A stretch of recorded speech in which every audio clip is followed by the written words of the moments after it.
My wife tells me that on occasion. But you were having a debate last night with people outside of your own sect, right? Yep. Isn't that true? Wouldn't you define it as an entirely different religion? Yeah, completely. Right. That's rightfully so. What's your point? My point is that You don't focus well, do you? no, not with You don't even know why you don't even know why you asked that, because you don't even know what we're talking about apparently right now. God, it must have been all that cocaine. This is what? No, Is that Christ-like? That's good conduct. What you just said, accusing me of using cocaine, is that good conduct? I'm sorry. Is that an actual accusation? Is it you? Was it an actual accusation? I mean, Jim Bob, this is so weak. You are incapable. You are incapable of actually having discussion. No, I'm asking you right now. You made a comment assuming I didn't. And then you keep deflecting and changing and shifting. And just listen. I love how the snakiest guy that I've come across in a long time, really goes out of his way to misrepresent everything said. You guys have this tactic, and when I say you guys, I mean you ortho bros. I'm in the middle of talking. Did you want to ask a question? You're just steamrolling me. All right, go ahead. It's not good etiquette.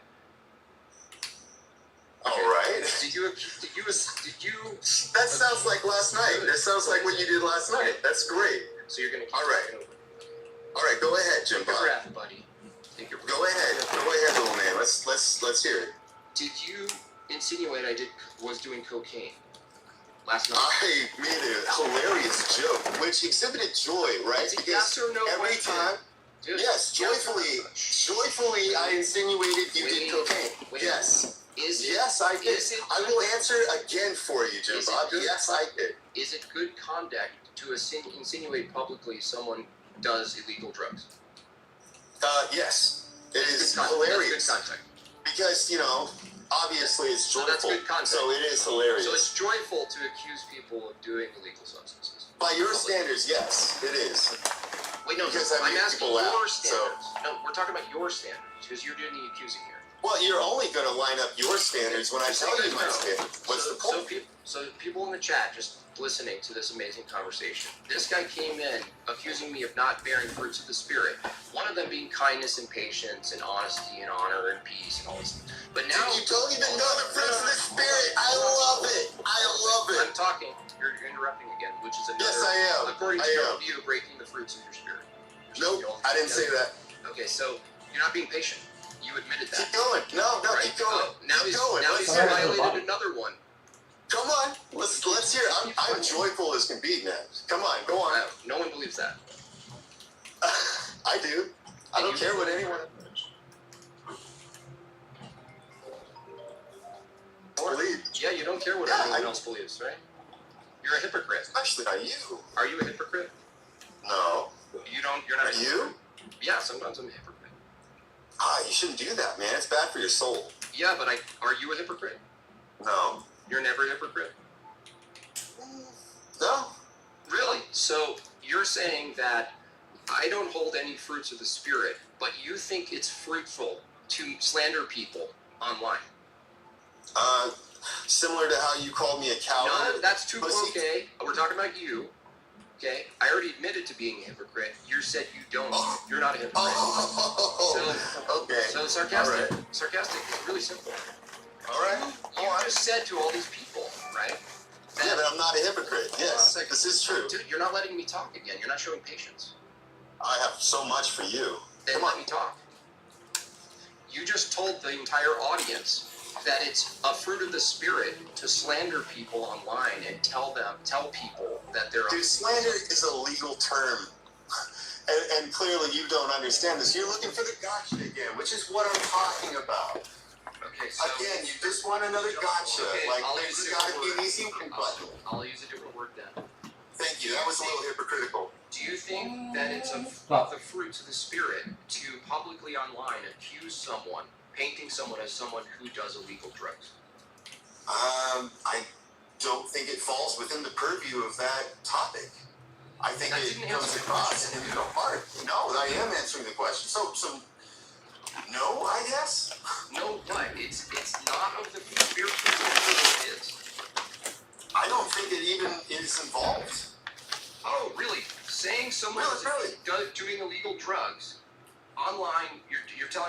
loads of people, right, in a chat that Jim Bob is doing cocaine, you don't think that falls in the purview of whether it's a fruit of the spirit or not? When it's Saying incredibly obvious. Is saying something Oh, false? Jim Bob. Is saying something? I've watched enough of you to know that this is your thing. Is saying something to straw false? man and laugh. I mean, Is saying something false and is that a fruit of the spirit? Is saying something false about someone a fruit of the spirit? You know, honesty isn't one of the fruits of the spirit. So What? no, honesty is not one of the fruits of the spirit. Okay, so I know that that's hard because you don't know the fruits of the spirit. You're asking me to tell you them every time. You contradict yourself. Do you want to know how? Do you want to know how you contradict yourself? Sure. What's synonymous with authenticity? Honesty. Oh, you contradict yourself. Why? Because in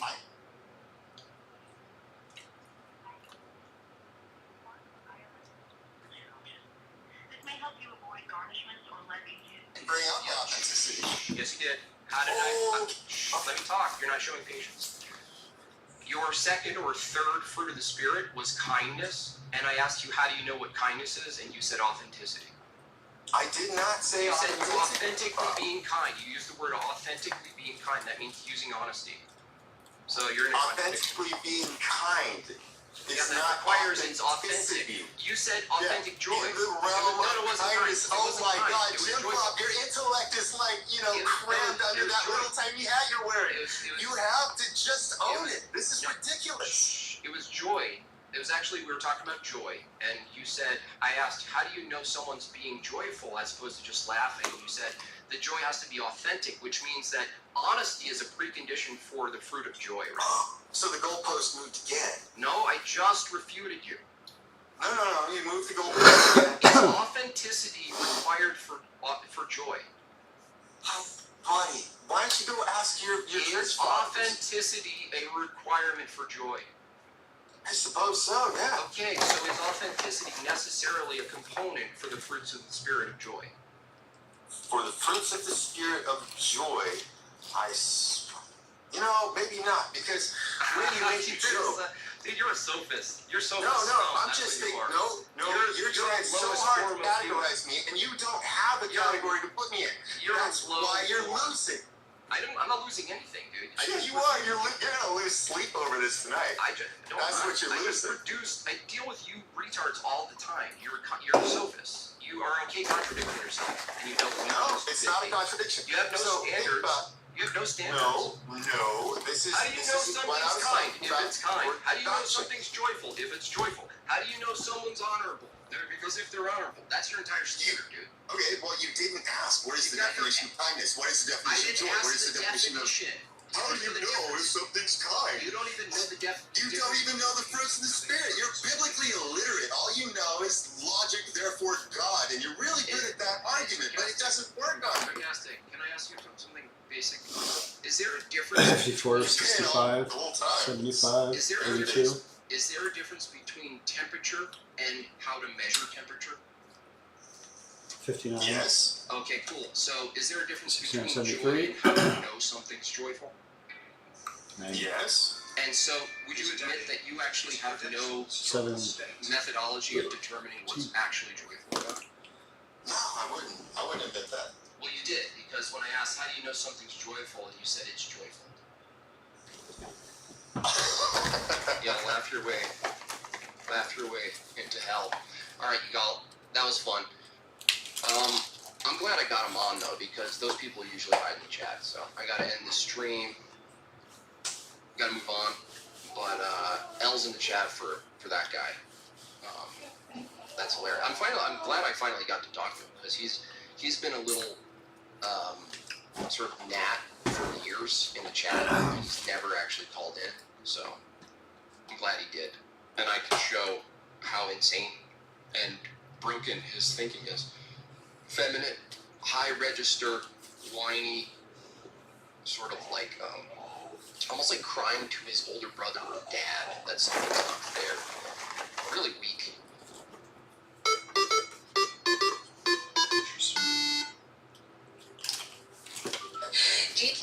I'm not a Christian, I'm Jewish. But that given the fact that Israel is the Holy Land, which is important to Jews and Christians you know, they obviously care about Jesus, so Jesus was a Jew. You would think that. He wasn't a Talmudic Jew. What? Jews are like the epitome of equivocation. Like the ability to sort of transform what it means to be a Jew when you're trying to appeal to Christians and what it means to be a Jew in the modern sense. They just do it seamlessly. It's like they're Harry Potter. They're waving a wand and they're like, oh, this is a Jew. I'm not a Jew. Now I'm white, but I'm also not white. I'm Jewish, but I don't follow Judaism. What are you then? What is going on? Oh, he's Jim Hope, you're looking great like a less ripped homeless silicone guy. block Have 90. 10 bucks for pride. Thank you. P.S. Please do an impression of Midget Waste Watson. Thank you, Richie. Mother! I can get you cut in 3 weeks, Mother! You didn't know Loomer was a bagel? Alright, so she's already off the mark here. A lot of these Christian conservatives or Christian nationalists that are so anti-Israel would rescind their opinions or at least be pro-Israel for the sake of preserving history and preserving. You don't know what the fuck you're preserving. You're a LARPing conservative. You don't even know what you're preserving. Standing 39. Preserving Jewish Israeli influence in America. Yeah, you don't even know. What is she going to even say? Preserving what? Preserving Christian history and preserving Christian history. No. Preserving? No. There's nothing about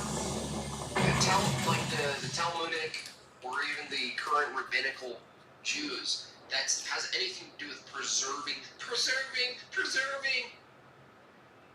history. No, we preserve Christian history through the Holy Tradition. It has nothing to do with you guys. And Israel, we are the new Israel. Laura Loomer's like, why are you guys like so against Israel? Because it's not a location from a Christian view. Is no longer absolute. If someone murders someone, stabs them. Looking in the mirror, okay, I'm good. That's funny. I mean, I might have that for someone else. Maybe all of them. No, look at the profile. 29 more. Do you see that? Do you guys see that? That shape? It's just not. That's not good. You have 3 separate occasions. Mouth archetypes. Different types of mouth archetypes. My friend Jonathan Haidt wrote a book about the politics of disgust, and it turns out in further studies that people are not just disgusted by cultures, or that people look a little bit different than them. They're disgusted by mouth shapes. It's totally normal. It's part of the evolutionary process to be disgusted by cartoon lips. A judge now does not have to give them life. That's mouth breathe. It's a progressive law. That is not. That is pro-crime. You support that, don't you? I actually don't support sex offenders coming off the list. I think they should be on the list. Okay, so you disagree with hold on. You and I both agree that sex offending is a bad thing, especially child sex offending, right? It seems like you and I agree on that. I agree on that. California So I'm not here to debate the legislature of California. This is the problem. This guy has a claim, and these guys are showing up and not defending the claim or attacking the claim. This is not good. I don't think people understand this. Like, if you do debates, one of the most important thing before the debate happens is to look at the prompt and understand what the prompt is, and ask yourself, do I want to engage with this prompt? Do I want to accept this proposition? Do I want to engage with it? A lot of times the answer is no, especially with me. But I don't think they do that. They're like, I get to try to. If I get a turn, I'm gonna make it about X, Y, Z, and they come all prepared with a certain line of attack. But the defender gets to just go, no, we're not here to debate that. What are you doing? And then it's over. They get quote owned. The debate Donald Trump being pro-crime, But and I'm saying, looking very yellow. Well, I did, to be fair, I changed the color on this to try to help What? sway the channel from terminating my live stream. I'm saying that Donald Trump was friends with Ghislaine Maxwell. When Ghislaine Maxwell, who's the worst child sex trafficker of our lifetime, she's serving over 20 years. I should just turn it black and white. Ghislaine Maxwell, She's actually not. Jeffrey Epstein is the worst sex he's trafficker. dead. I'm talking about people alive right now. It's interesting though you didn't use his name, right? When he was the one who did this. Oh, great. I'm glad you brought up Okay. Jeffrey Epstein. Jeffrey Epstein, before he died, did an interview with Michael Wolff. He's on tape. I don't know if you heard the tape. He says, my closest friend was Donald Trump. Yeah, I was his closest friend. Elon Musk, I'm not sure if you've heard of him, he tweeted recently that Donald Trump's name is in the Epstein files. And That dude just tried to blame Ghislaine Maxwell and not Jeffrey Epstein. What the heck? Trying to distance Donnie. People are too aggressively attached to their politics. I Then we know gotta- they have more cortisol in their blood. Yeah, definitely. You gotta participate in one of these. No, never. No. I wouldn't do this ever. Not Jubilee. Nope. and Ghislaine Maxwell, who was the right-hand woman of Jeffrey That's a lady. Epstein. Like, what is going on? Can someone tell me what the hell's going on? What is this? What am I looking at? What the freaking hell is this? What is this, Winnie the Pooh dissonant right? What, are you gonna go for a walk and get some honey? What are you, polyamorous? Who are you? What are you? Yeah, we're gonna take America over again. We're gonna take over America. Have you seen my fruit snacks? I am ready to take over America again. The right is here to take it over. Where's my fruit snacks? We're in debate hell. Who is this lesbian?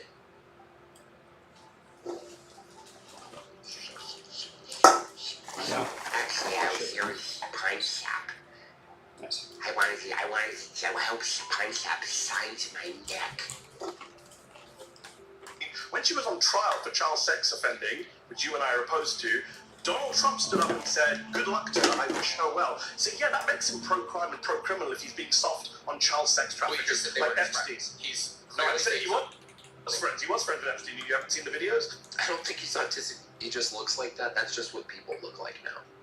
They danced And that guy's 30. Yeah, that guy's 41. That guy was 41. together, partying together. Epstein said I was his closest friend. He's not supported the pedophilia part. The only Okay, this great. is clever when they could suffer The part, Betty. Thank you for coming. Appreciate it. I really just more want to get an understanding. I want to sell you a taco. When you say pro-criminal, what do you mean? I mean that when confronted with people who've committed criminal acts, Donald Trump has been immediately in lockdown. Yes, it is. That's not Yes, true. it is. In fact, Ghislaine Maxwell recruited some of the girls that were abused from Donald. Jeez. Okay, here's the slop part. Here's the whole. Here is the pay-per-view main event right here. Ready? Pine slop. Now I want to just preface this with. There's seemingly been a disconnect where people, and we're all part of it. This criticism goes to me as well. That we're sort of huddled in the digital little dome. We have our own little iron dome in the digital world, and we're able to interact in such a way What? that we're almost liberated in the way we could act. In chat rooms and discords, What? we're able to talk among other people who share What do you want? our political vernacular, our view, our Oh my gosh. our jokes, our slang, and so forth, right? So there's like there's always a minor hint of like Forget a it. cult, like a hint in that regard. It's not a cult, No. but it's a hint of No. like what sort of congeals everything No. together. And then what happens is you go into public and you realize that some of us realize, the intelligent ones anyway, we realize that the internet space and how you interact on the internet is actually not identical how you act in life.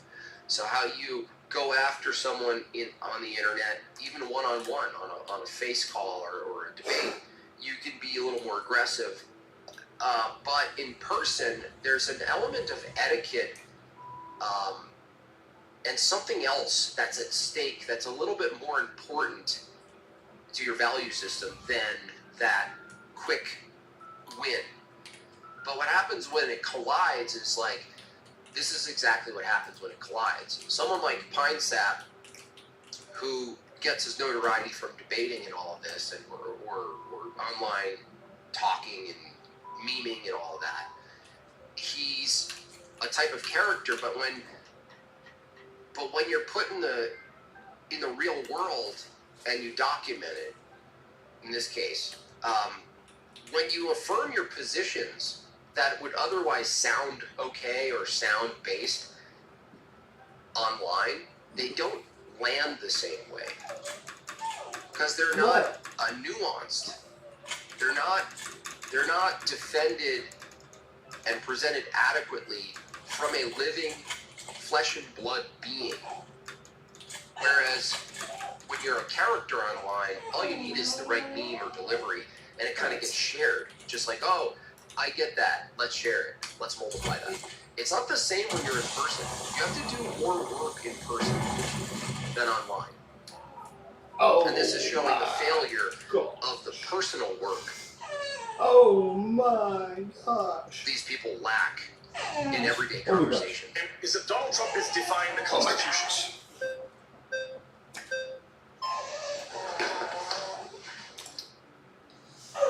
Put some respect. Put some. You're a Pine Sap enjoyer. No. I mean, I don't. All I know of him, RC Toy Drive, is that he lost a couple debates on theological debates, but this did not go well for him. If you're a fan of him. Nice to meet you. She's Mandy. Lovely to meet you.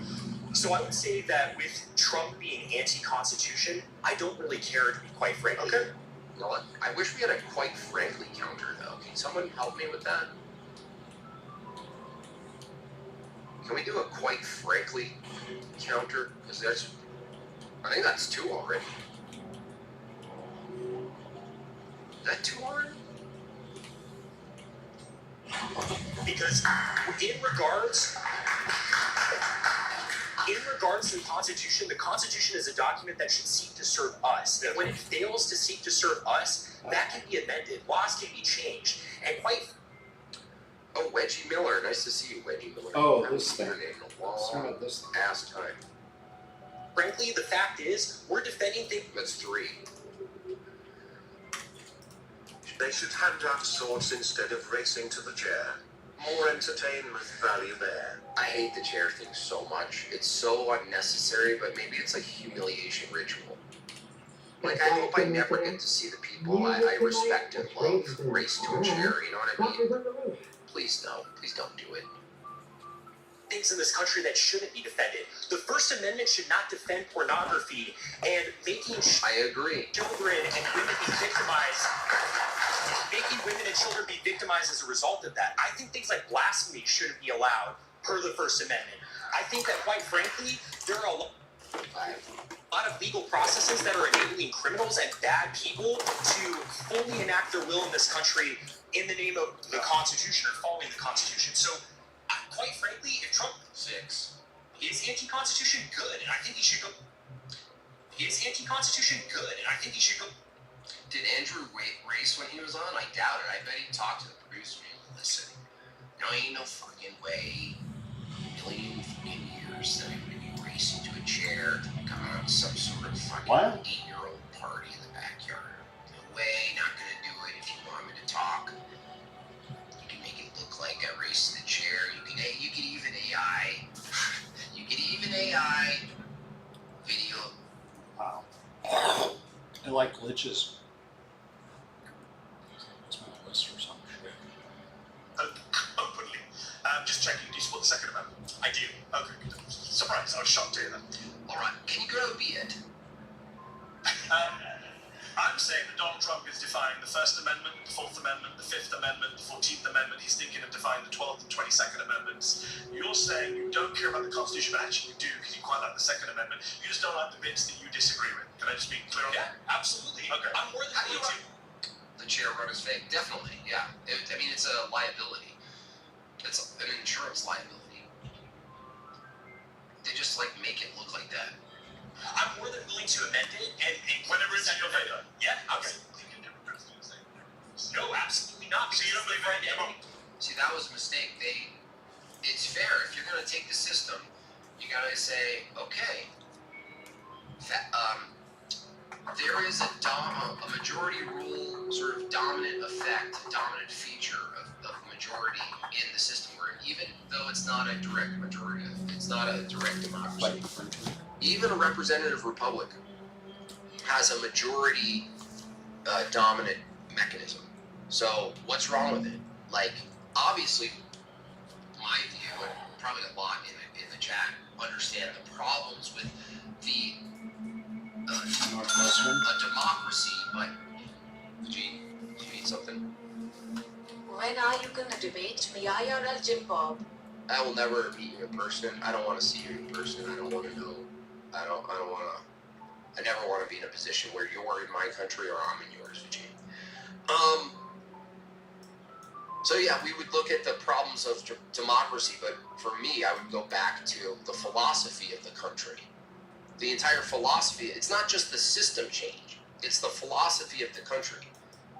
The Enlightenment, the whole entire philosophy of liberalism, classical liberalism, that's what's in question. It's not like, you don't look at the system, you look at the schema that built the system. You don't just go, oh, that system. You have to look at the whole entire thing. Northwestern?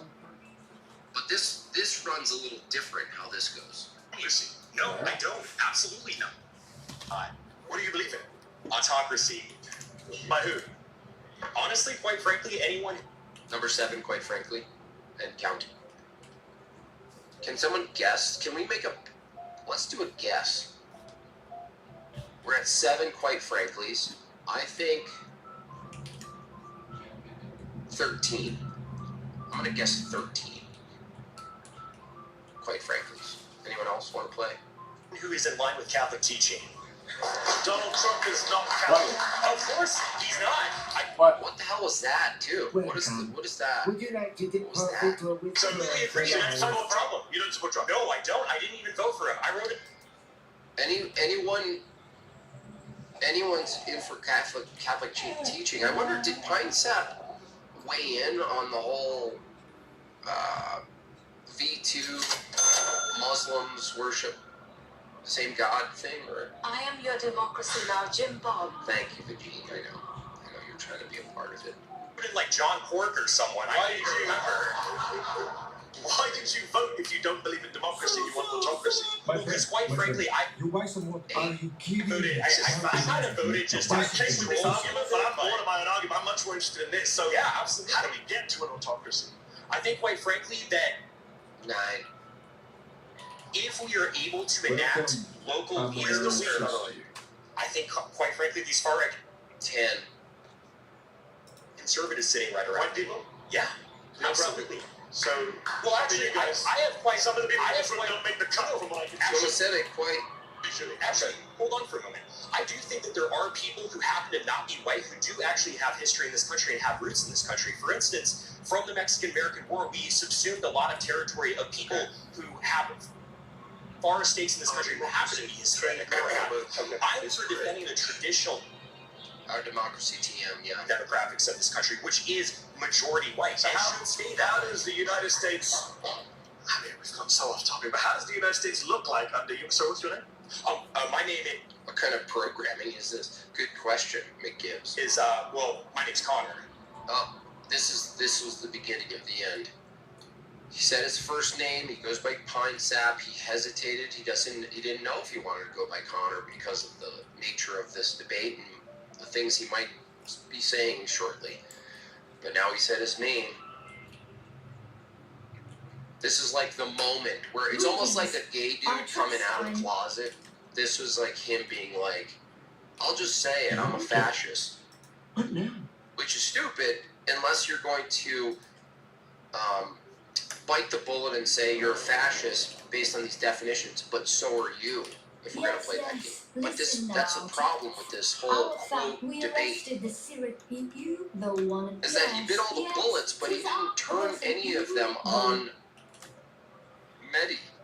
Because this guy Mehdi, whoever he is, he's very good and well practiced at controlling the conversation. He's really good at it. It's a pleasure to meet you. Took a little bit of a doubt. Hold on, I use a pseudonym online. Fair enough. Fair enough. How would Connor's America look? What would it look like? Well, quite frankly, I 10, quite frankly. think we would deport people who shouldn't be here. No, I don't know what does the government look like? What's the government look like? Yeah. I would say, quite frankly, it's 11. under a sort of benevolent leader such as Where does he come Franco. from? It could be a Quite Franco? Did he say quite Franco? Or quite frankly? Franco? kind of aristocratic class, could be someone Who who, picks the autocrat? not frankly the people. I mean, 12. Quite frankly, the people. Now he's in a contradiction. This was a big L for him. Now, it's not necessarily a contradiction to say, I'm all for democracy until my guy's voted and then I want to use force. It's not actually a contradiction to say Quite. if you say that. So he kind of said that, so I'll give him a little leeway here because it isn't a contradiction.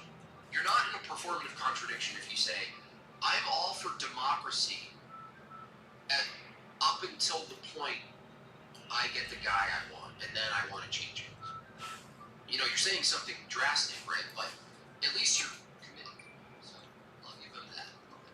we could hold a vote on it. Kings So isn't that democracy? Well, sure. You can have a vote to get to that state. And then no more vote. This is why, from his position, which I think is Catholic, which differs, I believe it differs. I could be wrong about this, but I haven't really seen much What's your debate. name? Frankly. Quite frankly. Frankly.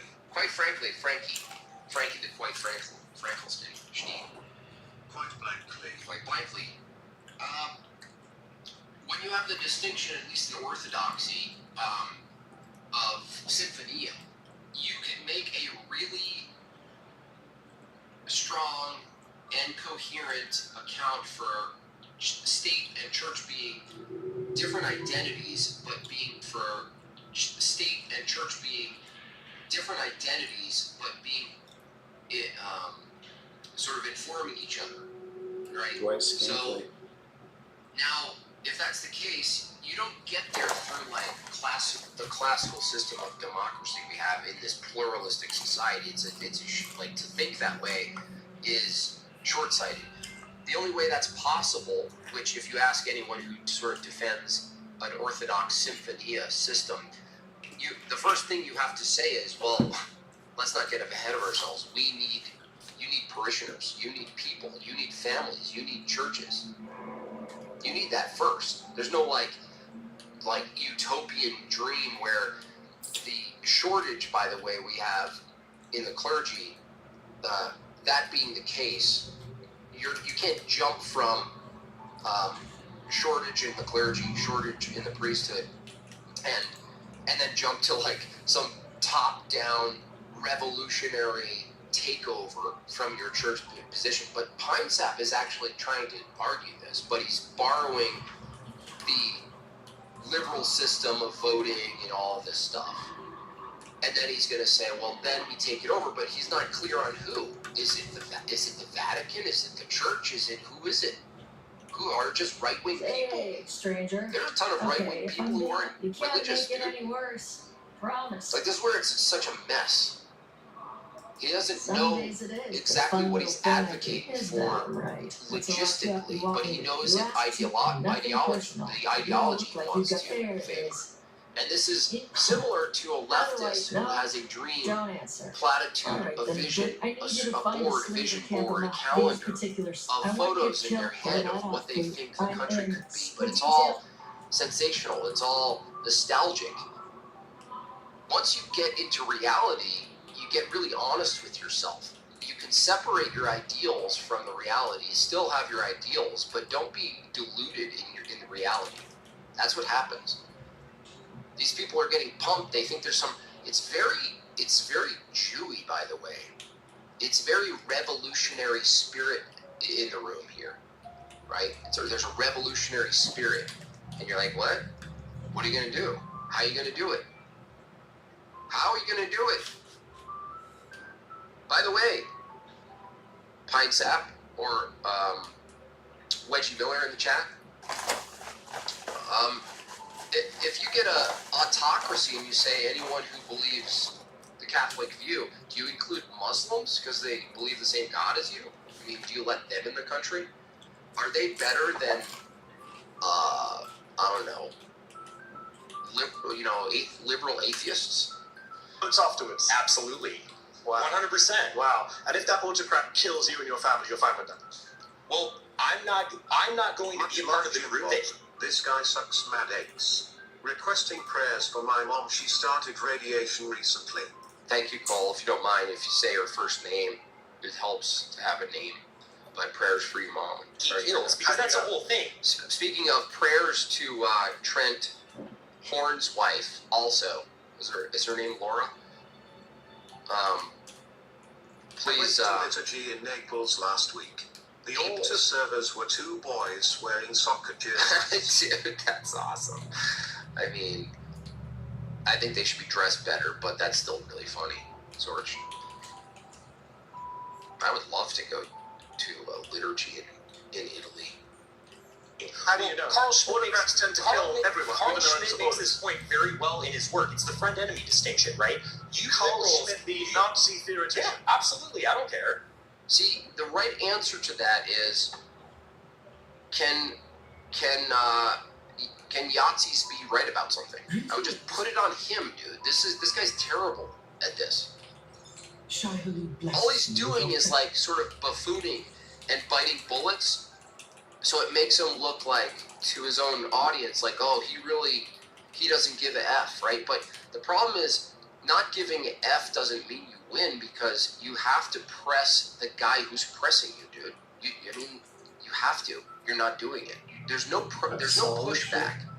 There's no, oh, you think that's a gotcha? How about the Mexican gym pop? Are you using logic right now, Mehdi? I would have said, if I held Pine Sap's position, he's a little into the Yahtzee and mustache man adoration kind of thing. That's still all wrong, by the way. Even if history itself is in question, which it is, it's still clearly not the right worldview. It's not. Little mustache man wasn't an Orthodox Christian. So, the problem is these guys don't push back and say, what do you mean? Well, what kind of logic is that? I would have just said, if I had his view, which I don't, I would have said, what? Carl Schmitt can't be right about something?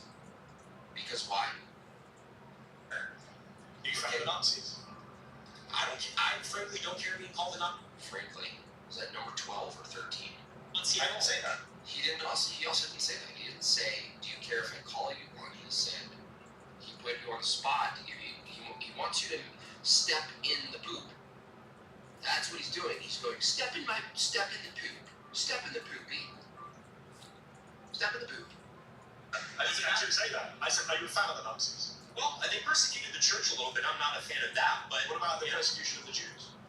Well, I mean, I certainly don't support anyone's human dignity being insulted. I'm a Catholic. But you don't condemn Nazi persecution of the Jews. Oh.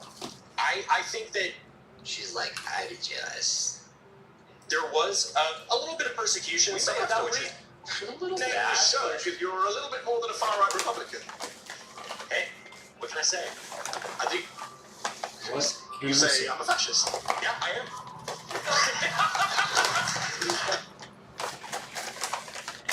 Tucker Carlson's new laugh. See, it's like this nervous laugh, like I finally can say it, right? I'm gonna just lean into it now. If you're gonna bite the bullet on the fascist thing, you at least ask Mehdi to define it, because maybe the way he defines it, you are. but he might be too. He might be too. You know what I mean? Can I fly it somewhere? Like I told you guys, I brought up the little characteristics, the list of what it is to be a fascist, and I found that if you pull any political ideology or system into that little rating system, you know, it's like a set of like 7 characteristics, and let's say each of the characteristics you could rate from 1 to 10 as how extreme. Every system has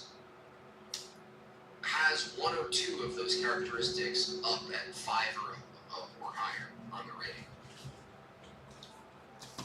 Where are we at? We have 14. Very nice. Quite frankly. Sounds pretty good.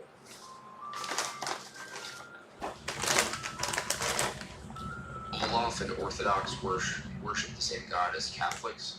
What are you talking about, dude? Don't speak nonsense. They define fascism. Yeah, if they define fascism as like some nation state, then like the entire project of rights is fascistic against people who deny rights. Like if someone goes, I just don't believe they exist. It's not a belief I hold. And you're like, are you forcing your beliefs on me? Yeah. Absolutely. I'm just checking who's clapping just to get my set of where everyone is on this. Because you know that millions of people are going to be watching you on YouTube and checking who the fascists and the Nazis are. I'm not ashamed of that one. No, clearly you're not. During the pre-war period, prior to World War II, it was only those parties that properly enacted the people's will. That's why they won. So that's the thing, it's like the people's will. The question isn't whether or not all political systems in societies ultimately come down to the will of some people. The question is who are the people and how is the will animated. So it's like, Oh my god. so you can have the will of the people, and the people is just a bunch of guns. That's the will of the people. The will of the people. Oh say, my gosh. say, well, the will of the people is going to be majority rules, but we'll use a vote. But it's only these people voting or something like this. Like you have to define. Oh my god. When you say will of the people, I know it sounds like a really nice platitude, and it sounds very true to all of us because we all have a will, and we want the will of us and our like-minded friends and family to influence especially our our schools and how our town operates, and we want to dominate. We want to dominate, and then the more you dominate, the bigger you get. Maybe you can dominate the state. Maybe you can dominate states.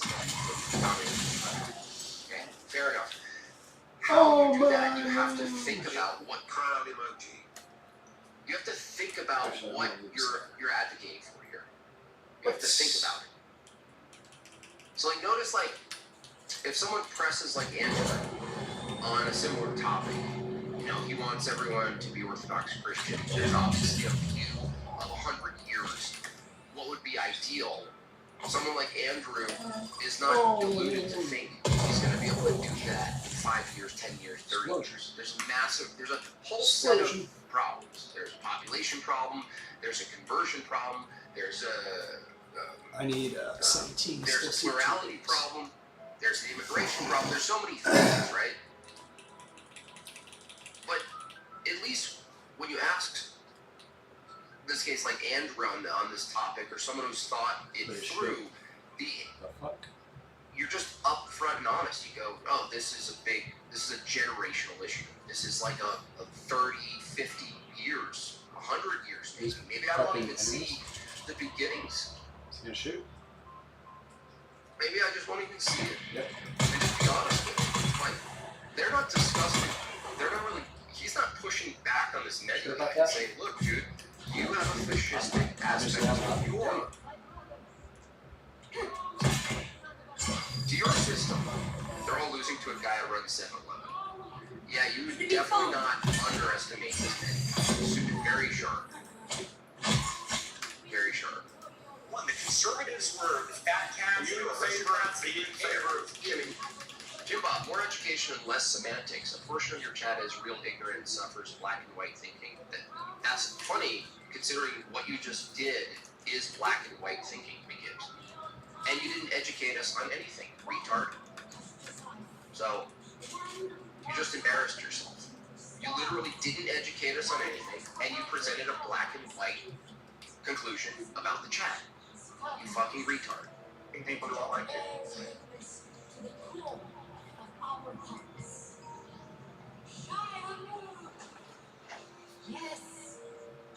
United States.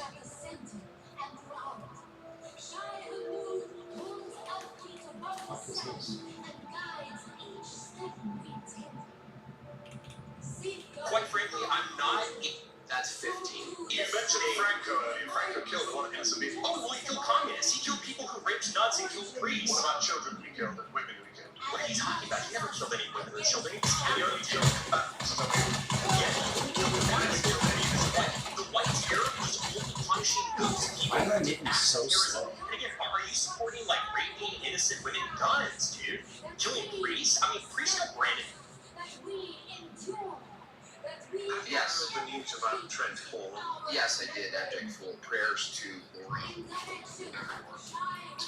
Many prayers to Trent Ward and his family. Guns and You killed just refused to condemn the Nazi Holocaust, my friend. I don't think you're in a position to ask anyone any questions. I quite frankly don't care what you think about me. If I'm a Nazi and being a Nazi, and being a Nazi means upholding my dignity, because I even believe in your dignity. I don't, in a highly That was a listen.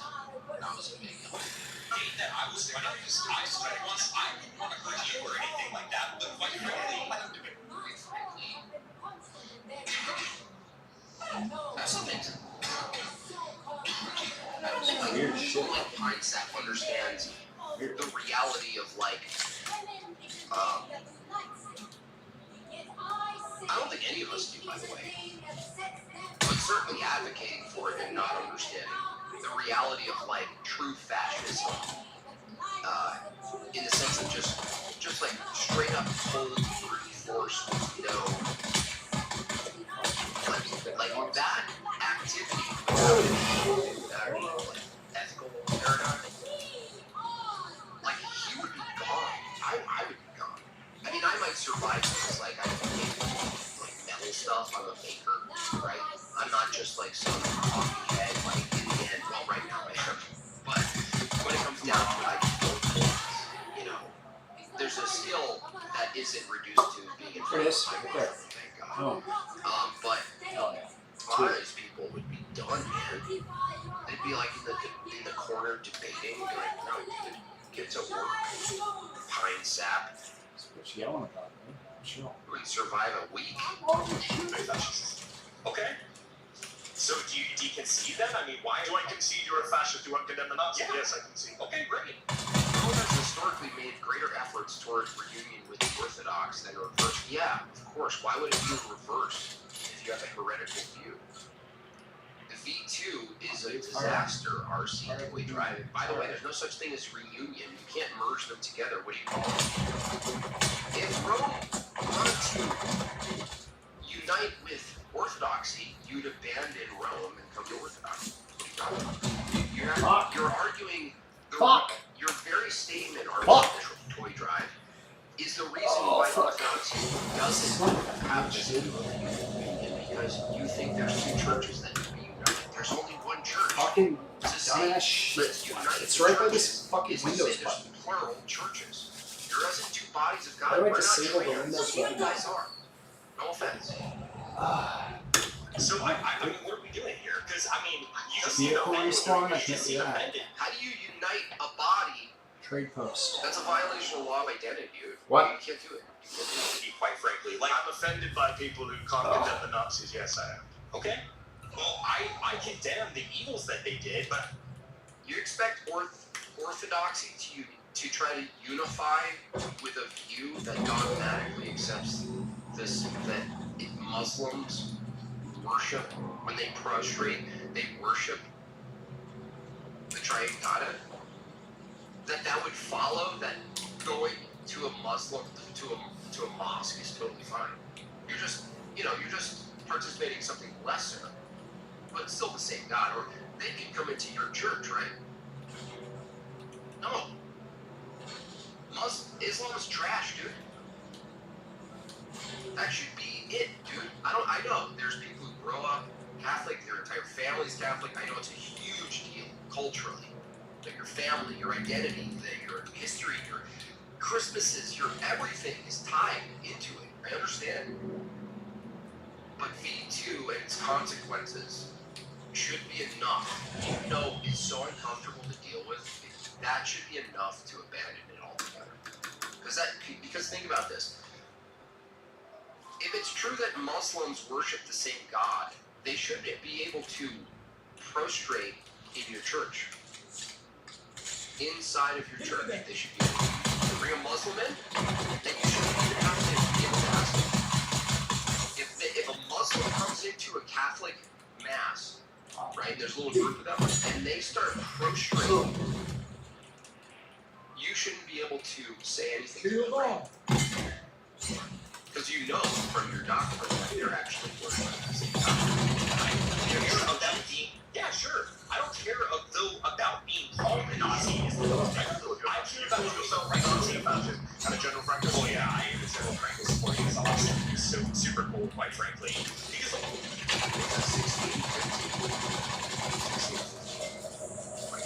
and you don't believe in democracy. I don't believe in democracy. Here to televise debate. This is democracy. It means to support an end. The reason we have free speech now is because Muslims don't worship the same God because true worship requires right belief. Well, then you disagree with the God. You understand? RC Joy Drive, you disagree with V2, which is dogmatic. You disagree with the dogma. we want to be openly talking about our opinions so we can get the state that we want. But it doesn't mean us to speak free speech after we win. Again, not only does it say in V2 that you adore the same God, that Muslims adore the same God, but there is If anyone is so inclined, I could really use some prayer, please. I love and thank you all so much. Flex Yes, by Tiffany. said emoji. Prayers- emoji. prayers all around. Gesture emoji. Thank you Red for- heart emoji. Thank you for letting us know, Tiffany. Yes. I forgot the Lumen Gentium section. I forgot the section, but it not only says that Muslims worship the same God and adore the same God, but it says in that other section that they actually have a pathway to salvation. That's it. I don't know. I know it's hard to deal with. It's a big pill to swallow, but that's it. That's it. There's no way around that. the only good thing about this fascist moment, the whole reason you guys are so open I just want to say the reason I mentioned Carl earlier, you kind of moved past it, was the friend-enemy distinction. Fascism was voted on. It came about through debate. This guy's a dipshit. Right. That's true. Yeah, he's wrong about that. Liberals, when they take power, they want to enact policies and they want to enact protections for their people and their ideas, and they're willing to punish their enemy. And so I'm the same way. I'm like, hey, if you're going to punish me, I'm going to get in power, and I'm going to frankly punish you when you try to leverage power against me. Just that simple. That's at least getting to the core of it. This approach is horrific. I mean, has he been watching the last 2 years of the whole force doctrine or not? I don't understand. You could have just taken that approach to counter this, pejorative of, fascism. There's no way around the pejorative of fascism. There's no some association with people using power constructively and not being guided by Christian ethics. Clunkiness, dude, is So so there are bad. limitations. Your Christian duties, your Christian obligations are Fucker. for limitations you have with force. At least it's informed by something. But this guy's not informed by anything. He mentioned Catholicism once, but he didn't tell us how holding a fascist view is compatible with Catholicism. That's a good debate. Not that that's a topic, but it definitely is relevant to this exchange. But it just never came up. Force, he could have put it on Mehdi. Could have said, let's just talk about fascism. What do you think it is? That's what any reasonable debater would do. That's the first thing I would do. It's the first thing Andrew would do. What's fascism? What are we talking about? What are the strictest constituents What is this, dude? for What the what? fuck? Not sure if you know Oh my god, dude. this site, big boy, a year I'm sure. Yeah. Oh, fuck. Stupid fucking Windows keys right here, dude. It shuts my whole monitor down. Alright. Talk to an Ethiopian priest who said all people outside of church can make it to heaven. That's not the same question, dude. Can is different than Muslims specifically in what they do, the rejection of Christ, the explicit rejection of Christ and the triune Godhead. Stop. R.C. Troy, you're confusing two different statements.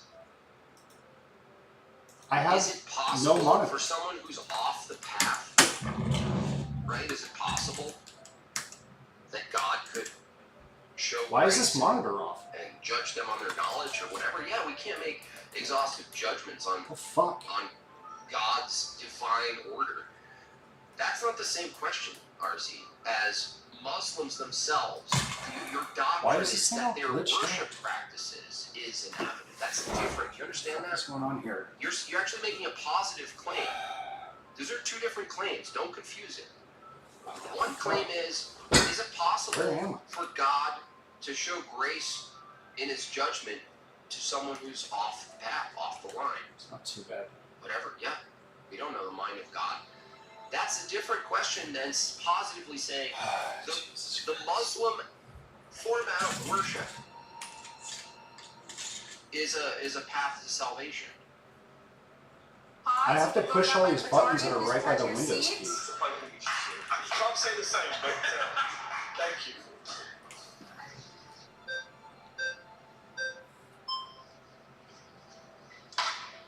Good to meet you, man. Good to meet you, sir.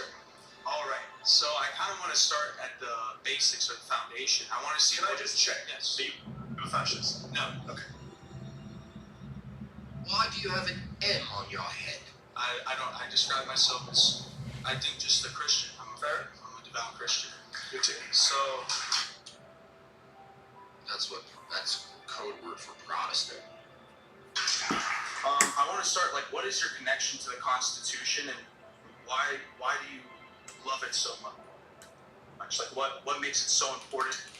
Do I think I'll go to the Christian heaven? Well, breakfast tacos, you've been around Protties and evangelicals and Calvinists for so long that even your phrasing, they've trained you to think of heaven as a location. You have breakfast tacos, I don't have time to do it now, but definitely look deeply into the Orthodox conception or paradigm of soteriology, eschatology, heaven, hell, what it's referring to. It's totally different than most things you're going to hear. It actually makes more sense, even if you rejected breakfast tacos, which I expect you do.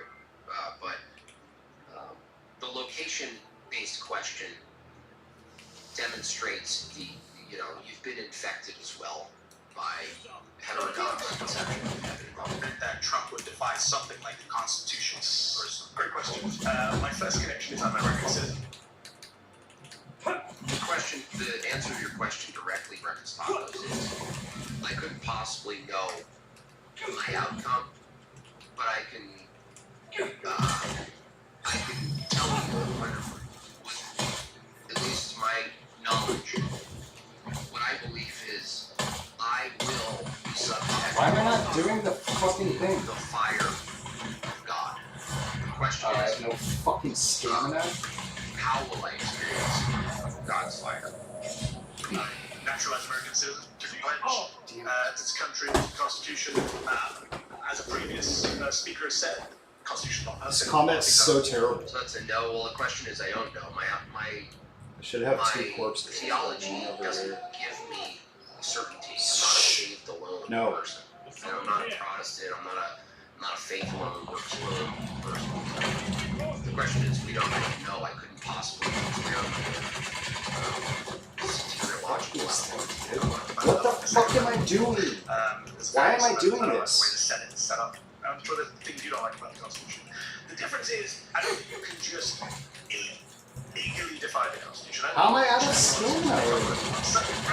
fuck? I don't like the First Amendment. I like free speech. Okay. So First Amendment is what guarantees free speech. Am I out of stamina already? I'm from the UK, and you guys don't have democracy. We don't have the First Amendment. No, Jesus that's Christ. one of the things I do like about the Constitution. I wish the UK did have the First Amendment. So people are journalists arrested This for is bringing trash. outside abortion clinics and stuff like It's that. fucking trash. You're opposed to people being arrested for speech crimes. Well, it depends what it is. If it's like so you're like one of the biggest people. No, as long as Thanks to Vatican II, I can keep my region as headquarters due to it being one of the paths to God. I know. Where is this stupid ass shit? you don't mind. No, I will be consistently supporting. I support free speech 100%. Okay. How do we support principles when we don't? That's easy. There's a So defined bad. threshold when the principle runs out of steam. For instance, you believe in people's ability to express themselves until what? Well, from a Christian ethical system, we would define certain things to be indecent. Right? You know, that's the problem with the right-wingers is that they are such free speech absolute simps a lot of times that they forget, like, well, you can't be a free speech absolutist because then you have to be fine with, you know, huge dick-shaped buildings. And, I mean, actually, not just phallic, right? I'm not talking about phallocentrism. I'm talking about explicit visuals or pornography on T-shirts in public. That's free speech. Just look away, bro. I don't think. So, do you think Donald Trump is defying the Constitution by cracking down on the First Amendment? Yeah, for that, you gotta wear pants. Free speech. What about my speech? Why do I have to wear pants? So I think he's cracking. Call Rock, interesting. The First Amendment didn't cover blasphemy until very recently. Down on free speech, like the deportation of Monty. That's the problem with the right wing is that they look at the left wing, and even Mehdi, who might disagree with the extreme left wing, who then has their own blasphemy laws. The problem with the right wing is they look at what the left does and they think, in principle, they don't want to do what the left does. And then they lose the opportunity to make their own blasphemy laws because they're in power. Because they're like, no, the left does that. Provided hell is the absence of God, it is not possible we are currently in hell or purgatory. Provided hell is the absence of God. Zero baptized Orthodox were present, therefore zero Christians were present. As a full-time supporter, I feel it appropriate to ask you pray for me. I've been struggling with anger dealing with these topics. H. Brazi, thank you for that. Yes, prayers for H. Brazi. I also deal with wrath and anger in these issues as well. So I try to bring a little bit of immediate relief. I hope it helps. Helps me. Provided hell, I wouldn't define as hell as just like, it's like, I guess that it's decent working, but no, I would say that, that we're not in hell, we're in a created world. Like, you'd have to change Christian theology to say this created world is hell because the created world exists until judgment, and then there's new. So, no, I would reject that infected mushroom, but certainly there are people who borrow a Christian paradigm and make try to say, well, no, this is it. This is it. You know, but they would have to pervert Christian theology. So, my judge saying his First Amendment right now. And I agree with the judge, and I disagree with Trump deporting him. But the problem with that view, anyway, is that we are currently in a created world that allows us through matter and God. So that could help. Like, I doesn't get perfect shots every time, dude. And love and forgiveness and God's uncreated energies through our will in our temporal world. That would be counter to the Christian view of, at least the Orthodox view of hell. I think that's more a matter of free speech and not the Constitution. I think that's better trip this one. Like that we're able to do that in the created world in these particular ways. But there's still death, there's still cancer, there's still, you know, the work, there's still the work. That's it. But I think you've conceded that he's cracking down on free speech, which is the First Amendment. So he has defined the Constitution. Constitution, so it's a pleasure to be in agreement with you, sir. All right, pause. You've been voted out by the majority. Please return to your Thanks very seat. much.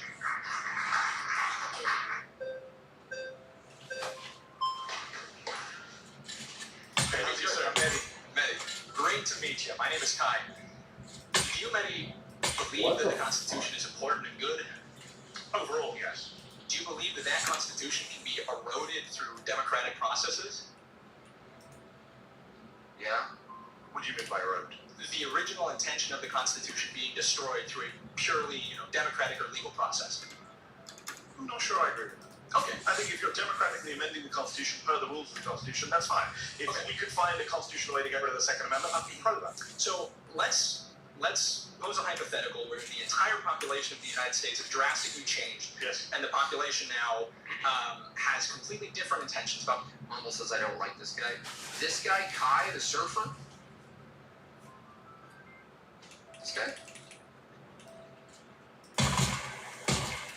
Dude, look. I think this guy, Kai, probably works for all sort of those guides for using fake skydiving. Those fake skydiving machines. He's like there pretty much every day.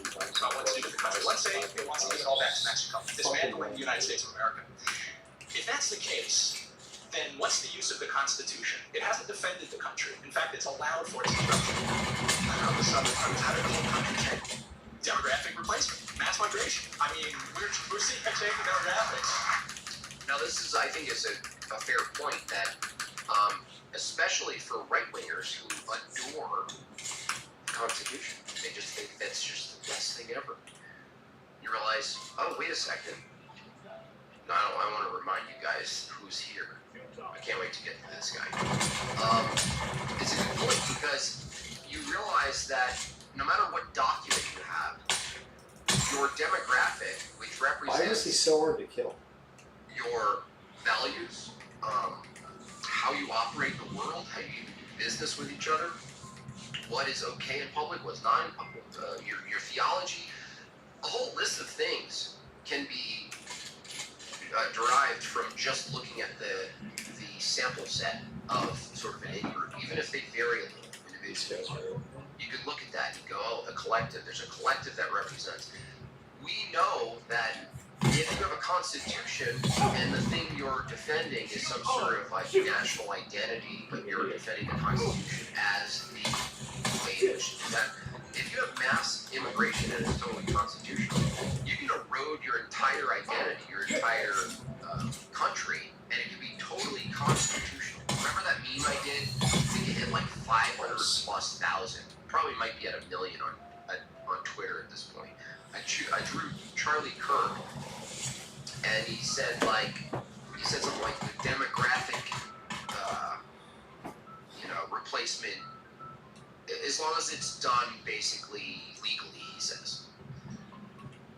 And that's one of the problems. Now I'm not like a big, I don't put all my cards in the demographic replacement, even though that is actually happening, not just in our country, but it's already. Do you believe moves are clearing. That's why it's good. It moves it. I think does it move or does it show it's moving? I'm not sure. What is that? It's definitely not. The over to window, I don't think it's good, but it's showing what's happening, that's for sure. That might be good. That's like light, the light disinfected argument. I do want to talk about immigration today. I want to talk about it. Constitutional fascism. Everyone's itching in this group to get to immigration. Yes, sir. I've saved it for you all. But given we're on the sense of the Constitution, you asked the question, well, what is the proportion of immigrants in this country? The proportion of the population is foreign born. It's very difficult to measure because the actual projections of the number have been changing more But what is rapidly. currently the best estimate of official I think it was about 15%. Yes. Yeah. Just under 15%. By the way, which is more actually than the original estimate was. So we have 15% of the people are going to change the country, change the Constitution. How's that going? It's actually a nightmare. As someone who wants to amend the Constitution and get rid of things like the ridiculous way this. That's the thing is like they keep talking like the only thing is about the Constitution. It doesn't matter. Like that is a feature of how we operate. But if your culture operates differently, you know what I mean? Like if you go to these like areas where, like, what do they call them? They still call them ghettos, like where like a bunch of Muslims live, and it's sort of like it's sort of like a unspoken sort of covenant community in a sense. It's like oh, you just if you go into this area, you're gonna find that most of this they operate a certain way. You know, that demonstrates that like what are you really defending if you preserve the Constitution, but your entire cultural mass has been replaced? Like, your sense of who you are as a country is totally gone. What are you just going to keep the Constitution in your hand? You're gonna rock it like a baby? Roll it up into a straw and drink some chocolate milk? Set up a Second Amendment on guns. Sure. Focus on the Constitution so you don't have to talk about more difficult topics. Right. Yeah, it's like the yeah. It's like the constitutional loan argument. Sola constitutional. Various other things. Well, look at this beautiful document. You know, you get the Ben Shapiro like, I don't know why you're talking about this. As long as we're constitutional, as long as we adhere to those founding feathers and their Bill of Rights and their Enlightenment principles, we will be fine. You're like, who's we? You know, you and the other people who don't share your values at all. It's hard to change the Why? At least we can all gather around the campfire and sing Kumbaya. The Constitution. All praise. Constitution, they made it impossible. I mean, it's just so sickening. Graper Bob or Jim Assad, choose your destiny, dude, you got no arguments, RC, Toy Drive. This is what actually happens. It's like, RC gets a bit humiliated in chat, right? His guy, Pine Slop, does poorly, right? And then I do a summary of what's missing, and RC goes nuts and does what right-wing retards do. He just literally resets his reasoning faculties to just automatic slop dispensary. Turns into like a Pez dispenser. It's like a frog on the head. It's like more platitudes, more generalizations, but no arguments, right? I don't care if you're mad, dude. Are you a woman? No one talked about you being mad or not. I mean, maybe someone did. I'm not. I'm saying you don't have any positions. I'm interested in the positions. How are you in your paperwork, American, educating us on what a Dominican is? Did you remember? You know what? 20, 30 years ago. I understand, which is why I want to know what your solution is. Because Pine Slop didn't say, well, he just said, like, generally what he would like to happen. The guy asked, how are you going to do that? And he was pretty much toasted. I think members of Congress pay. Which is why, no, I get it. So where are you getting this scenario where 350 odd million paperwork American people all become foreign-born migrants, or the children of migrants, the immediate migrants, even though America is a nation of migrants, and then abandons the Constitution and gives the country back to Mexico outside of your imagination? Hold on, where does that happen? Let's bring it back to the actual discussion. What you do is please. You're eating Pez right now? That's crazy. Entertain my hypothetical, but then instead of sticking to the point of the Constitution, you said, well, how would you bring about your hypothetical? And then when I you missed out the part where the Constitution's got lots of children. Hold on. I understand that. I also wanted to get a sense of where you are, and you're a great replacement guy. So. okay. I mean, dude, the replacement thing is real. Like, look, like in America, I told you, it's harder to argue. It's not even a great example. It's still there, though. But it's harder to argue because it's already sort of gray and sludgy as far as ethnicity. But I think I should be grabbing these scraps because I don't European know. nations, all you have to do is take a damn photo of an event 10 years ago, or 20 years ago, or maybe even 5 years ago, and take the same photo today at some event. You will see that the color schemes on Photoshop, the palette is a little different. A little bit different. Stupid. A lot different. Leg stuck? You good? yeah, you're a real good journalist because you don't talk to people who identify as like a political ideology. I mean, that's No, a very I don't debate fascists. I'll talk to frankly, that's upsetting. I think there's a big Talk to them. What do you mean? Why not? Why not debate fascists? The hell, dude. problem when, we value freedom of speech so much, but any, real journalist. Is he Muslim too? That guy? Maybe he doesn't seem like religious. I'm not going to talk to somebody because they identify with the politically incorrect ideology. Just talk to the That's guy. unfortunate. What are you talking about? You literally stop talking to him. Everybody debating versus talking is very different. His pointless. Okay, he doesn't believe in free speech. Okay, he doesn't believe in free speech. Free speech with you. You're the one who shut up. No, he said very clearly. Okay, so I support free speech. Shut up, you will. Shut up. Rather listen to a pink-haired woman right now.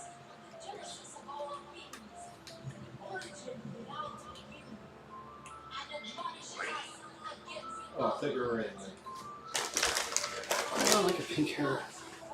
I love when they have based pink-haired women. Without a word. And I listen to agreement.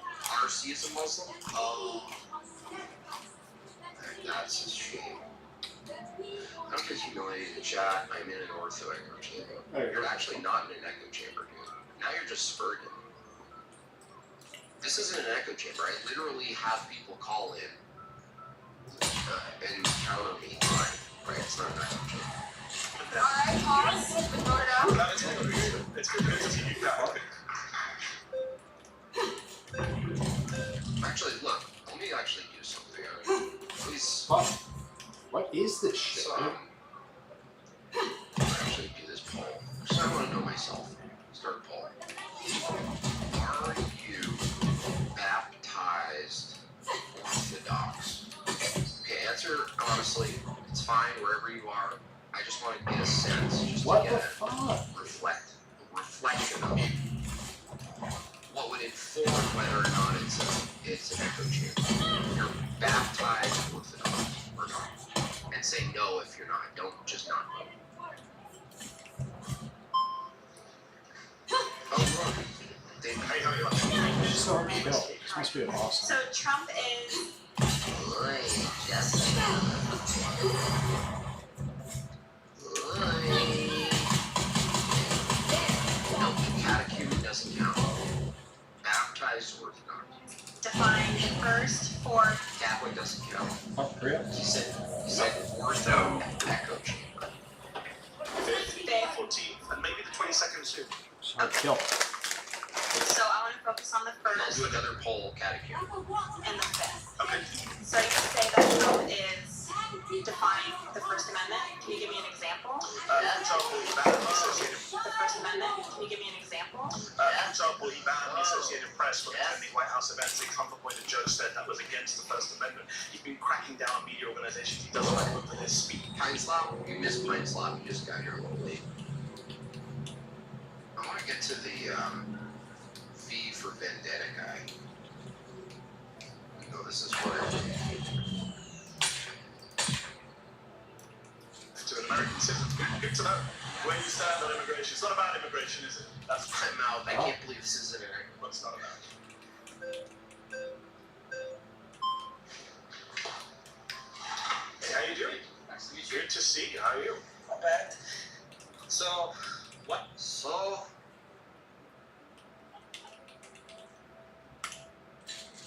I own a group of Yakuza in Pittsburgh. You know that? What type of immigrants are we talking about? What do you mean? Like, what do you something like that? What am I talking? Immigrants or like? Honestly, I'm kind of torn here. Like, if this guy was at the border, I actually might be about the right thing, honestly. Just pure, unfiltered judgment. That's what I said. Illegal immigrants. Undocumented immigrants also contribute greatly to the US. I see undocumented people are illegal. So, But I was going to change, like, the filter on this guy. You know what I mean? Like, I feel like I should pull a hello listener on this guy. I feel like he needs like that. It's like a, yeah, he needs needs like a little bit of that. Oh shit. You know what I mean?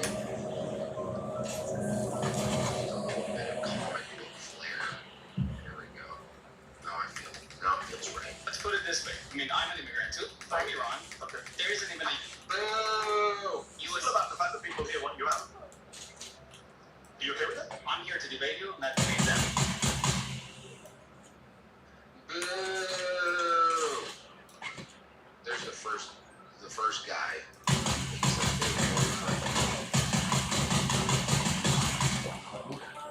Is he in my team? Who's on my team, guys?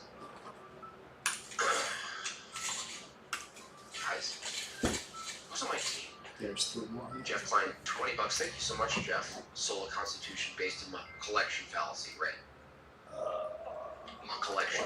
I mean, you're all on the same side, you're part of one group. No. You mean clown? It's like my TTS just gave up. Kokomo, $5. I was raised Catholic. Being Italian, it was important to family. But I really like hearing the Orthodox side, as I was taught it was bad. Yeah, I mean, I think it's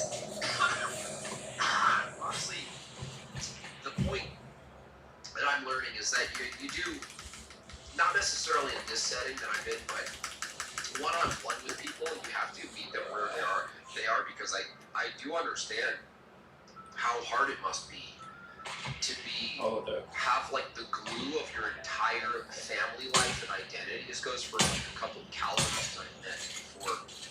Their entire family existence is threaded with their theology, and it should be. It's just, but if it's incorrect, that unthreading process is like, man, I feel bad. It was almost easier for me because me growing up, I grew up in sort of like a loose, speaking in tongues, born again, Pentecostal sort I of guess weird. my catechumen prayers read over me by the Metropolitan of Chicago in August time really yogurt. Nice. That's cool. Excuse me. AIDS! What was I saying? Oh, it was easier for me because there was not a deep-rooted, long-standing, familial tradition to break away from. I was just loose from the beginning. It's just like, oh, go here, go there, home church here, over there, bounce around.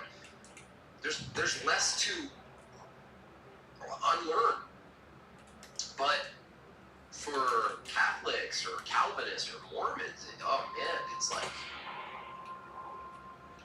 you're cutting like what it probably feels like cutting connective tissue out of your body. It probably. I don't even know if it's shooting. Why do I get off the Japanese? That's funny. 64 whole dollars. Sector weather alert. A large sandstorm is approaching. I sneeze in Japanese. I like each other. No, You sneeze in Japanese. there are conservatives here, there are far-right people here, there are Republicans How do here. you feel about that guy wanting me and you to be? But, let's I'm just stick. wondering. This is the topic of immigration. It's not How about do you feel about the it's guy? not about my feelings towards them. Okay. It's about staying on this topic. Okay. And Immigrants are good for America. Yeah. That's you and me. Oh, we got it with the feelings, guys. We're good for America. This is the dissident right that's pushing against sort of like the main problems in, let's face it, classical liberal democracy, enlightenment, the Enlightenment project of America.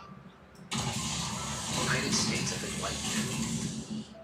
They're not getting into the beef. They're not getting into the meat of it. They're just kind of Sector like weather alert. A large sandstorm is approaching. platituding each other. And the guy over there wants us to leave. So I'm just wondering how you feel about So, I believe that there has to be strict immigration laws. Okay. We have to make sure that the people who are coming here have the good intent of the United States in mind. That's what. Yeah, but that's stupid too. That's like, what's the United States? Happy to catch you live again. Won't speak crazy. Orthodox is awesome too. Thank you for that, David. Appreciate that. Yeah, Ortho Thugs is awesome. Go follow Ortho Thugs. We have another episode coming up this Thursday. Need 3 more. New fun stuff, and then the following we won't have one because the family event I'm going to be at. so we'll get a break. Thank you for that. It's not my claim, but okay. So My claim is about immigrants so are net positive. if we just open our borders, See, that's already, this guy is arguing from a Charlie Kirk perspective. A large sandstorm. There's a much deeper issue that's harder to patch up, of course. I don't have the answers, but I can see it's a problem, is you can't just take the concept of America and be like, well, I'm okay for mass immigration from all different cultures and theologies, as long as they're pro-America. Dude, that's the thing in question. What's America? Well, it's everybody who likes America. Okay. It's kind of funny. The arguments about V2, I don't want to dive back into it. I just want to make a comparison that I think is interesting, is that the ambiguity of the title of the God of Abraham, it's similar here, where you take America as the concept, and it's just like a general concept, but you can't point to what you're really arguing it should be.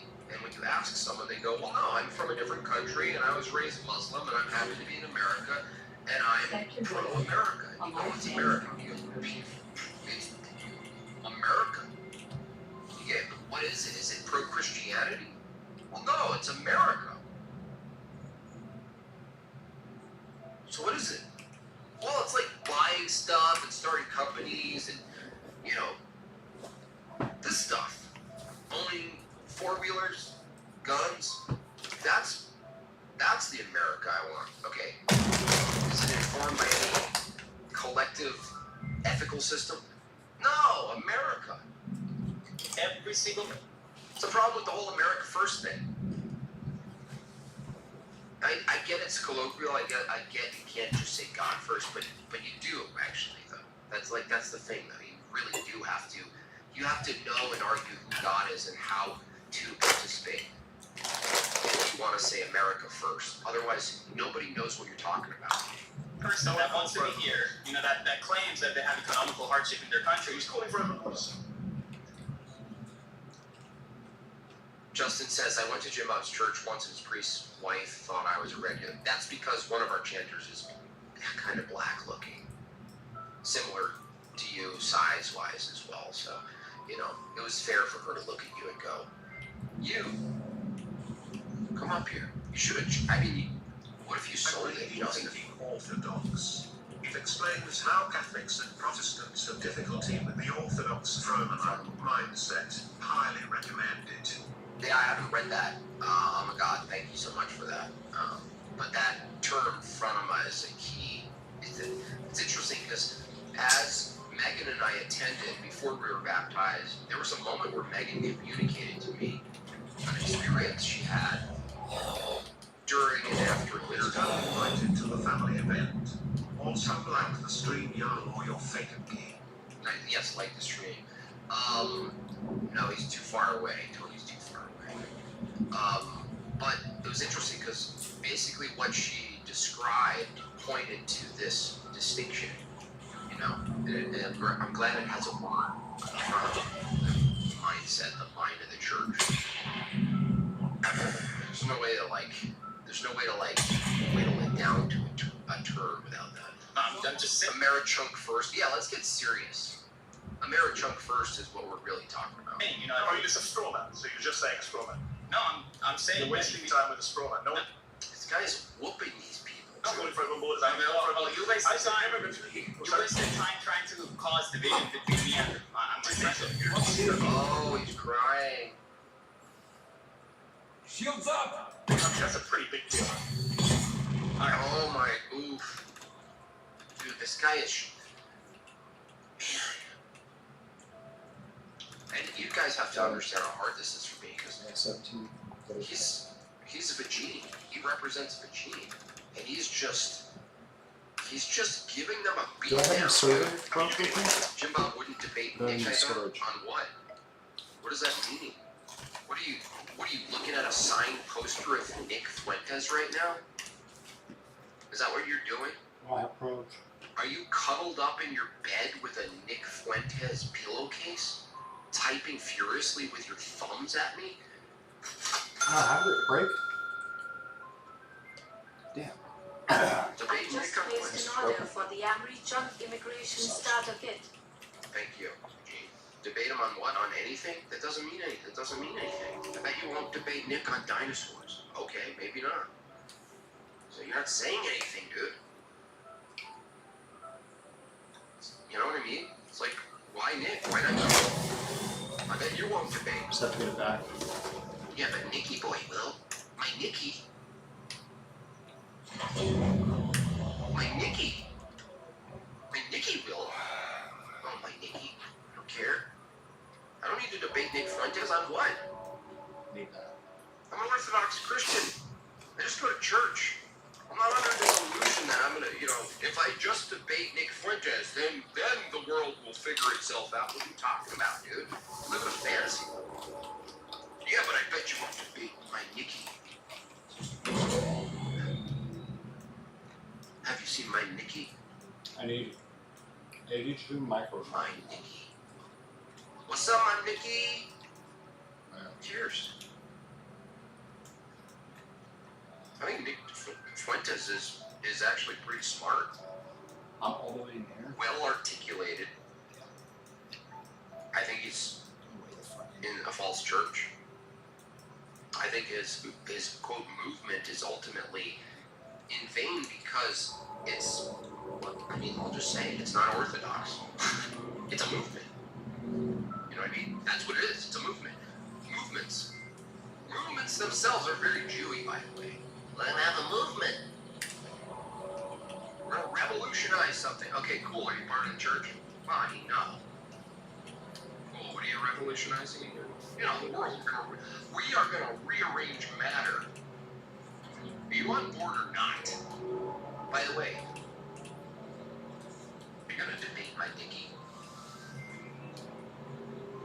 Like you said, your side, my friend. Like I said, you went went to along. Nick is amazing. He's just glazing Nick, dude. And Nick's got himself a good niche. There's nothing obligated or even focused on debating people on in general right now, but certainly not Nick Fuentes. Like, what's the point? That's what I would. What's the point? Gosh, I tried to derail it. There's no point. This argument. Why wouldn't you debate Joe Rogan? By bringing that. It's even the real time. I'm saying you're right. Jim Bob sounds bourgeois. Wait, is that the hot? Is that the elite bourgeois? Thank you. I'll take it. It's America. I'm usually like the lower class person, but so I'll run with that. Should I get a different shirt on? People on your side say we should leave. Not me. I asked you what type of immigrants are we talking about? Are we talking Immigrants about overall. So we're not gonna. So you want to get me? You want me? Jim Bob is trying to dull the edge of revolution. Well, that's just what it is, Dirk. It's edge. That's all it is. It's just an edging process. Into like particular communities. I'm not playing that. So you Maybe we'll finally go in a whole circle. The revolution is complete. 360 degrees. believe that people that come here without overall any respect, society. without any respect to our laws and our border. Weird RC think Nick is their pope now. He might be trolling it. Are going to be for this country. So you can't say that all immigrants overall. I don't support immigrants. Well, you said Immigrants overall. Immigrants Hello, listener. I think we have to remember this guy's story. all right. So I think we have to remember this guy so we have to as a character over in Worth of Thugs. Someone who's like this. I almost feel like this character could be someone who approaches Jermicular Land Whale with like a big world level deal. He like in his conviction he actually shuts it down.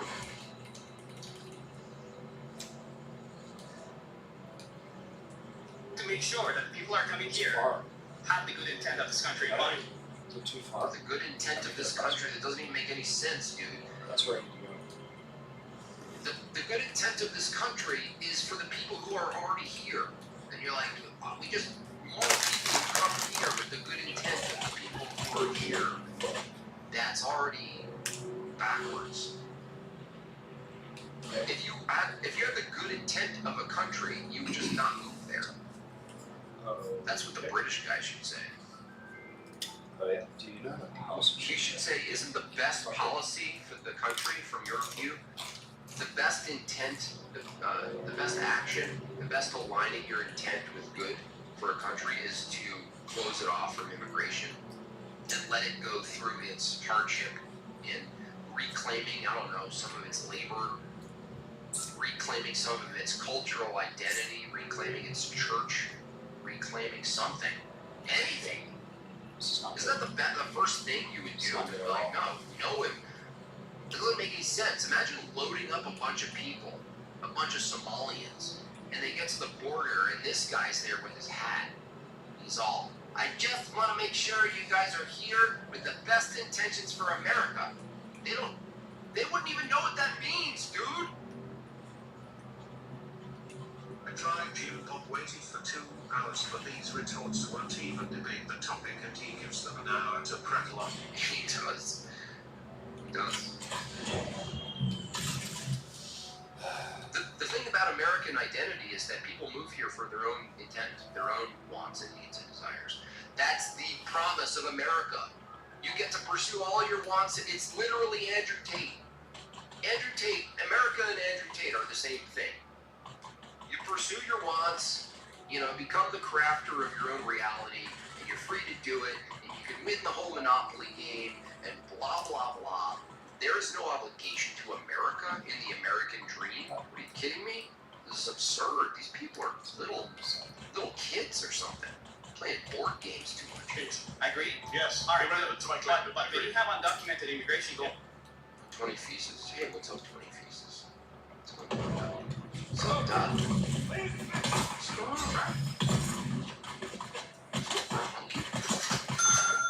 Here comes Vegeta again. Bob, I noticed earlier that you missed mentioning the most important movement of all, the vowel movement. Ja, and made a poo joke again. I'm the funniest woman on the planet. Take us. Thank you, Vegeta. I already made that movement. There's an old comic I had where there's a woman who's looking at her phone and she says, I feel a movement coming. It looks like she's furiously texting. Like, and then the next panel, you zoom out and she's just on the toilet. Thanks, Vegeta, for stealing the joke, reformatting it with an Indian accent, and expecting us to clap.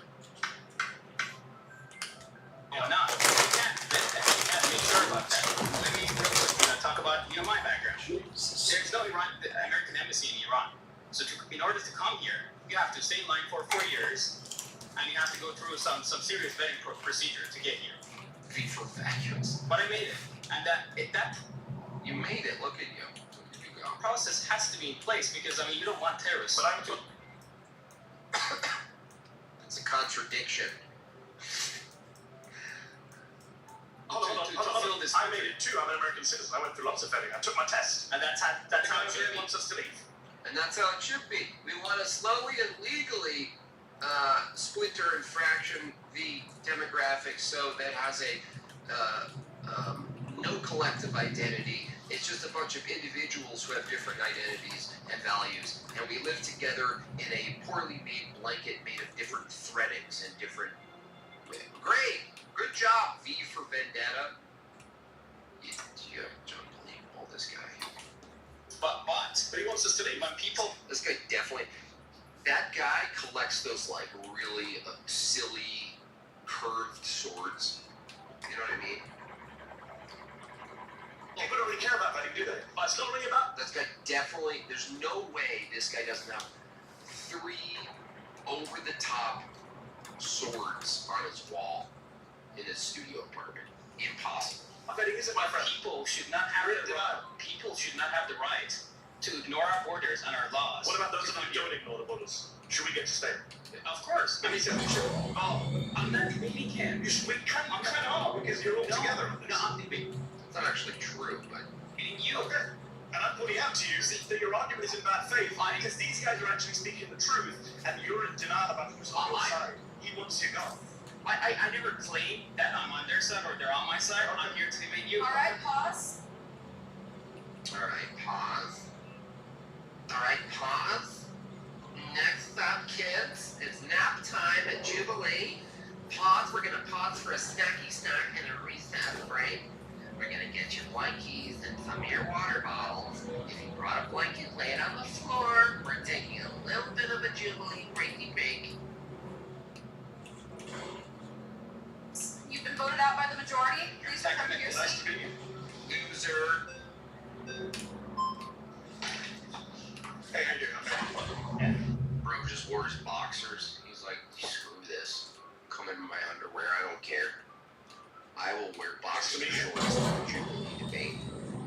think I care about your...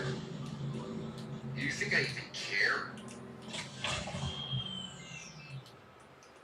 I can wear boxers to the Jubilee. I'm about liberty and freedom.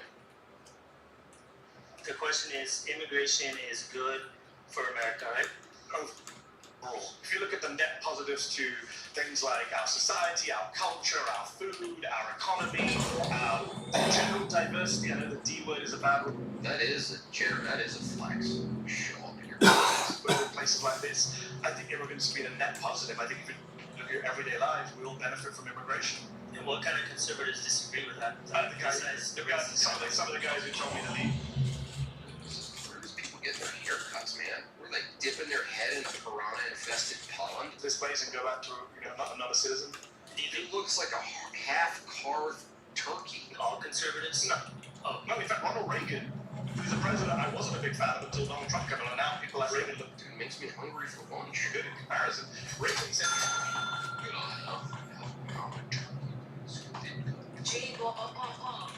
He's trying to do a dog holiday from Tombstone cosplay. I bet he'll be your Huckleberry. Because he's twice sexual. Get it? Is that Justin? I have a feeling that was Justin.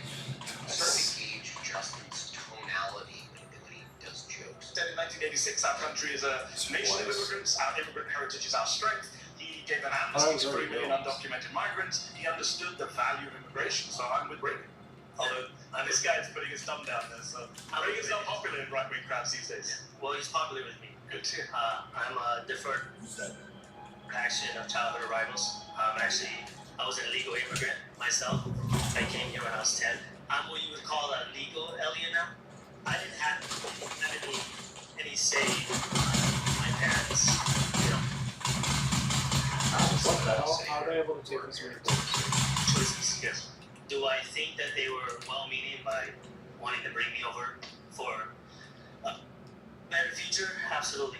I believe that. That's the thing. This is the big elephant in the room, is that you can't have this mindset of okay immigration and try to frame okay immigration as if you're going to get people here who first and foremost want to help America. No, they want to help themselves. People come here to help themselves. There is no obligation. That's the whole thing. But the people who are sort of being like, well, I'm pro immigration as long as it's pro-America, and you're like, there's no such thing, dude.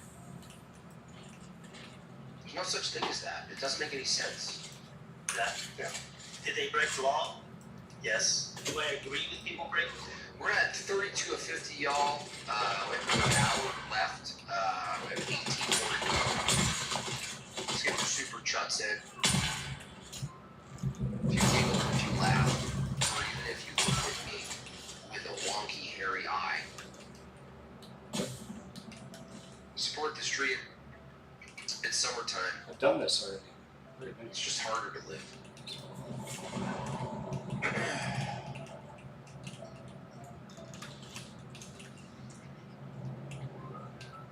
Yeah, it's not logical to be like, come to America, but also help the thing, this abstract concept. Did you say Netanyahu or milk 1 hour ago? What the hell is Nelk?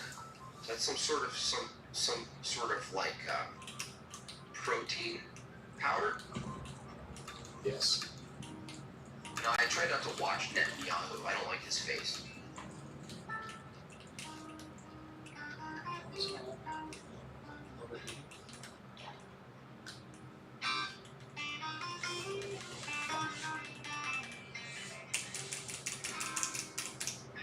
There they are. There's the super chats. You want to fight Tony? Let's keep the He's a boxer. Don't say about it.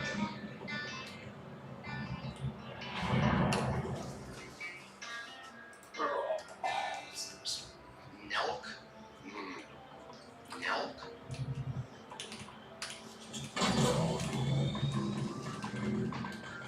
It honestly does sound like some sort of like substitute protein. When I told people I was at the going to the gym, I got all sorts of DMs. They're like, try this milk 604. Dead meat later, bro.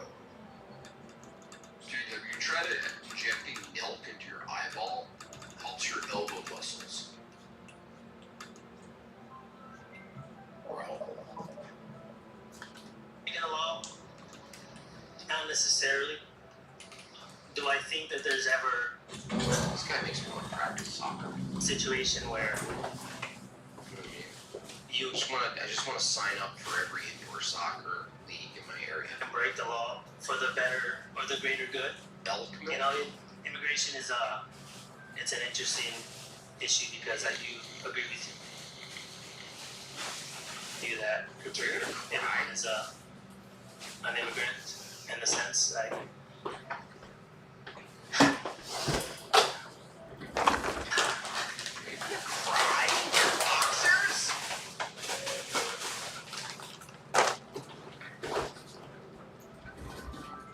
Does this guy get a tattoo every time he has an emotion?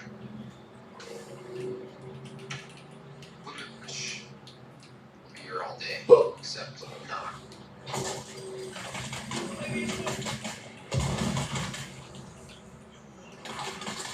I wish I had my piano, my violin music. I don't have it. Or romantic. can you tell me a little bit more about your journey? Okay. Please don't. What is this, a therapy session? Can you tell me, I'm getting a little emotional. Can you tell me your journey? I want to hear your journey. Maybe you tell your journey, I'll tell my journey, and we both join our journeys. We're gonna make America great again. We're gonna... I have a dream to go to Mar-a-Lago and make America great again, so... Well, tell me your journey, I'll tell you mine. If you show me your journey, I'll show me my journey. Would you like to hear my journey? Circle yes or no. Can we skip this one? I don't know. I mean, yeah. Let's get this little, this person's definitely female to male. How's it going? Actually, a fan. I see you a while. Here's Morgan. Thank you very much. Yeah. So, my argument is that Americans are what is a nation? A nation is a geographical location for people who have some things in common. So I think some of the things, typically in history, are going to be like race, religion, ethnicity. There was no country to immigrate to when my family came. Being called an immigrant makes my blood boil. You're Irish, right? You should never lean towards another dude in your underwear and ask about his... Definitely not. At 24. Never be in your boxer shorts, I'm not even almost crying, quarter of the way there. to an Indian man, like, Tell me about your journey. Tell me about your journey. yeah, this dude has Islam or Amish beard. It's creeping me out. His eyes are so bad, he's looking, he can't even, he thinks that guy's over him. You see how wrong he is with his eye line? Like, it's like 2 feet.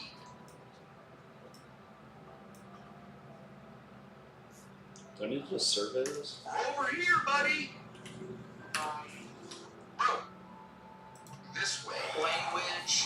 These are some of the things that we have to have in common in order to actually have a functioning civilization. You didn't even mention, can you mention beliefs, like the most important thing, your theology? Especially in self-government. I'm not necessarily a giant fan of self-government. I'm a Catholic nationalist. I'm not a fascist. You have to have at least some things in common in order to actually have a civilization. And immigrants, especially, Do they have something? I want you to get your No. You start saying, like, you have to, honestly, these people should be debating each other, honestly. The Jubilee has it all wrong. They should turn this into a little bit more of a dynamic situation here. Like, halfway through this, they should kick Mehdi, because he's already done his job. And I don't even agree with his worldview. He's already checking his phone right now. He's so bored. Get him out and have these people debate each other to demonstrate they don't even all agree on what this all looks like. You know? actually illegal immigrants that come into this country now disrespect us. They hate everything that we believe. They don't even speak our language. I watched after Trump got elected, I watched an interview of an illegal alien woman crying and about getting deported, and the entire interview was in Spanish. That is a spit in the face. It's disrespect. They don't care about us. They abuse our system. So you've gone from a teleological argument into just a bunch of series of wild, unsubstantiated I'm asking you, claims. what is the... I don't accept any of those claims. That they hate everything we stand for. It was, yeah, but it's a weak position. Like it's good rhetoric when you need it to say, there's people moving to our country who hate my culture. You have to say mine too at this point. Like, who are we kidding? As much as you would love to think that there's like this big mass egregore identity that shares your philosophy or your values, there's probably a section, but it's this time for like, well, they come here and they disrespect our what? Like, I want to agree with you, but I can't because the thing that you're referring to is just not there. It's like, I'm sorry to black pill, but that ship has sailed. What are you defending at this point? I'm just sorry. At this point, you're defending some weird dingleberry of classical liberalism that's left through the Constitution and consumerism. That's the identity. And I don't accept. I'm not going to deal with the teleology. I'm going to deal with the false claims that you made. There's no what's your basis for saying that all immigrants or all undocumented immigrants hate everything we stand? It's funny that you said you're a Catholic national. How do most Catholics get to America? Irish Catholics, Italian Catholics, immigration. Much of the people coming across the southern border are Catholics. Yeah, I know. So it's really funny that you say you're a Catholic nationalist, but Catholics came to America by immigration. Yeah, so immigration is good for America, even though you agree. Otherwise, people of your faith. This is where it gets a little nuanced, is because, like, if you say, oh, I want more of X people in this country, and you go, cool, you want a bunch of Mexicans that are just Catholic? Is that okay? Then you realize that no, a nation, if you're going to argue some sort of list, potentially even a list you can't exhaust of characteristics that make up a nation of people, language you listed some, I agree with the things you listed. But if you just put all your chips on one thing, you have to then bite the bullet and say it would be ultimately good to just import people who believe the same beliefs as you, even if their culture, their behavioral stuff might be incompatible. And this is the nuance, is that you can have a shared worldview with somebody or a group of people and have incompatible cultures. People can't seem to distinguish this because it's a little confusing. You're like, yeah, but if I had the same belief as them, wouldn't their culture reflect those beliefs? Yes, some of them would. It's like, look at it this way, like, if you go to different places and participate in the divine liturgy, the cultural aspect could alter.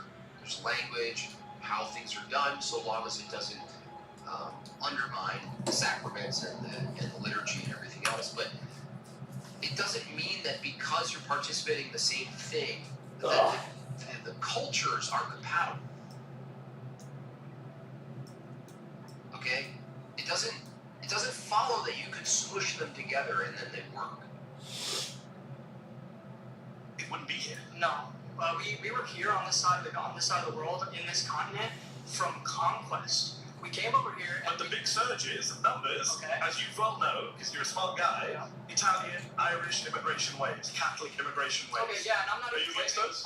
Were you against those? If you were alive, I'm not even claiming that immigration is bad. I'm not claiming immigration is bad in all cases at all times. What is your claim? My claim is that immigration, especially now, and especially for foreign people that have nothing in common with us, it's funny you say especially now. I forgot your name. My apologies. Brian. Yeah, how many? In every era, there has been a Brian who says, I'm not against immigration, just immigration now. Okay. This is what people said about Italians, it's what people said about Irish folks, said about Russians, Poles, and now we're saying about coming across the southern border. Because you're not being, why a little disingenuous saying I'm only against immigrants now? This is a trope. This is a trope that's been used by nativists throughout American history, and every wave of immigrants has come in and faced the same hate and animus and bigotry and lazy drip, and every wave of immigration is ultimately assimilated, integrated, benefited the country. In fact, assimilation right. This guy's a real pit bull, honestly. This guy's a pit bull. Now, these guys aren't prepared, so it's hard to tell, but I think he is, because he's not Pierce Morgan, so I can see his abilities, and he'll dominate you if you can't fight back. They're just all getting he can just say whatever he wants.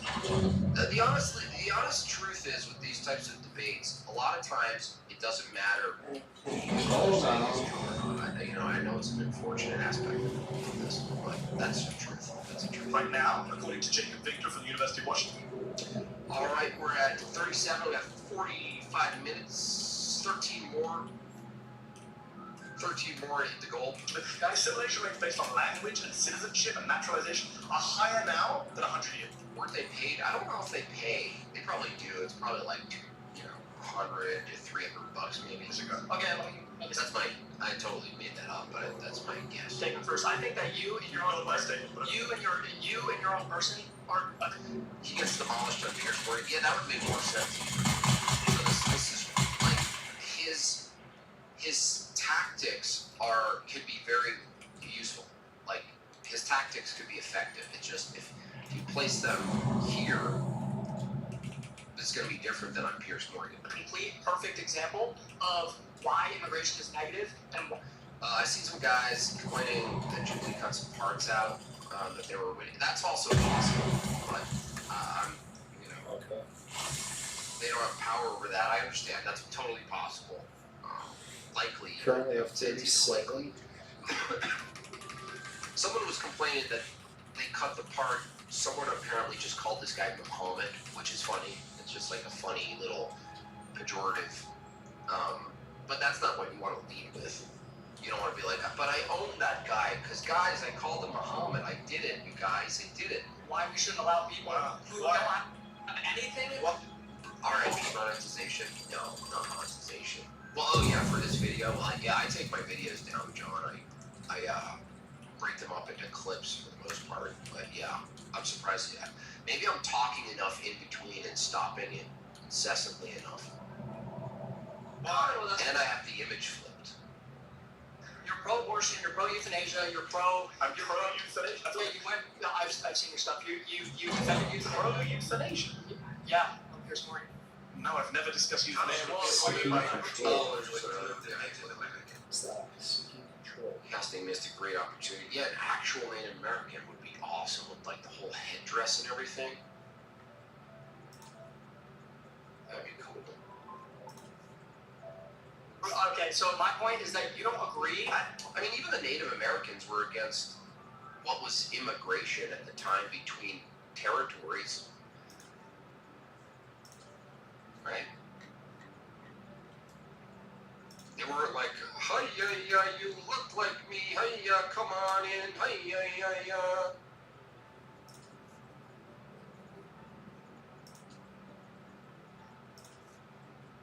Hi.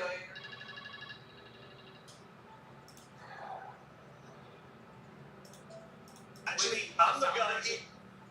They always like make it out like, not that this debate is about that, but they always make it out like the natives we're playing like the native tribes laid down on the ground together, looked at the clouds, and were like, that one looks like a fish. Oh, look, that one looks like turtle. Oh, look, no. They were brutal. This country. If anyone watching at home, I'm the only guy here who actually supports American values, democracy, free speech, the Constitution. So that's a problem. I mean, you can't get away from it.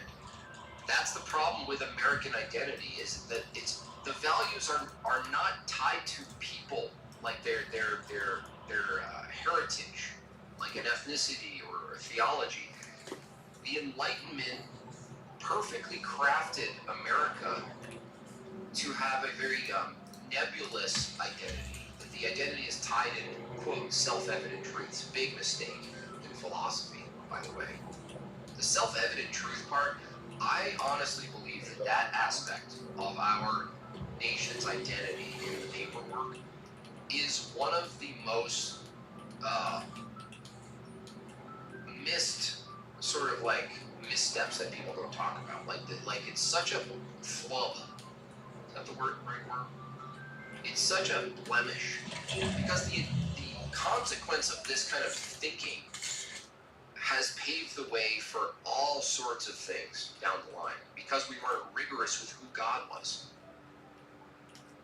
Vatican II people, if you're not rigorous with who God is, you already have a sort of an ecumenist view of whatever you're valuing. So it could just be anything. It's like, oh, I value free speech and this and that and my rights and this. You're like, yeah, but are there any obligations to your country? Yeah, to protect the free speech and the rights and the property. Any other obligations? No, just liberty. Just defending liberty. That's my job. So your God is liberty. The God of liberty has always been the God of America, honestly. If you're really honest about it, I know Christians, even Orthodox, would love to sort of, when you want to win, when you want it to work for you, you want to look back in time and say, this country is kind of a Christian nation, but you can't. Because you can't say it. You can say it colloquially, but you can't really say it is. It's liberalism. I'm not focusing on I don't believe in democracy. Why should we care about that, by the way? Isn't that what America stands for? What does America stand for? So you hate what America stands for, not me. I'm not even and in fact, all the study... This guy does a filibuster job. They should shut him up. Show that immigrants actually more so the only reason why that's the Mexicans in LA right now burning. The God of subjectivism, yeah. Get down, waving Mexican flags. LA's being burned down. Self-evident truths are like the worst version of the Covito. Yeah, it is. It's very similar. It's all self-evident, bro. Please don't send us back to the country that we're waving. Also, like the pursuit of happiness, misstep. Like the pursuit of theosis, that is not the pursuit of like you're not pursuing like this like internal want of having a feeling for your own sake. I'm happy now. My happy meter is up. I've been in LA for a few days. I didn't see anything burned down. Yeah, I know the riots have ended. That's because Trump sent. But if it's burned down, where's it all burned down? I haven't seen it. I've traveled. Send in the clowns. All of LA. You said LA was burned down. LA is 500 square miles. It's all freedom of speech. It's another false claim. Burning. Where's Sarah Tomato? She should be moderating this. This is when she'd be all, guys, can we? They're burning. I support euthanasia. LA's burned to the ground. Bro, just immigrants are what we stand for. Okay, so you're pro-abortion. What you say? Where's it? He is dominating. There's no moderator, so he's allowed to. So you're pro-abortion. And I'm standing by my position. You're pro-abortion. You're an immigrant. I'm pro Roe v. Wade. Yeah, personally, I'm not pro-abortion. Roe v. Wade is. All right, pause. Oof. That guy's frustrated. He's frustrated. You've been voted out. Yeah, it's unproductive. Jibba jabba. I was going to say next to me, Ryan, but I guess not.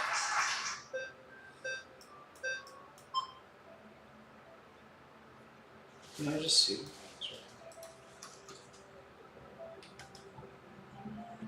Guys, here's your white nationalists fighting for the good fight.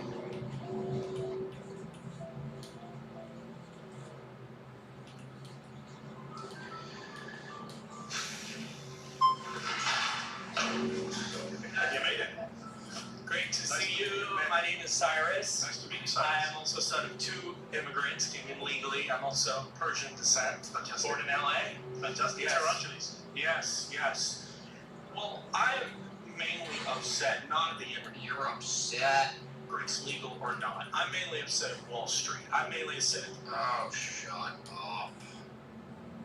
Boring. Isn't this somebody? This chick? She's somebody, right? She's like she's like the right wing's Taylor Swift.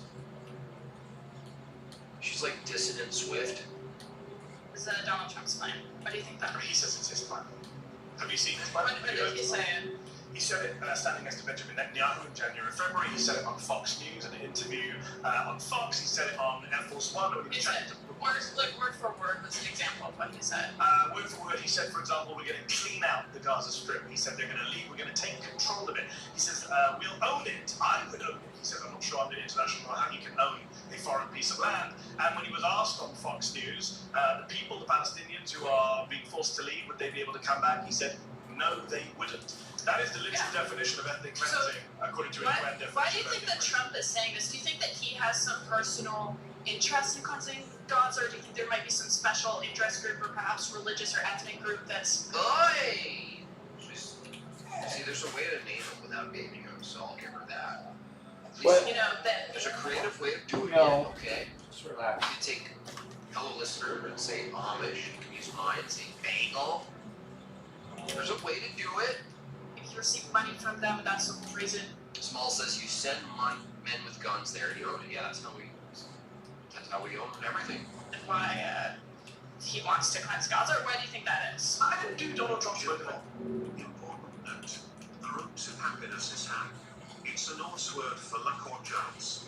Happiness is something that occurs to you, not a state of being that persists. Interesting. I didn't know that's etymology. Snagglebees, I appreciate that little lesson. Now I'd have to go to my etymologist, posh redneck, and now he has to verify that that's true. I really don't care. My claim is that what he's doing is ethnic. Yeah, Tiny Hat People, Bagel Squad. You know. Ethnic cleansing. Well, Do you agree with that? I probably I already would know actually, this, yeah, but probably agree, but I just... You don't agree that it's ethnic cleansing? You agree with doing it? No, I don't agree with that, but I agree that's probably his claim, but I'm trying to figure out, like, why do you think that is? Because Donald Trump's a white man, he identifies as Christian, I'm not sure if he really is, but what interest does he have in preserving a Jewish ethnic state? Like, why would he have that? Good question. You have to ask Donald Trump that question. I've got multiple views. You don't I'm sure think... you have many views. I'm not sure I like what Sam Hyde says Brazilian and Irish. That's hard. you're going with your views. You mean for himself? Or? But I think Donald Trump is definitely someone who's got financial interests in ethnic cleansing. He's got political interest. Want to gift her some purple? He likes the evangelical voters he gets. A lot of Christian evangelicals might support his own saying Jesus will come back if all the Jews are gathered in one place but no Palestinians. I think he's going to make money, he thinks, from beachfront property with Jared Kushner.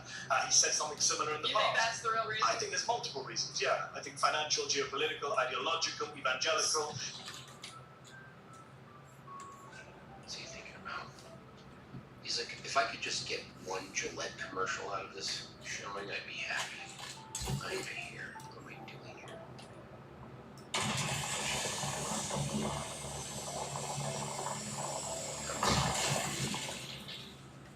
Gosh, I miss 11th grade.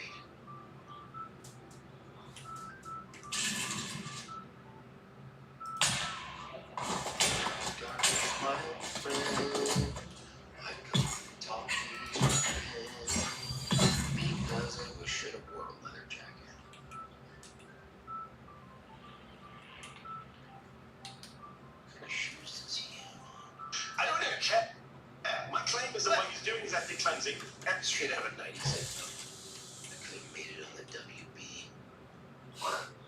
I would play a good vampire. Ethnic cleansing is a war crime according to the Fourth Geneva I missed the Jets. Convention. It's against international I miss both of those. law under the Rome Statute. So we shouldn't be part of that. The United States should not be supporting Donald Trump's. Do you think Mehdi can talk like an Indian at will, like lose his British accent and just go right into plan? I agree. I agree. What do you think should be done instead? I say, why do women sound like that? That's the answer. They sound like that. It's like you can't. It's impossible. So I don't like women in these settings, honestly. You know what I mean?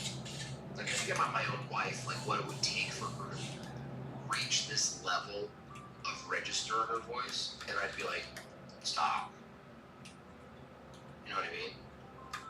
Like reaching this level of register in your voice means the kid's already tried to rebel. So we should minimize this stuff, not enhance it. You know, you guys hear the sound. You guys hear the sound of that crazy, right? Ethnic cleansing. Ethnic cleansing is a war crime according to the Fourth Geneva Convention. It's against international law. I actually think you're essential about the sound of her voice. You know, honestly, that's the sound of most women's voices if they get a little irritated. It sounds. I don't want to ostracize myself from them.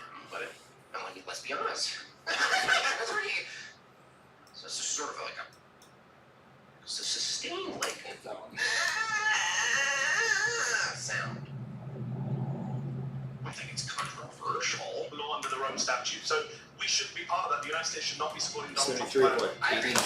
I agree. What do you think should be done instead? They're like, we need her in radio.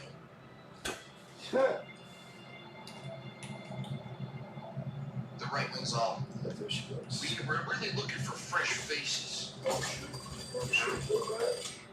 This is right. What do we got here? What do we got? This is press play. Perfect. Let's get her on every single station possible. Thank you so much for that.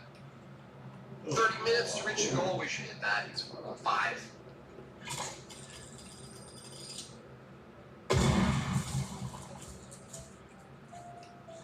With the Israel-Gaza Thank you, Suzanne. situation, I'm not sure what your stance I would like is to on see a this. ceasefire in Gaza. Ceasefire, I would like to see, I don't really get into debates about what solution. I would like to see an end to the killing. I would like to see Gazans have freedom. I would like to see the Palestinians in Gaza somehow get their land. About 80% of Gaza right now is under Israeli military control or displacement. I would like to see freedom. Shake it off, shake it off. There's hella shit to explore here. Palestinian people. I'm an American. To go back to the core of this show, I support American values. It really is a religious and ethnic battle. Religious battle. Yes, it's obviously between Jews and Muslims. They want control of the Holy Land. No, it's not. Yes, it is. No, What else? What other? Actually, the founders of Israel were secular. They were not religious. Actually, I think some religious Jews, like there's also the Israeli government minister. It doesn't really matter. My point is. The sound of just the sound. Yeah, that's true, Jacob. It's like asking the question, well, what do you think's really wrong and what do you really think's happening? And you're like, what's the solution to any of it? He's gone. Maybe there's no solution to the world. Maybe the solution is defeating death. You ever think about that? Thank you, Oslo. Oh, la fella paisano, move it to America. Move it to America. Austin, the TV, huh? The buone paisano.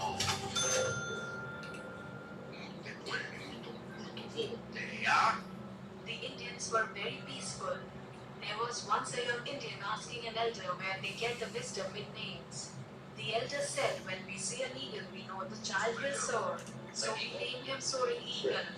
When a young girl is born, we look and see flowers. So we name her Baby Flower. Now tell me, why do you ask? 2 dogs fucking. That's a good joke. I heard that. Is that, who told that joke? I forgot who it was. Thank you for that. Add to the gold rating. Thank you, Haley. Appreciate you. Conflict is over land. 7 more. It's colonial. It's historic. It is not about religion. Colonialism is for a reason. The people who want to steal the land want everyone to believe it's My point is, why are we sitting here? Why are we sitting here? It's like a false dichotomy where we have to argue like, do Jews get Israel? Do Muslims get Israel? Why are like we? I've never brought up How many of us here are Christians I didn't bring up anyone's trying to pick sides between Jews and Muslims taking over Israel? Like, don't you think that? Oh, hold on. First of all, I didn't bring up religion. Second of all, you know that a lot of Palestinians are Christian, right? Some of them, yeah, it's very small. Well, it's majority Muslim. Yeah, it's very. 77? I agree. You know what's happening here? So close. This whole group, including Sarah here, Oh, they my memorize some of them could be strong talking points. I don't know all of them, but what they do is they memorize talking points and they go on their various channels and they do their talking point. That's like their higher talking point people. That's their niche. That's what they do. But in this case, like, you can't do it because if you have a backpack full of talking points that you're used to like blathering on about, if you're gonna go up against a guy like this in a situation where there's specific prompts, you have to almost abandon the talking points. Have them if you need them, but like, you want to get into what is it this guy thinks and believes, and see if you can tear it apart from his inside. They're all doing external stuff, external critiquing. Like, well, what about this? What about that? What do you think about this? Are you really gonna believe that? Here's not one of them goes to him and says, you believe X, and go into his view. None of them. Yeah, but there's. It's just, what about this? What about that? What are you gonna do about it? It's so stupid. It's slop.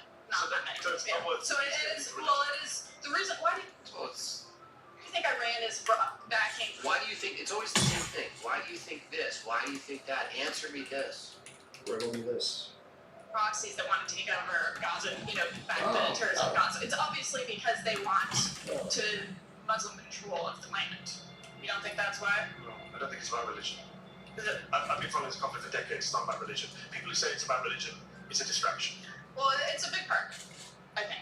I think it's become It's absolutely insufferable, though. a big part of it. It's been They're debating straw man. That's their failure here. They're not just looking at this guy and go, what is it you believe? What's your affirmative? He says Donald Trump's plan for Gaza is ethnic cleansing. Gotta get back. That's the claim. Gotta get back So you to gotta base. deal with the claim. been weaponized by bad faith actors, sure. But I don't think that's the core. The core is the one people. Dr. I Evo gotta be says, cautious Myra just did with that on a text quicksand with and like Matt worms. Walsh. Matt confronted him about polygamy and he replied, you owned by bagels. Yeah, it doesn't work. It's all done. You can't do it. So it's over. One group of people are dominating another group of people. What group? This is America in a nutshell, this lady. Yeah, kind of. It is a Well, part. it says that, but what group of people is dominating another group of people? One ethnic group is dominating What another ethnic group? What ethnic group? Jewish people, Yes, dominating. Arabs. Yes. But I didn't say they're Christian, Muslim, Jew in a religious sense. Jews defined as religion and ethnicity, you don't know. Well, why do you think that Muslims want control of I the didn't land? keep Why saying do you think Muslims. that? I didn't bring Why up do you think? Muslims. Well, they're Muslim states. Like, what do you think? Like Iran wants to do? What's Sarah's OF? I got it wrong. No, this is different. This is the same as OF. This is different. It's like an only debate OF. It's similar. It's just not naked. But that's part of the conversation. What do you mean? No, it's not. The conversation is Donald Trump is doing ethnic cleansing and you agree. Yeah, but it's So I'm not sure why you're but spelling it, to be honest. it's part of the larger It's context a weird of the debate when you actually conversation. agree with me. This is the flaw. Like do they not? Maybe I mean, Jubilee has changed their prompts. They sell a prompt to one person and then not to the other, and then they make them clash, and everyone's confused. It's probably a good tactic on their part, but it's their fault for not being prepared with these prompts and looking at them head on. The claim. It's like when you go into a TikTok debate. I don't there's know a if claim I'll go through prompt, it. Nah, I don't want to risk it. No, too risky. You engage with it directly. None of them are doing this. It's weird. What I was trying to say is we kind of have this No, full fuck with dichotomy this shit. here where we're This guy is smug. He is very smug. trying to take But he's dominating. the side of the Gazans, which mostly it's a Muslim majority, or the side of the Jews, to try to Oh, he's back. This guy's This is back. not as risky. This guy's I'm back. gonna take a couple This bullets guy here. his first thing was, 1, 2. don't interrupt me. I got a thing. People know this about me. I got a thing that happens. So he's We're gonna do basically this, like then I want to start my. saying I'm about to throw a temper tantrum if you interrupt me, basically. Obviously, we're ending up with a lot of aggression. I can see in your eyes there's a level of exhaustion from being here. Oh, you're connecting. This is where my empathy comes in. We're Corny. I always announce my empathy when I feel it.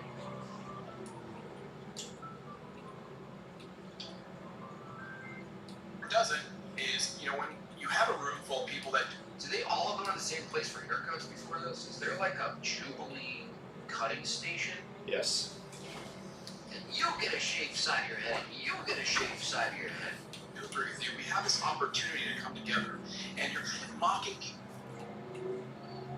Wait, Yeah, if there was a reason to do your hair, it We all was are this today. vain, I'm vain, we're all vain.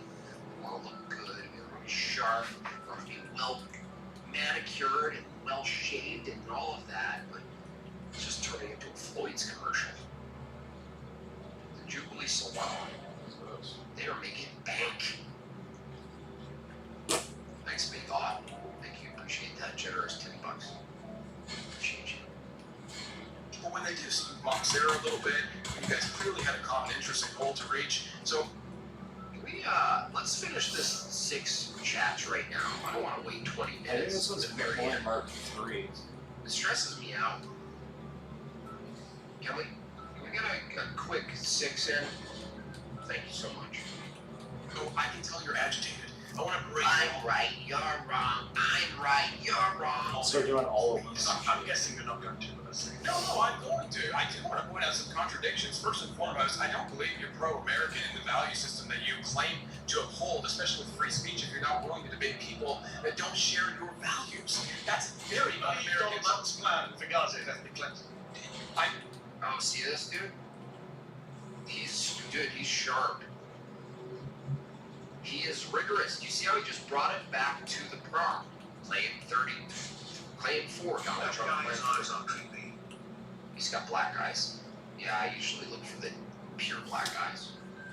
I mean, that's gonna be clipped. I don't look for pure black guys.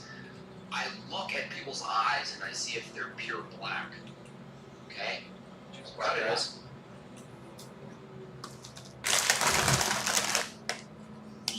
Just don't.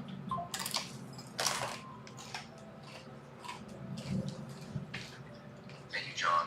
Thank you, Ben.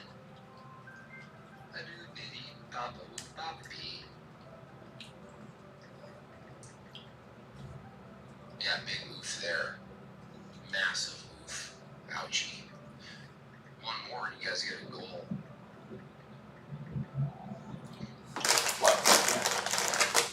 Palate cleanser. Oh, man.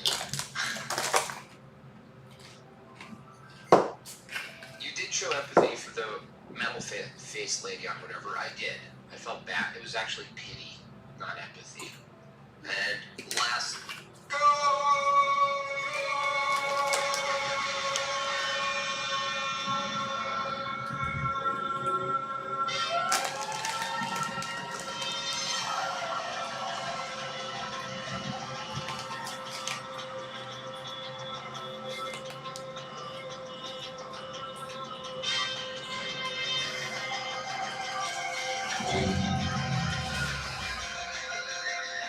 Sounds like the beginning of a Tom Jones song.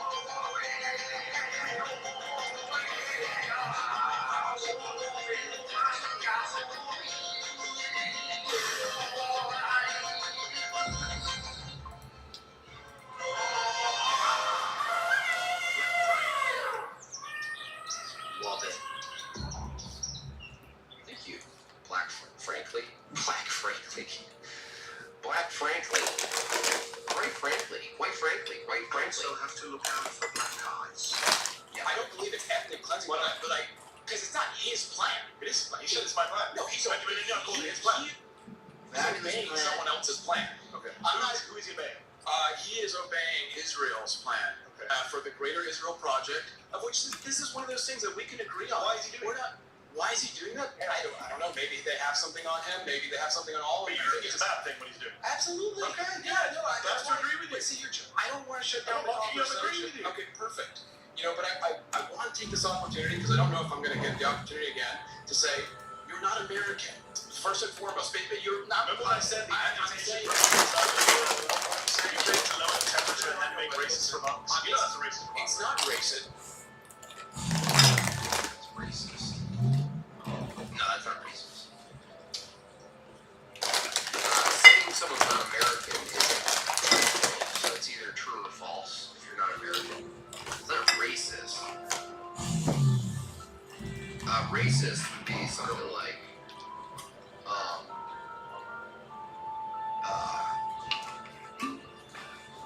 you're like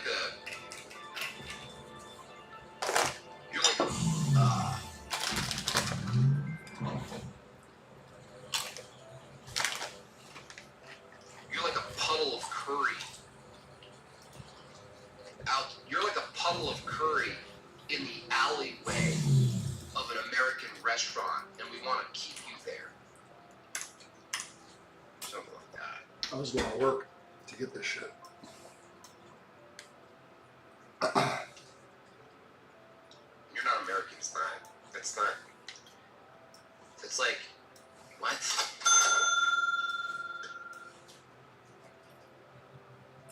Oobly James, you are leaving me for black guys? What the? Eugene, I think this is what do they call those unhealthy online relationships, where the this case, This is the thinking. definition of the peripheral root persuasion, preying on viewer with fluency and social proof heuristics, where the quick hit Reddit tier points seem to infect normies as good arguments. Yeah, it's interesting, isn't it, Ian? It's almost like some sort of MK Ultra crap.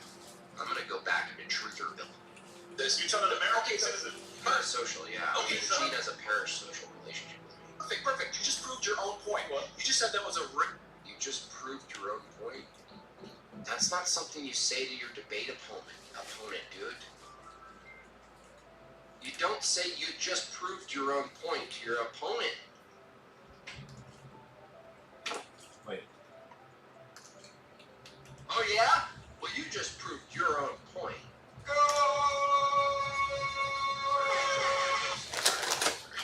racist position.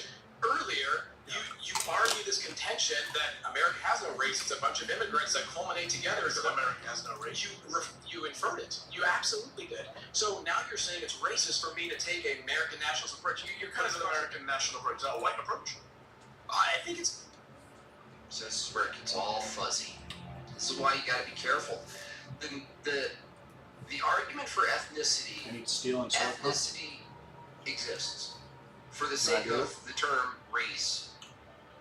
For my view, I get a little bit semantic about that. I think the human race is race. I know it sounds all 38 steel and everything, and I should buy a flute, 30 like some sort silicon. of wooden flute. But when you, as you approach the ethnicity thing and the cultural thing, you really have to sort of think it out, because these simple answers to like, well, what's the ethnic aspect?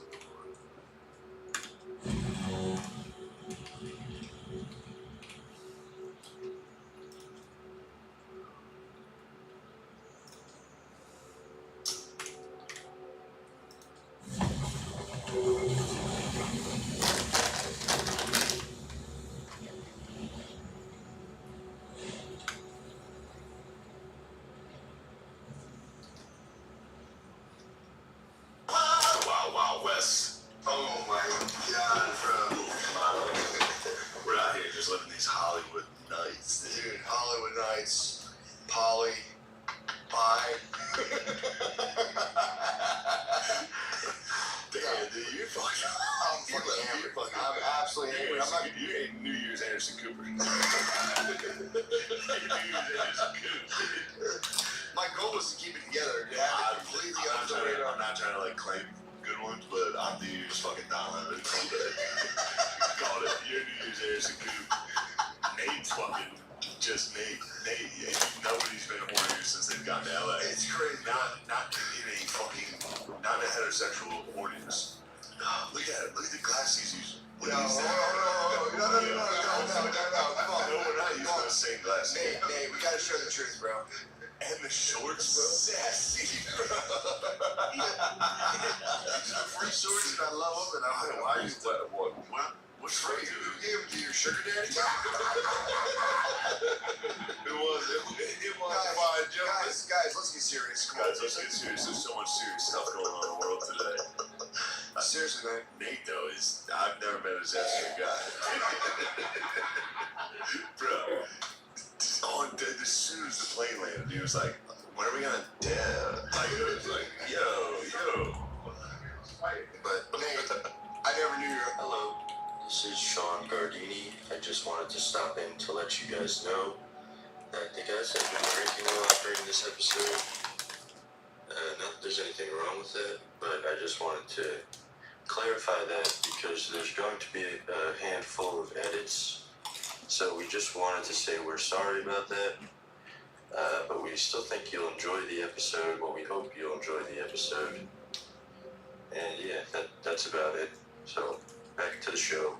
Let's talk about it. Now, this is good. Yeah, we're on. You definitely. Matt's goofed up. You're Silver Fox, Anderson Cooper. I'm CIA asset, Anderson Cooper. Vanderbilt, fully Vanderbilt right now. You're Vandy.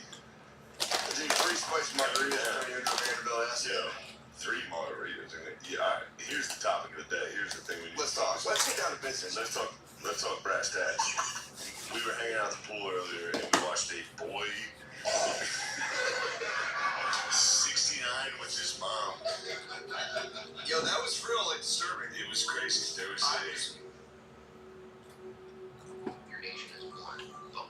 types of people. Come on. As much as you would love for it to be the case, I've never heard it argued well that I'm convinced by it. I think you're American. I'm saying you're not. I think you're American. I'm saying. I don't think you're American. No, you're not American. No, you are. No, you. 2 shrimps one day? How lucky. You're not American on values. I don't think you're not American on values either. I think you're a little fascist, a little racist. See, you're using these words. Okay, first of all, I want to say, I'm not just throwing it. Every come sit down and I said every conservative has been shot down by leftists like you. Every conservative. No, you're gay. For every conservative, for every right wing, for every Stefan Mon. They're just not debating it. Monu, Thomas Sowell, Nick Fuentes, all of those people. Is Thomas Sowell? He's Australian. But that's the point. I'm saying Thomas Sowell's Australian. My mind is blown. Wait, what? Is Thomas Sowell an Aborigine?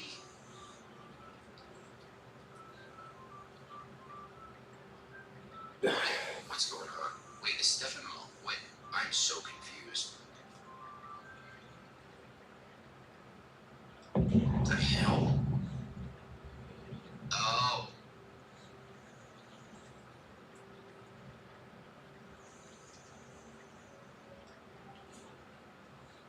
Listen, I want to start this off by saying you that guys I'm still still hear me, a little tired. Okay, now. Does your mom know you're gay?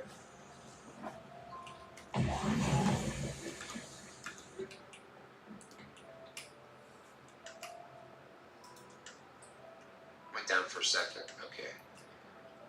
He must have been talking about. But even Stefan Molyneux, is that Australian? This is so weird.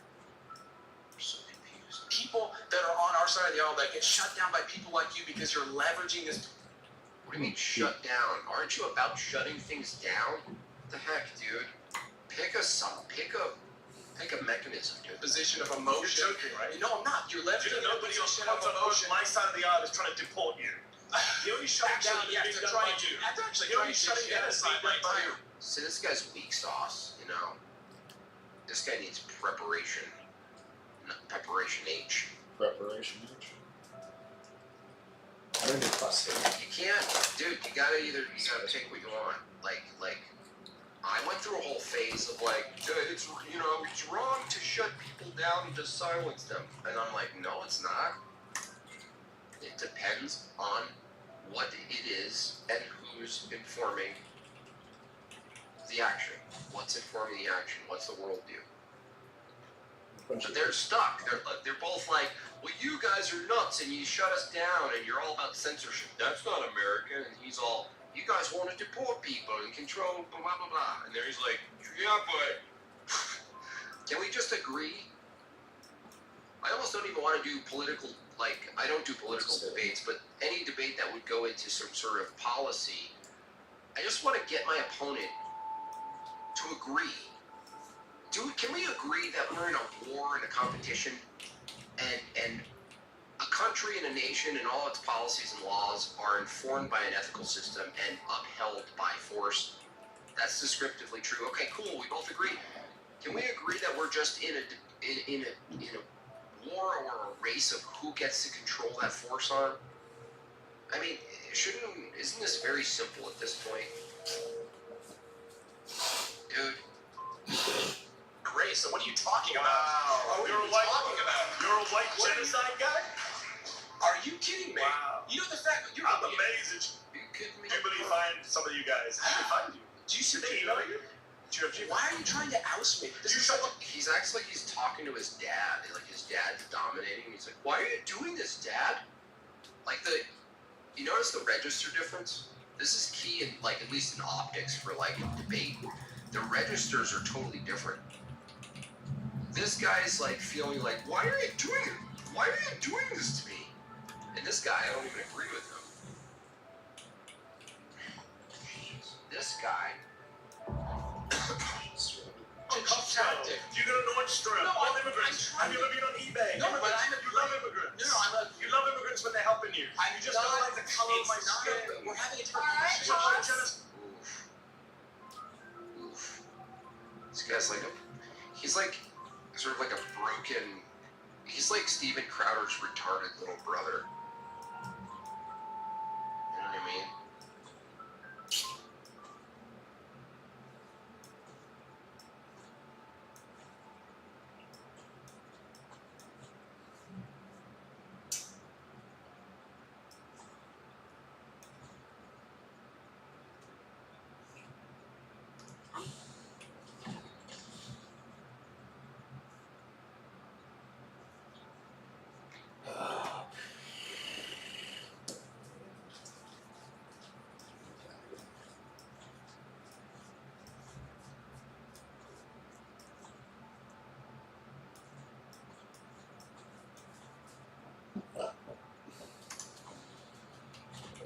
This is the corpse. That's right.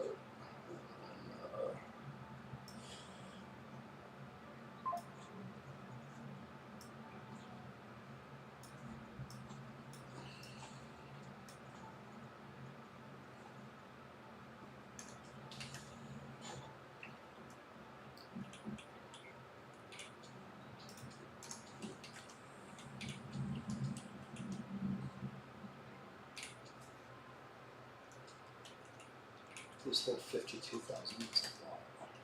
Oh, it's total. Just keep putting corpses in there. Sick.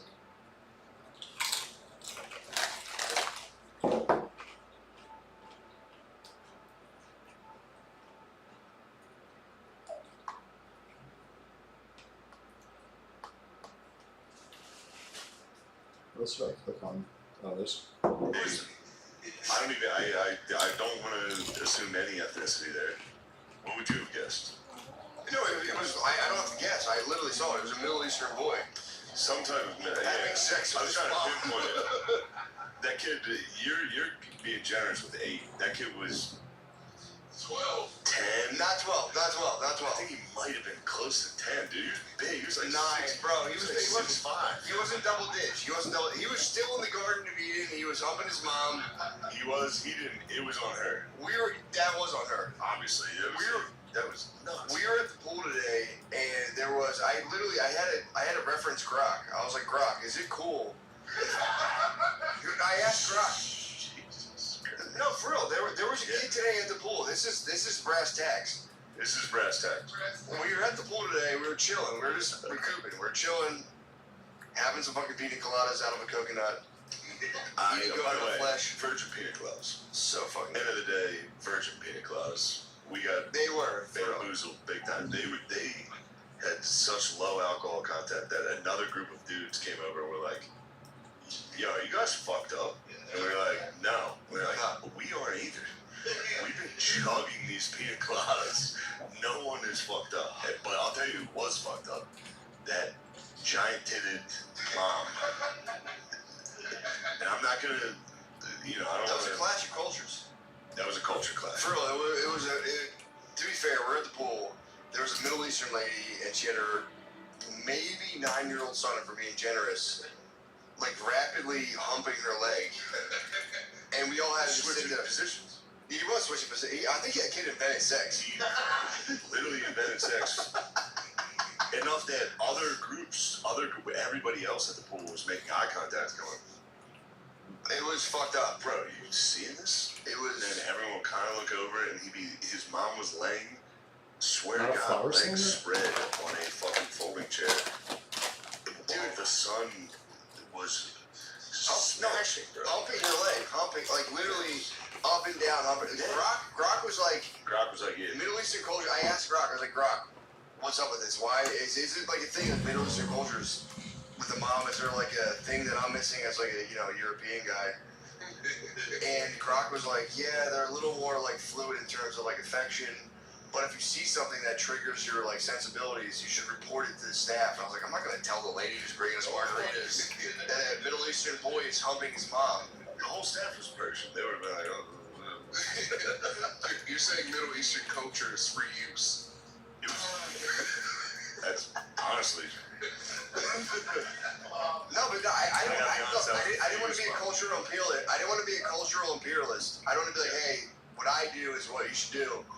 But I was like, Grok, isn't it kind of universal that like if you're don't hump your mom. If you have a boner from your mom, universally frowned upon. And Grok was like, dude, if you see something troublesome, talk to the staff. And I was like, talk to the big titty Latina that's serving me drinks. Well, you said it, Grok. Honey, it was Grok. Grok told me to talk to her. No, it was for real. No, it was really like troubling my heart. I was like, this isn't right. This kid, the mom was laying. First of all, the way the mom was laying. Laying without a boy helping her, that would have been. That was enough. That would have been crazy. That was enough for like. How about a towel? TBH, your pussy was out. Lemaire. It wasn't out, but Y'all saw my pussy this morning? Yes, you were too busy ass up. Swimming like a fucking shrimp, dude. I was giving it my best. You swim like a You are the crawl daddy. Crawl daddy. He swims like this. This is his ass. That's how he floats through the It's like Jaws. It's good. Yeah, You see Nate's ass, you go da-da-da, yeah. da-da-da-da-da. The fins out. Well, we probably should be actually a little quiet. Yeah. It's late here. It's We're late. Dude, we're just in Beverly Hills. We're in the Pink Pony. We're in the Pink Pony Club. Pink Pony Club. My daughters love that song. I can't be like, guys, I know you love the song, I know you love to sing the lyrics, but it's about you. Yeah. Anyway. This episode of Matt and Shane's Secret Podcast is brought to you by Dune Wipes. Have you left poop streaks in someone else's toilet? Yeah, every time. Yeah, every single time. I did it all week. It's a fucking disaster. I literally painted my bowl this morning. Yeah, it was crazy. There's nothing wrong with that. No, it was a Little paint job. Do you ever pack extra underwear when you travel? How much extra? Do you ever need it? How much an extra pair per day? Yeah, I always bring extra underwear. Yeah. So now I'm fucking shitting my pants constantly. Where the fuck you guys getting at here? Do you wipe standing or sitting down? Does it make a difference? What is going on, dude? How horny are these people? They want to know. There's got to be something about standing up, though. Like, I'm a stand-up wiper, honestly. Sitting down, it just smears everything. I don't know. I can't do it. Well, Matt, whichever way you wipe, it's time to show your beeholes some respect and upgrade to Dude Wipes. Dude Wipes tackle the mess without any fuss, and the flushable design makes cleanup a breeze. They leave no room for dingleberries or stray butt crumbs that TP might miss. Plus, they're extra large and designed for adults, so no more endless rolls or settling for a less than perfect wipe. Dude Wipes, best clean, pants down. Available, these guys are really funny. Amazon. It's available on Amazon and at major retailers nationwide. Guys, we're in California having a good time. Also, they would get in the pool. And Gavin Newsom's sponsor this podcast. No, we do. He would straddle her. He would kiss her. They were kissing. No, for real. While he was wrapped around her. Was it like lips kissing? No, it was like. It was enough. They were kissing so what lips much. are you talking about? They were kissing so much that I was like, is he special needs? Yes, I thought the same thing. I was like, maybe I'm an asshole. Maybe this kid is severely special needs. Then I heard him fucking talking. He was like, the fucking Dodgers are looking great. I was like, it's like, God damn, this guy's 38 years old. The fucking Dodgers finally lost the series of the Padres.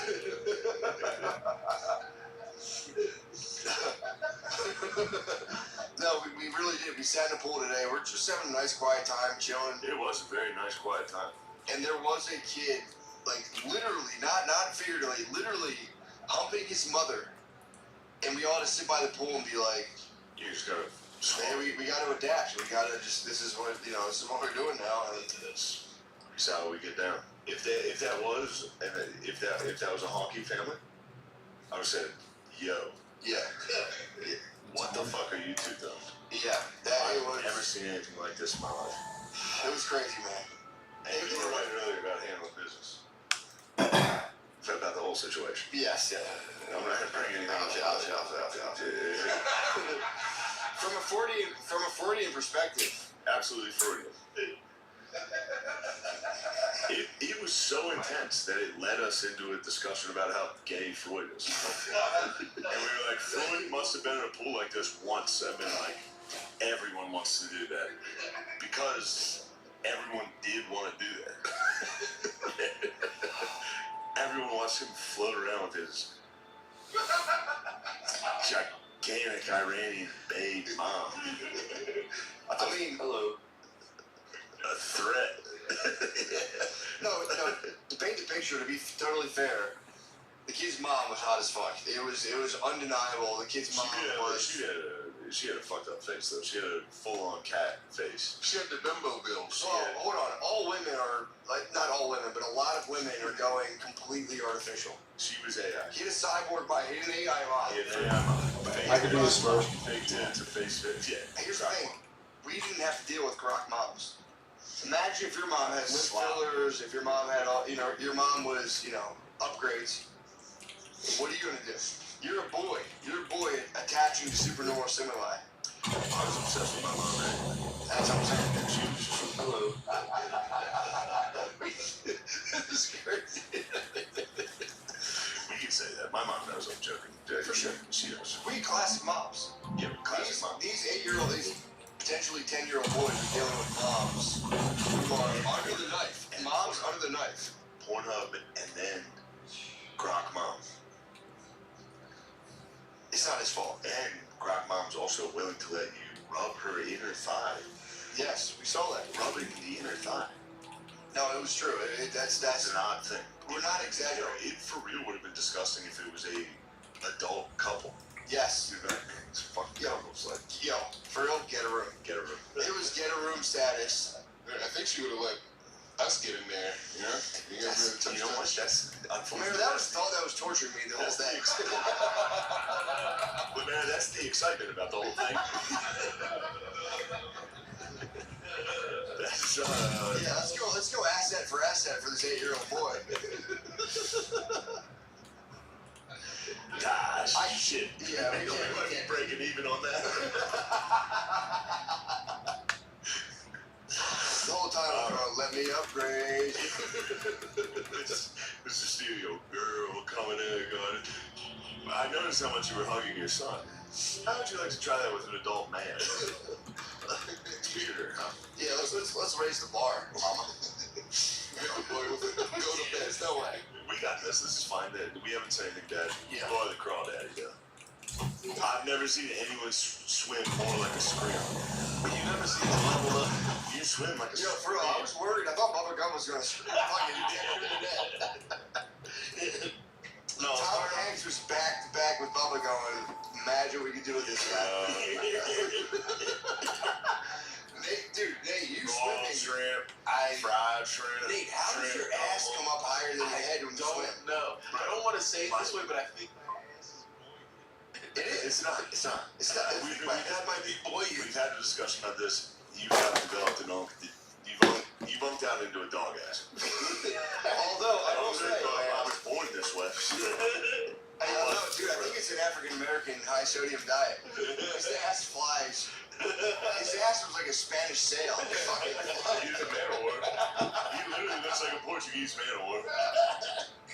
He tried to push off the wall one of the times he took off. One of the things, Nate doesn't use his legs to swim.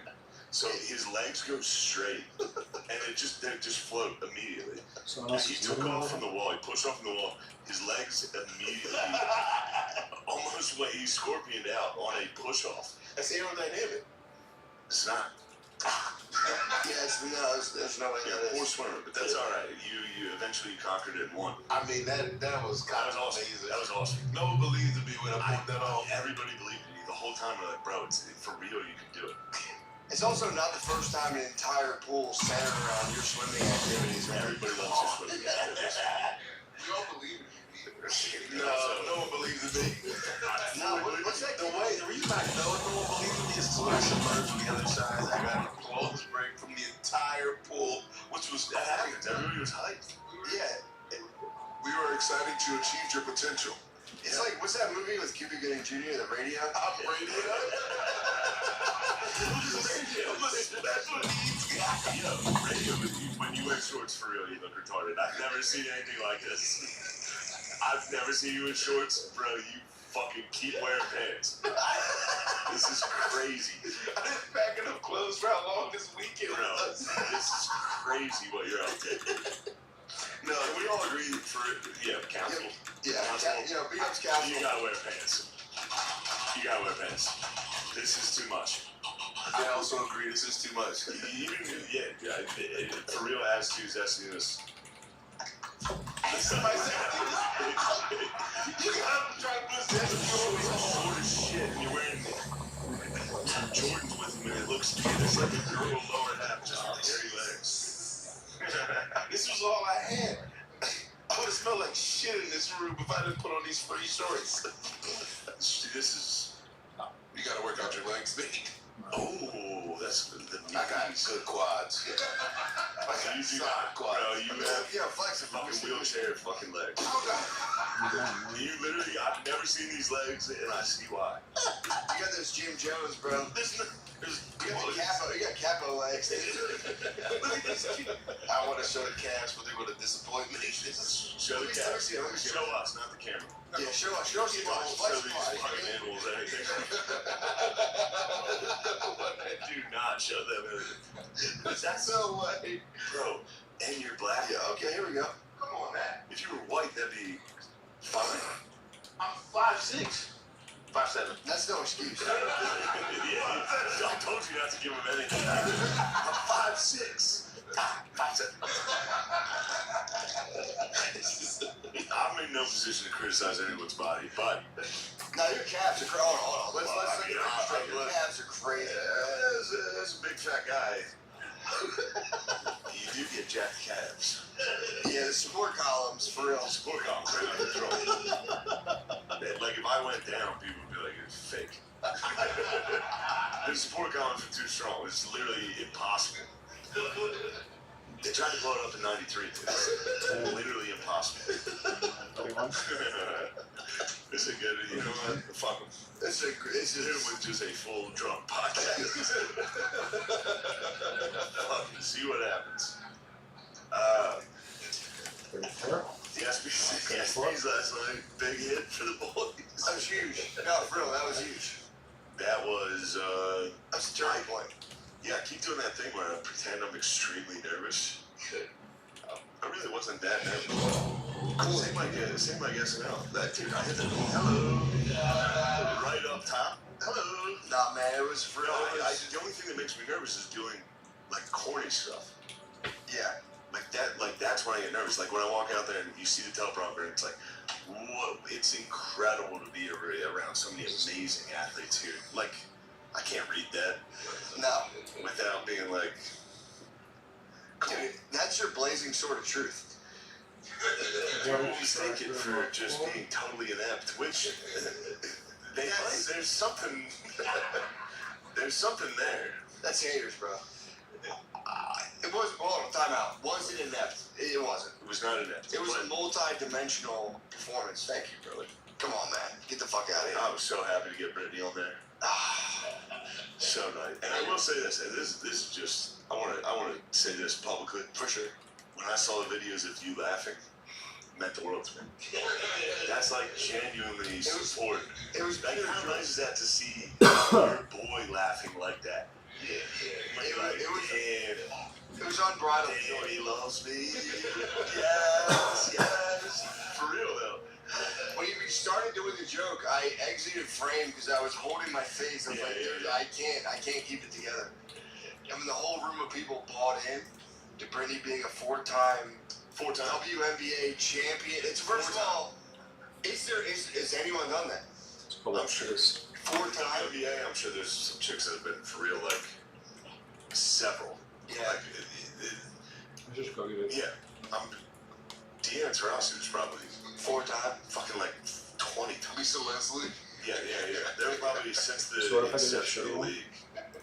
Yeah, for Twin sure. Towers. Twin Towers. They probably had a million LeBrons, like for the WNBA. No, but the NBA has that too. Yeah. What do you mean? Since like whenever the WNBA really started till now, the NBA also probably has had that many times All-Stars. Like Kevin Durant, like. That's my thing. I have no beef with women's sports, but it's like, be real. If you like them, but don't pretend to be like, oh yeah, I know who that person is. Yes. What? That was the funniest part of it. Want some People water? being like, yeah, for Thirsty? You could have been with a couple Are you thirsty? other sports. You could have been like 10-time All-Star, NHL legend, Matt McCusker. And they would have been like, for sure. Cusker, Gretzky, yeah, Gretzky, McCusker. Let's say that. You NHL, but WNBA. The only reason to make fun of the WNBA was ESPN and all these they push it. You know what I mean? Dude, the ESPYs converted me. I was like, I love women's sports now. Yeah. I watched the ESPYs. I was like, yeah, women's sports fucking rules. I was raised on women's sports. You were. And I gotta tell you guys, I fucking loved women's basketball. I know. I was a water boy for a women's basketball team. I loved women's basketball my whole life. Who can say the same? I doubt it. But how many other dudes' dads are still coaching women's basketball? Not a lot. Phil might have 5 state championship rings. He might be the Phil Jackson of volunteer assistant girls high school basketball coach. He's Gino Auriemma. He really is. And he'll tell you, you said, my dad watches women's basketball a lot. Yeah, coming up with what the fuck you watching? He's like, it's a better sport. It's pure. And there is an argument within basketball purists. Now, obviously, it's not better. They're not dunking. Yeah. But as far as like, the NBA has become one-on-one matchups. It's become, just isolation one-on-one. Yeah. WNBA, you have to pass and move. Team sport. Yeah, I'm not fucking. Dude, I'm WNBA. No, I will say this. Hello. What the fuck was that? No, I was a full convert. Last night I was like, I actually was like, I love women's sports. It's important that women can do the thing, but tricking people into thinking, they're like, here's my thing. It's the reflexive, like, non-questioning clap. Yeah. It really wasn't assault on the unthinking masses. That's the important part. People are going, oh yeah, for sure. It's like, dude, just use your brain. Use your critical thinking for 2 seconds to go, wait, who was that one? I would have clapped. I never heard of that person. I knew they would clap, but I would have clapped. Yes. Anybody on earth would clap. But it's funny to go, you guys are fucking I'm so old, I don't know who anyone is. For real. Flaw J. They told me I was wrong and it was Flaw J. I said Flo J. After being told 10 times it was Flaw J. But Busta Rhymes said Flo J too. I think me and Bus are old as shit. Bus. Dude, don't get me started on Discuss it. Don't get me started on him. I was beef with him. He kissed my wife's hand. Busta Rhymes. But although that's being a gentleman for sure. I can't deny that. Hold on, how about that? In the green room, you hear Bus. I hear Busta Rhymes outside the green room. Like, I'm not going in there unless he invites me. It's a man's. And I was like, I overheard that, and I was like, fucking definitely invite. Get the fucking Busta Rhymes. His nice. His performance too was for real, like, unbelievable. It was unbelievable. He demanded the crowd get out there, which was very nice. I would say commended. Yes. I would say he commended the crowd. Then he did try to commend your wife, and your wife was a good, faithful soldier. She was. But no, Busta Rhymes for real. Can do no wrong in my eyes. His performance was so good. He kissed my wife's hand. He's being a gentleman. He was being a gentleman. I was mad at him for like 15 minutes. I was going, for real, if I see Busta Rhymes, I'm like trying to fight him. But then I thought of his performance, and I was like, it was so fucking good. Yes. Split stunner. I was like, dude, it was great. It was just a celebration of life. The whole night was a celebration of life. For real, it was a celebration. It was. The one person laughing my entire monologue was Busta Rhymes. And while I was up there, I kept like looking over and be like, yes. I don't care how badly this is going. Just see Busta Rhymes like, yes. Nah, he fucking absolutely crushed it. I mean, his performance was so good. I was like, you gotta kiss my wife's hand. That's fine. That's totally fine. Kissing the wife's hand is totally fine. It's also gentlemanly. Bro, we talked about it before. Remember that autistic man saw my girlfriend at a bar and was like, the pleasure is all mine. Yeah, it's all he did. It's like, fuck. That's all he did. That's my bro. He's my buddy, and he's got it for real. He's not a pretending. Also, you didn't see Big Bang Theory and go, wouldn't it be cool if I had autism? Also, I don't think you can rap that fast and have a little bit of the tip. Yeah. So, yeah, totally. He's for real the absolute legend. Remember when Nate did the Britney? Britney had a name. Huh? Nate was rude to Britney. Nate was absolutely. Well, to be fair, I threw napkins on your head. That was my bad. I set that off. I was really hoping we didn't bring that up. That bums me out. No, that was a perfectly logical reaction. I was feeling the man, but I'm trying to tell a story with the shorts. So fucked up.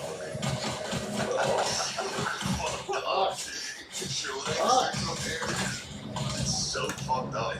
This is all I had. I'm trying to smell like shit. I leave tomorrow. To be totally honest and frank, it's kind of like a thought from the hood. Dude. These tiny fucking legs, and those J's. Black J's. With no... Lemaire, Nate, how many bands would it take for you to dance right now?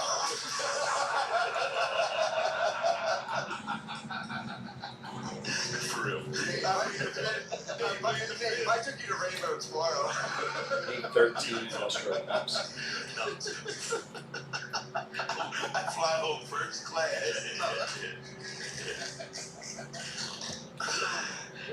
Anyway. The squad did it, dude. Lemaire dressed like a complete done. Oh, wait, hold on. Tell that story because that is extremely funny. No, it's great. It's great. Alright, so what happened was, we were just sitting out back smoking, having a good time, just me and Lemaire by ourselves at the after party, and then a paper ball. Hold on, I knocked on the fence. I didn't hear that. I knocked on the fence. I was going, what are you guys doing over there? I never heard that. I know, that's all me. They were hanging out with Pat McAfee and Jelly Rolls. Yeah, but they had left at this point. It was just me. It was just us two back there, right? You guys Sean?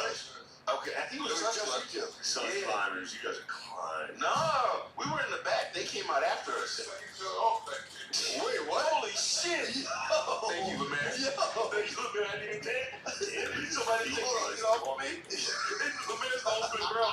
He's screaming back to the head. Why did you think like that?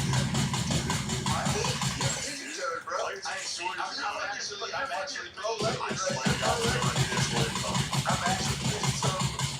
actually fucking crazy.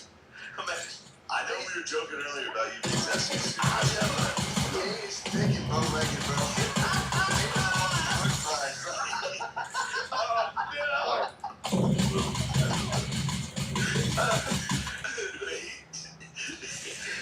When I see you in shorts like that, it's like, yo, he is definitely a black dude from fucking Reddit. Like, you would see him on Frank Reddit. You would see this guy walking down the street. Hey, can I see you blow a bubble gum and pop it? A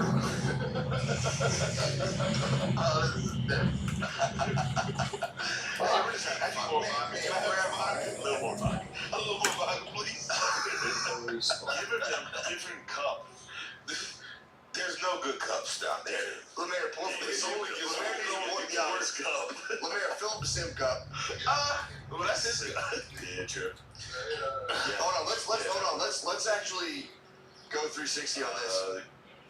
So we're at the after party. We're at the after party and we're sitting there. There was a giant fence. Lemaire and Nate were smoking weed behind the fence. I heard them back there. I smelled what they were doing. Knocked on the fence and said, what are you guys doing back there? No answer, so I took all the tissues in my pocket from all night. I had like 40 tissues in my pocket and I threw them over the fence. It's like a full They snowball. all landed on Lemaire's head. Just luck of the draw. I guess. I was like, That's perfect battleship. toss him over, sunk Lemaire, and Nate, honestly, it was pretty admirable. It was me going full bro. Nate, excuse me, sorry about that. Nate, sticking to the bro code, Because Lemaire went, what was that? Lemaire was pissed. Yeah.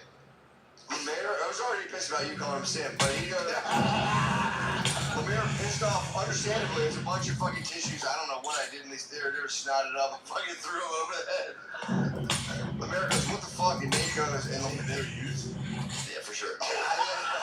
It could have been pizza grease, I don't know. It's so heavy. heavy. They were dense when they hit the bed. But I didn't think about Crystallized or snot. I never thought about how loud it must be outside. We're so high up. We're so high up. We're so high up. Other rooms. Maybe. Fuck. So Lemaire gets fucking tissues. Everyone goes to bed in LA at 9 p.m. Yeah, what is that, dude? City is It sucks. Sucks. As an avid drinker, LA sucks. Wake up for an alcoholic. Wake up. I'm more of a Buffalo guy. Buffalo's great. For real. Buffalo, you go fucking snowing again. 3 a.m. Get a cigar. Bitch, you got blacked out. Buffalo has no other choice. Exactly, that's what I mean. I like that. That's why I like Dublin. You go to a city where they're like, hey, it's fucking raining again. You know? Yeah, Or it's hiking. Yeah, that's bullshit. It's fucking. By the way, can these people stop hiking? Shut up about hiking. Hiking's kind of nice. Yeah, you built civilization so you didn't have to hike. Wearing those shorts, talking to you about hiking. By the way, Nate, you've never gone fucking hiking. I have. What was your biggest hike? I don't have a distance to it. Walking outside doesn't count. You took 3 cum walks. You don't hike, dude. Obviously, you don't fucking hike. I used to hike in Jersey. Where'd you hike? Are you talking about walking dogs? No, I mean, no. Not all the time. Yeah, but no, rucking, that doesn't count for rucking. Having an 1/8 ounce of cum on your fucking weighs you down. That's gross. Man, I said that. No, dude. That's all right. Hey, you would understand. Can we bring it all back to the fact that we're celebrating life? Celebrating life. Just a celebration of life. Celebration of life, dude. It's. I mean, what an ambiguous phenomenon life is. He hung up on, some fun jokes at the ESPYs. You're literally missing the point. We're having fun. Which brings me to the next point, dude. The View. I wish I was watching The View. I know we're having fun right now. I just wish John was watching The View so that I could understand comedy the way Joy Behar does. You know, hilarious comedian Joy Behar. What was that one joke she told that everyone likes? Never once ever. But yeah, I get it. They didn't like it. It wasn't for them. If they liked it, I would have been like, oh, that sucked. Yeah, it's literally not for the legs. Like, literally. It's specifically designed for them to go, I didn't like it. It's crazy they never have any kind of you know what, actually, I kind of saw the nuance in it.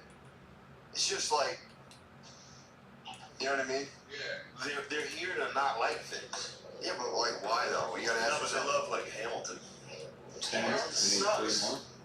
I will say, time out.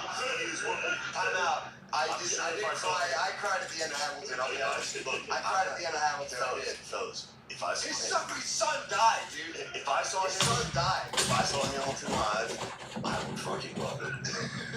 I have no doubt in my mind. If I saw Hamilton, if I went in there going, fucking bullshit, this shit sucks. 5 minutes into Hamilton, I'd be gone. It's really good.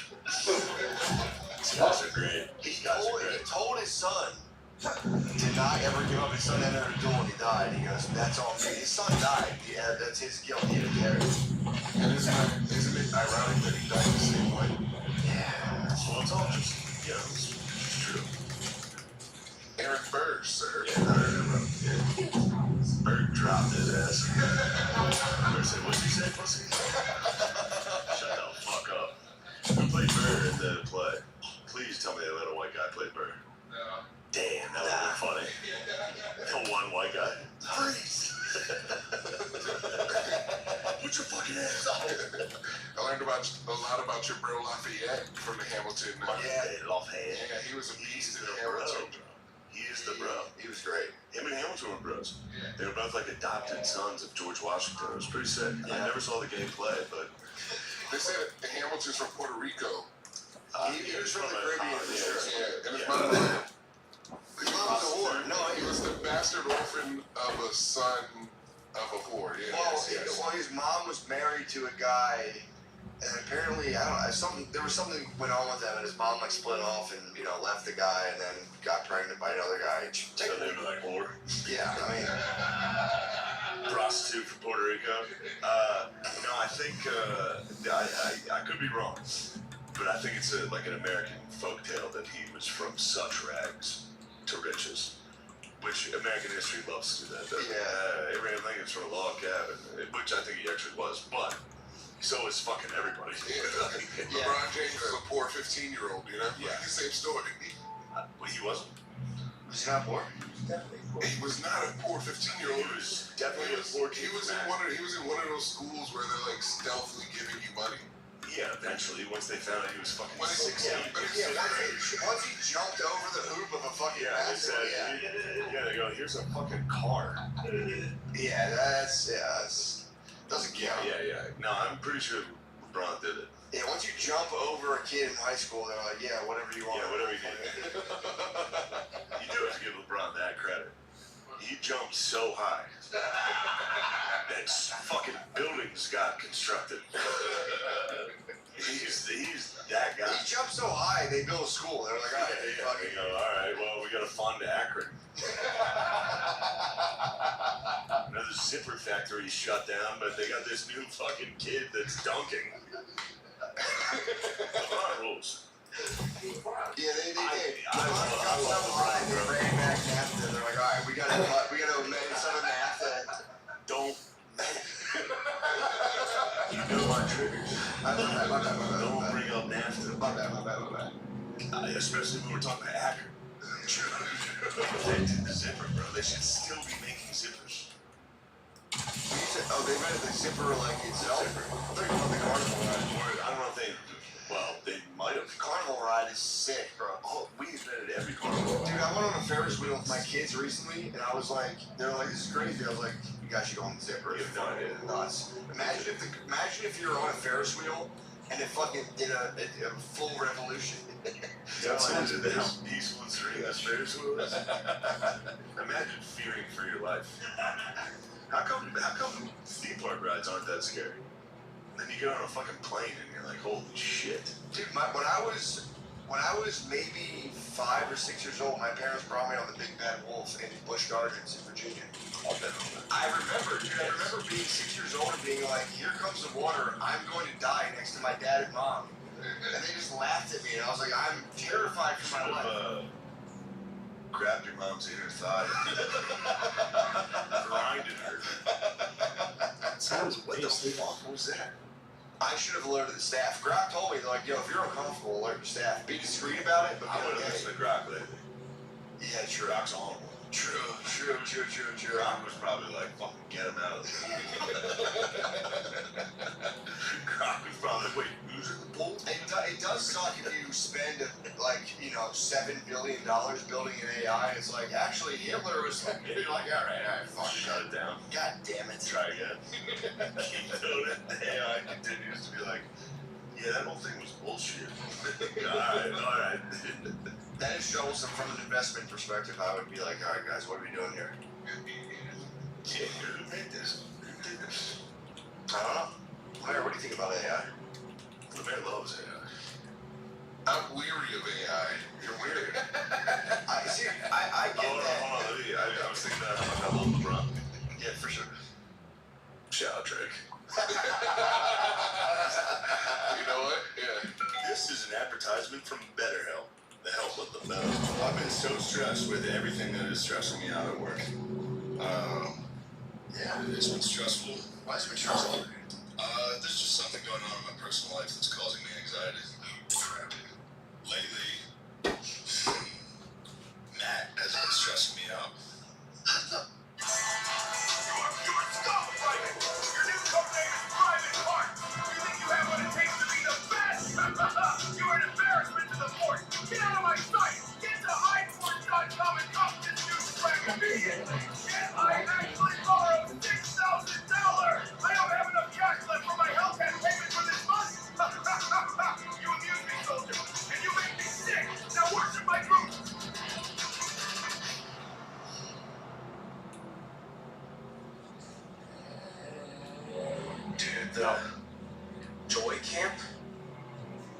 Yes. That's absurd.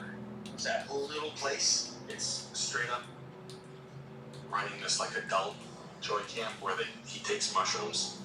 It's so bad. People still doing that? It's like It's an orgy. It's an orgy. I think it's an orgy front.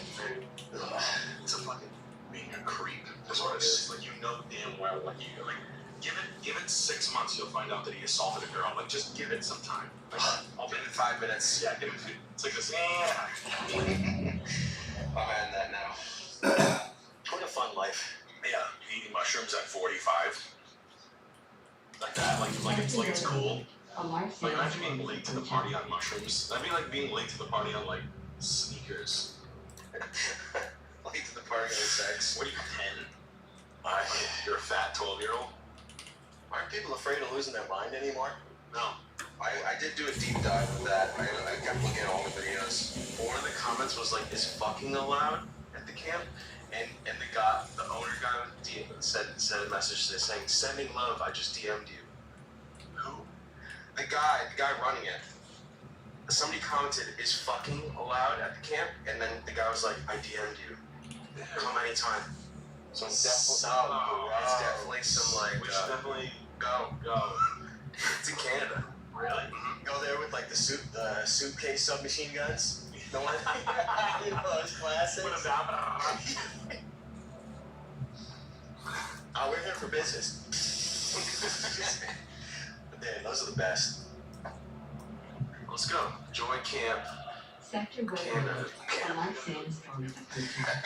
You know what? I'd like to check out the camp. Particle capacity. Remember that Swedish guy, a Norwegian guy that went to a commie kids camp and started capping people there, kids, honestly. And then he was always in the window in his car making faces and stuff. Like he went to a commie kid camp. Do they still have those? Is that what this is like? The pool noodle place? No, this is like drug-free. For context, I'll. Yeah. Because there's an even better one. Can I get you up on test 1, 2? You like our? Drug-free, except mushrooms. Is that what it is? Yeah. You'll see. Is it? It's so good. I can't believe these things exist. Test 1, check. Can you turn my monitors up? Yeah. We also got to address this. What's that? Is it? It's completely. It's plug and play. It's as easy as 1, 2, 3, 4, It's a 5, 6. universal serial adapter. If there's a connector we could use that's a cheaper version, let's get the cheaper version. We could just get an electrician, see if we can reroute that. Can we hire an electrician to do custom audio? He's gonna house here. Yeah. Custom cables, custom connections. When I was looking for the custom power senders, I saw $5. So I was like, I gotta go for $3.98. I'm kidding. I'm not busting your balls, Chris. I'm just saying the people making this stuff Oh, yeah. ashamed of themselves. Big lobsters. Fucking retards. Lobsters make it. Insectoids. For the context of what we're talking about before, Was it a fish tank? it's crazier than fish tank. These are sober. Phone free. This is literally like blood gas. The kicker is this. Shaq the pedophile. I'm the party scientist, and my greatest gift to the world is Joy Camp. Dude. Phone-free, You farting? drug-free, social norm-defying retreat where you learn to create joy like a confetti cannon Good. for yourself Good. and for the people you care Good, about. good. This is your It's so stressful to see. live and play in the Joy Camp mansion. Oh, this is not for kids. This is for adults. Yeah, like the sound I just saw a speaking pink to pony in the back. perhaps a unicorn. Morning meditation leads you into a group workout followed by a silly dance party. Prepare to sweat farts and shit. You dive in a cold plunge and get naturally high, you fuel up together, and then you learn how to generate joy from thin air. Come out of the pool, your baked eyes already. Come out of the closet. Isn't that the old Laughter is mandatory. Spontaneous interpretive dance is encouraged. This ain't your typical classroom. After lunch, there's pure organized chaos. Pool noodle battles, twerk tag, oven mitt scrambles, improv, and games so absurd they haven't been invented yet. You don't just play. 441 never happened, guys. We wouldn't be doing this. Then it's time for the leadership lesson. So my favorite comment was, I prefer drugs. was it might be this. Still addicted to attention. That was a pretty good comment. It was, is fucking allowed at camp? And then the guy, Jacques, replied and was like, spreading love. I just DM'd you. Wow. So We should it's a send the sex sluttiest person we know. We should, if there's any huge nymphos in the So where do I get a for you to funnel? go to the party Password. site slab and get the highest body count you can possibly spread the most HPV germ. I guess they do that in some places in the darkest Africa. I guess they sand their pussies and then even the guys can get AIDS. Yeah, I heard about that. Like microabrasions and blood sex. Put bleach in there. Yeah. It feels good though. Bleach is supposed to be pretty stimulating. Imagine hurting your dick and then getting AIDS. There you go, testing. Why would you give it a second thought? Where's the nearest You employer probably wouldn't testing? even notice. If it's all you know, who are we to judge? I only need one. If you're surrounded by flies, right, and you just can't even tell that your dick is injured and you have AIDS, what's the change? If it's so dry that there's bugs getting at the moisture in your eyeballs, The moisture in your eyes. what's the point of even opening? Walking around blind catching AIDS from sand pussies. Probably use the whip, Also got juice here. to moisten the eyes. Get some bugs attracted to that. Oh my god. There's only a This billion. might be You know, we easier need to get another to. billion. It's kind of like a Barris in Warcraft too. That's the way I see, let's say, India, Africa, at least northern parts. I look at it and I see jobs done. Like I see goblin barracks just spawning soldiers. Yo, It's sad. it's crazy to build think this, that though. people. There's even this like notion that these people are. Anything but. Yeah. It's all story. Fuck. No, the Peace It's Corps all there. games. Yeah, right. The Peace Corps there to fix shit. Then they had to fuck. Then they had to get. Anything that's They're fucking and to get. To get bludgeoned with a rock. I wonder how many dead rich kids are found with like a rock put through the back of their skull. Really on sad. the Peace Corps, like a year where they're like, hey, Danny O'Malley from SUNY Purchase has his skull caved in last night because he tried to kiss Mumbarta. I remember that one Swedish girl. She was doing music videos on, fucking migrants and stuff like that. Oh yeah, mix it up, blonde up. Sad story. What happened? She got killed and then stuffed in between some rocks. She got killed pretty bad.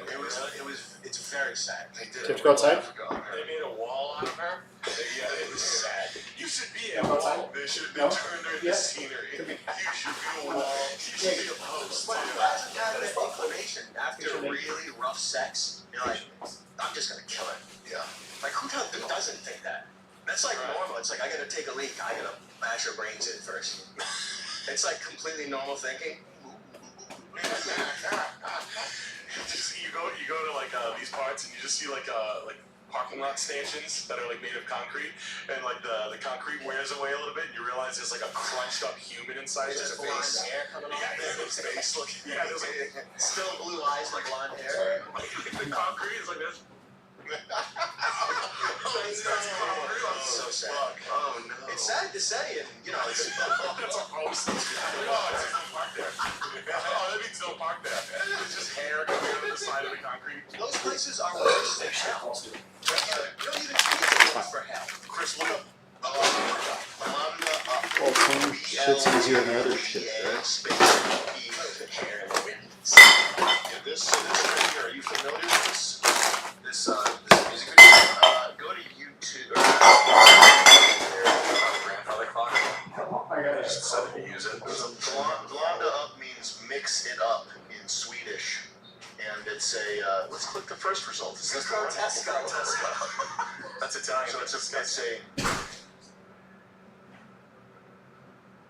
video promoting race mixing.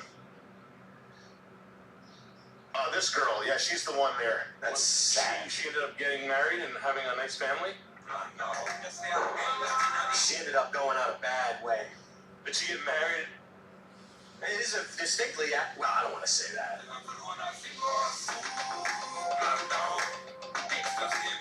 It's Young Lean looking at a black girl. Is he white? Young Lean, yeah. He's a Swedish kid. Oh.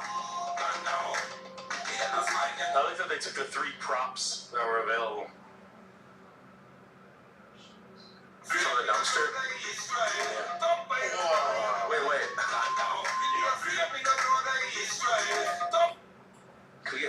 subtitles on that? We were told to do this by Israel. Is there any conspiracy that's not We got real? an email from Israel. What's in the comments here? Scroll down. Turned off. Comments are turned off. Why? They're too good. This is the backstory here. The blonde woman that's in this video promoting race mixing, she was brutally murdered by these Africans. After this video, do you want to get mellow? After the video. What do you have there, I have Charles? something called mellow. Oh, I don't know if this is backwards or forwards. I'll try it. I have to. What You're was forcing me. what part of Africa were they from? Morocco? Not some. What was the girl's is that her name? Blonda murder. Ellen Krantz, murdered by an Ethiopian. It's no. Just look at the Wikipedia. Okay, there you go. Here it is. This is her. He got a 16-year prison sentence for murder. So all he had to do was the time, and then he got sent back home. He gets out next year. If that's this. She was approached and followed by a man who attempted to rape her and subsequently beat her to death. It must have been hot out. Tempers flared. Sweden heat. That's sad. 16 years. Don't they hang or electrocute or gas people anymore that are Convicted of murder and attempted and sentenced to 16 years. And all. It's wild in Sweden outside of Stockholm. They have the least That's a weapon. in-group preference here of the whites, and they're the reason. I think the reason why the Midwest is so fried is the Midwest comes from like Swedish stock. Like Tim Heidecker is like he's like a Swedish. They have a bad attitude, don't they? Like generally speaking, they have a rough attitude. I don't know. They don't like. They're like the. They're like the part of. They think they're Lord of the Rings elves or something. It's like the opposite of like when you like speak an American tries to speak the language in Europe and like Italians will be like enthusiastic about you trying to speak Italian, but these northeastern like Scandinavians they don't care about it. They get mad at you. Yeah, I mean, if you talk too much or something like that, like they don't like talking. Yeah, they were pretty comfortable with telling you off and telling you the pecking order. I remember like that just really stood out to me. The pecking order is female, cat, dog, man. And I heard that 4 times, and they were laughing at it. What about brains bashed in? That comes right after man. And that's where the comic book Aryan blonde hair, blue eyes people come from. They get some good swords there. They are different. Yeah. I couldn't say. Outside Stockholm, aren't the boys a little wild out there, like in a good way? You mean like the jackass kind of guys? Yeah, no, I think they read the writing on the wall and they're like, no, that's only Stockholm. We fucking. It's like what you hear about. I don't know. I remember getting a message from a couple of Swedish guys along the way. We're not like them. Yeah, it's not like that. I hear you talking about it. It's not like that. The Nordic, the Swedish country boys is what I'm talking about. yeah. I know Norway is a bit more conservative in that sense, I believe. Could be anything. Could be wars. It could be something in the water. Could be hormones. Could be anything. Well, the German general is pretty good. They're trying to copy our swag with the lady generals, the man lady generals. Oh yeah. He came out on like a unicycle juggling like something like that. Is like this that? Sweden or Germany? I think the new German is it the new German chancellor of war? You can look it up. He's got a mix of war. He's a juggler. Yeah, he's a juggling. It's trans or something like that. Is that worse than the guys who got dog suits on? No, there's a What is he doing? maybe he's not a war too. Maybe it's like it's someone who's deciding what's going on with the German people. He's in control of the nuclear weapons. He's a juggler. He's a juggler. Minister of Culture. He's in charge of nuclear weapons and children's studies. Daycares and the curriculum in school. Yeah, daycare curriculum. Chancellor of daycare. It's called Behind Closed Doors. Yeah. It's called Get Out of Here. Come back in an hour. The daycare is called Behind Closed Doors. Damn. It's not like Thunder Mist or anything like that. It's not. It doesn't mean anything. It's called Jimo Island. Under the rug. Under their underwear. Under the bridge. Under their wares. Yeah, it's hard to see a way out that doesn't involve violence. It's really impossible. I wouldn't even call for. I would never call for violence. Call to gaming. I would call it to gaming, but it's just crazy what's going on right now. I hope people are taking this seriously. Code word gaming. It's a fine line as to not demoralize people that take you seriously. It's a very heavy responsibility when you get into this knowing. So it's like, what are you supposed to do? I don't want to blackbill or demoralize, but it just is. It is a crazy, intractable problem. You guys better be ready for all that. You think this kerfuffle in New York is? Better be ready for it. Is he rice man eating semen? If this guy is able to enact his policies, well, I mean, it's just, it remains to be seen. I think he's he is like a theater kid. He is like a which could mean that he's going to be totally ineffective and just New York's going to be business as usual. But he's also he also probably is a commie, so it could he could make it much worse potentially. But I think the writing is on the wall. It's been on the wall for New York. You have to get out of there. I mean, people saying you should have voted for Eric Adams.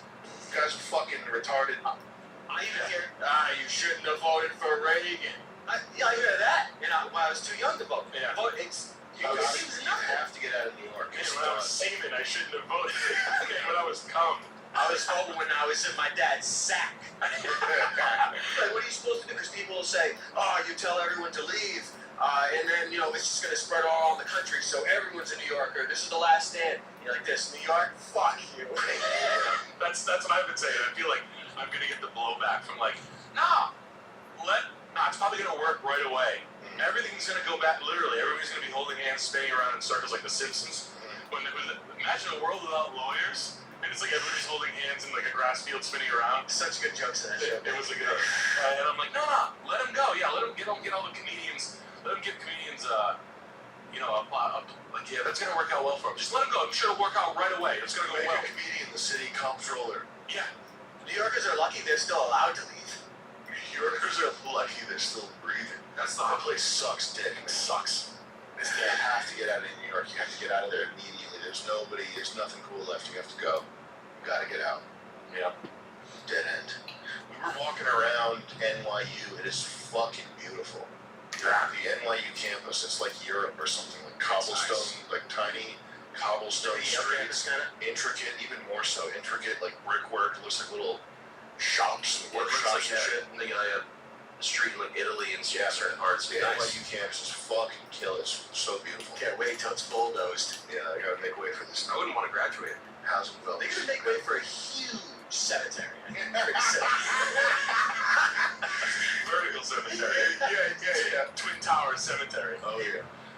It's loose fit. It's just Rubbermaid bins stacked on top of each other. Is this the coffins? Yeah, 4,000 feet high.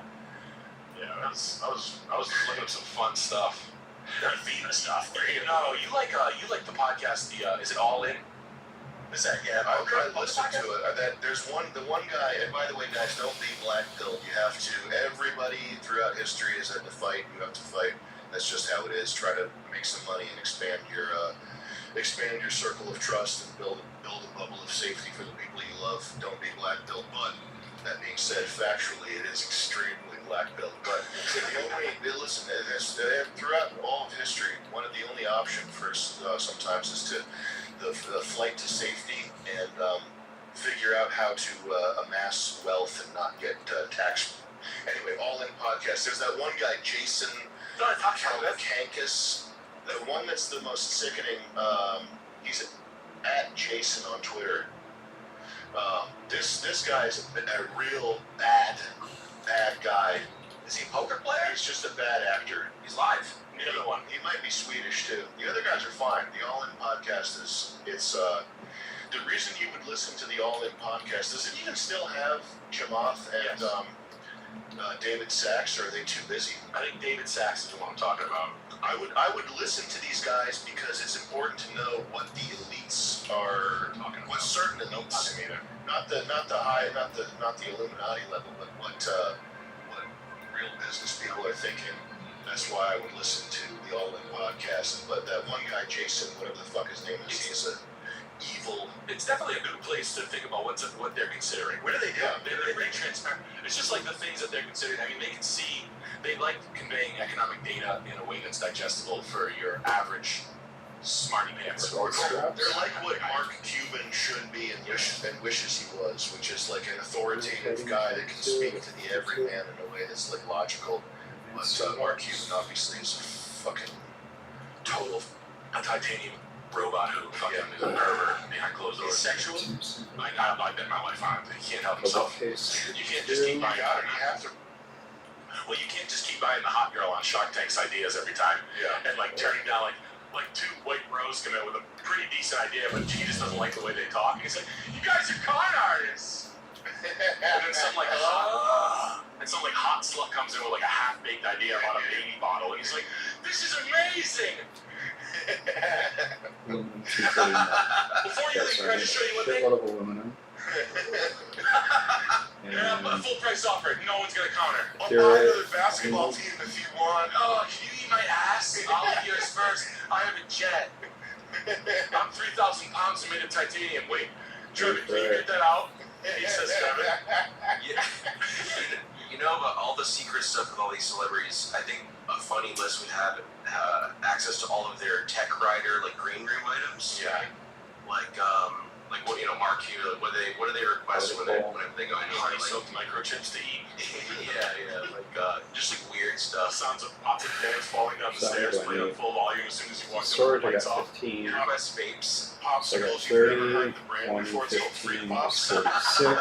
It tastes like Beatles. 46, I need 82. The sound of 10,000 bugs crawling So on a piece of 82 glass. minus They only 46 show up at Stop and Shop times if you're looking for them specifically for celebrities. 82 minus 46 times 3.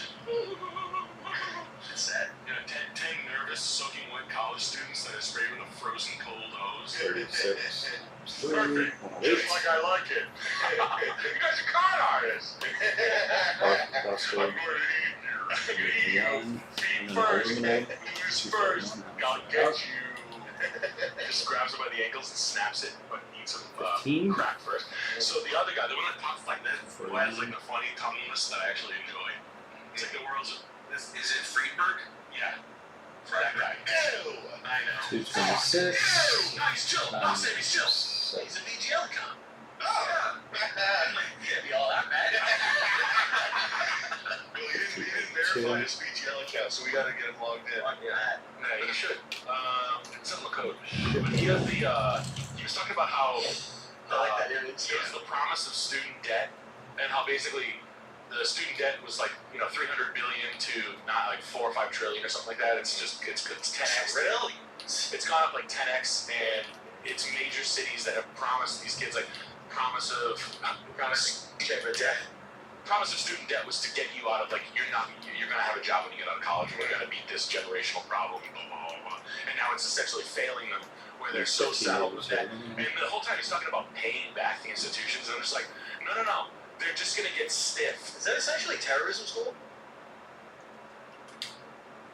The disenfranchised generation that has no mobility whatsoever and huge debt, and they just like, there's some other trades I'm looking for. These trades don't discriminate. Anti-discrimination trades. I mean, he basically talking about like the saddling of the student debt has been like a real ratchet on the back of. Yeah. Must have been an unintentional consequence, right? Yeah, we have no idea. If there was any justice, they would stiff the institutions. That would be amazing. It wasn't even on the table. You know how much Harvard is worth? Harvard's worth more than like nations. Ford. Yeah. They're worth more than countries. Oh yeah. Well, these institutions, the savvy ones like Yale, they all they invest. Like the biggest part of their business is the investing in foreign stuff. That's why if you are on campus and you're trying to organize an anti-Israel, like Israeli divestment thing, that's worse than like you get in more trouble for that than making like a sign that says like or something like that. That's the ultimate no-no is steering negative attention towards their investments. And the highest paid guy on campus is the guy that runs the investment fund. Yes. And like Yale's investment fund, this is what colleges do with their money. So they have money. What do they do with it? Do they make the college better? Do they provide better education? No, they invest it in other shit. Global governance. They invest in like private prisons and like fucking what's that? Halliburton. What's the other one? Not H.B. Gary. Whatever. Boston Dynamics. What the troops over in the Middle East, like the the showers and the logistics and the water and the housing for troops, it's always the most. It's not even substandard. It's like poisonous. Like if you're a soldier in the Middle East, like everything, wet naps, the water, your bed, everything is like trying to kill you. And it's because I think it's KPI is the name of the company. That doesn't matter. That would indicate that the military is afraid of veterans when they return. Yeah, they want to reduce their lifespan, reduce their health. Yeah, when you come back from war, the ideal situation is you're medicated and about to die. Yeah. That's how you're the lowest level problem for the U.S. Army and the taxpayers. At the same time, they're telling you they need you more than anything. But the companies that provide this infrastructure for the troops, that's one of the companies that Yale was invested in. The endowment, that's what these things are called. The most cock-strong guy on any. My dad was friends with the guy. My dad was the director of buildings and grounds, head janitor at my high school. And the guy that runs the endowment. The guy who runs the endowment was the coolest guy personally. He was like Ric Flair. And I literally got for blonde hair, cool motherfucker. I loved him. Yeah. Me and his son were good friends in high school. I'll leave his name out, but he was like a cool, like not the guy you want running an endowment, but like he's the guy who handles the money. Yeah. And like you see this job, this guy made bread. You know what I mean? Like you can. It's the highest paid role. Right. Who voted for these universities to have this global power? No one. Yeah. No, I just think it's one of those like permission forgiveness things. Because Brown gets checked constantly for buying real estate. Johnson & Wales got checked constantly for buying so much fucking vacant land where they're so in tight with the state. And they were like, yo, you guys gotta pump the brakes on buying fucking everything and just letting it sit. Like they were buying marinas. I mean, Johnson & Wales is a fucking low-level piece of shit culinary school. And they were buying marinas to try like boathouse living studies, and they would just let him sit. And they were like, when the enrollment stopped, when the money dried up a little bit for these like shitty, not Brown, but like Johnson & Wales, and they were like, all right, and they sell them, and they literally sell them for losses, and they were like, but they take the piece off the market a lot. Like it's like East Side, look at Brown. Like have you seen the Brown expansion over by Persimmon and shit? Like coffee shops. What does that do to housing prices and rentals? What does that do? They're blaming landlords. It's Brown. They're blaming landlords. That's your competition when you're looking for land. Gigantic university. Yeah. $1 trillion university. Something that's been around for 200 years, 2,000 years. Oh yeah, aren't they older than anything? They're older than the Mayans. Oxford University. It's like as old as the Vatican Vault or something. Yeah, that's who said it? 859 AD is the first he started Harvard. And Harvard Crimson Tide. It was Henry Ford that said it. Boys, give him a shout. It was even like that back in Henry Ford's day. He was even saying that if the layman knew how the financial system worked, there'd be a revolution in the morning. Give him a shout to show we fight. Crimson Tide will never cower. All the boys better hit the shower. You know that man, how good was the Chappelle show? But do you remember the sketch where the player haters go back in time and shoot the slave master? I remember the player haters. That's not even the slave. They go back in time and they go back to slavery, okay?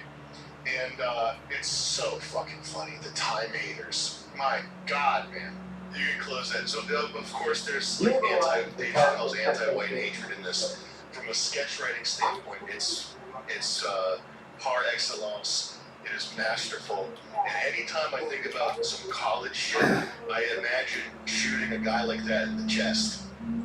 Yeah. Not like a university. Sing bears will show them we can fight. They're singing English before the English is invented. He's hanging a little flag on the class pendant. Everybody crew chiefs in the background.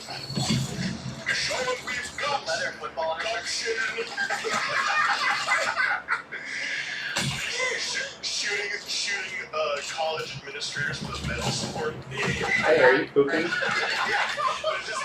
Are you good? Leia. Leia. Hey, Leia. You alright? You don't need to go outside, right? These guys are probably good guys, but like the people that run these institutions just turn them into blood They probably sent all those guys to Vietnam and Korea. They definitely did. Yeah, no, I don't know. But they sent those guys to a Washington think tank where they sent other guys to Vietnam and Korea. I don't have much empathy for college lovers, and that did me a lot of good. Middle class types, or like my university is all I got. It's like it replaced a lot of identity for people, and I hate it. It's one of the top 10 scams of our age that going to this place for 4 years. And first of all, I mean, the costs are so. It's not just what it costs to pay for it. It's the opportunity cost of the time lost. Like if a college education when I was going was $250,000, what's it now? Is it $100,000 a year for these places? It's probably like 380, 400. So it's $500,000. It's $500,000.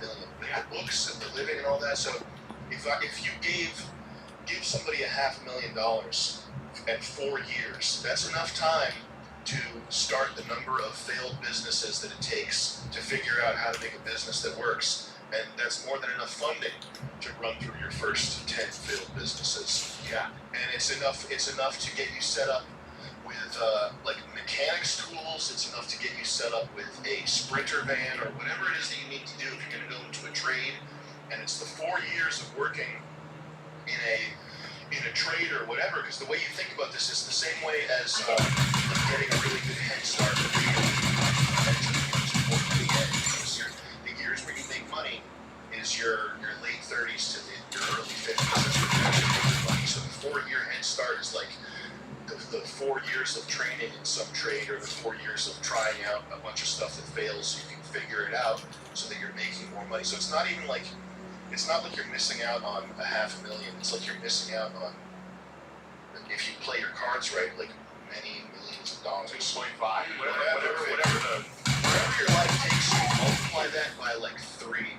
And if you don't believe that, play a video game like Dota or something where you're rushing through the shitty early game part results in massive payoffs at the end. That's how life works. That's how spinning up to your productive years works. Is you trudge through shit. It feels like you're going nowhere and nothing is happening. But what's actually happening is you're learning what to avoid doing, so that when you hit your peak skills and your peak money making years, you're fucking cooking.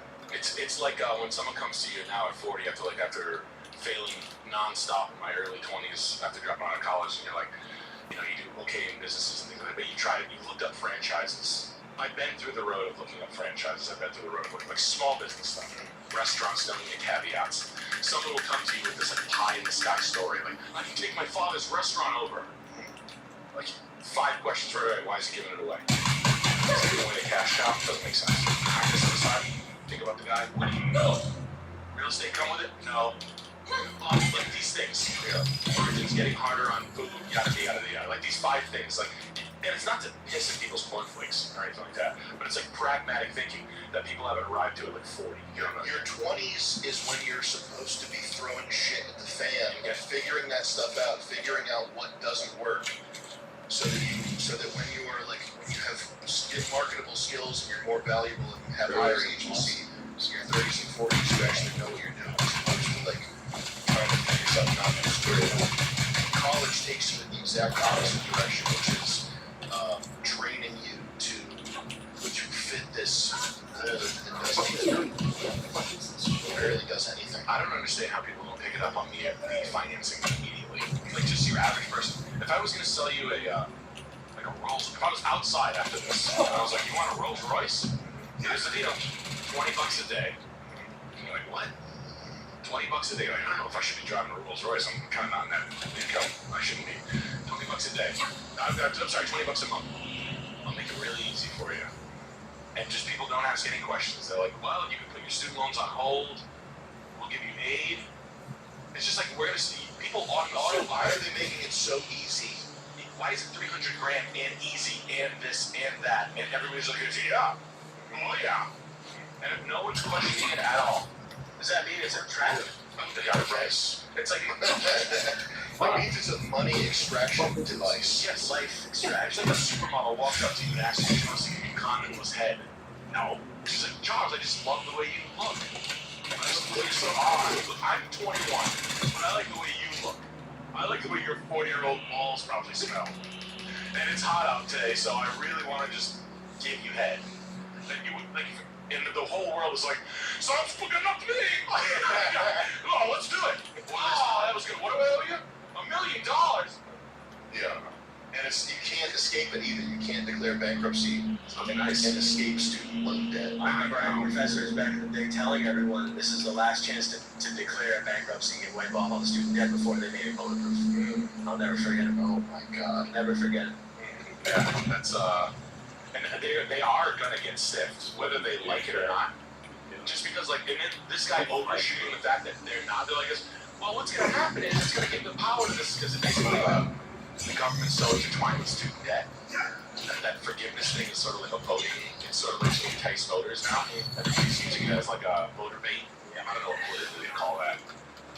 Like, hey, like, oh, if you want to student debt, That's democracy. White's gonna get taxed more in New York. Doesn't Trump fuck with it a little too? Democracy is tyranny of the masses. It's giving handouts to whatever the biggest group of complainers is. It's placating them. Okay. Democracy is a curse, and this country was never a democracy ever. Democracy is the mob. You import them from the barracks in World of Warcraft or Warcraft 2, and they vote. I mean, it means that your vote is meaningless as a native to this country. If all the invaders, or whatever you want to call them, all the gentlemen come here, they negate your votes. The doctors and the lawyers that come here. Yeah, but then they say, oh, democracy is the lifeblood of this republic. This is bullshit. But they're gonna stop. So the Star Trek. They're the college scam. They're gonna stop paying. And like a lot of people are gonna stop paying. Taxpayers are gonna foot the bill for that. No, they're not. They are. They're gonna go. I'm not paying you, and I'll never buy a house. Yes, they will. You know, how are they gonna do it? They're gonna run private lending. Who are you talking about? People are gonna say you can't stiff your college loans. Your credit will be shit. You'll never be able to get a loan from a bank. That's the argument, right? Is that fair to say? No, the students, if there is a bailout, the students will be bailed out, will be taken from productive people. Yeah, money. I believe that would be mishandled, misused totally. But how does it continue? How do you continue? Like, are you dead in the water after you stiff your college payments? No. What's gonna happen is they're gonna find people who own shit. They're gonna skip the banks. They're gonna go, you know what? Charles, you want a house? I own this piece of property. Give me $2,000 a month for fucking whatever my price is. And you're gonna go, fuck, it works. And you can legally write that up. And I'm not gonna check your credit. I don't give a fuck what your credit is. You're gonna show me collateral. If you fuck me though, I get everything. That's the scoop. I get all of it. I really think that's what's gonna happen. It happened before. It happened like a little bit in 2011 and 12 when like cash guys come in and scoop bad debt. It'll be interesting because I don't think BlackRock will on that. But You mean seller financing and like hard money guys? Yeah, I think that's gonna happen big time because the banks are so fucking stupid. I mean, that's what I did with my building. Private lending. With the seller financing. That's what I would do. Just because it was like the amount of paperwork and involved in doing it the bank method because of like mixed use zoning, and also the fact that everybody who's looked at that building has said the exact same thing, which is, well, what I would do is I would have 8 apartments per floor. Everybody from the city, all the plumbers, the concrete guys, every single person has had a little mini I'm gonna be a landlord fantasy about how they would take that studio and put 8 apartments on it. Should be on each floor. There should tops. I can't. Oh my God, man. But yeah, that's why it was so hard to get impossible to get a loan, is because they were like, well, what's your cash flow? How many occupants? They were just, everything is set up for this like little, I'm a real estate tycoon business model that every dumbass is like, well, I want to have tenants. It's not going to get better. in like the affordable house, like seeing today there's a protest in front of the mayor province house, lower the rent. Cool. That'd be like saying, too hot, air conditioning now. Like, it doesn't make, like, who the fuck are you on? Lower the rent. Hey, at least they're doing local politics. At least they're finally starting to learn. It's like, okay, it's like if you have enough time to protest right now, like those nice signs and that $10 marker that you're on your sign with, fine, here, let me show you the Section 8 housing. It's right over here next to the fucking, it's right next to the doo-wop and a little drain. You want to, here you go, it's $8.70 a month. All right, get your stuff, move in. Don't turn the music down. Turn the dogs down. Park your mom's Volvo with the whaling sticker on the back of it next to Little Mop's Caprice with the fucking Sprite wheel off. And just park it right over here. And the super high rent prices everywhere, is that because foreigners can own land and rent? Is that it? Or is it, I mean, it's probably not one answer, but I would just assume it's that. It's always absentee landlords.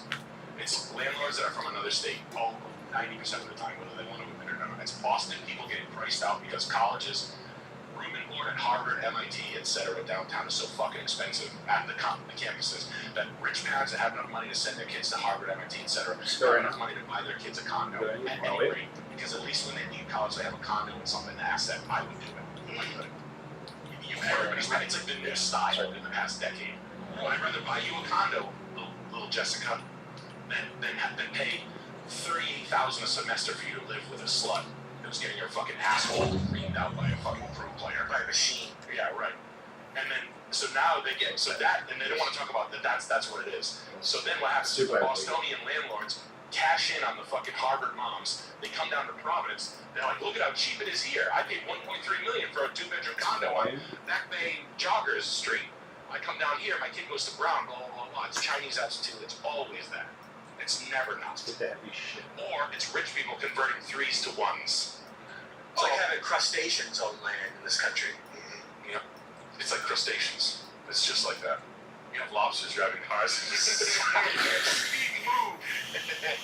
Unbelievable. Yeah. I'm human. I'm so human. No, get out of school. Competition is even human. Spin the convertible top up like the hammers are ripping through it. His fucking claws are cutting the steering wheel. Only thing I can think of now is the beach landing meme. With the thought bubbles of why they landed on the beaches in Normandy. It's like, that's the eulogy for the country. Do not fight for this country. Please stop. Alright? People message me, they're like, oh, the military says you're a really good deal. Just go. Don't do it, man. A good deal? Yeah, I get that a lot. Good deal is trades. I get it. People send me messages say, yeah, the military jokes are mad funny. I hate on it too, but they're actually got me a good deal. Please don't do that. Sorry. It's true. Sorry, guys. Did you see the Coney Island this week?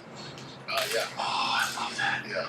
I love that. Where, right? It's just a Coney Island beach. Just look up Coney Island beach footage from like last week's Is it diverse? Oh yeah, no, it's fuck your life. Fuck my life. You can tell they're not, because they're not even worrying about what they're stepping on. They're like stepping on the trash. Like I watch their feet and where they step. Is there a thing that probably the top one in like news. What's Coney Island? The third one. Hot dogs. But Coney Island is known for its orphanages and incubators and stuff like that. Coney Island is known for yeah. Looks good. Just I always watch where their feet step, where they don't even like consider it. Watch they'll turn around and they see a guy. New York City do better. Yeah, it's the city's fault. Yeah. It's because they don't have enough money for the infrastructure The city's like, programs. fuck this! Have this track! The city's skyscraper with arms. The city's blasting loud music. They're going. You look at the city. It's a city official Johnny Cab driving it with like Dominican speakers everywhere. Driving a fucking Honda Odyssey with 10-foot speakers on the back. Did you guys see this? That old conspiracy. That can't be real. There's no way it's real, Charles. You are crazy. And now you're crazy if you say it's not real. Yeah, no extra cost. If you have an XV7 model or later, of course you can do this all the time. What's the big deal? That's why they took the lead paint out. So is this is the Batman, right? Where they can see through the walls? Yeah. Wow. This is what Morgan Freeman invented for Bruce Wayne. I think Chris Beck was trying to warn us of this. I was trying to tell you guys. I can see it through your dryer. Your washer dryer, somebody that your daughter's running around. Did you see it's no extra cost? Free. I can throw it in there. Did you see the chambers are free this year? They managed to make it so affordable. It's easy to use renters. It's actually a good thing. Motives. I used to. I was figuring myself that it's interesting.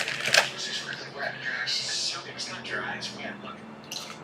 I thought of a funny sketch idea. See, that's moisture. It's not dry. It's not dry forearm skin. It's a real, just like any other woman.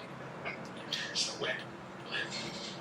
And in the future, if there's like ultra base like services for like people who don't want like internet anymore, just a courier service where people bring you like Twitter newspaper in the far future. That's Also, it's like Super Faraday. Yeah. Just like a new newspaper, some Faraday forecast. Yeah, Taxes. That's right. Man, that's like old, good conspiracy stuff. Competing couriers to the post office. It's a very wild. What's the etymology of Faraday? It's the guy's name, Is it Robert Faraday? Oh, is it? The guy, electrical engineer, mathematician guy. Chemist and physicist. It's got like a weird. It's just a very like. It's a good name. It is a good name. It's like a fun name for something that's so essentially morbid. Protection and sense of Yeah. You know who did everything was that He discovered benzene. Wow, this guy's just cheap. Euler. Euler disc? Is it Euler? Euler? I don't know how to. Whoever did. That one. Well, can you look at how to pronounce this so people don't think we're retarded? Euler Macaroni? Macaroni? Euler. So he was an Euler. No, he did a lot. He did like, I think. Oh. He did a ton, like way more stuff than I remember. Euler from Revenge of the Nerds. You can burn really long. Belgian competitions. Fu Manchu and the guy in there. These guys were geniuses, huh? Yeah. The development of infinitesimal calculus was at the forefront of 18th century mathematical research. Edward Newton, family friends of Euler, responsible for much progress in the world. This is all great. Nice. The poor Italians. What the fuck happened to them? Got some exclamation points in there. They're telling Chris he stinks at the gym. That's Yeah. the Italians are now. Yeah. Hey, where's some deodorant? My grandfather invented math. You ever heard of the Euler disc? Non-Euclidean. Yeah. Fluid dynamics, motherfucker. Yeah, he has that guy at the gym. He had like I was remembering him, and he has like a classic bully haircut where it's like shaved sides but like long and slicked back on the front, whatever that's called. Yeah, so that's the alpha male camp. Yeah, That's what you get when you get there. You should get good at jiu-jitsu, Chris. You gotta get good at fighting or something. Just striking. It'd be funny to watch Chris deck people. I mean, Chris should probably know how to. You can hit people pretty rapid. Yeah, maybe. It'd be funny because you got a pretty strong like upper body and shoulder, like abnormally strong. He's a big man. If you got really good at like if you got a strong chin and jaw and like really took a forehead punch and shit like that, and then threw a decent like a really better than normal right cross. get good at head injuries. Yeah, I exactly. need 82 Or cobalt the grabbing plates. How much headbutting. short am I? Yeah, Or doing like cheat moves. that way or whatever. Should I help? Joe Moffitt 47? used to teach those moves. Who? Remember Joe Moffitt? 82 minus Joe 46. Moffitt, he taught like it's like old boss room street 35. wise tips. Joe Moffitt is the best of all time, showing you how to like gouge eyes, break toes, headbutt people at a bar while pretending you're not gonna fight. Like the best. That's like the most useful shit. That's like really good. how to balance all the exits, always be looking around, like that. Joe Moffitt, the best. Doing it over to women. And Boss Rutten had videos like that too. Oh, yeah. Bing, bang, bang. I love Boss Rutten. So good those days. What's his name? This shit Joe needs to go in the other room. Like Joe Moffitt, yeah, it's like Joe Moffitt's self-defense tapes, old, or I don't know how to spell it. Yeah, Ah. you did it. Oh yeah. There we go. This is old style right here. Look at this. The best ones are at the bars.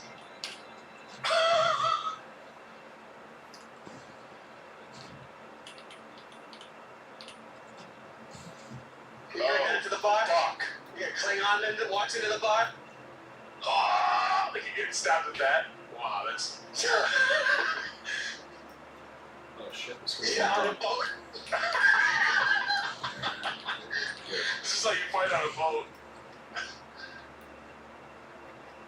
Street fight out of a bar. Parking lot. Yeah, you coming down here with a backpack and a rifle? Holy shit. Cell phone generous. Over the combat nation. Integrated master development centers where we It's a bit of an underground reference right here. This video and audio quality is insane. 15, 30. So the good ones were in the bar, and they were like classic VHS. Oh, yeah. So I need to do 2 minutes. Maybe he stopped drinking and he went to the. Yeah, he left his bar. Special Olympics. But his were famously good videos, just like the Pretty Boy Floyd pool shark instructional videos. Oh, yeah. Which are the top tier of classics. I should just go way faster if I drive. Or there, maybe right here. Remind me to show you the AK guy after this. This guy's pretty awesome. His voice, I like his nice high-pitched voice and his womanly body. Shit. Maybe they're fucking underground. We have to pull up the VHS tape someday. Welcome to combat nation. Today we're going to talk about the sucker punch. And I gotta tell you, I don't think there's anything more evil than someone getting cracked for no good reason and returning stepping in. You must hate blacks then. In this video, in this little segment here, we're going to talk about how to avoid getting sucker punched. We're going to talk about awareness, 47. the sucker punch itself, ambush. We should have a sketch for this audio. Just have a little bit more awareness to give you a heads up in case you're in an environment where this could happen. Alright? But before we get started, I want you to take a look at what the sucker punch Oh, you said really the bar. does. Oh, yeah. Number one. Oh, what was the bad move? Fuck in the middle of the bar, make himself at home. And he's surrounded by people he doesn't know. See, I never do that. Bad move. Because of him. Number one, you walk into any place that you're not familiar with, get your back up against the wall. I walk it like this. You survey the area. The first thing you want to know is where your exits are. You know when you walk in, find an alternate route. You also want to take note of all your natural weapons we have. For example, any corner that you see could be the corner of the road, could be the corner of the bar. Could be the end of your life. Or hard enough. Yeah, so you can Anyone that see. takes People say it's the great and we die. Using weapons that are killing people. Yeah. Self-defense. Take note of where all the windows are.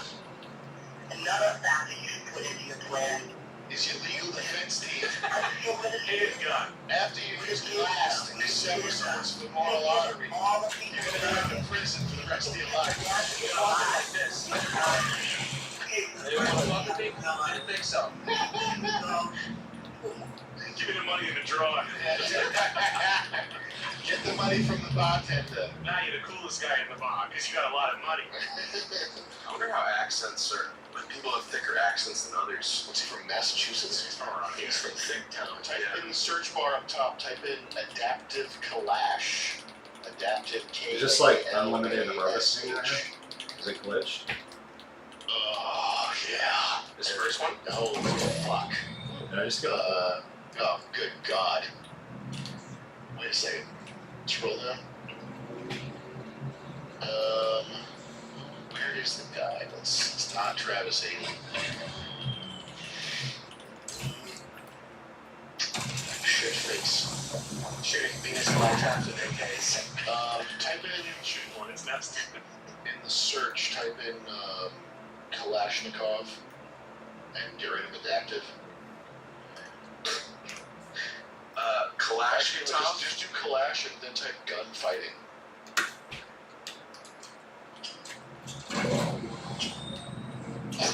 There we go. We don't want to. And make gunfighting one word. And then in the upper right corner, hit filters. and do sort by. You can't reverse upload date. Just do upload date. Let's go back in time here, I guess. Fuck you. Oh, you just want to go old? I know the Etiquette. I think it's, what is it, before, 10 years probably. Before 2015, dude. That's fine. Fuck fart. Let's see. Wait a second, hold on a second. Keep going down.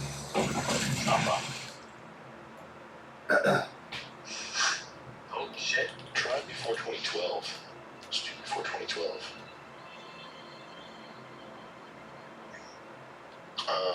What's that third one? Displacing left while shooting? That's fucking guy. Wow. That's cool. Scroll down. Yeah, I found the before function. Try before 2009. Try before Christ. Yeah, I tried his boxer too. Alright. It ring. My bad, guys. Well, whatever. What's he do? Good? He's just this guy that does these wacky moves with his AK-47, like laying on the ground, almost like breakdancing type shit. Oh, God. You think Homeboy would know it if I message him? Yeah, actually, Is Kalash a type of gun? it's an AK-47. It's a guy. It's not Travis Haley. It's a guy who like specializes in AK-47 specific. Dance like. Good God. Text him. Oh, that's so fucking fun. It's too good. That gun movie with Christian Bale holds up. Does it? Yeah, Equilibrium? yeah, it holds up. Interesting. Yeah, it's very classic. Fuck, I've never watched it. I've only seen funny clips. It's got one of the best that you'll see. Christian Bale's face. It's really good. He has to leave a room because he's too horny. And his face when he's sweating it out, like stopping himself, it's really solid. Too horny. Yeah. He's so horny. There's Emma Watson, you know, the one from Punch Drunk Love. You know, Is this the new Mission Possible? no, this is Equilibrium, probably from, I don't know, 2002. It's the movie that has gun kata. But I could definitely pull up his face. What's the, used in the Great War. what's the scene you're describing? There's a scene, It's right there, gun kata. Gun kata. yeah, like this woman's trying to get fucked by him, and so she's kneeling on the table, and he refuses to allow himself. Full screen then. Wow. Oh my. Yeah, he's really good back in these days. What are these guys noted? I think they're just drawing different kinds of dicks. Kata treats the dancing token when each position They've got Euler's principles. Side angle side. gathering and maximum points while keeping the defender Using a Texas instrument calculates that. This is awesome. This is the greatest thing ever. By the rote mastery of this art, your firing efficiency will rise by no less than 120%. The difference, 63% increase the usual proficiency, makes the master of the gun katas adequate. See how good things used to be? I think we had no idea how good we had it. That's true. Well, they'd be more efficient if the guns were This is double-sided. this is The Godfather compared to movies now. Yeah, man. It's The Godfather. It's coming to America. I was watching the original Iron Man.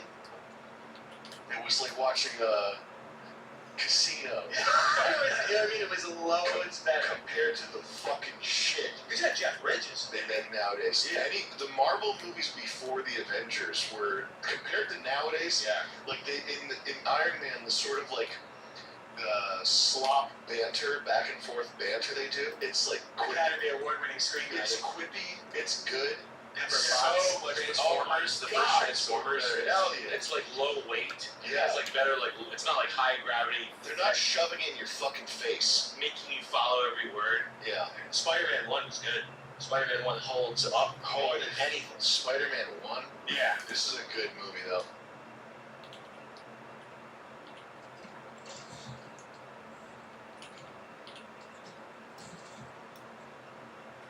I like in the comic books, it's implied that Tony Stark's dad is Jack Parson from fucking NASA voodoo fucking Crowley fame.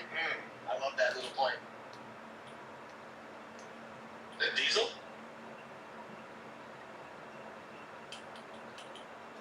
Was there good movie. All right, I don't want to ruin it for myself. I want to watch this. I think I saw that in the theater. I think I saw that recently. It's also like a fucking 2-hour-long movie too.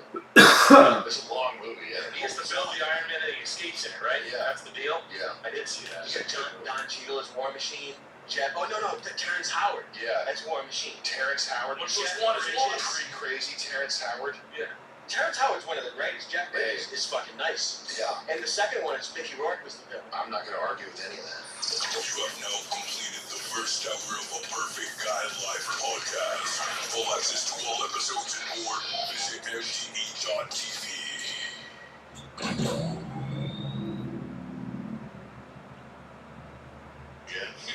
Keep doing it. Yeah, I can do. Let me tell you about the dinner I had No shit. with a member of the administration. I'm going to tell you everything that I know. It's not a defense of Trump. It's not a defense of the administration. In fact, I think if they do not release everything they have, they are done. You need to release everything you have. Pam Bondi needs to be fired. Alright, so in my previous video, I was talking about how based on Tim Dillon's reaction to the Epstein situation, I thought he probably got the call, but it turns out he didn't just get a call, he got a dinner, because obviously the best way to bribe Tim Dillon is with food. If you want him to push a certain narrative, you gotta want done him first. So that's what someone from Trump's administration did, because of course, when the government needs help dealing with controversy, they start reaching out to comedians. That's where we're at now. So a lot of people are speculating Tim met with Cash Patel, but I believe it's JD Vance. Tim's already done a podcast with him, and JD's been going around helping Trump do damage control over this. Also, Tim kept saying Cash Patel should be fired, so I don't think it'd be him unless that meeting went really badly, but Tim didn't make it seem like that. And I guess to his credit, at least he admits he took a meeting. So now we know he can't really be fully trusted when talking about the Epstein stuff, because clearly they had a meeting to get Tim to push a certain narrative. He acts like he was just there because they wanted to consult with him and also explain him what's going on. But obviously they're just trying to influence him to push a narrative to his audience. Like, why else would the government want to talk to Tim Dillon? And I think part of what they're trying to influence him to do is just blame it all on Pam Bondi and Cash Patel. Tim's acted like they're the ones solely responsible for the Epstein files disaster. He kept talking about how poorly they handled it and how they need to be fired. Like, that won't really change anything. I mean, Tim knows it won't. And even just last month, Tim was kind of defending Pam, or he is at least giving her the benefit of the doubt, because he said her hands were tied, like she doesn't have the power to release the files on her own, and her and Cash are just taking orders from the higher-ups. But now he keeps talking about how badly they botched the situation, and in order to get ahead of the controversy, they need to be fired. Like, they're the main ones to blame here. So I think during this meeting, whoever Tim met with was trying to get in his head that Pam Bondi is mostly to blame here. Because also, it sounds like Trump wants her to take the fall now, too. I know he's defending her a lot recently, but now there's a report that he wants Pam to take the heat over this. So that's why I believe this is part of the narrative they want Tim to push, basically to blame it on anybody but Trump. Because like I said, Tim also kind of changed his tune on this after he had the meeting. Before, he made it sound like Pam is just taking orders and doing what she's told. But then during this episode, he kept saying she handled this really badly and she needs to be held accountable and fired. But there is clearly an effort somewhere to tie Pam Bondi's hands behind her back. I'm not vouching for either one of them, and I'm not damning them. I don't think they look at these two. I just don't think they have. Let's watch that video one more time. I don't think they have it within their capacity to do anything. I think things are coming from above that. The only way you get ahead of this is if you fire Bondi. Number one, I'd like to see Bondi and Cash. I don't know anything about Bongino, but again, if the full freedom, this is the biggest bungling of anything ever. Remember when they had these morons go out with these binders, Epstein Files Phase 1? What the fuck were they thinking? So, it looks really bad, and if they want it to look less bad, and I don't know how bad it is. Tim also kept talking about how ridiculous it is that Pam, Cash, and Dan Bongino were even part of Trump's administration to begin with, because he says they're like QAnon conspiracy theorists, podcasters.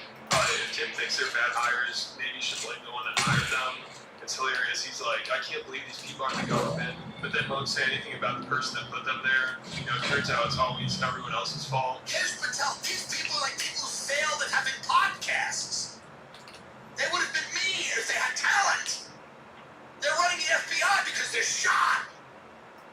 These are people that were like hyping up Q drops on 4chan and leading retards in every direction, thinking that Hillary was going to Gitmo, and now they're running the FBI. And whether they're in on it or the deep state is closelining that, they got to get the fuck out of there and start a podcast. Half of that administration needs to start a podcast. Pam Bondi, I will email you the mics to buy. You're out. It's time to go. It's time to go. They took people who had podcasts and put them in control of the government.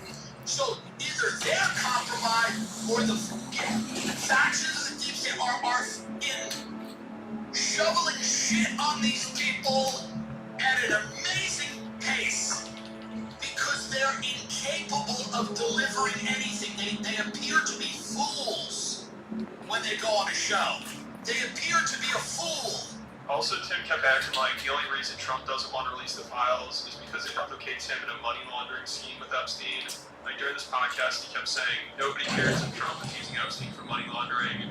Like, he really believes that's the reason Trump is scared to release the files. You know, there's no way Tim actually believes that. Like, Trump, he's just so worried about being accused of money laundering. He'd rather risk being accused of being a pedophile, because obviously that's what's happening now, that he's not releasing the files. So, thankfully, I don't think many people in Tim's audience trusted what he had to say here. Most of the comments were calling him a sellout. Like, someone said, Tim is in his establishment O phase. We wish him well. Next week, Tim in a little hat talking about the real estate possibilities in Gaza. And after many years, Tim just started randomly pronouncing just like Maxwell's name properly after one White House meal. Tim, you can't spend all these years sharpening our cynical minds with your satirical comedy and then expect this episode to fly.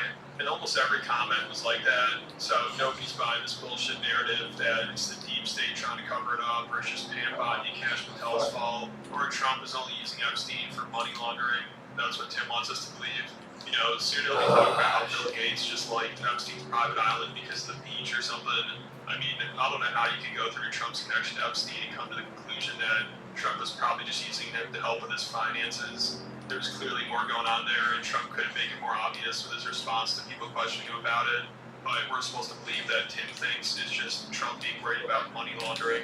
But you gotta show people you weren't children. That's what you have to show people. I don't even care if you laundered a little bit of the money. No one does. No one does. Donald, if that's what you're worried about, no one cares. It's okay. If you laundered some of your money, even a lot of your money, if you laundered a lot of your money, because that's not what people are thinking. God, it would be fun if you just laundered some of your goddamn money. You say that. Say that. Say I got a casinos and cash business. He laundered some money. Say it. Say it now. That's not impeachable. Who cares? He laundered some money. God damn it. Say that. Jesus, please, just come out and say he stole the money with me. He was laundering my... Ugh. Bad.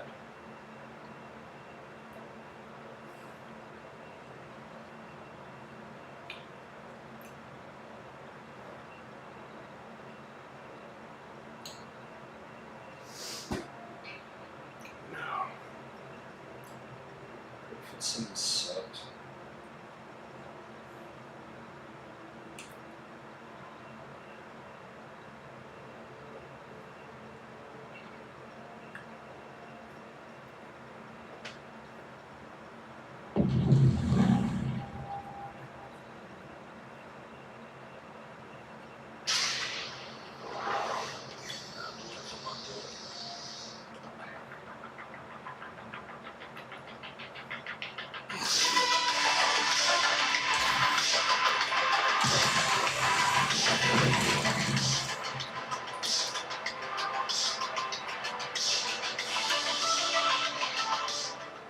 I have great stuff.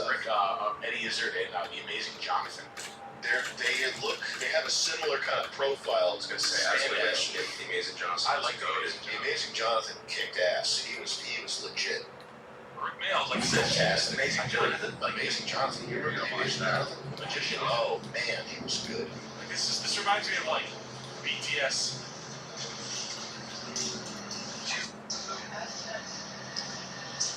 You don't know. Viewers, you don't know who the government is. You don't know why you're being made to see these things. Neither do I. You see me. I can't even see you. I may be dead by the time you watch this, but it possibly are. You don't know who's the man who's making the things he wants you to see. Destroy your television sets. Now, you must listen to no orders. That's all I can tell you from this point of humanity. Says we're talking to Chuck's cousin. Excuse me? That's gonna be my final message when the time comes. Exactly. That's funny shit. Oh, shit, I never got his face. Oh, he's good now. He's a fucking bastard. This guy rules. Talking to Bobby Hacker about how good Rick Mail was. Thank you. Please sit down. Don't watch this. No, this is embarrassing. Sit. Thanks. That's gonna look good.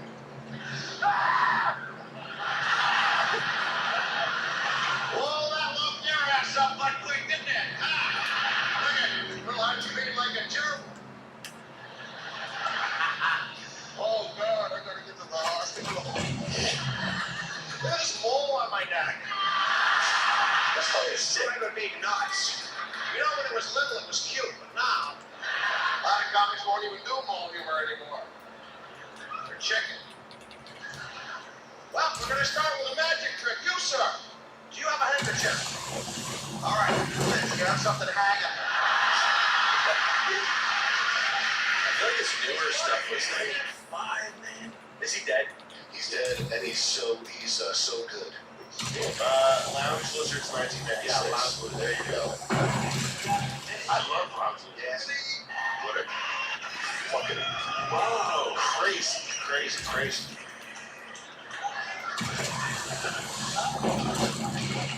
Figure that out. Excuse me, just got a whole lot of that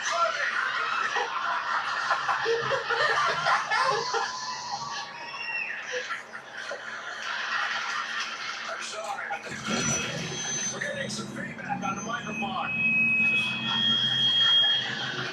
Can you take the monitor down a little bit? Perfect, thank you. Looks like Uncle Liz. Monitors down, please.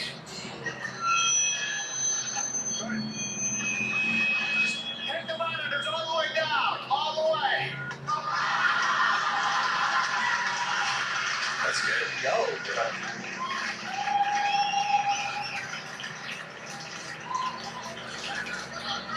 Okay, good. Now the bird chirping sounds down. Take them down. Right there, perfect.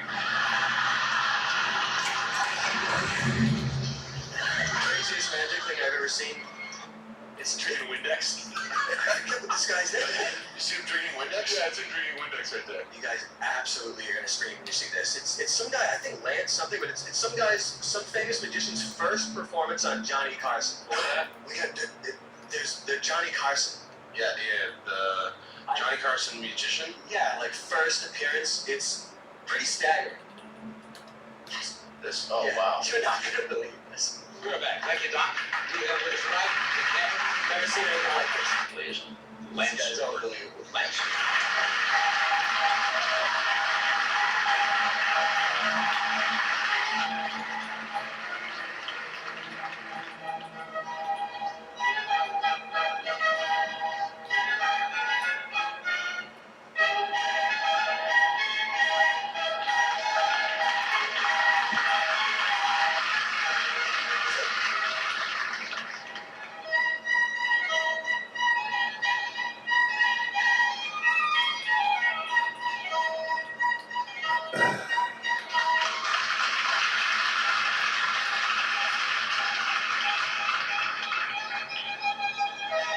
Such face is fucking insane. Holy shit, Charles. He's 20. Yeah, he's like 23.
It's crazy.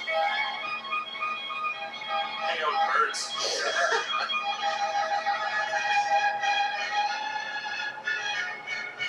He's got the eye contact down though.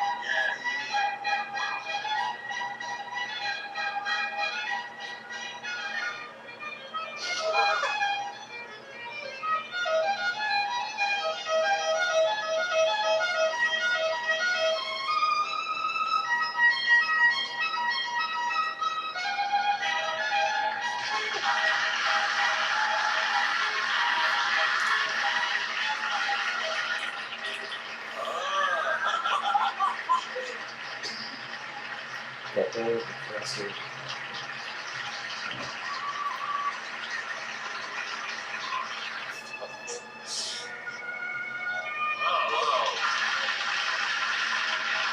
This guy's still alive, I guess. Looks younger now. Still gets 7 more times to go up. That's the guy in the Venmo.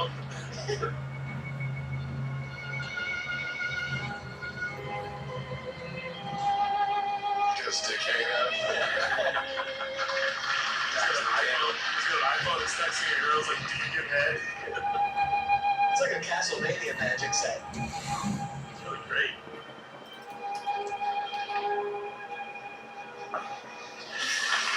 This guy's crazy. Covered birds. How much more is this? It's not even halfway done. Oh my god. 60 birds on this back right? Did we just go to the finale? No. To watch it all? This is way too crazy. It's too good. He's got guards now. They're gonna turn into birds, I bet. Lance Burton. Lance Burton. He talks like a black lady in real life. Dove. Chris, trust the plan.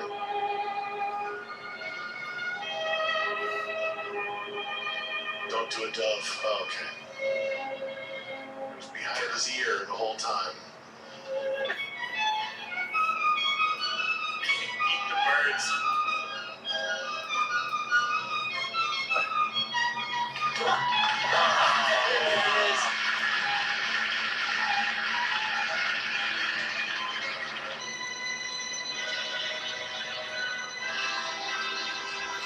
Got all my trees in here.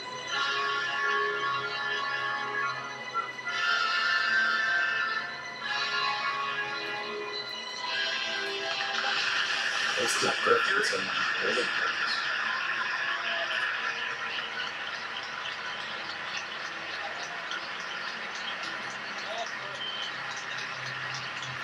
I really like that ball trick coming. Holy shit. Now, does he get a chance to explain himself? Holy moly. It takes a lot to get like approval from like old men at that time too. Who the fuck is this Lance Burton guy? Lance Burton? What's his problem? No search results. I hope every fan of the show Girls has to go on a date with a guy like with a personality like that on Tinder. Oh, he's still around. Oh, no way. 65. No. He was like 20. He's still doing it? No. What happened to his face? Looks the same. Oh, he retired though? Look him up on YouTube. Oh, he's from Kentucky. He's American. Wow. What the fuck? Greg. He freaks out. Listen, do you still perform at all? Even you completely like you've got nothing up your sleeve anymore. Actually, for real. Well, I always have something up my sleeve. Right. Magician. What the fuck? That's how that guy's off. Look at that. He had that thing. No way. I do it for you? Yeah. Then I'll do one for the people. Yeah, okay. Whatever. Yeah, I consider myself one of the people. You're one of the people? Okay. Then you will be their representative. Yes, all right. I know you like card tricks I've done on the show. Yeah, right. Now, if you could just hold both hands out like this and make a little table about 6 to 8 inches above the perfect. Right. I just want you to hold that for me. Perfect. Now, I want you to imagine that these 4 cards are the 4 walls to your house. Now, if I were to ask you what was on the walls, I'll bet you can tell me. But if I ask you what was on the ceiling of your house, what would you say? Beams. And maybe on the beams were a few spider webs.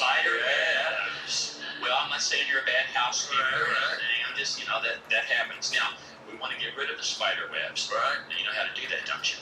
Take dust. Dust? Yeah. This is the magic way. Take this hand and slowly wave it over the cards. Will I say something about you? You can make a magic noise if you want.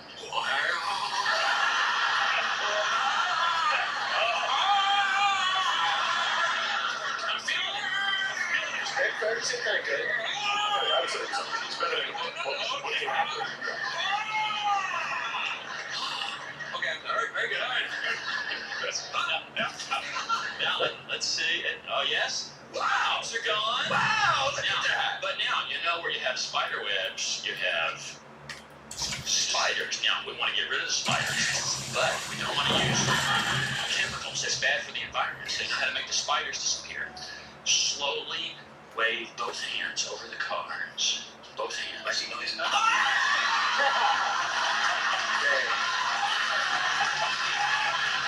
It's good trick. I want to see him back in the day, though, like he was, and I still can't believe. After watching that 12-minute thing, and then hearing that guy talk, that's fucking insane. That's a mind freak. You want him on the pod? Should we get him on the pod? Those fucking faces he was pulling. Yeah. He was nervous. He was trying. That was insane. He has a country accent, too. It's the same accent. You should have kept up with that freaky eye contact. Yeah, that was. You should have kept up with that. Should have been like a Prince level character. Like Dave Chappelle's never dropped the character. Yeah. Oh, he's in 2022. Damn, that's so crazy. That's crazy. Well, at least you guys got a free magic show out of this episode. Shit's magic. We have the same guests that Johnny Carson has on our show. That was incredible.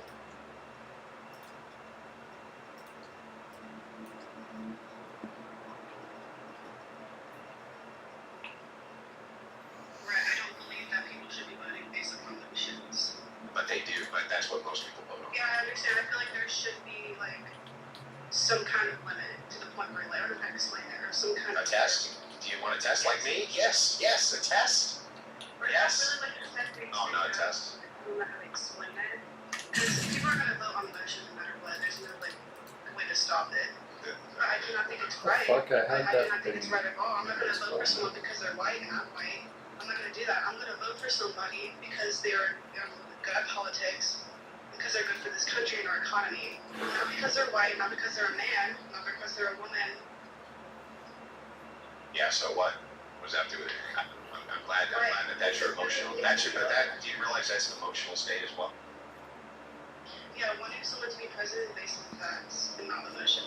Yeah, but that's an emotional state as well. You believe that. Yes, I understand that. I'm not denying that. Yeah, so all you're saying is based on my emotion, people should vote based on their emotion. Yeah, but I'm not defending the emotions. Well, I don't know. You just gave a criteria for how people should vote based on your emotions, your emotional status. Yeah, and then you're saying that they shouldn't vote on their emotions. Yeah, because you feel that way. Because you feel that way. Well, yeah. Yeah, exactly. So just so I got this right, you feel like people shouldn't use their feelings to vote. I'm not saying they should use all their feelings to vote, but when it comes down to you're just basing it on stereotypes or who this person is or what they are, and not based upon their history, what they've done so far, and stuff like that. That's why I didn't vote for Kamala. Yeah, but it's that history and things like that which affect your emotional state, right? So you're still voting on feelings. I said not purely based on feelings. You shouldn't vote someone purely based on feelings. Okay, well, where's the limit? Like, how much logic is required versus feelings as a percentage? I mean, honestly, would you want logic? Why would you want to just? So how did you determine it's 51% to 49% logic versus feelings? How would I don't know. Yeah, you couldn't determine that. So it's just like the only thing. One thing we could do, we could have a civics test. We could have an actual test that people had to go through and vote, but it would disenfranchise a lot of people. I bet you're not for that, though, right?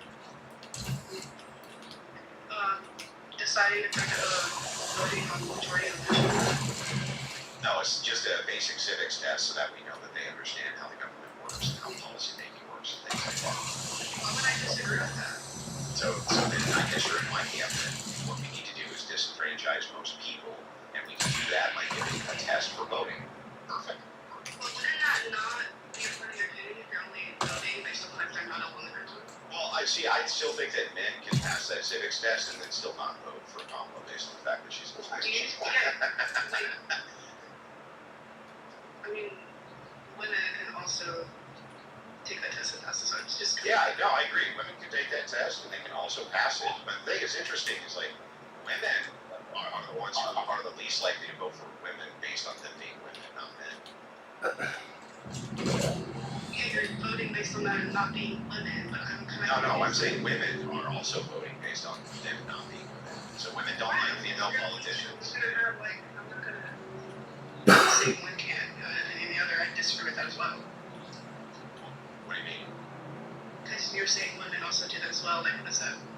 Saying that, but I don't believe that we should just. I'm honestly saying that we shouldn't like vote based upon like what they are.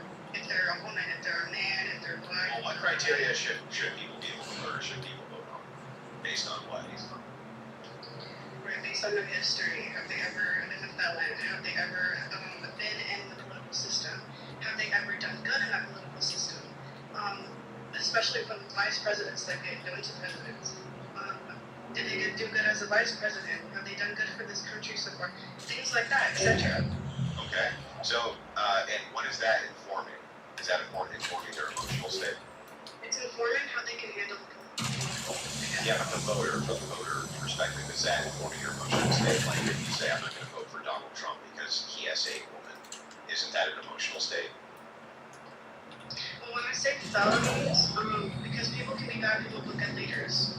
So I'm not just talking about, he essayed someone. Would I want him as my president? That wasn't my question, though. When women and men dismiss Donald Trump and say, I'm not going to vote for him because he has a woman, they shouldn't be doing that then, right? I'm not talking about... Can you answer my question? I'm not talking about specifically what they've done in the past that's going to make them not So vote. you are specifically talking about what they've done in the past. Yes, you said it's based on their Talking about history. the that they've done in the past. Okay, so if a person dismisses Trump and says they're not going to vote him based on the fact that they think he essayed a woman, you're saying that they're wrong to do that, right? No, I did not say that. Okay, so then... Hold on, I'm saying that it's wrong to vote him because he's a man, not based upon complete emotion. Okay, I but said vote on complete emotion. I don't understand. Why is it okay to dismiss him based on the fact that you believe he essayed someone? I never said that I didn't vote for him because of that. But This is your database. yes, that would be voting on emotion. Yeah, so I don't understand what the problem is. Seems like it's fine for you to vote on emotion unless it's because they're a man or a woman. That's really weird. It's just that Some emotions are valid. Which emotions are valid? Which one? Yeah, perfectly. You saying that I want this person as my president. Yeah. That's an emotion. They're just because you believe that majority of women are more emotional than men. Yeah. But that doesn't mean that all women are. So you're just saying I'm not going to try to give these women an opportunity. Yeah. What do I need It's to just do? not enough shit. There's this woman. Not even because they Imagine how hard it is. Yeah, but what's wrong? What's actually wrong with that? You just keep on saying because you're voting based on emotion, but then when I give you other examples, if you voting on, hang on, let me make the point. But then every time I give you an example of people voting on emotion under other criteria, you say that that's valid. Somehow this isn't valid. You have to square this circle. I said that certain emotions can be valid. Obviously, you wouldn't want. Which ones? I just literally told you. So is anger valid? Okay, well let's go through. Hold on. It would be more valid to not vote for someone because they essayed somebody. And on another case, Says who? Yeah, you can't, like, what makes one more valid than the other than that's how you feel?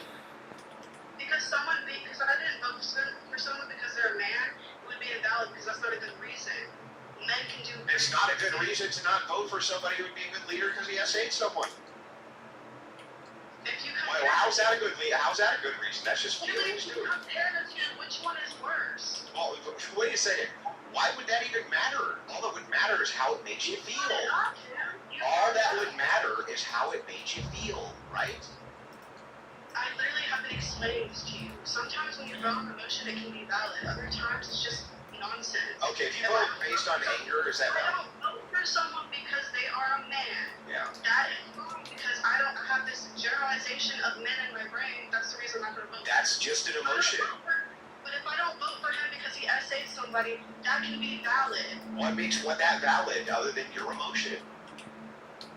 Right, because obviously if this person is a bad man, is a bad thing. That's all an emotional state. That's not a provable state. Yes, I never disagree. So to get this right, my emotional state says that this emotion is more valid than this emotion because I emotionally feel like that. Is that right? Does that summarize this? My opinion, basically, yes. Yeah, okay, got it. Okay, well, my emotional state says that that's not true, so there we go. I got that all good. I just did. I just told you that if it's no, you said that.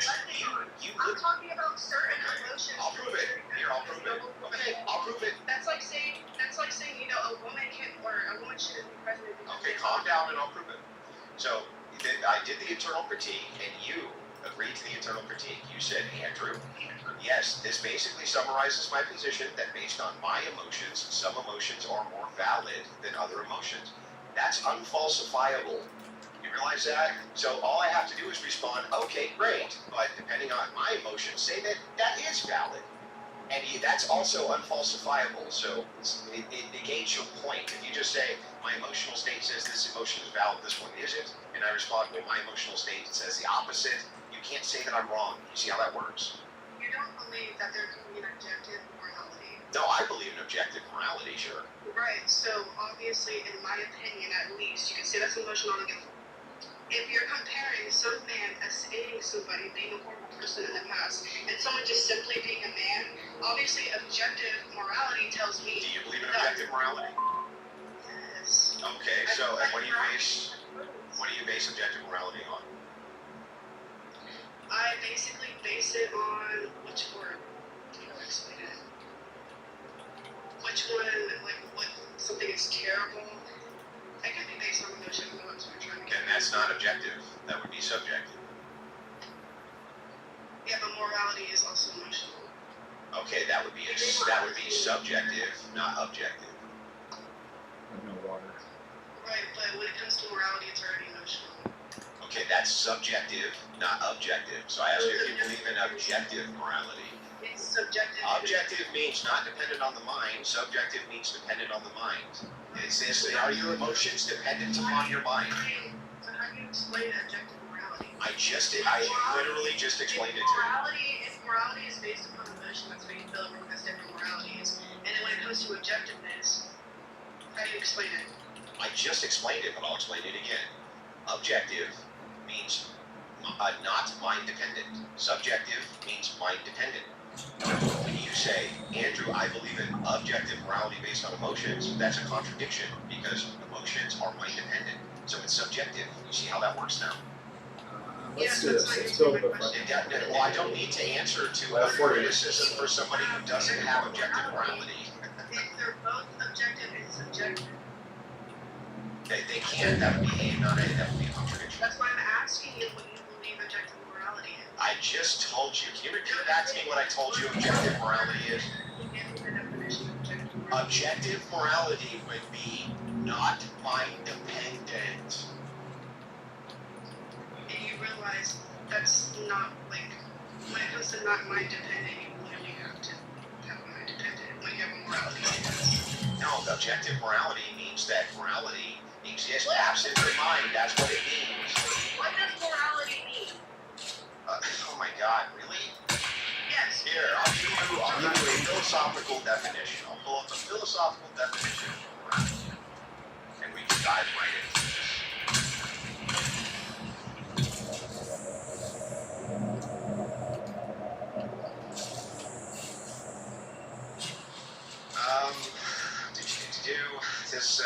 I think that we would agree that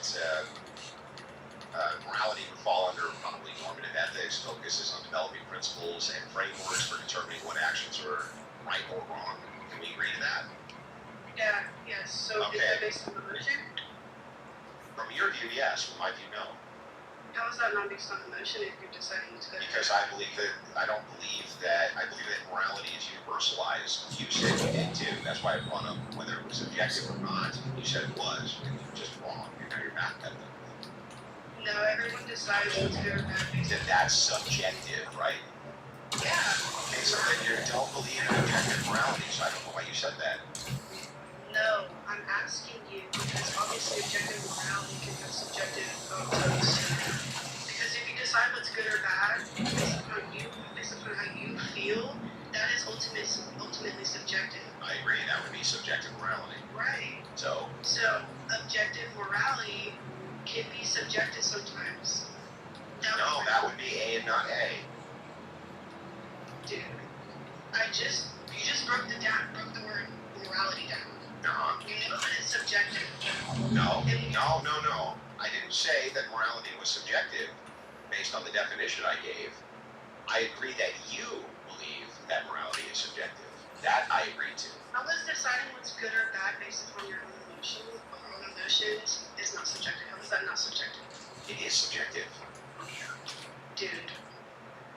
Oh my god. My brain right now. Yeah, I know. You didn't have one. You must not have one to begin with. I don't know what you're talking about. That is what morality means. No, that's not what morality means. Morality and subjective are two different words. We're gonna change the topic so we have a new background for the new people that are grown. Can you state your age? Steve, can you state your age? Yeah, I'm 41. Alright, Steve. I'm 21. Alright, so Raw first. How do you feel about the Raw? Why does body count matter? And it's pretty important deciding whether or not you have a good wife or a hoe. Alright, Andrew. So I think that it matters because men care about it. Right, understand. But anyway, guys, I gotta get rolling. You have a wonderful evening. Thanks for having me on your panel, and talk to you guys soon.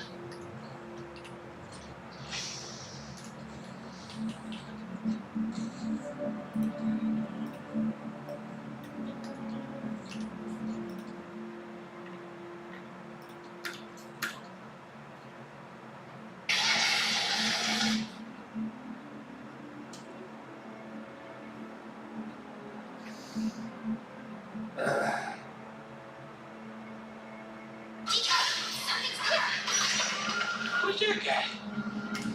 Hey, what is this little blue guy? Hey, no, give me that guy.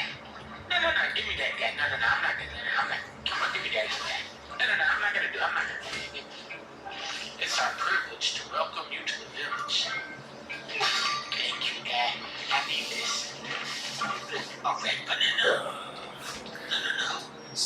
Only Diddy Kong can pick these up. I think this might be the first game where you can take a chunk of an NPC and use it. Maybe state of emergency can also be that. Opening that and look at this banana plant.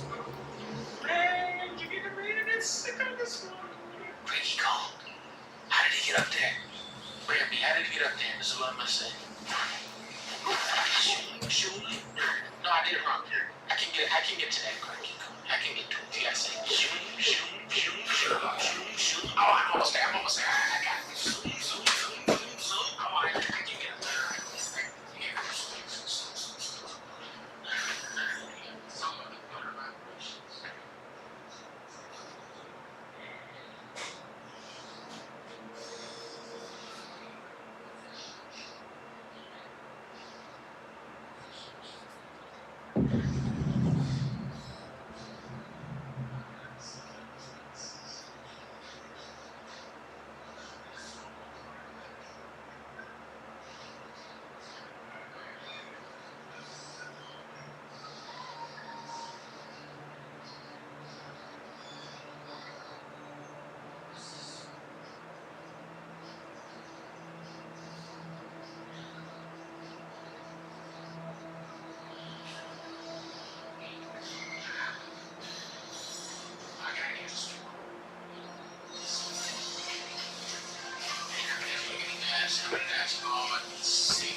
didn't think I could match. Strategically funnel all these in. Oh, it's working. They're all going into this pit. I see a banana over there. I have to throw this there.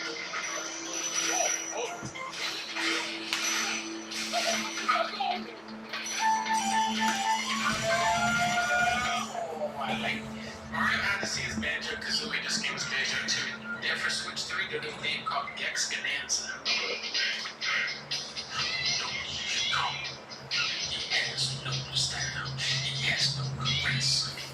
This call is in an underground fire. Ruby Kong is surprisingly nice. Check this out. I don't know. How do you get up there? That's way high. Look at that. No, there's no way. There's no way. How do you get up there? Look how high up that is. What if I just break the whole platform? Oh. Alright. There I go. We done. Yeah, wait, give me that. Nice. Oh, wait, give me that. Nice. Alright, nostalgia country. Oh, you can go up there. Give it like that. There you go. Oh, come on with this game. Did he? Oh, I remember when he was still alive, little buddy. That was cool about this one is you can totally destroy the entire house. What is this? Oh. Oh, he blows up. That's what that is. Oh, I love that.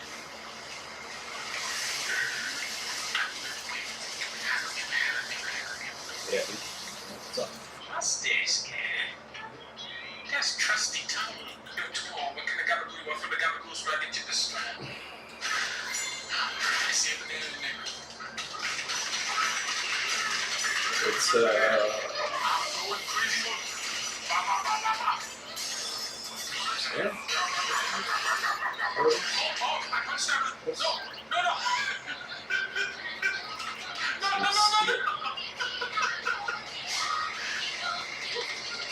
Turn it off. Too crazy. You wanna face me? Right. You don't want to face me.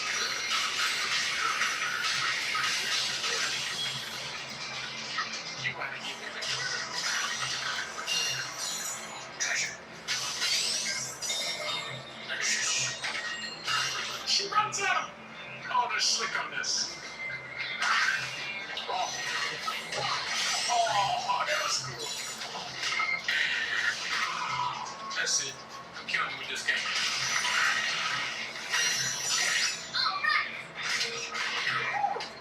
I don't need that. I can run across. Wait, you can grab a rock while you're rolling? What? No. What? Oh, this guy?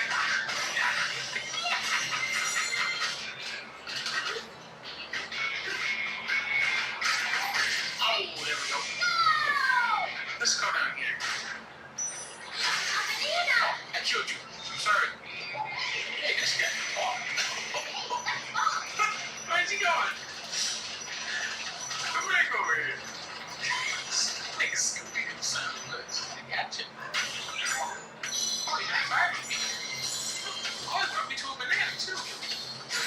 Look. Nice. What's this on the guitar? Funky car? That's like nice. I can make this jump. I can make this jump. Yeah, I can make that jump. Wait a minute. To spin with a rock, that gives you a lot of interaction. Maybe that's the way to start it. I can make it all the way there. Here I go. Here I go. I can make it all the way. Now you remotely close. But I can make it back to this thing. No. Dang. I'm missing 12 out of 3,000 some bananas. That doesn't sit right with me. Yeah, hold on, now that like this. This janky. I can't see. Coming up there. It's kind of cool, but it's not. After the day makes the day go away. There's a 70-pound weight limit. Everybody except for me. You guys are breaking the rules. Good. No! Do this. No, I'm not. I'm not okay. I'm dying. Big you. Is that you? No.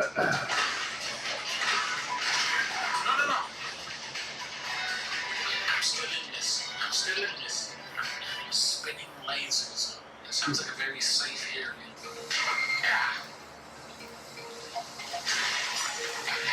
They're in cubes, so let's go over there. Oh no. There you go. Yeah. Nice try, lasers. Oh, wait. I'm safe. I'm safe.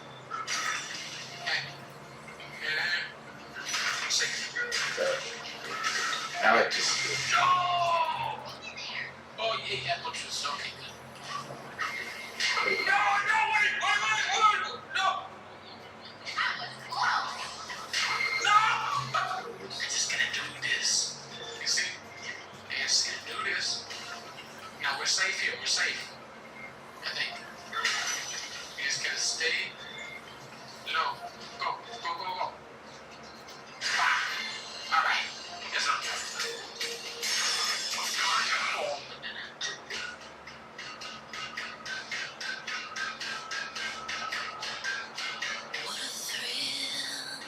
Let's hunt this way.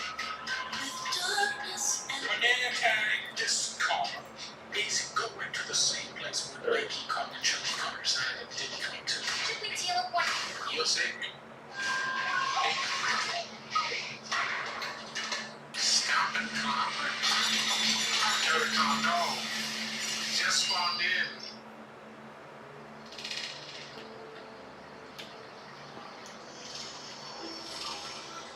This is like the relaxing level. I'm dead. Who could have ever believed that this game would feature teleporting good? I can make this jump. Yeah. Nice.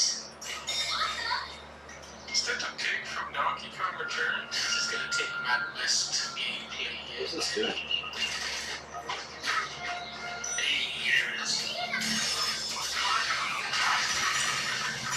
Alright, no more of that purple stuff.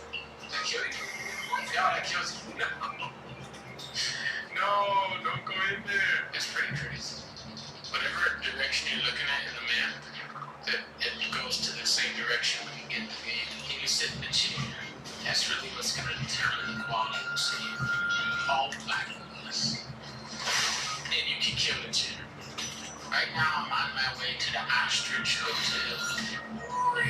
So far, the only flaw with this game is that all of Cranky's comics rants are the same. But you could argue that that makes the game more realistic. Go on, try to take it from us. But I can't keep turning around. There. I see a birdie nest on top of the ostrich. Oh, I'm not gonna get way over there. The bird's no way. There's no bridge over this far.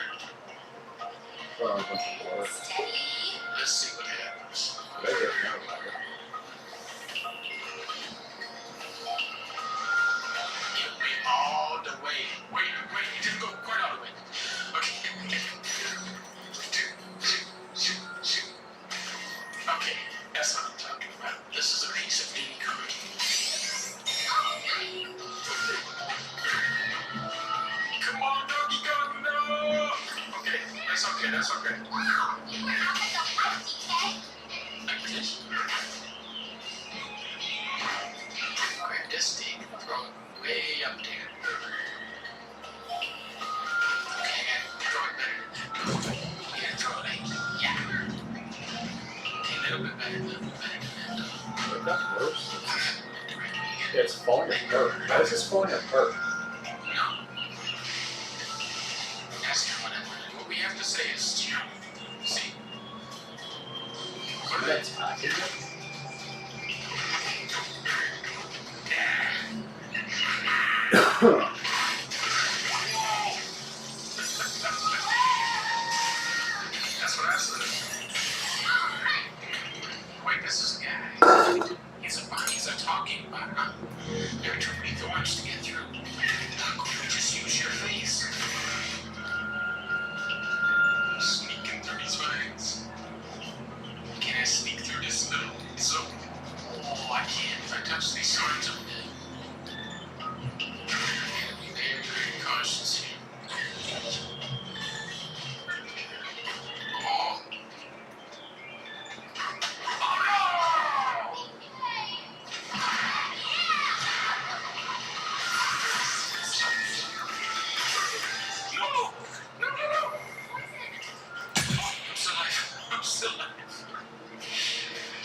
Why does the ostrich have pants and shoes on?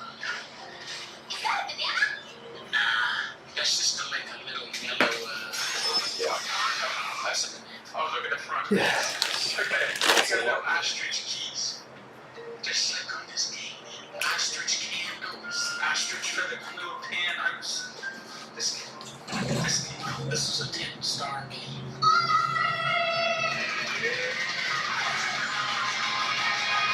This is an 11-star game.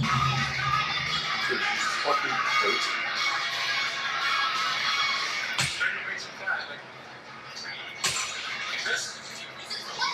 Guy on the fucking treadmill behind me was Stairmaster. I was like, am I tripping? This is only a 90-star game now. It's going back up now. Let's not walk the rest of the game. You're that girl that you said was I say you. Go through the poison. dude, that shit's gross, bro. They're not doing it. Just like masculine. Masculine, dude. Get close off. Oh, he's stuck in the monkey. Oh gosh. Let's go home. Some Diddy shit. Oh. No, stop. We have no break. Yes, come on. Get some money. We can have that. You need to.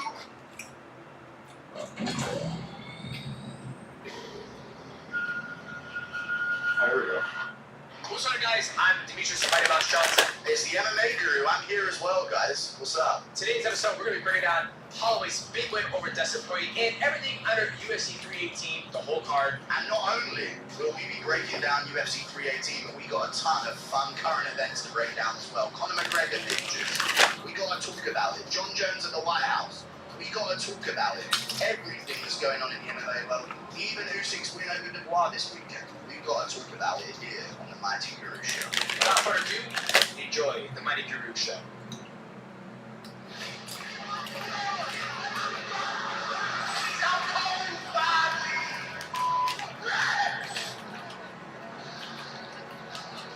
John Jones defense out. He isn't Johnson there yet. I am a piece of shit, but my content's really good. I look beyond how terrible of a person I am. The Mighty Gurus.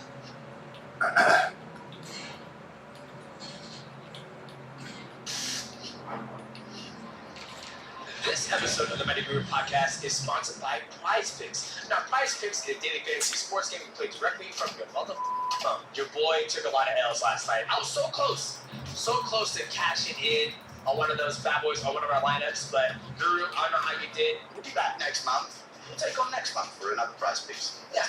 Because at the end of the day, we're having a good time, and you guys can have a good time too. All you gotta do is go to your app store, download Prize Picks. If you do that, use our promo code Mighty. Well, for Cobalt Days. Promotion right now. You make your first $5 play to new user only. You're gonna get $50 in your lineup. So boys, just make your picks at the right place, which is Prize Picks. Now, let's get back to business. Breaking down everything under the sun of UFC 318 and all the current events.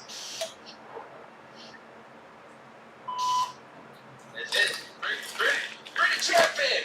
There's the champ. There's the champ.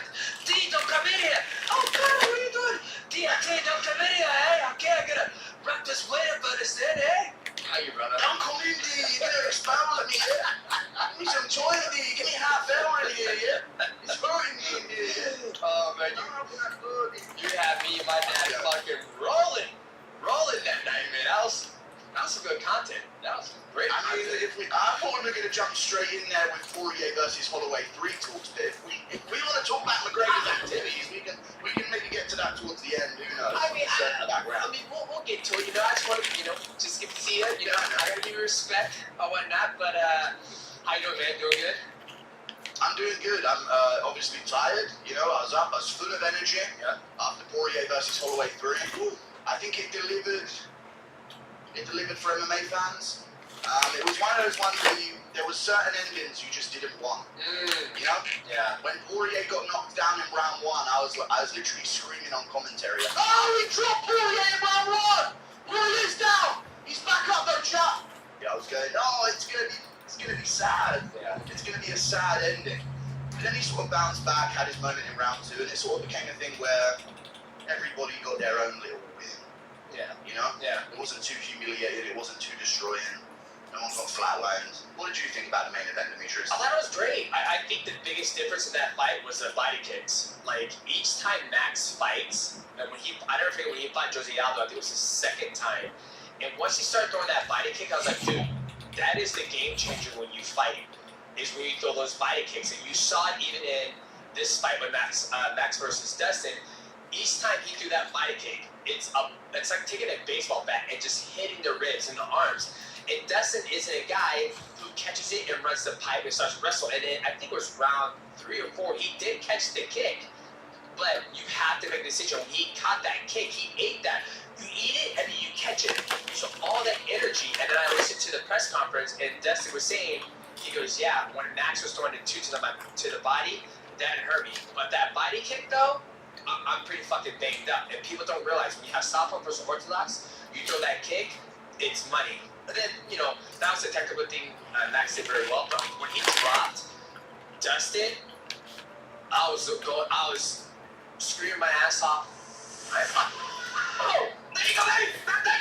There you go! Hooks! And I'm like, dude, put your hooks in and start to fucking grapple. But he lit him up. And I'm like, what the fuck are you doing? But I think he wanted that clash, that knockout. But it's a good fight. I think I think when people go into it, my wife said today, she goes, I'm glad that you didn't go into a camp telling everybody that this is your last fight, or having all the media surround you talk about this is your last retirement fight, da-da-da-da. She was like, I'm glad you fought, and then it was done, and then you took a year off and you retired, because I think for him, doing that, going in there, it's your last fight, he went out on a loss, he got dropped, the fight was very competitive, don't get me wrong, but it's like, fuck, man, I think they all want to go out on a W, and they did it, and I think maybe it's a hard pill to swallow, but the press conference, he was saying like, hey, you know what, I still give people one of the best in the world, which Max is one of the best in the world, and yeah, I mean, it was great. It was a great fucking fight. It was a banger. It was a banger. It was a great fight. It wasn't as great as some of the others, because I think Holloway just he was ahead by so much that there wasn't much. Other than at the end of the second round, there wasn't much that Poirier had given up in a couple of knees here and there that kind of gave him momentum. Yep. So normally there'd be a bit more back and forth in a Holloway fight or a fight of the year contender. I agree with you, man. The retirement narrative going in, it kind of adds like the vibe of like a funeral. Yeah. When someone's going out there, because everyone's sort of like hinting as Poirier goes past, like, oh, I hope it goes well for him, Yeah. It's almost like, this could be really bad. It adds a different level of energy to the entire event. Where even for Poirier, which I'm sure is probably why you didn't, maybe you would, I don't know, because you said you didn't go through this whole, I'm going to retire this time beforehand. I'm sure for Poirier, the whole event must have been like, be happy, guys, Yeah. Everyone's like asking him questions in a sour tone, in a way, like, it's going to be the last one, what's the pressure like? So I feel like that retirement added a different layer to this, and Holloway is in the mindset of, he's still salty about Ilya beating him, like, he's got different, Poirier's already thinking about, oh, I'm done, I'm checked out, and I actually think at the end of the fight, when Holloway pointed down and Poirier clinched, at the very end, he retired. Yeah. He retired right there. That was a sign. I think Poirier looking for his title shot does not clinch at the the end of that fight, and I think that was the difference in it. But yeah, Holloway's body work throughout the fight was amazing. He's always done that against people with high anti-guards that are boxers. Arnold Allen, he does amazing body kicks against in their fight. Anthony Pettis was a similar opponent as well. He did really nasty body kicks in that fight as well. So his body work was going to be the thing that dictated this fight, because Poirier couldn't ever get momentum. Anytime he tried to step forward on Holloway, he just got every time. You know, and he's not Bo Nickel, so he can take. I mean, he can take him 5 straight rounds if he needs to, but Holloway was still sticking him with those shots to the body. It was nasty to watch. Yeah, but you said something too. In the last 10 seconds, and when Max started doing the combinations a lot faster, just taking it to Dustin, you had that, like you said, he checked out. It was like, I'm gonna grab this guy. In this conference, Dustin said, I had to grab him, like I couldn't keep up or anything like that. And I think there's a point in time in an athlete's career where they don't want to take any more abuse and damage. I saw one championship fight, a guy named Tyson Fury. He was fighting a young, explosive kid, and they were going at like this kid was just beating the shit out of him. And there was a part of it he was trying to get. Tyson Fury was trying to get out of the ring. Like you see the fear in his eyes. Like I don't want any more part of this game. And it's like the guy's been fighting for so long, and I think there's a switch in an athlete's brain, whether you're a football player, something when you're in a physical combat sport where you're getting hit, where you're like, my body's like, you know what? I don't want to take this anymore. And I think at the very end for Dustin versus Max, he took a lot of damage in that fight. He took a lot of damage for his final fight inside. And prior to us jumping on here, I was going through his career. The last 4 years, you know, a lot of people say, oh, did you say here, blah, blah, blah. I'm like, dude, you look at the last 4 years of Dustin's career, it has been up and down. He gets submitted by Charles Oliveira, then he beats Michael Chandler, submits him, then he gets beat by somebody else, then he knocks out BSD, what did I say? BSD. Yeah, he got killed by Gaethje with the head kick before that. Yeah, and then after that, he loses to Islam, and then he just loses it to Max Holloway. So that's an up and down career. It's not like, you know, he was on like a 6-fight win streak, and then he loses 2 knees. It was like, I win, I lose. I win, I lose. I win, I lose, right? So, but overall, amazing career. He made a shit ton of money. I think, you know, if I had to pick the best parts of Dustin's career, I might say the Dan Hooker fight. That fight was amazing just because the apex, it was quiet, and you see 7:30. You hear the leather landing, and then the Conor McGregor chose him. Like, Conor beats him the first time, he comes back, beats Conor, and then the third fight, it was going, and then Conor broke his leg. Jolie was in his DMs. Like, there was, and he made so much money from that fight. But overall, an amazing career. Who knows what was going on in those DMs? I don't want to make it about that. Honestly, with McGregor's recent behavior, I don't want to know what was going on in those DMs, to be honest with you. So, you know, God knows how the situation, but yes. It was a very nice retirement from Dustin Poirier. You know, I feel like the crowd, they had to be reminded. Yeah. In a way. Well, I think they're all sad. They're all sad. They're like, yeah. But like, you know, you got to put that aside. You got to put your own emotion aside to give. I wanted some Dustin chants. You know, the crowd stayed out there in attendance, and it was a good retirement. You know, Holloway was respectful. Yeah. Very respectful. He jumped on the mic afterwards, tried to get some more praise for Dustin Poirier. You just mentioned, you know, what was your favorite moment from Poirier's career? And people weren't giving you a bit of flack for saying it was just up and down, because it sounds demeaning, because your career was a lot of up. You know what I'm saying? So when you say, oh, up, down, people might think you're the journey, man. But the thing is, Poirier's up and down is not the same as, you know, some of these unranked guys up and down. Yeah. You know, Poirier's up and down is, when he comes down, it's because he's found out he's not the best in the world at this moment. Yeah. And that's been his career recently at lightweight, bar this one loss to Holloway at the very end. So when people hear you know, oh, his career's up and down, it sounds bad, but dude, having a career up and down when you're in title contention at all times, yeah, Poirier beat the rest. He just couldn't beat the best in his career.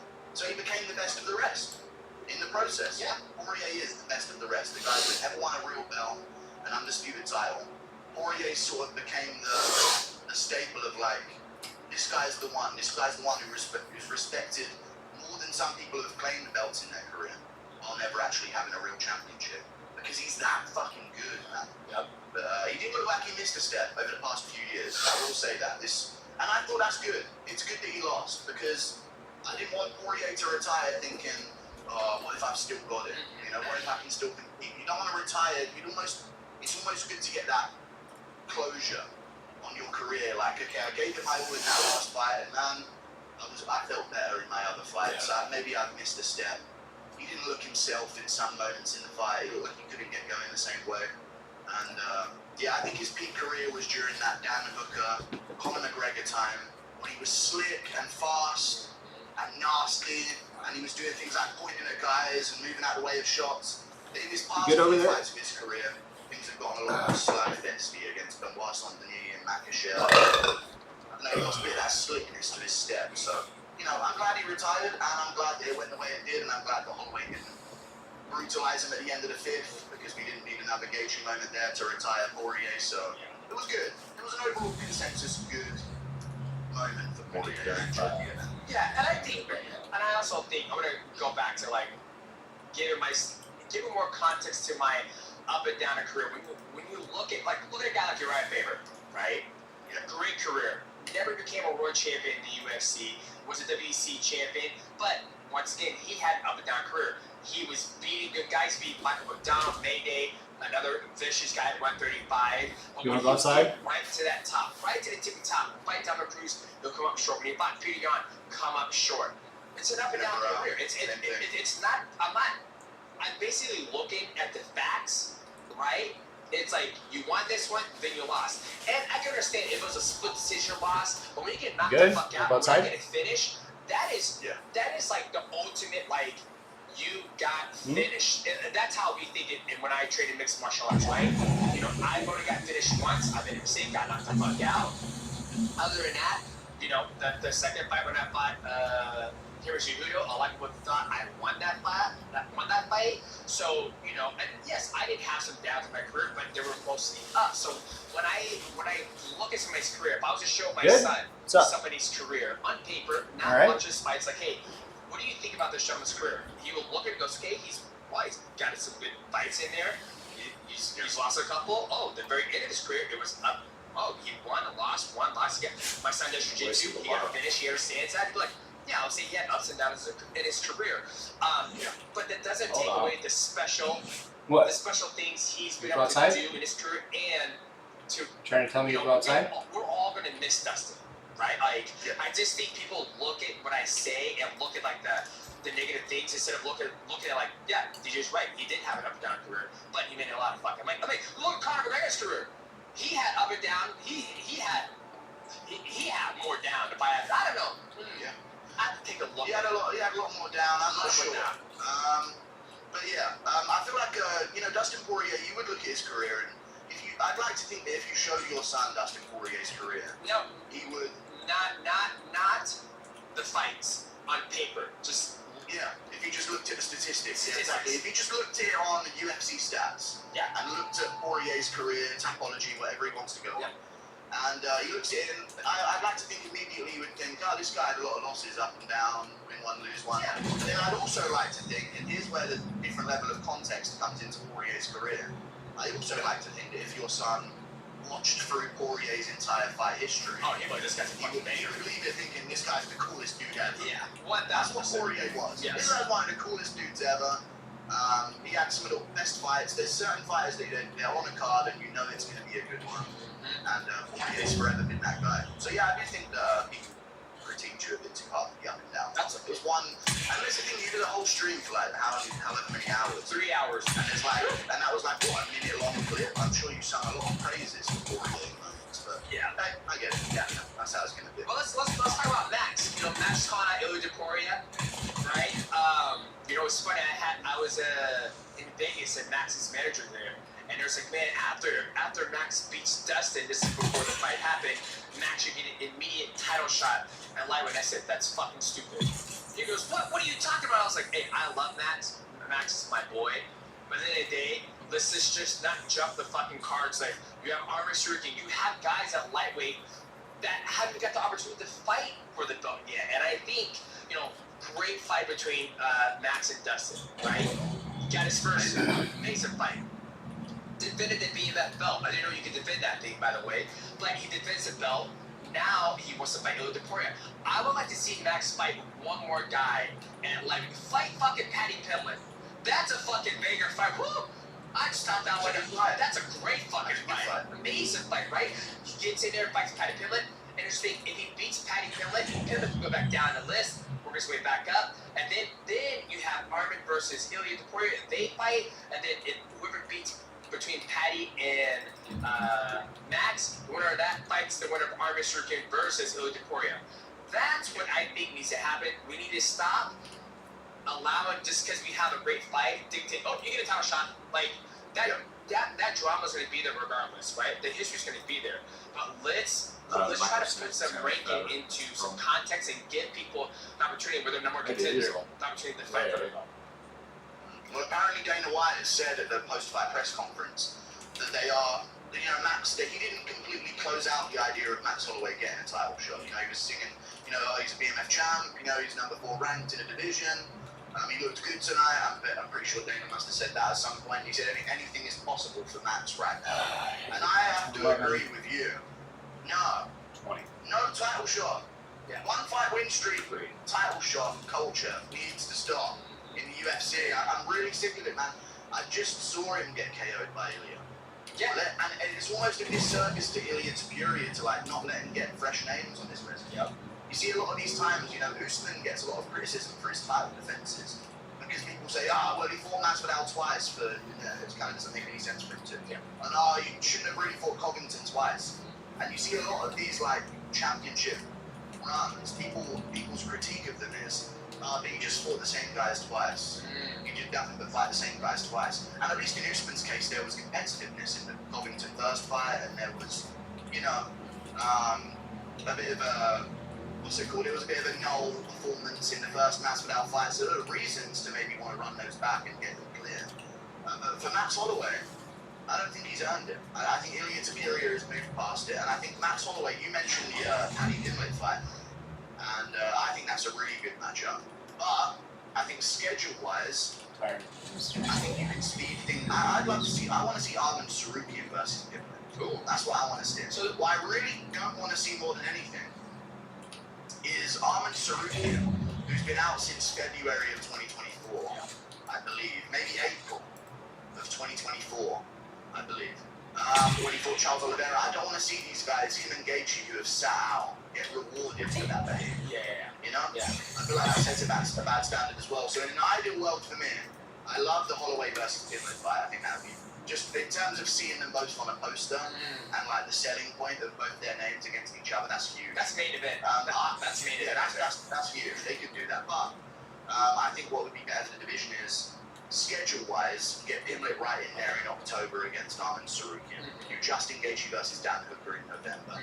And then that leaves us a Max Holloway, Charles Oliveira for the December pay-per-view card at the end of the year, which gives Max Holloway some time with his family in the summer and some time to recover from this 5-rounder. And it also gives Oliveira some time to recover from a KO loss. And I think if Holloway's, if we're going to do this BMF thing, we can talk about this fucking BMF belt. I've got big feelings about the BMF belt. If we're going to do this BMF thing, you got to think about who would you want fighting for it. Does Pimblett deserve to fight for a BMF belt? Or does Oliveira? I think Oliveira or Holloway. If they're going to put this silly WWE shit BMF belt on the line, they should do Oliveira versus Holloway, in my opinion, in December. What do you think about the BMF belt, DJ, in general? Oh man, what's your take on it? It's very. Do you want it in the sport? Do you want it out? It's very hard. I think it has some WWE, S about it because, you look at the baddest motherfucker, right? And I agree. I do believe Jorge Masvidal, he won it. I can't remember who's after that who won it. And then Max Holloway got it. Justin Gaethje. You have the guys who go about their fights by knocking their opponents out. And for me, I always laugh. You look at Dan Hooker versus Islam Makhachev. He was it was an easy fight. I just took it down, passed his guard, and submitted him. And I'm that's how it should be. And it's if you have a guy who's okay, I'm gonna fight you, We're not gonna stand and bang. I'm not gonna do all this back and forth. When Max and Dustin were fighting, when he dropped him and he had his back, I think to myself, I was like, dude, put your hooks in, cross face, just do jiu-jitsu. Just you stop fighting. You go, okay, I'm gonna chokes him out. Boom, done. No damage, no concussions, none of that bullshit. Is he still a bad motherfucker? Right? If he's able to go out there and just boom, it's like I said, if it was Charles Oliveira, like Charles Oliveira would have dropped Dustin and he went down and got his back, it would have been over. Charles would have got to. So it's like I have this conflicted thing where it's like, what is a bad motherfucker? Right? Like, we go to war. Does that consider you a bad motherfucker? Or it's like, I'm not gonna take any chances. When I get your back, you're going to sleep. Like, I never forget when I fought Chris Carriazo, I dropped him, and then the second round he slipped. Once he slipped, I didn't go get back up. I was like, no, pass the guard, well, come here, done. Right? So I'm conflicted because what defines a bad motherfucker? Someone who's gonna stand and bang and get fight in the night? I don't know, right? For me, I think a bad motherfucker is like, if you get my back, or if I make a mistake, it's curtains. There isn't gonna be an opportunity to get back in the fight and be able to knock you out. So I don't know. Yeah. Perfect example of this is, I think Chimaev's a bad motherfucker.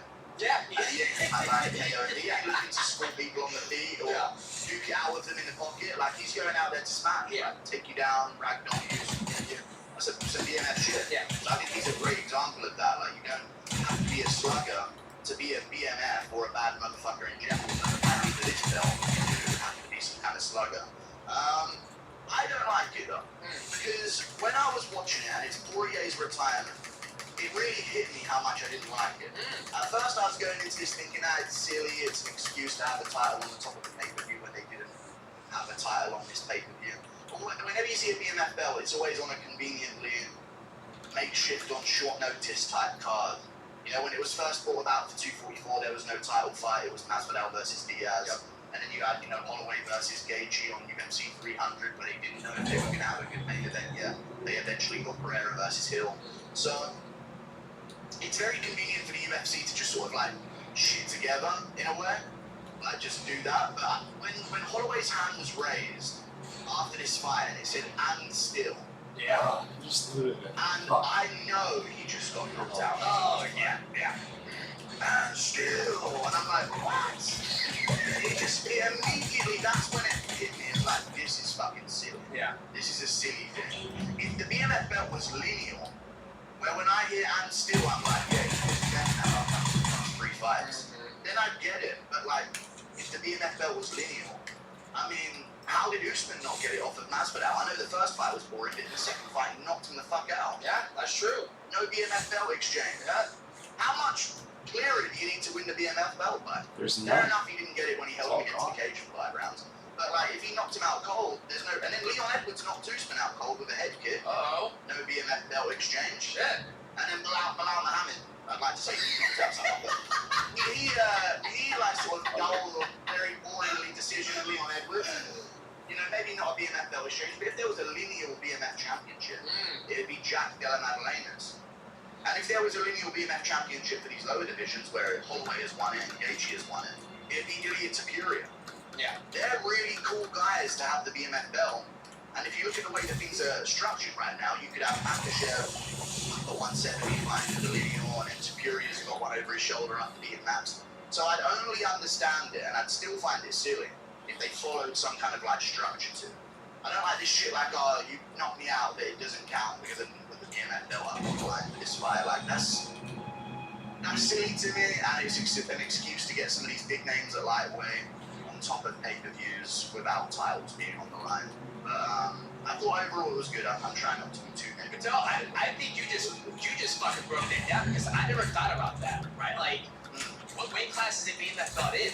Like, what classifies like into the 155, 145? Because you do have some substance that Ilya Tapuria just knocked out Max, and it's like, shouldn't he be the baddest motherfucker? And then you took it way back, Jorge and Kamaru Usman, and then Usman to the history. Went to the history of BMF lineage. Yeah, so it's like, but once again, the UFC gets to dictate, like you said, this is for the BMF. No, this is, so it is something where it's like, it kind of goes, this one's for the BMF belt, where, like you said, now it should be JDM who should be the champion. But Belt came back. we don't know. They can just, for all we know, they can make him a belt. And, not credit for you, but if they're going to do it this way, I think Joshua Van should be the BMF because the way he fights, he's just going out like a battle bird, just pop, pop, pop. He's getting hit, he's throwing hits, he's throwing beautiful combinations. I mean, there's so many ways, so I can see why you don't like the belt. And now that you're bringing that up, I don't like it either because it doesn't make it doesn't make sense. Like they brainwashed you, like DC said. I'm changing your opinions on everything. I don't know if you want to bring up the DC thing, but I'm just brainwashing you here to think the BMF belt is stupid. You really think that, DC? You really think that? Dude, this new guy, you thinking that? If you're coming from caucus, meaning like Pakistan, Georgia, the wrestling is bad. I can't agree with that, man. Really? Man, you're going crazy. This new guy, you thinking that? I think. We can talk about a DC thing. I think what you said is what people all over the fucking place. This is what we do. Even though I butchered what you said about caucus and all that stuff, the wrestling, if it's pure wrestling, I think it can go either both ways. It can go, it's always up and down, like we were talking about, right? But when it comes to mixed martial arts, right? It's a sheer fact that Sambo or whatever, it's a national sport. My kids are playing fucking video games right now and jumping on a trampoline. I'm sure when Habib, Islam, Umar Nurmagomedov, Muhammad Mukayev, they were doing karate, sambo at a young age, right? I didn't start wrestling until I was in fucking 8th grade. Like, imagine if I was started when I was fucking 5 years old doing sambo, right? And I become a sambo world champion. Ali Babatina. I mean, the list just goes on. There are better suited for mixed martial arts than your American wrestling. It's a sheer fucking fact. It is what it is. We're not talking about, USA wrestling, we're not talking about that. We're talking about when it comes to mixed martial arts, I'd rather have my kids spend 2 to 5 years in Dagestan than do American wrestling. That's just do 2 to 3 years in Ohio. It's just how it is. Yeah. Yeah. It's a much better thing. There's a reason why that saying exists, right? That saying wouldn't be the culture if it wasn't true, but that definitely does lead to some improvements. But yeah, I agree with you about the DC thing. I just think DC is, there's a big rivalry between US and Russian wrestling, so he's got that old head stance of, no, they ain't better than us, we've got another list of guys. Send them the next few guys to go over there at the Olympics. So they're in a constant battle between Russia and the USA when it comes to that wrestling thing, so he's a bit of an old head about it, but I think it's way better suited for mixed martial arts in general, and that was my take. I think, when they start at 5 years old, not only does it give them an advantage to start that young, but it also gives them a large gap of time to have a foundation in something and still pursue a switch.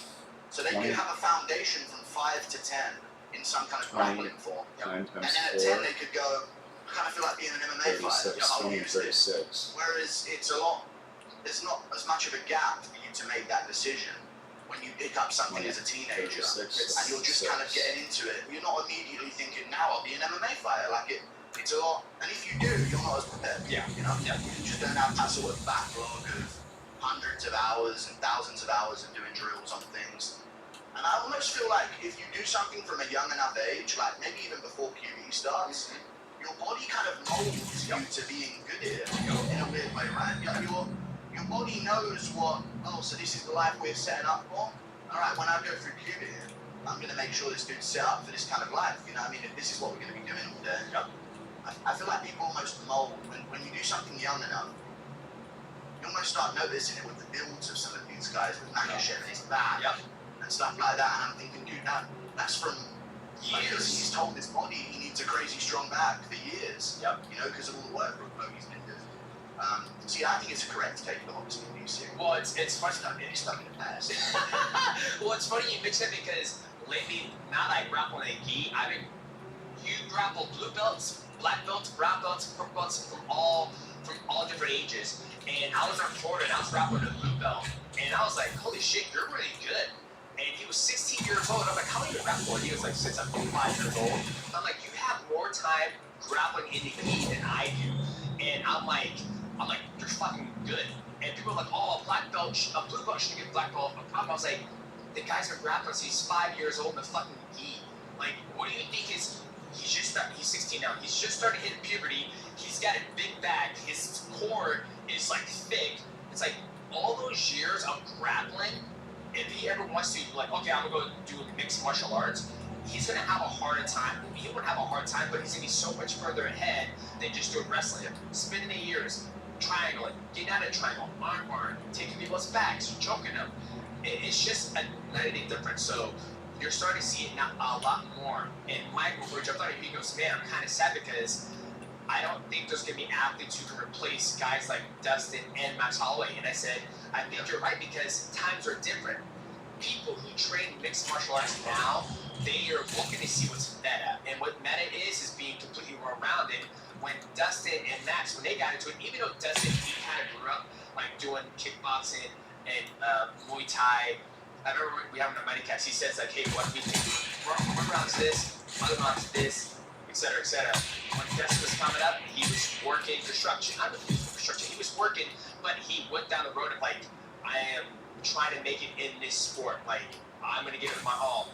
Where now you see guys, hey, I'm gonna start training at, 12 years old. My mom's gonna pay for kickboxing. My mom's gonna pay for it. It's just people are gonna be more intelligent. You're gonna have more guys like Ilya Deporia who are gonna be well-rounded, who are gonna slug it, who are gonna move and navigate the fight a lot easier. I just think the times are different. Where mixed martial arts is more mainstream than it was back in the day. Yeah, for sure. I agree. Guys are going to be way more well-rounded now. And that's also the thing about US wrestling is you almost have to commit to it in a way. Yeah, well, yeah. Like it takes you into your late teenage years, into your early adulthood. So where these Dagestani guys, and when DC was telling me I was wrong, he actually agreed. My point by saying this, he said, when you're young in Dagestan, they point you out like, oh, this guy's showing promise in this. Yep. He's showing promise in that. We're not going to keep him in this. We're going to shift him off to Sambo. We'll shift these guys off to Greco-Roman. We'll shift these guys off to freestyle. Whatever it is they're going to do, they choose it for them. Yep. Whereas in the US system, because it's along with the school, yep, you kind of get stuck. Whereas if you're in education, you're doing this style. Like, you're not going to start trying to judo move in the middle of a US wrestling match that's very important to you. So they just get sort of like held in this world where they get stuck in their ways and they don't sort of like, I don't know, obviously it's different, but they almost get stuck in their ways Let's pick up the corpse. than the other guys who are a bit more like able to adjust and do different things and get the back and get tossed a little bit easier. And I just think it's more well-rounded and to the point of, starting younger makes it better, and you said that pretty well, the gym was so good. I think language is the best example of proof of this. You know English, you know it like the back of your hand, you don't even have to think about English because you were born and you were learning English as a child. And as your brain was forming, you were picking up English as a language. Try and pick up a language at 15, 18, 10, very, very difficult in comparison because it's not ingrained into you. You're learning it while your brain is forming and it's just becoming second nature to you. So that's what you see a lot of the times with these types of grapplers from over there. Everything seems second nature to them. There's no foreign position that they're in. They've seen it all before. Whereas a wrestler, someone might get his back and he might go, oh, fuck. What do I do? What am I doing here, dude? And all of a sudden, Reina Dorita's giving him some discomfort up against the cage, and it's time to, hover over a little bit. So, but yeah, that's the DC stuff covered, I guess. Yeah. Okay, well, anything else on the card this weekend? Let's get back to the 318. Yeah. We got a lot of the rest of the card to break down. Yeah, I think I loved the co-main event. Kopylov taking on Costa. I think the old Costa showed up. I think the Eraser showed up. That's the one where I thought he was the boogeyman. Because at one point in time, he was the boogeyman in that division. When he fought Johnny Hendricks, Yoel Romero fight, and then he kind of, Izzy took care of him, and it was almost like you didn't know which one was going to show up, right? But the Costa that showed up against Kopylov is a dangerous one. Like, I hope that version of Paulo Costa shows up, and he's 34, so he's got maybe 3 or 4 more good years. So it's almost like, dude, whatever it is you need to do to get to this form, you need to do it every single fucking time. Every single time, you need to show up this version because, who knows if we'd be able to get on a good run like that. He took out a very dangerous Kopylov who's been American starching people up to that point, and I felt Costa was just way too fast, way too athletic, and just putting some combinations together and just fighting. Just actually started fighting. Just fighting. That's what it was. It's almost like he's lost so many times he don't even care anymore. Yeah. You know? Once he lost once, he was like, God, I've got to win this next one to get back on track. I think Costa had this mindset of like, fuck it. If Costa lost, there would be arguments like, okay, he's out of the rankings now, he hasn't won a fight since 2019, 2020, however long it's been. And there would be narratives of like, do we get rid of Costa? Do we send him to a different organization? Like, do we leave him out of his contract? So I think Costa just didn't give a fuck this time. And also when it comes to you saying, I don't know what he was, what kind of, what did you say to start? What did he take to be this way? Not take. What something like that. What did he have to do to get back to the old form of him being like the boogeyman? Because our last fight when he fought Sean Strickland, it was like, what the fuck? All that muscle, all that technique, all that athleticism, it was almost like I think you hit it. He was like, I don't know what I'm gonna do. I don't care. It was like if he would have fought Sean Strickland the way he fought Kopylov, he probably would have flatlined Sean Strickland. I don't give a fuck. His ribs won and body kicks. Yeah. Like it was a nasty performance, and that's what you said. What did he do to get back to that form of himself? But it fucking looks like he's drugs. I don't know if you saw him at the fucking press conference. He was like, I will the crowd, they give me energy, they give me the energy for fighting. And he was like stimming up at the fucking thing. So whatever Costa's been sniffing, I don't know if he made it to McGregor's staff. He needs to do it again because he looked really good. And Kopylov was a guy where I got a lot of shit. You got a lot of fights wrong on the main card. There were a lot of upsets on the main card because perceivably from the outside, Kopylov's on the come out. He hasn't taken as much damage. He's very, very technical. You give him some space, he can really work some like fast and devastatingly accurate shots. But Costa, and this was the example of why this works so much in heavier weight classes, believed in the dance. It works so well in heavier weight classes when you're more powerful and guys aren't as game plan heavy. You can't have a guy the size of Paulo Costa written body shots and body kicks on you. I mean, you said Poirier was saying that Holloway's body kick was really causing him problems. Kopylov's probably shitting blood right now after this fight, I would imagine. 1,000%. 1,000%, dissing blood, backstage. And in the fight, I was like, why is Kopylov not throwing back as much? He's really like not being offensive. And that was for the first few minutes where he genuinely wasn't throwing much back because he was so timid. After Costa was just fucking ripping heavy blows in. Then as the fight went on, I kept asking, like, when is Kopylov going to get going? Like, when is he going to push back? And I realized the guy's probably got a few broken ribs. His forearms are probably dead. Costa just got such a lead on him. And he led the dance so well and so strong from the get-go. You can't give a guy that much time to rip shots on you, or you're just a different version of you compared to a fresh, dangerous, undamaged version of Costa. So I just think Kopylov let it get too far ahead, and that was the reason for the dominance of this fight. It's just once Costa gets going, and he's feeling himself again, you can see it on his face after round one, he was like, I'm here, he's kind of slick again, it was like, oh wow, Costa's back, like some confidence is in him here. And after the Adesanya loss, I think it was so humiliating that it kind of shook that confidence, that mojo from him a little bit. But this one, Costa's fucking back. I haven't seen him throw kicks like that in 5 years. Yeah. Really good to see. And I don't think people realize how fucking, like, I kicked Michael in the leg, not even hard. Imagine just taking a fucking body kick like that over and over and over, and he had Kopylov like flinching, and then once he showed the cross and went body up, I just think he beat the fuck out of Kopylov's body. And then anytime he would show and do something, he just like, he would freeze.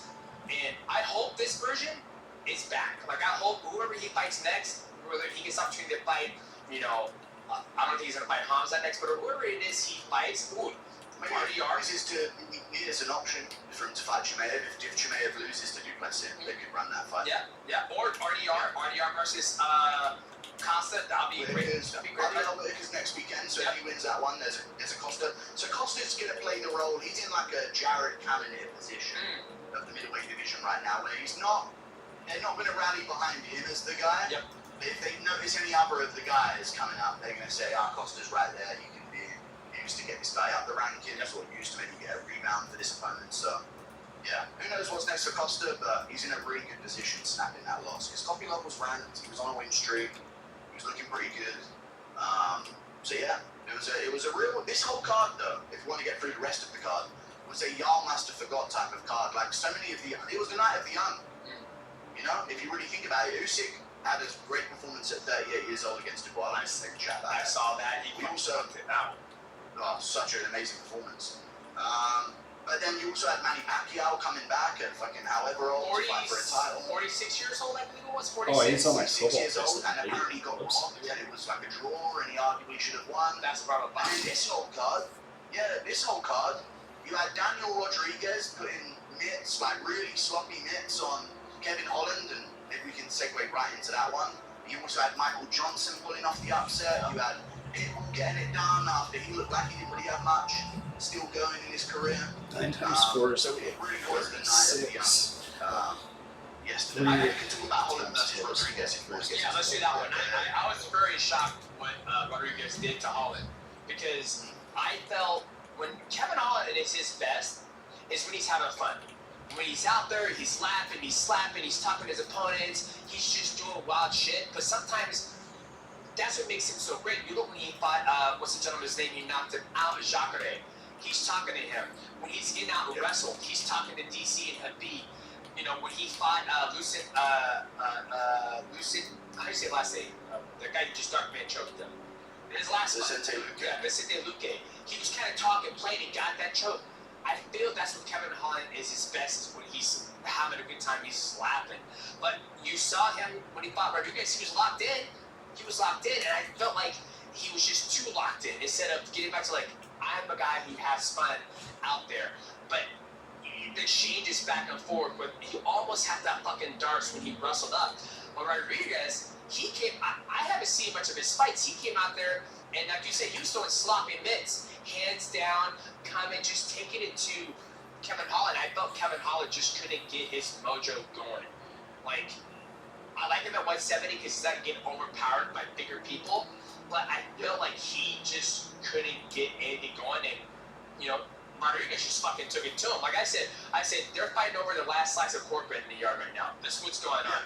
They got to figure out who's going to get the cornbread, and Rodriguez went home with that buttery cornbread. Yeah, and they're both blindfolded by the looks of things as well. I don't know if you saw some of the shots they were exchanging, but one of those things where Holland is good, and he is good when it almost doesn't matter. But almost like this one, it was like, oh, if he wins this one, he'll actually be in contention. Because if Holland wins this, it's, you know, immediately I'm making a video saying every fight to make next, I need Holland versus Buckley too. Yeah. I mean, there's been ranked opponents for Holland next if he wins this one. Maybe that comes into it with Holland some way, but I just don't think he looked as crisp or as clean. He almost didn't take risks. D-Rod's charging in, looking at the ground. Real Juliana Pena level stuff. Like looking at the ground, swinging from his hips. And it was just, I feel like Holland needed more wrist. Like he needed to risk clashing with D-Rod more. He kept backing up in a straight line. And when D-Rod's pushing forward in a straight line, eventually he wins. Yeah. If you go back in a straight line in MMA, there is a cage. You will lose that exchange of movement eventually, because the guy is he's gonna have more time to go forward than you are to go backwards. It's as simple as that. So when Holland's backing up and they're keeping his guard up, D-Rod can just swing these shots, and if he's got nothing to walk into, like an elbow from Holland or a big knee up the middle, or as a taller guy, you would think Holland would maybe utilize for this stuff as D-Rod's crashing in. If he ain't got no that to worry about, he can just keep swinging, and eventually you'll be stuck on the cage, and eventually you're gonna get caught. This fight was wild though, because how did Holland survive round 2? Yeah. And then how did D-Rod survive round 3? You know, we can take it away on some of those finishing sequences. Dude, the grappling exchanges was probably my favorite part about the fight, because, you know, Kevin Holland is very successful with locking up that darts, the dark man choke as he calls it, because people typically, everybody wrestles up. They wrestle up in mixed martial arts. And when you wrestle up, you're giving up your head and your arm, right? You're giving up that position. And then once he came up and he had it, and then he shook it off, I was like, fuck. And then they recreated that void again, and then Daniel Rodriguez went back to doing, putting the mitts on him. And then when Rodriguez got him, and then he almost had the fucking arm triangle choke, and he went over, and I was like, he's about to finish him. The sequence on the ground, that's what I love when I watch mixed martial arts, is that, okay, you're both on your feet standing, and then it goes to the ground. Who's going to be able to make the right transitions? Who's going to attack the legs? Who's going to attack start? That's what I love about seeing. But each time they both try to get their sequence off of, even I think it was the third round, when Kevin Holland, he was trying to force him to wrestle up, to come up into him. But he did it, and then he tried. That was probably my favorite part of the fight. It's just a sequence of trying to submit each other. And then fucking Daniel Rodriguez ends up on top, starts grounding and pounding. Like, that fight was a fucking awesome fight. I loved it. Like, even though I lost on price picks on that one, because I had it less with 10 minutes, I enjoyed taking that out. I did more, so I was nervous in the second round for Kevin Holland getting knocked down twice by D-Rod. Holland's chin's insane. Something about Holland is that his survivability while on the ground is really good. The way he moves when people are trying to ground and pound him, people don't realise there's a lot more that they can move while they're on the ground. You know, maybe it's a Holland thing. Maybe Holland's just so tall and rangy. He's got a lot of mobility in his upper half. You know, he's a long torso guy. So he's very good at defending ground and pound typically. It was one of those fights in the second and third where you were like, oh, he's done. Oh, he's not done. Oh, he's got it. It's locked in. Oh, it's not locked in, and now he's on bottom. You know, it's one of those ones. And Holland in the third round, he had D-Rod so badly hurt in the third round, where I really thought the ref was going to step in on 2 occasions there. And I thought the same about, you know, the ref stepping in for D-Rod against Holland in the second round. But he was tuning up D-Rod against the cage, and there was a moment where, and this is how Holland fights, it's like, what are we doing here, Holland? Yeah. 2 minutes of silliness is what's been going on. And then there's 30 seconds where you're like, he's the best. Yep. He's the cleanest dude you've ever seen. And he starts firing these shots at D-Rod, no telegraph against the cage. And then I think it came to a finishing moment. And he was I really think he wanted a knee to the face. I know. That jumping fucking I was like, dog, you gotta stop fucking jumping. Yeah. They're springing them legs. They gone. They gone, brother. You gotta let it go. And you gotta imagine D-Rod at that point, he's not thinking, oh, I better not have this knee to the body. Like, he's like, don't get knocked out. So he's covering his face and clinch. So Holland's like, tie clinch and jump kneeing into like the guard of D-Rod. And I'm like, dude, a jab finishes him here. He's that hurt. Just a simple jab, couple feints at him, draw out a punch and crack him. But Holland just wanted that clinch, jump knee, and I think that kind of fumbled it for him because he hurt D-Rod, he went to the ground, he almost had the choke, re-naked on him, and he went off to the side with it, which sometimes can make it tighter, right? Sometimes it can make it tighter if you go off to the side. It could. I've seen a few guys do that. Yep. I know JDM did that with Randy Brown. And it's sort of like if you don't have hooks in and where you really want them to get that leverage, you kind of use the gravity to give you a bit more of a squeeze of like leaning off to the side of them. But then he lost that, and I thought, he could have taken him out there. You've always got to think about what position you're in, you know, in terms of the 50-50. Like, now Holland, if you would have let go of that choke attempt, you take him out there and you win that third round dominantly and maybe finish with ground and pound. So that was kind of a mistake from Holland at the end. But that was the whole fight. The whole fight was just, he's got it. He doesn't. He's finished it. He hasn't. So amazing fight between the two of them. D-Rod gets it. D-Rod's ranked. That's crazy. Really? Good for him. Yeah. He's going to be ranked after this, I imagine. So fucking good for him, dude. In his old age, with that style, like he's found his way, dude. He's made it work. You know, it's almost like a DDP type of thing. Yeah. But not as good. Yeah.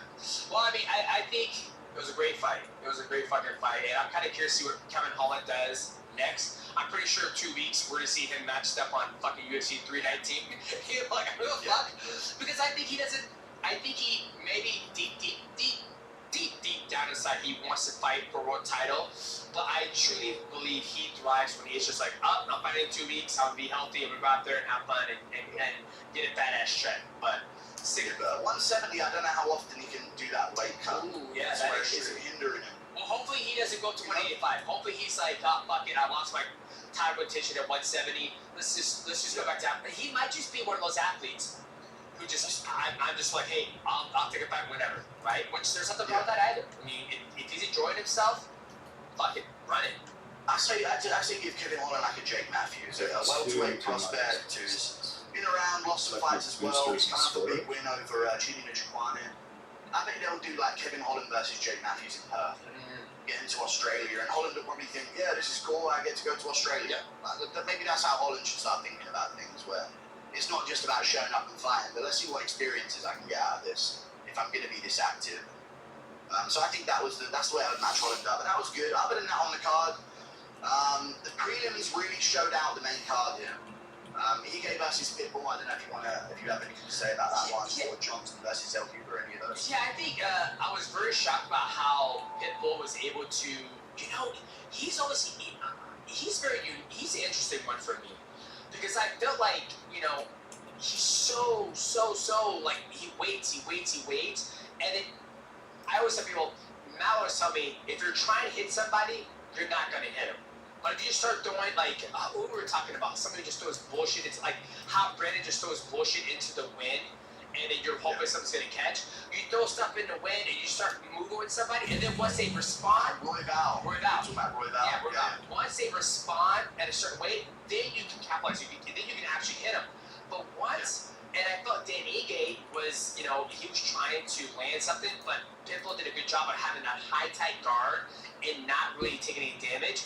And then once Pitbull started wrestling, Dan Ige, which Dan Ige typically has trouble when he starts grappling with people, that's where he was clearly getting way ahead in the fight with the grappling.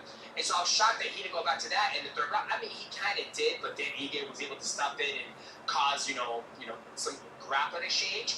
But just Pitbull's so very docile with his hands. He's very calm. And I'm just like, you gotta let those hands go. That's when he was thriving when he was in Bellator. I felt like he was throwing combinations, kicking, grappling more, where I feel like this was a better showing this time instead of his last appearance when he fought Yair. But I'd be curious to see what they do with him. And I always forget, that's 145. So he's fighting at 145. He's fought so many different weight classes in the past. He doesn't look like a 45. He doesn't. He looks like a 35er, to be honest with you. You look at some of the other guys in the division now, they're all tall. Yeah. They're all pretty lanky. They're like 5'10", 5'9". 5'8's kind of short for 145 now. So he does look a lot smaller. Him and Ige out there, I was like, these are two featherweights. They look like a couple of bantamweights out there, like stocky bantamweights. I always thought Pitbull's style reminded me of, he's like a hesitant Cejudo. Yeah. In a way. Yeah. When he moves, floats up, he's like coiled up, but he doesn't let it go. Cejudo will like make stuff happen. Yeah. Like against Moraes, when it's not going his way, he'll force something to happen. He'll force, he'll take the lead. Whereas Pitbull will wait until it comes to him. And that can cost him against Yair when it looks like, you did 3 rounds of fucking nothing, when in his mind he's like, I didn't see the moment where I could do something. But sometimes you gotta force it. In this fight, Pitbull looked good. His grappling exchanges, I think, won him this. Of course, he hurt Ige in the second round. I gave Ige the third. I think I gave Pitbull the first and the second. It was good grappling exchanges. It wasn't like he dominated Ige in the grappling. He didn't beat him up or like nearly submit him, but it was just like really cool looking grappling sequences that he had that like separated the fight. Like the first round was very close between them, and then Pitbull like had a really nasty sweep and back take. Yeah. So you got to give him that because he had that for a bit. So yeah, I thought it was good from Pitbull. I will say this though, and this is another topic I wanted to get into. Do you know Eric Nixon, the coach? You know Eric Nixon, yeah, he's the coach at Extreme Couture. Yes. Yeah, he still does. I think he's a cool dude. I like Eric Nixon. However, something the MMA community's been noticing, and maybe this is a conversation that we can have. Something the MMA community's been noticing is that fighters that are at Nick Six's gym, if they go there from another gym in the first place, or if they spend enough time there, they become very sparring type fighters in the cage. When you look at Sean Strickland, or if you look at Dan Ige and what he's sort of become recently, and there's a couple of other examples people are going through. Even Ankalaev has kind of adopted a very playful sparring style, and he's been doing a lot of work at Extreme Couture. Yeah. They spar so much over there at that gym, right? That's kind of what they're known for. Yep. Chris Curtis does this as well now. Where he kind of ends up in a bit of a sparring match against his opponent. I almost wonder if they're sparring so much that it's not a big deal to them anymore, and it's so normal to them. Like I feel like they're desensitized to sparring. Yeah. And they end up carrying some of that mentality over into the cage, where I feel like in a lot of Nick Stick fights, it seems like they're trained to do one thing, and then come the last round, Eric Nixick is always in their face going, you gotta let it go, you gotta push, you gotta make a fight out of this. He always seems to be in that position, so I don't know. I think so. There's a couple of things to that from my experience of training, and I think you have to. I think you shouldn't be sparring when you're not in camp, right? There's just no point, right? Play sparring, yes, you're moving and you're trying to get your timing and all that stuff, but when you spar, you need to have three different types of sparring partners and training partners. People who are just as good as you, people that are A-okay, and then people who fucking suck, right? Because if you're always sparring people who are super fucking good, then you're never going to be able to work and see things, right? But if you spar somebody who's just dog shit and horrible, you don't beat them. Everybody needs an Artem Lobov now and then, Yeah, to just beat up on. But Artem Lobov actually hit back really, really fucking hard, right? You don't want to fight those guys because you're going to have a brawling. But you need to have guys who just aren't good, where you hit him. Oh, he's hurt. Not hard. You don't want to hurt them. Like, it's like when Sean Strickland starts sparring all these YouTubers and all that stuff, the way he spars those guys is exactly the way he fights. You don't see him be like, okay, here we go, pop, pop, pop, pop. Oh, there's a body shot. Oh, he's hurt now. Pat, pat, pat. Oh, you swap. Oh, boom. That's how you develop those skills. But if you're always sparring the same way, how you fight, you're not going to be able to develop those skills where it's like, okay, I have to see, okay, for example, Dan Ige, when he spotted Pitbull, he should have came out to the guard and goes, hey, Pitbull has a high tight guard. Show something, he's going to have a high guard. I want you to throw a leg kick. I need a response. I need him to respond because he's not worried about your hands. Okay, he kicks it, comes back to the third round. Okay, he's responding. You have to force him. So sometimes when you have this type of like, we're going to spar every single time we train, we're sparring, you don't develop those skills where it's like, hey, high guard, okay, angle, boom, you go off the top. So, I mean, it could be just the way the gym is. I think Sean Strickland is a prime example like that. Like, when you see him spar, he can spar death sentence. He's probably going to spar death sentence the same way he's going to spar when he fights, I don't know, I think death might beat him, to be honest with you. As long as death's maybe, but in 6 seconds, straight away, just knocks him out. But I think there's some context to that. I think Eric Nixon is a great coach. I truly believe he is. I think there is something to be like, okay, we're sparring way too much. Instead of like, okay, let's do technical play sparring. I don't want you guys going out there looking the same way as you did. We got to start developing and adding new tools. But once again, that's up to the athlete. It takes time. You have to do different things. But, that's from my experience. But I think there's something to it. Because when Curtis fights, it looks like he's just sparring. It looks like he's just, it's not like I'm trying. There is, but, It's very Muay Thai-ish in a way. It's very playful. Where they, you got me, now my turn type of thing. And I feel like Curtis could have done more against Griffin. Yep. Strickland's had opponents he could have done more against. And Ige could have done more in this fight and his last one. And it's just a trend I noticed in the gym and amongst that gym, Extreme Couture, and they're always ready. This is the type of thing that can let Ige step up on the days. Yeah, because they're always training. Because they're always training, they're always sparring, they're always somewhat switched on. And it's going to allow Strickland to step in and fight Adesanya on short notice and Imavov on short notice. So it works in some ways.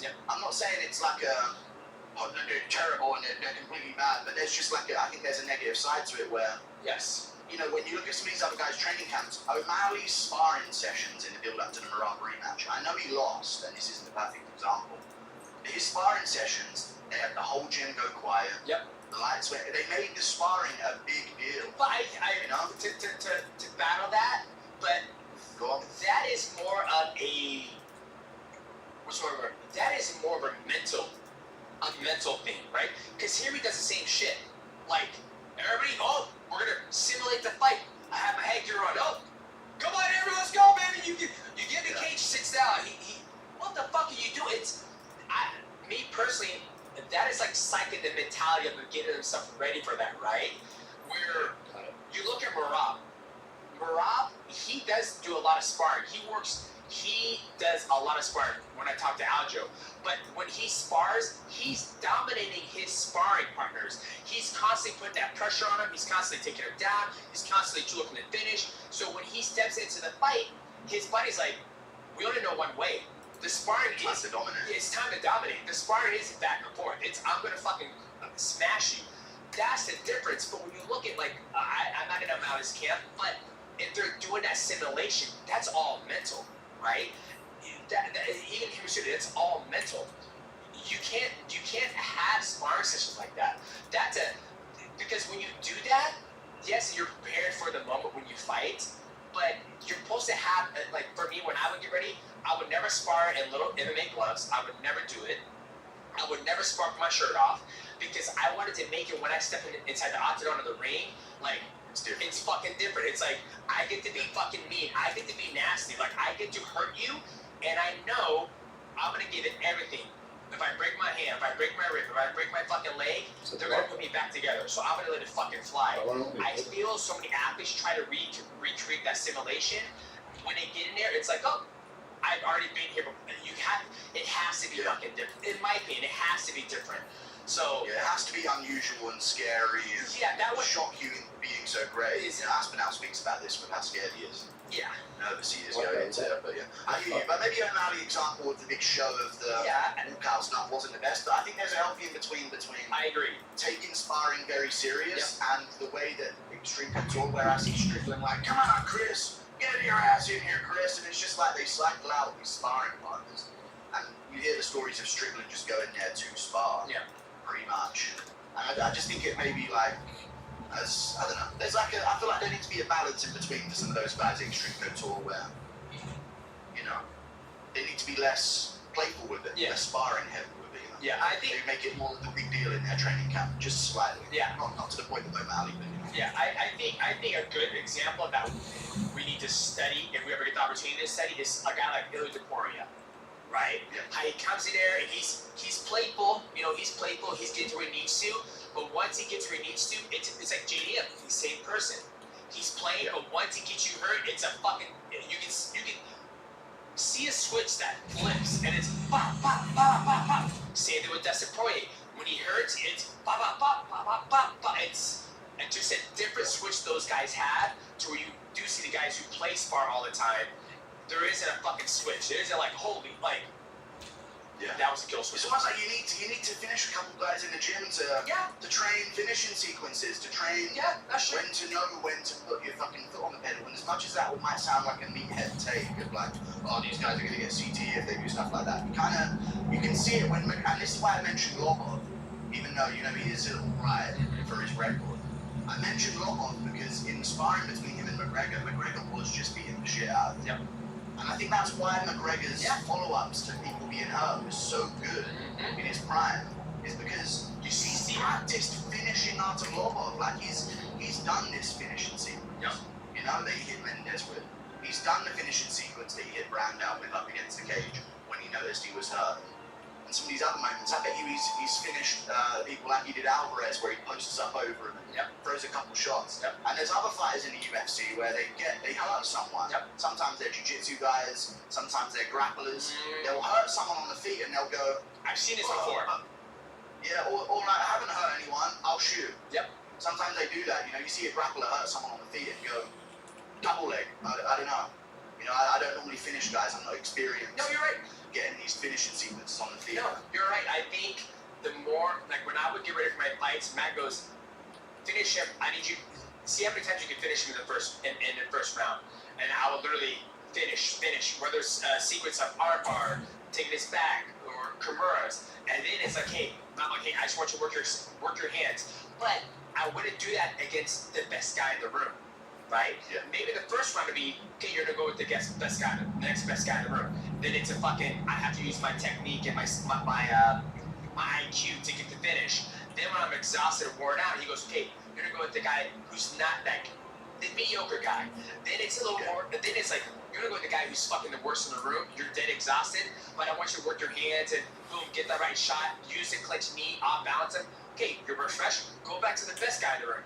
So you're constantly cycling through. So my mind is the finishing sequence that Adrian Moraes. I hit him up. Oh hey, we've been here before, baby. Here it comes. Time to hit that knee. Yeah. So all right, but that's good for everyone in the gym. I agree. That's good to everyone. I know that sounds like that. Everyone's just being fed to DJ to be finished by in the gym. But when you just mentioned it towards the end there, when you're exhausted, the lesser guy comes in, and for him, he's getting like a diminished Demetrius Johnson to work with, so he can pick up some things and he can have some success. success that he wouldn't have if you were fresh and really going hard on him. So that's how it is. But I don't know. That's just how I felt about those fights. Michael Johnson won. Pulled it off for another round. You know, Zell Huber didn't adjust this fight. It was just boxing. Johnson was boxing with him, and Zell Huber was. He did nothing with the body kicks and the high kicks. Nothing. Yeah. He just kept kicking the arms, flippantly.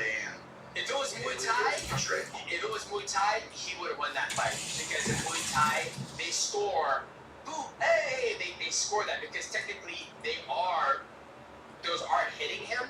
But if I block it, and I just don't know how MMA scores that. That's the biggest thing. So I think he was thinking that the judges were seeing the body kicks and the high kicks were going to score more than Johnson hitting him. But I mean, I think even if they did see it that way, it probably wouldn't have been enough. But it would have made it closer, maybe. I don't know, when someone is doing that, is Zell Huber another extreme couture guy? I don't know. Why do I feel like Daniel Zell Huber is another extreme couture fighter? Because if he's also doing this sparring, not really adjusting thing, he is another extreme couture guy. Okay, well there you go. Maybe that's why I was bringing it up on the card, because it was 2 back-to-back from the same gym that were doing kind of sparring stuff. Yeah, I was waiting for Zell Huber to like throw the knee up the middle or an elbow as someone comes in. Like when you're a taller, rangier guy, come on, man, mix it up, make him run into something in the void. You know, if the shorter guy's coming to you and trying to cross the void, DJ, you got to give him something to fear. Oh yeah. You can't have Jonathan getting all happy with his hands and feeling like his young self again. Johnson was out there fucking feeling 12 years younger out there. You know what I mean? We had a flashback to the past.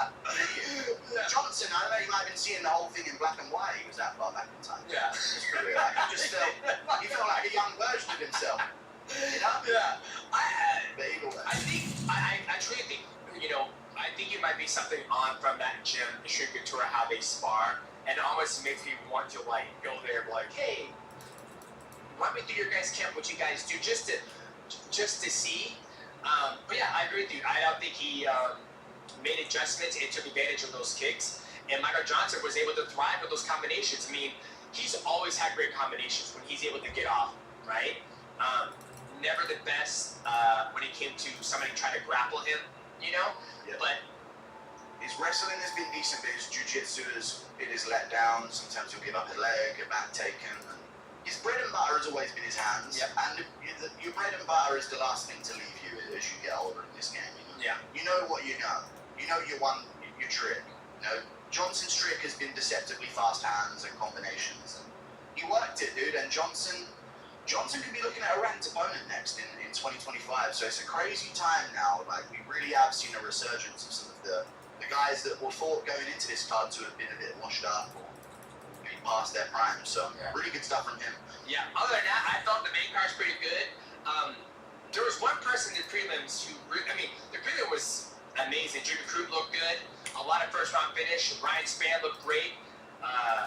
But the one who looked really impressive, you said his name. I don't want to butcher it. Go ahead and say his name again.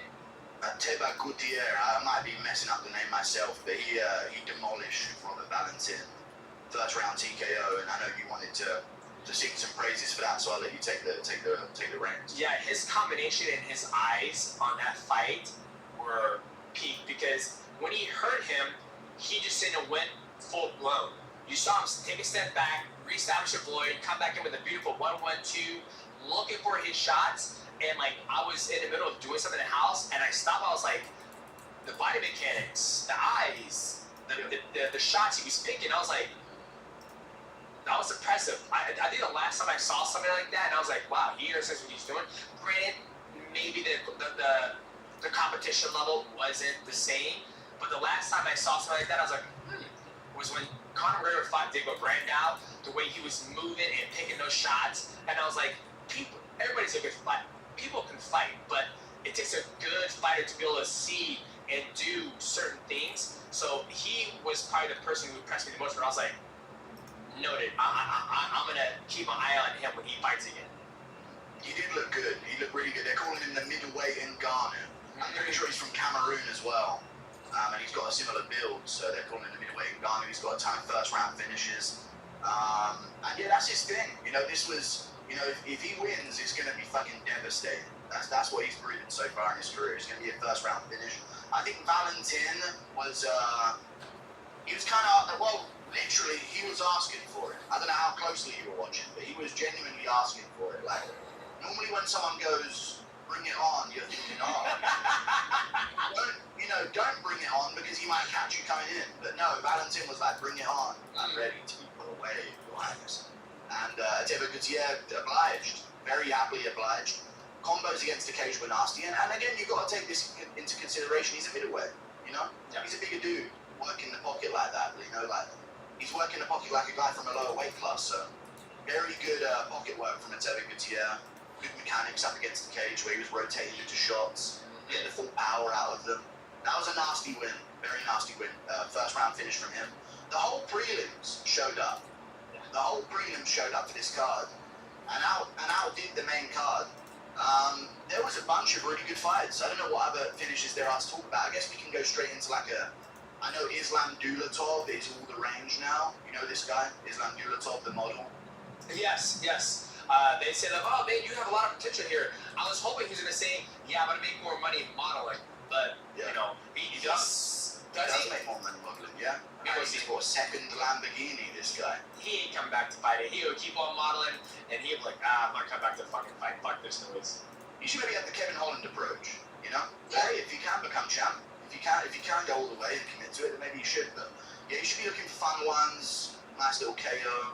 But he's very good. He's very good, Dulatov, and he won that KO in the first round. Another brutal finish, really tidy hook that he landed on his opponent, Fuji. And other than that, in terms of big fights on the prelims, I mean, Bruno Ferreira with another submission, bunch of submissions on the earlier part of the card with Krug and Span. And Jadis, Carly Jadis looked really good. I thought she looked really good at striking. She kind of showed up a lot of the men's fighters on the card. I don't know if you saw Carly Jadis' fight on the early prelim open. I did not. I was coaching a football game. Okay, fair play. You had other obligations.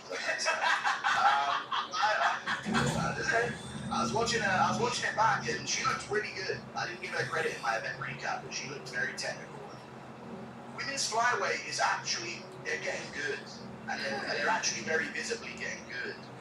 And they have a lot of decent prospects. If you look at women's flyweight right now, I'm saying this, yeah. I know, that's what I was like, okay. So they've got like, the more I watch these men's fights in like middleweight, light heavyweight, and heavyweight, and I look at women's flyweight, I'm like, these girls are pretty technical. Like Wang Kong is another prospect to women's flyweight, and they of course have Natalia Silva that's now made it to the top, and some other prospects along the way as well. Jasmine Vicious looks pretty good. I think women's flyweight is one of these divisions where they have quite a few decent fighters. I know Dakota Decheva recently re-signed with the PFL. Well, we've got our own version of you now in the UFC, and it's Carly Jadis. We don't need Dakota Decheva anymore. But yeah, she had a really good performance and a really good third round finish on the prelims. And other than that, the big fight on the prelims was Vettori versus Allen. Yeah, that was a big deal of a fight. I don't know if you what you thought about that one, did you? I was going back and forth. It felt like, you know, Brendan Allen had Vettori hurt, then Vettori came back and had him hurt. And I think the biggest thing going into that fight was like just what Vettori's gone through to get back, you know, him losing his sibling. And in a horrible way. Yeah. It's not, it wasn't just, it was a shocking, horrid. So yeah, you have to take that into consideration for Vettori, yeah, for sure. Yeah, and I mean, you know, if you look for Vettori, he's been in the game for a long time. He's fought for one title. He's fought Izzy Adesanya. And Brendan Allen come out there, that was going back and forth, right? So I felt there was no, obviously there was a loser, but when I watched the fight, I was like, man, that was a great fucking fight, like, especially going into it, and then Brendan Allen said, you know, I was going to lose, like, my fucking brother in tenants, and I didn't feel like saying that, so I was more emotionally, you know, putting myself in his shoes, like, coming out there and fighting, and there's times when he was hurt, and you see him looking at his foot, he goes, hey, I'm okay, like, you know, he's fought a lot more than just Brendan Allen out there. Like to get back in there and fight, like, you know, I remember when I lost my sister, I'm like, well, I guess we're in training camp, we're gonna go into this fight, and yeah, so, but great fucking kind of like maybe put it aside subconsciously, and then it grows on you in the fight camp. You know, I feel like Marvin Vettori was carrying a lot of emotion going into that one, that's for sure. He's been out for a while, especially because things aren't going sweet for him at the time. Yeah. It's not like he was a world championship. He was a world champion and he lost his brother, and now he's back. Like, no, he's been on a losing streak. Like, things haven't been good for Marvin for a while. But this fight to me between him and Brendan Allen was like I'm not going to critique it in terms of game plan. I have some critiques of Tori's style a little bit, but I'm not going to critique the game plan because I know what they were trying to do. This was a personal fight for them. I don't know if you know, but they fought each other at a casino before. I did not. They did. They fought each other at a casino, and they were talking shit to each other. Yes. And Marvin kind of brought him on, and Allen went up to him and started swinging on him quite a lot.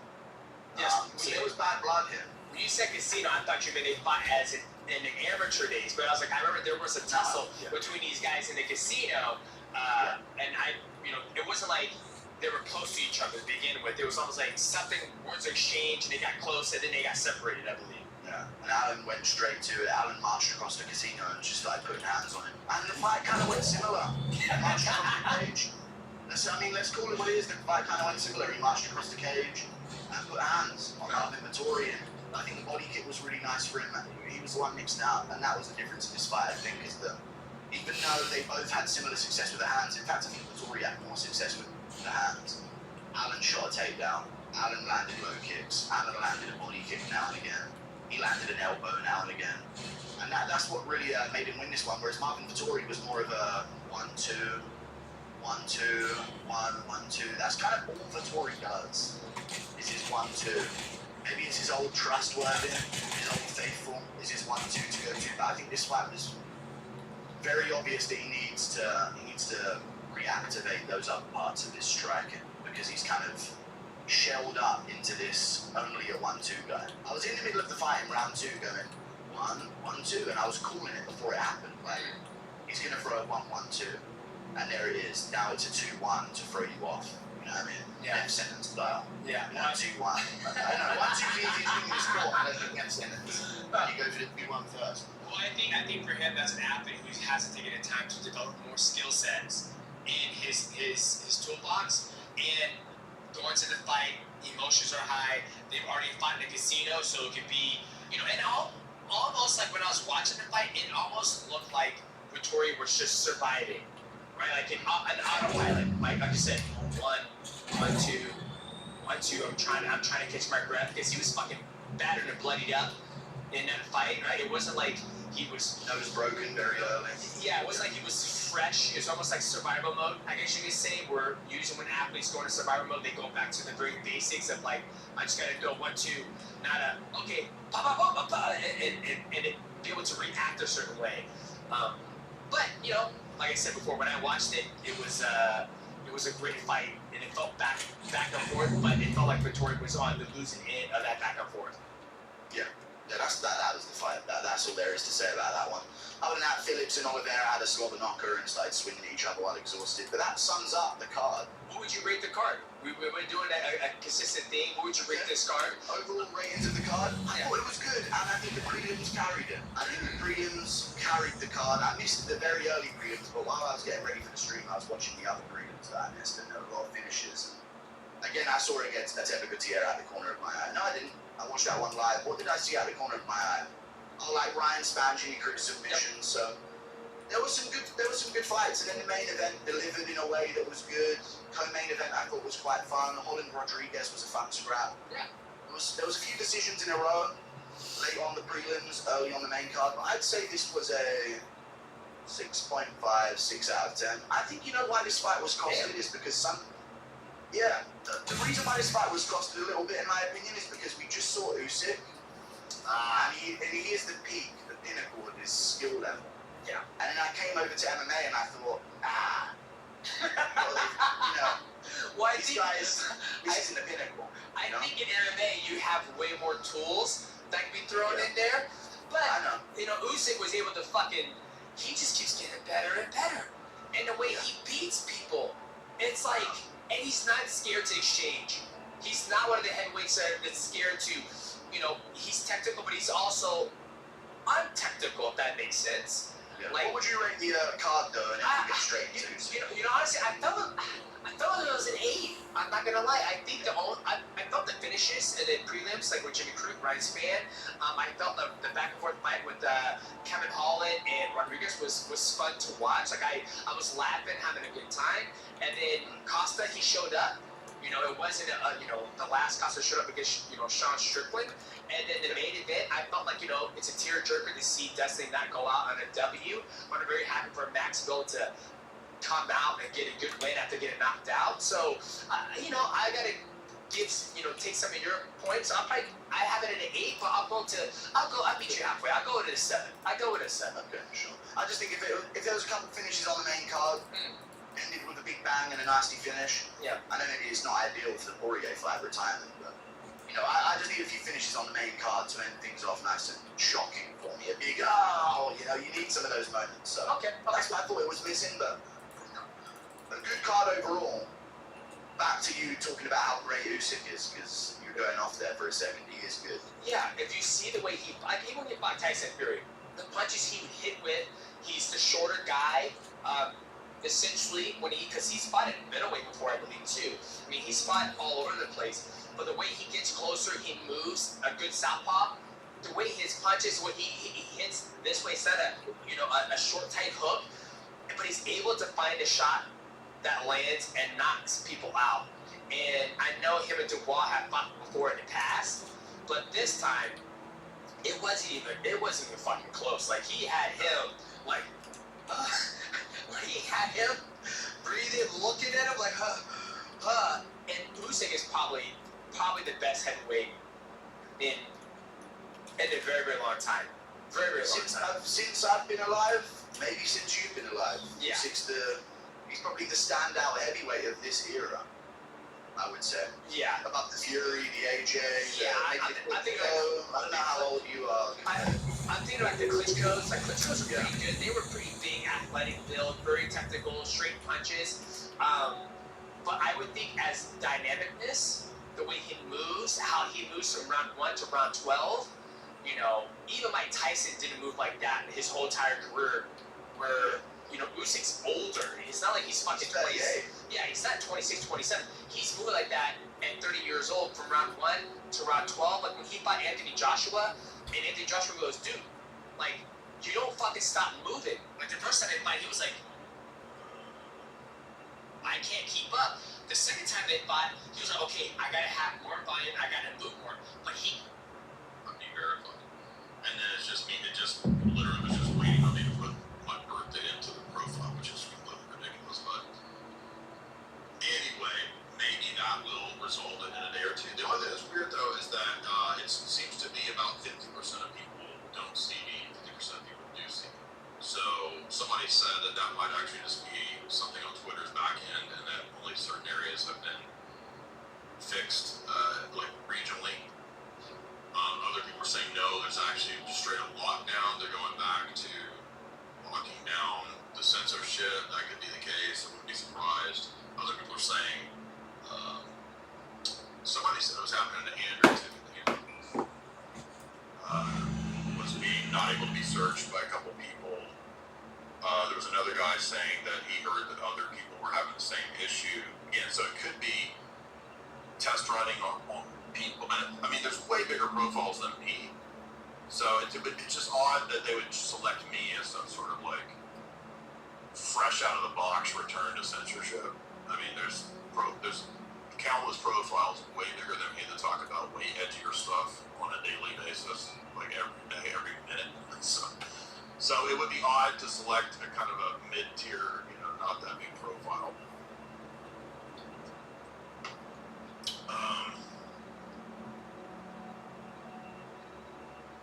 You told Lou to calm down.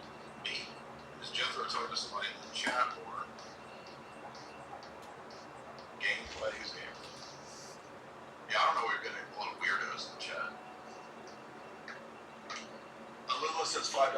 Thank you so much. Guy who tries $10. Since God is a subject, does a term like supra subject fit him better than objective? Because he doesn't have a view from nowhere, but from everywhere.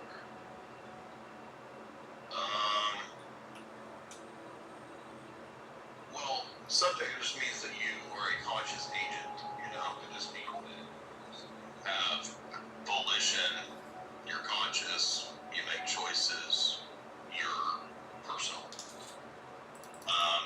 When we say that God is objective, that might mean that he's a being that exists in the objective world, or it might mean that God is a being who operates in an objective way. I wouldn't say God is an object, he's a subject. But you could say he's the absolute subject. That might be a better term than, I don't know if I would say he's super subject. That's an odd term. DL says $10. Hey, I just got here. Recap this entire stream for me, please. Well, really, we haven't really talked about anything except for is the possibility of is censorship back? Is there weird things going on with algorithms? Maybe they're just tweaking things.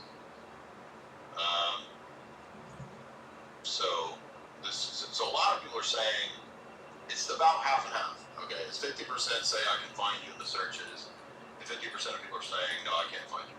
And yes, I'm well aware of the RU shadow ban sites that test. I know all that. I checked all that right away.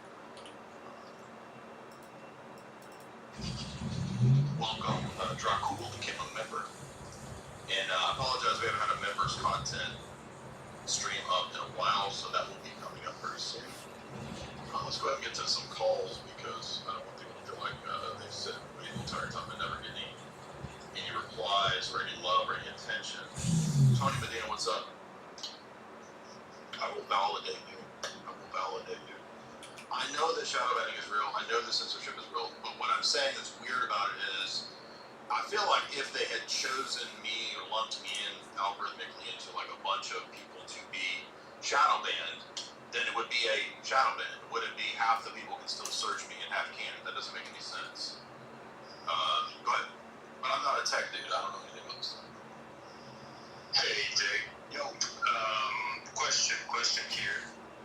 When we're talking about meta logic and giving an account for logic at the meta level,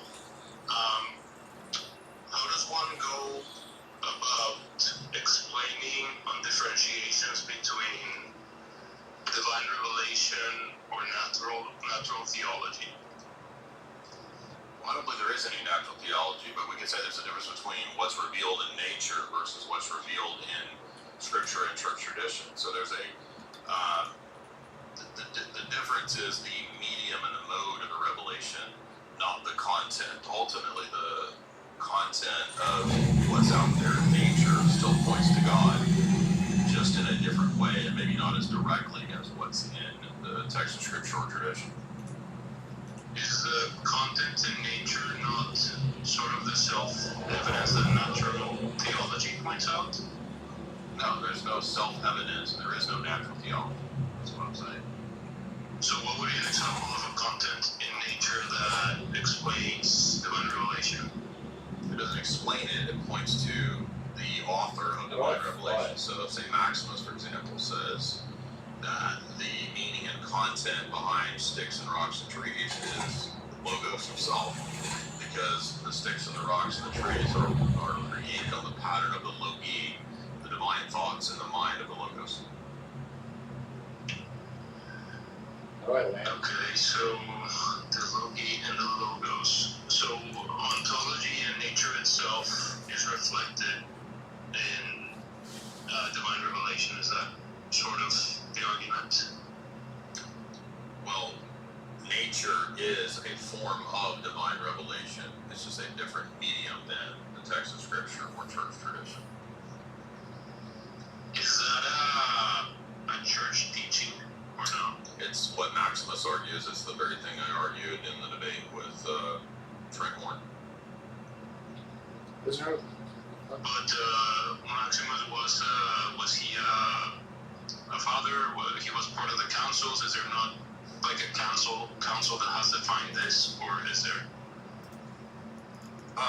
No, there's no council that defines natural theology unless you are a Roman Catholic in the second millennium. No, that defines the Logos and the Logi reflected in nature. I mean, it's a the Loki doctrine is taught by the Cappadocians. It's taught by St. Maximus. He's a doctor of the Roman Catholic Church even. So yes, the Loki doctrine is throughout all the centuries of the first 1,000 years of the church. It's a dogma or just a teaching. I mean, there's no hard line answer to every single question, whether it's dogma or not. Are you a Roman Catholic? This seems to be Roman Catholic mindset questions. Yeah, I mean, I'm just exploring, trying to understand what is the difference between saying that divine revelation is a justification and the account for logic, right? Versus sort of like self-evident. Yes, well, let's just make it really easy. There's nothing self-evident. There's no way for you to show that or prove that without being arbitrary. They did do that. So the thing is also divine revelation. Divine revelation is also sort of I did before. What the fuck? How is divine revelation not self-evident as well? Well, I don't think there's anything that's self-evident. That's a problematic idea that comes out of a specific historical milieu of philosophy that is kind of fossilized. It doesn't really exist anymore unless you're a Cartesian or something like that. Like most people in the world don't really believe in this anymore unless you're a Thomist or a Cartesian. So, how do you know what's self-evident, and how do you solve the criteria problem? How do you know what's divine revelation? Why do you do that real quick? So I don't know either. I'm trying to get an answer on either, right? It's true. I don't know what's self-evident, but how do I know what's divine revelation? I don't think there's anything self-evident. So for you to turn the question back on me and how do you know divine revelation is self-evident, it's not going to work on me because I don't believe there's anything self-evident. So is divine revelation a knowledge, or how would you describe? It's God's self-disclosure of Himself. And a self-disclosure is just basically it's the definition in itself of knowledge, right? I guess. Well, I don't think all knowledge is the same. I mean, knowledge of God is not the same thing as knowledge of objects in the world, or the only knowledge that really matters is personal, intimate knowledge, not abstract conceptual knowledge. So when I say knowing God, ultimately that means loving God and having a relationship with Him, not just knowing about Him. You can know about Him, but you also have to know Him and love Him in a personal way. So if you read the essay Mystery of Knowledge by St. Isaac the Syrian, which was written by St. Justin Popovich, it will answer this question for you. Okay, gotcha. All right, thank you so much. Do you want to continue? Do you want to tell me what you think self-evidence is? I have it's hard to talk. I'm trying to put a term to it, but I guess it sort of feels like, I don't know if I guess would use self-evidence, but if you see divine revelation, how do you call that? If not a self-evidence. I don't believe in anything self-evidence. I don't know what you mean by how do I call it? What do you mean, how do I call it? Because, the priority is that with divine revelation, you can then give an account for metalogic and logic, right, itself. So, how do you call that justification? I guess it's just divine revelation is what is, right? Well, justification means justified truth and giving a kind of a holistic account for how it's possible that thing exists, why it exists, and why it has explanatory power. So you're not looking at this in a systems perspective. It's a holistic argument. It's an argument from webs of beliefs. It's not an argument from anything being self-evident, because the only thing that would count as self-evident is God, ultimately. Right. So you are saying self-evident is God? I'm saying if you want to use that terminology, the only thing that really would fit that is God Himself is the thing that is self-evident and necessary, and the only possible justification for logic and morals and ethics. That's what the transcendental argument argues. So, again, if you don't go the route of what I'm arguing, then you have to explain what is self-evident, how do you know that it's self-evident without being arbitrary? Right, but you're assuming that well, never mind. I don't want to be that arbitrariness should not be able to be right to exist or to have an ontology or something. Well, it's not even a question of ontology, just in terms of basic debate and argumentation. If you're allowed to be arbitrary, then so am I, and so the debate's over. So it's a debate defeater if you can be arbitrary. Of course you can't be arbitrary. Right, I get the the arbitrariness is a defeater in terms of debate, but let's put it this way.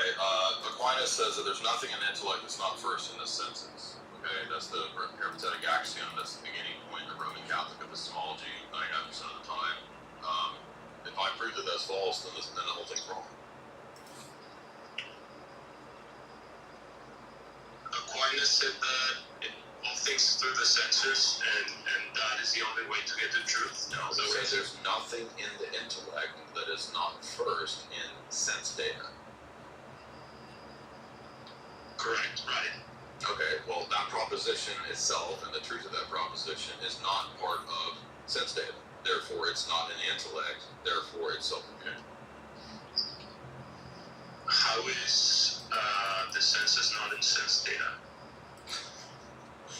I mean, I'm not trying to be mean, but the statement doesn't even make any sense. How could your senses be in sense data?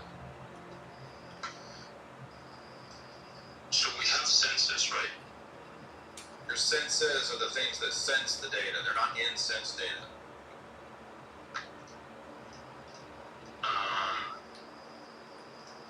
Can you see your perception? It's a nonsense question. No, you can't. Can I see my perception?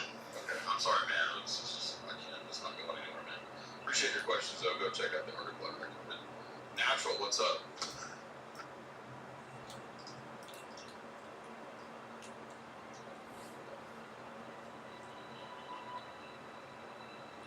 Yeah, Job is correct. It's like FDA says, if I don't have to justify my axiomatic basic beliefs, then I can just offer the negation of them, and they don't have to be justified, and the debate's over. What's up, man? I'm you. Natural, whatever. Hey, from your Hollywood stuff, interesting. Can you speak? I can barely hear you. Can you speak up? Talking to me from inside of hello. Is this any better? Yes. Okay. So I find your Hollywood stuff interesting, but when I look at the Bible, I notice a lot of the same sort of occult patterns in it, where you've got Jesus as the solar symbol of the 12 disciples representing the 12 sides of the zodiac. You have a lot of typological symbolism with Jesus sort of reenacting things from the Old Testament, like he wanders in the desert for 40 days, the way Moses wandered in the desert for 40 years. He got trapped in hell for 3 days, the way Joseph in Genesis got trapped in the pit for three days. But none of that has anything to do with the occult. So the things that exist and the symbolism and the meaning behind those things in no way points to the occult, because the book of Deuteronomy, the book of Deuteronomy explicitly says multiple times over that we're forbidden to engage in occult practices. So where in any of that is the occult? Well, there's quite a few other games of symbolism in there. Yeah, but symbolism is polyvalent, and its meaning will be determined by the context. So you can't come in and say that, well, because this symbol is used in the occult, because it's used in Jesus, therefore Jesus is an occultist. That's a fallacy. Alright, well, let me go ahead and finish making my point here, and then you can tear it apart. But there's more parallels there than just in the answer theological symbolism. Yeah, but you haven't justified the parallel. I'm calling into question that there is a parallel. Let me explain the parallels then. So, like, one of the parallels is between Jesus and Julius Caesar. During Jesus Christ's same initials in Latin, it was spelled IC. Okay, so the initials of the name. Okay. This is like schizo level stuff. This is stupid. Okay. He was a pagan, so. Ryan, what's up? Jesus Christ, Jesus Christos, Julius Caesar,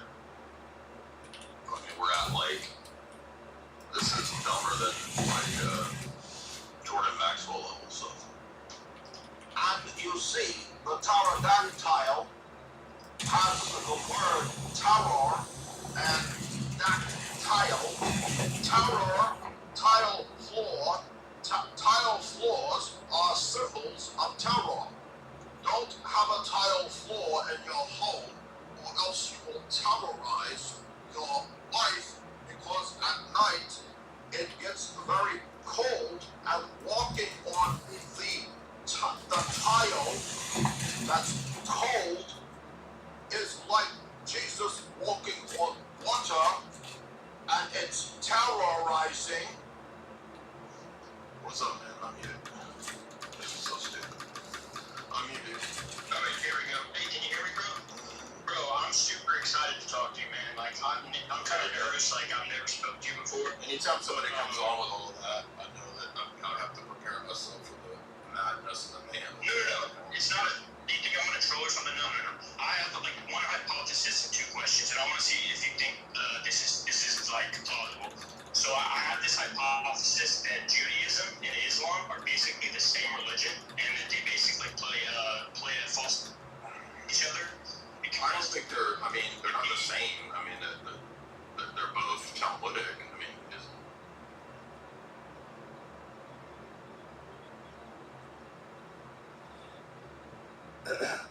Hey. Hey David, how's it going? It's Forrest from No Minute. Oh, what's up, Forrest? How you doing? Good. How are you? Good. Right on. I heard about what happened, that you're not with Ben Franklin anymore. So Yeah. I hear that. Well, I knew it was I knew it was coming. Yeah, I just got a weird vibe, but it also wasn't busy. Right. So it's like, but if people started projecting kind of negativity at me, that's when I was like, oh, yeah. Yeah, I know. I saw some of the guys say that I personally didn't agree with, but. Wait, what was it?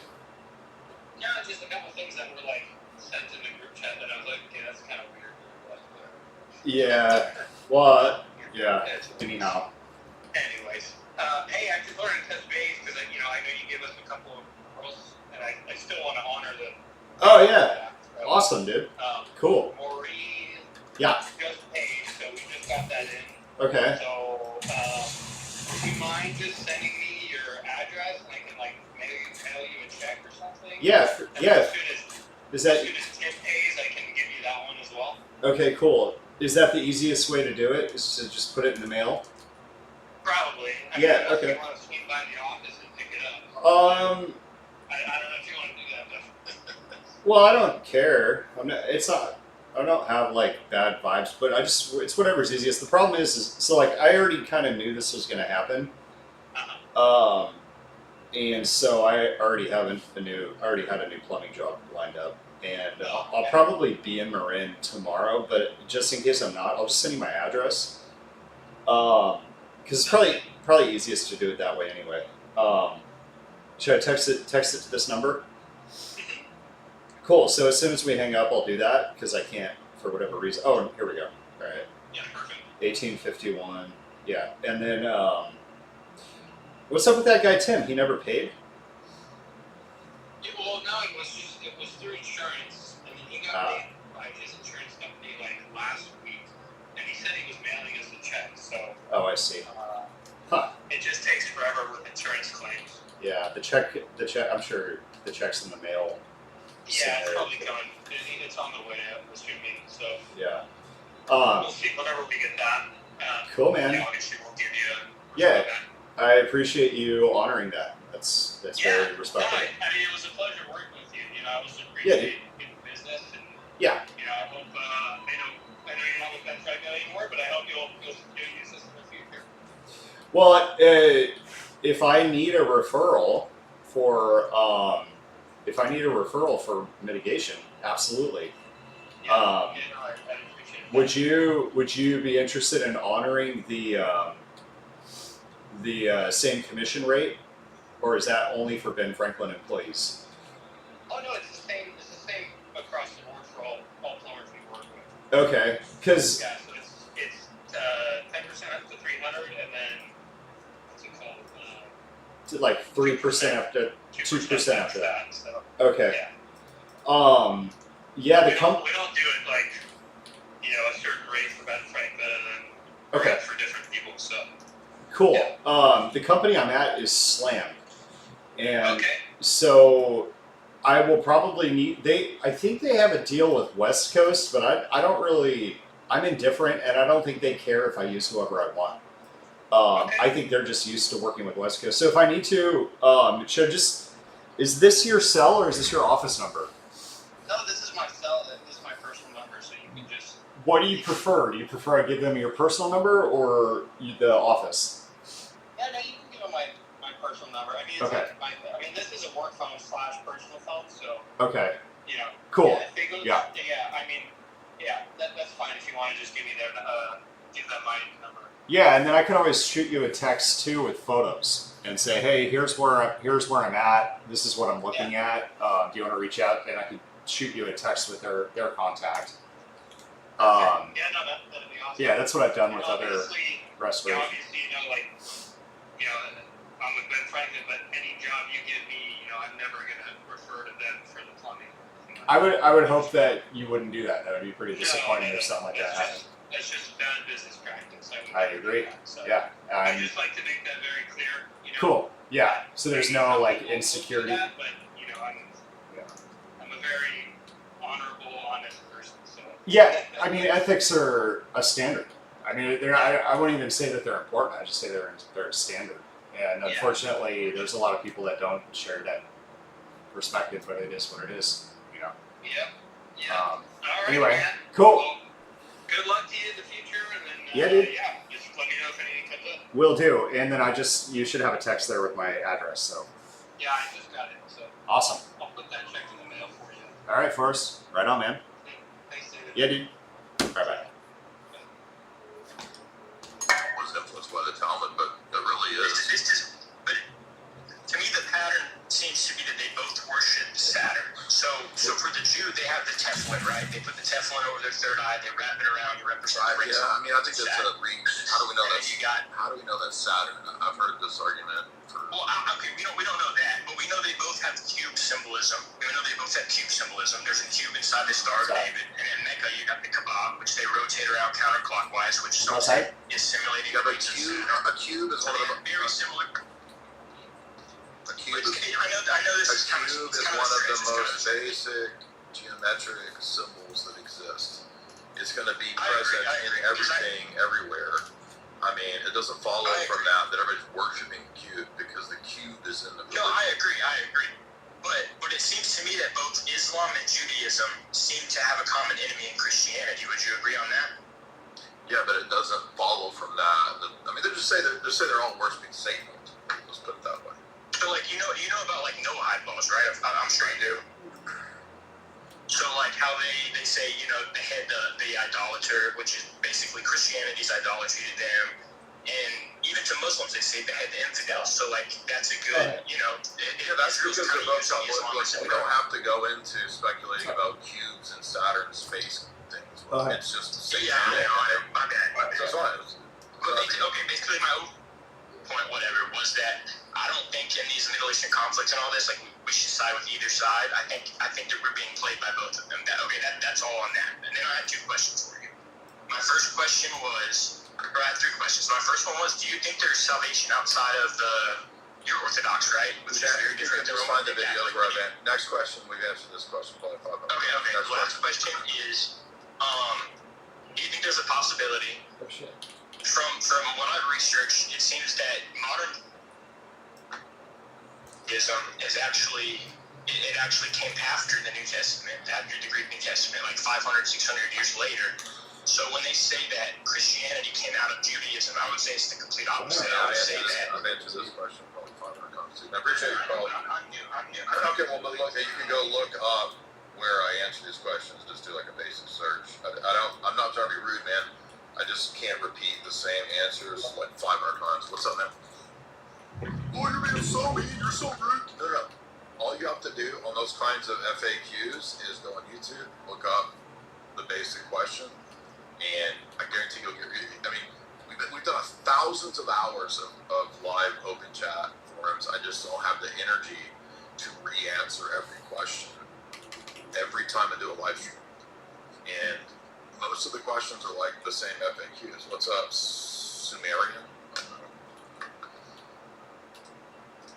we get some wild ones today. What's up, Sumerian?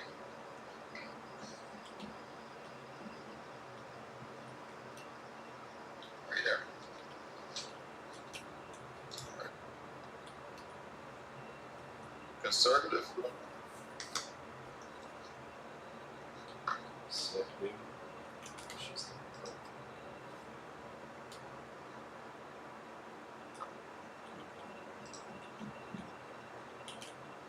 Conservative, what's up? I don't know that kind of stuff. Hey, how you doing, man?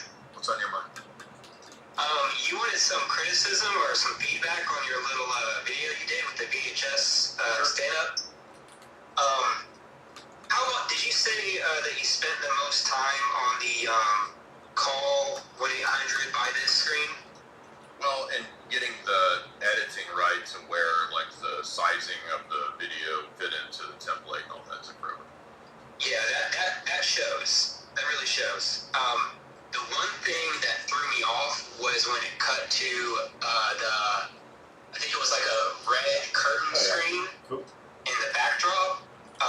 That kind of threw me off for a second because the screen that you worked on looked so cool, and with the VHS effects and all that, and then that kind of threw me off a little bit. I would have liked to seen you in like some kind of a costume in front of a green screen as a like boomer comedian, instead of hearing the narration over the okay. I thought that would have been cool. Yeah, I'll try to do more live action stuff. Yeah. And I also had I think those were the only two things that stuck out because I could definitely tell that you put some work into that one screen. I almost put it in my phone to see what number comes up when I hit buy this. Yes, people are throwing some things. I thought it was actually funnier I thought about putting 1-800-BOOMER in there, but then I was like, actually the template itself is kind of funny. Just buy this because it's like consumerism and whatever. But I mean, if it's mean spirited, that surrounds like all the different stuff you include in there, the as seen on TV and all that stuff. That was pretty cool. I had a question, and you may have it's cool if you've already answered this question. That's cool. What are your thoughts on the Book of Enoch? Yeah, we've done live streams on this. I think it has some true tradition in it because it's cited by Jude, but as Orthodox we don't consider it canonical. Dr. Elwin.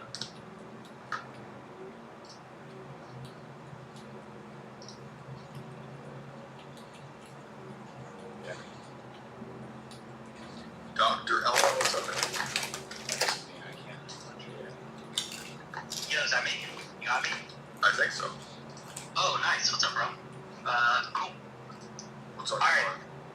So, maybe I'm in the wrong stream, but I've listened to you before and everything, and I just thought maybe I had some questions as if you were post-Tony Phil, and you could make some prognostications on the future. So some of my questions are kind of like future oriented. So if you know who Dr. Elwin Ransom is as the character from the Space Trilogy, C.S. Yeah, I've read C.S. Lewis. I've done podcasts on it. Yeah. So that's just kind of like my mindset, if you don't mind. And then you can exit me off the stream if I'm going crazy. What's the question? Okay. Well, I mean, I got a bunch of them, but like, here's a simple one. When the future's like dumbing with like the AI automation and everything, and what that's gonna like do to the workforce, and just how that's gonna drastically change, I think a lot of what we do as like humans and our behavior. Do you think it might be wise to like invest in 15 classic cars now before the general population like stops driving? Because when that happens, like, it might be a weird situation where like there's not many cars on the road, like for people who are actually driving, you know. It's an interesting idea. It just depends. I mean, if we go full Mad Max, I mean, you're not going to be able to, hack up a biker gang in an antique car. You're going to want a Mad Max vehicle. So I think we need to go full Mad Max if it goes in that direction. But thank you for your question. Mike Briggs, what's up, dude? I'd rather have Bitcoin than a antique car. I gotta have some coffee. Hello, listen. I have a question. Okay. Why can't they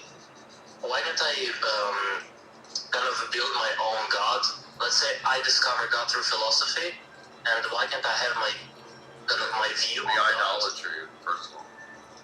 Yeah. It wouldn't be God if you built your own God. Well, let's say I'm not building it. I'm just discovering through philosophy, and I have to like building it. So what do you mean? I'm just saying that why can't I have a God which is like a trinity and that has an access energy distinction which would avoid this philosophical. Because it would be obviously copied and pasted from the previous system which you're borrowing from. But why is that? Why is it necessarily like bad? Like maybe I agree with Christianity. It would be fraudulent because you're borrowing it from the already existing system, obviously. Why doesn't this thing fucking work? But why can't I just agree with? Okay, alright. Thank you. Yeah, so fraudulent. If you want to create your own God. And what scenario do I land? Do I put this down? On what? Star mirror. Connect to a structure. That's weird. Okay. Yeah, sure. I've created my own God that happens to be a copy paste of your God, but it's my God. Why can't that work? Well, that would be fraudulent.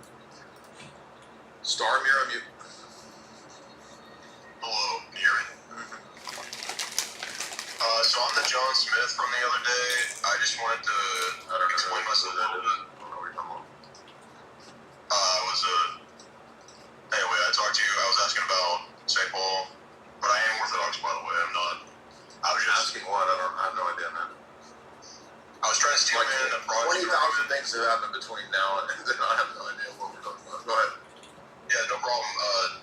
I was asking you and Father Deacon Ananias about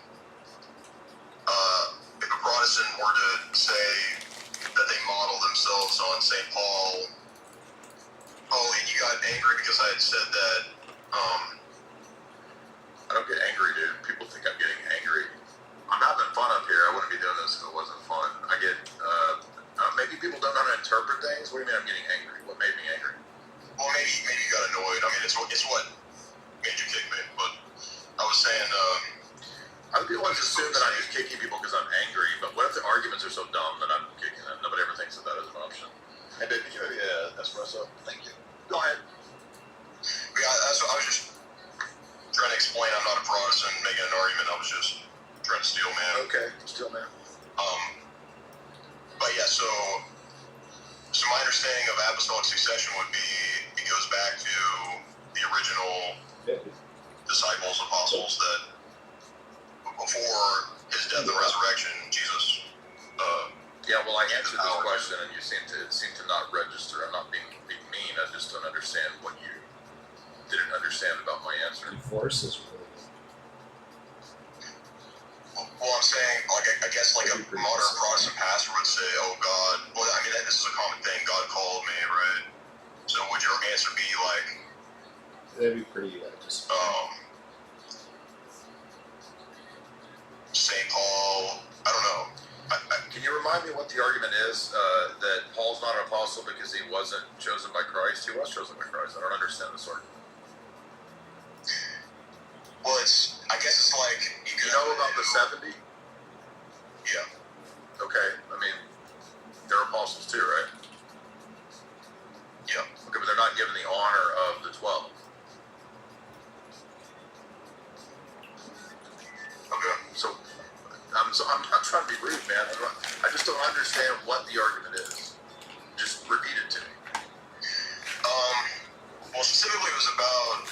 It seemed St. Matthias took a backseat, even though he was specifically appointed to replace Judas in Acts 1.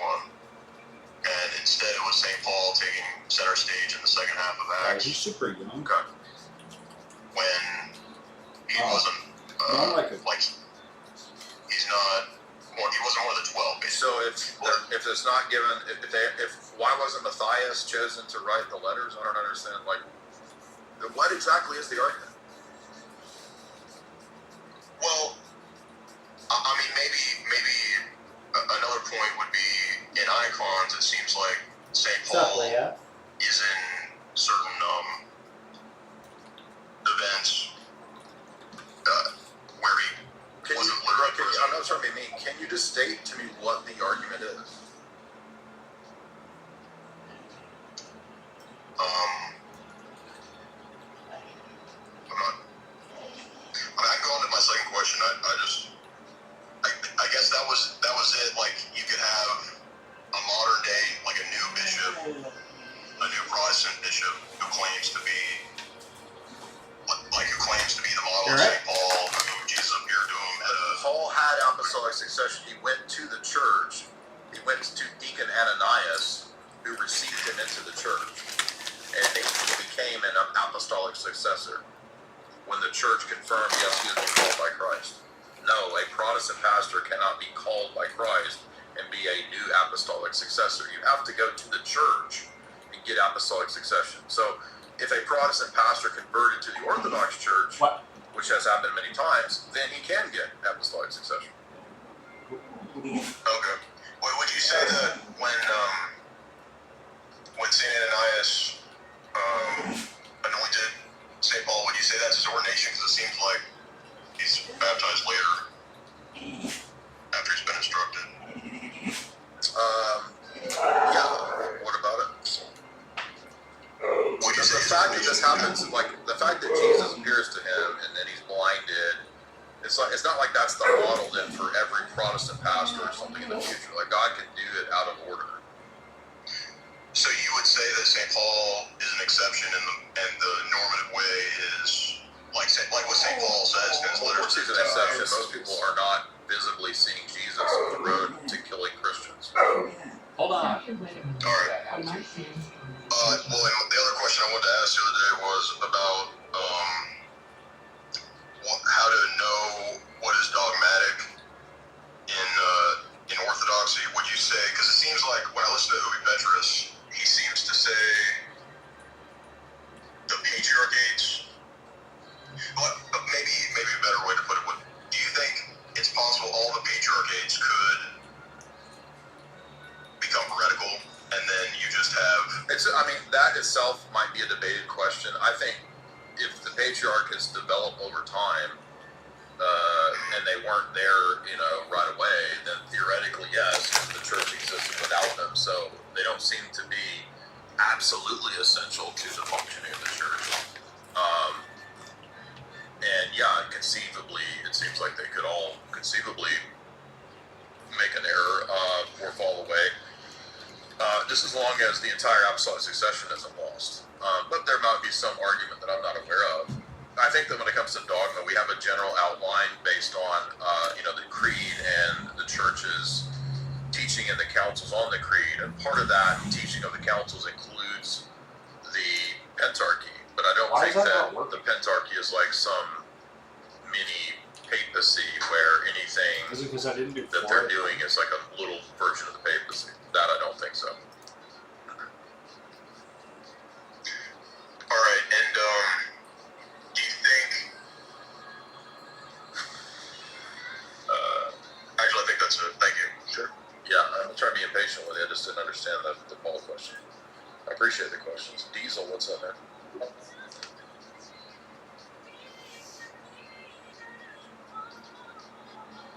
Is the Jap funk at an appropriate level? I want to make sure that it's not too loud. I got to try to get it just right. It's a bit of a challenge.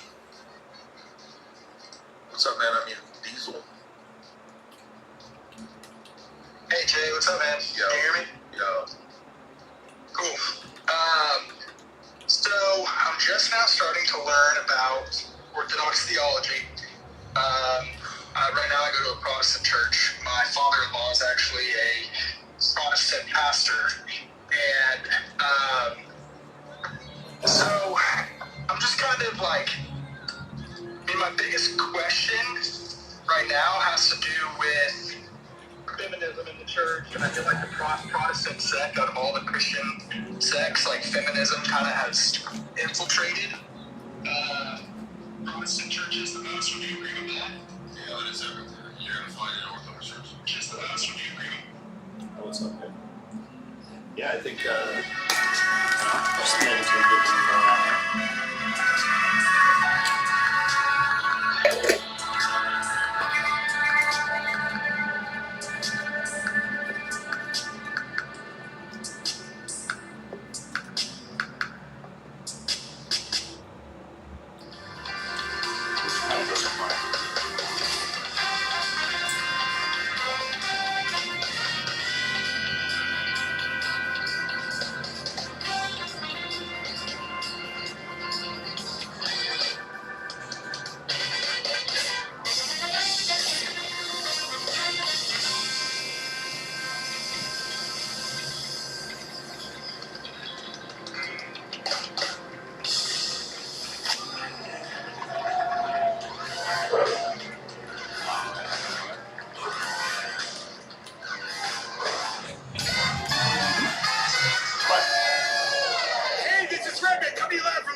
Oh, Give it up please. for Tony. It's Chris!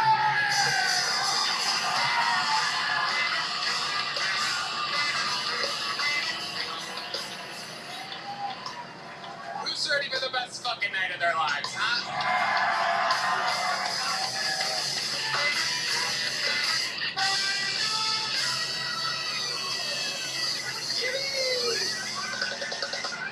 Makes sense for Brian Red Band, ladies and gentlemen. Yeah, and that is indeed keep it going for the best damn band in the land. Carlos Sosa, Raul Vallejo, Fernando Castillo, Nachos Belgrande, Cheesy Chalupa, Michael Gonzalez on the drums. That's Big Mike, everybody. Gets a little bit bigger every week. How about Matt Mueling on the electric guitar? This is John Dees on the keys. And that is indeed D-Madness live in the flesh. You are here. Kill Tony brought to you by Knit and Open Phone tonight. We have a lot of other amazing sponsors. Here's a little bit more from them before we start the greatest show on earth.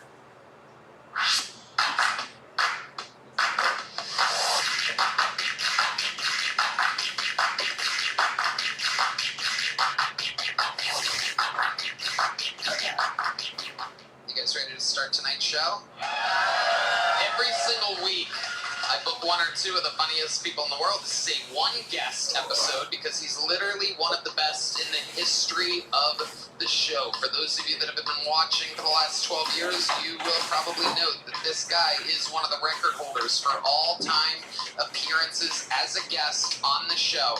I grew up on this guy, listening to him on Howard Stern. When I started at the Comedy Store 18 years ago, I realized, wow, without a doubt, one of the best stand-up comedians on planet Earth. 12 years ago when we started the show, he began as a guest. He's back tonight. Ladies and gentlemen, let's see how loud this place can get for the great and powerful, great Fitzsimmons, everybody.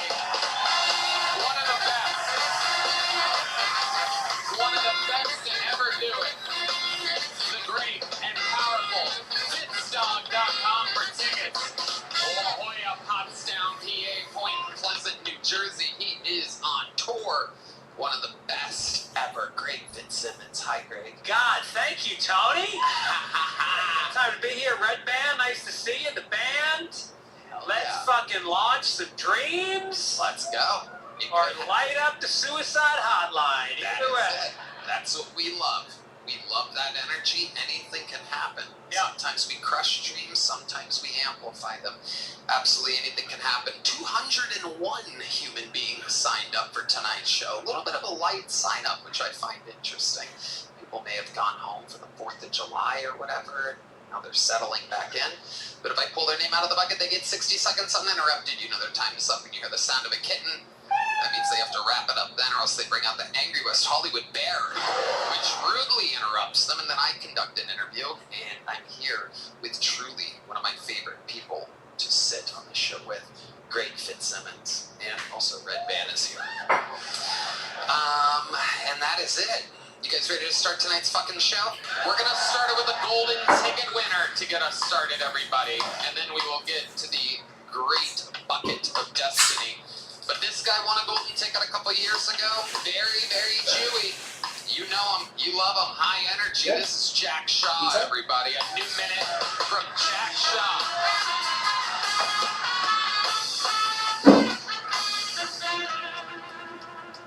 My dad's been really struggling with trans pronouns.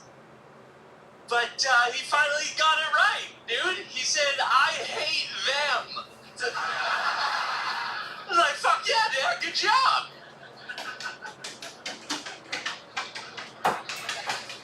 I like trans people, dude. I get it. I want a new dick too, man. I hate my dick, dude.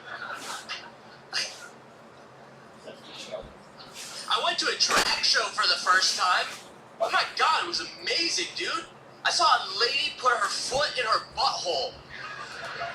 I didn't even know that was an option. Nothing. You didn't do that. That's real.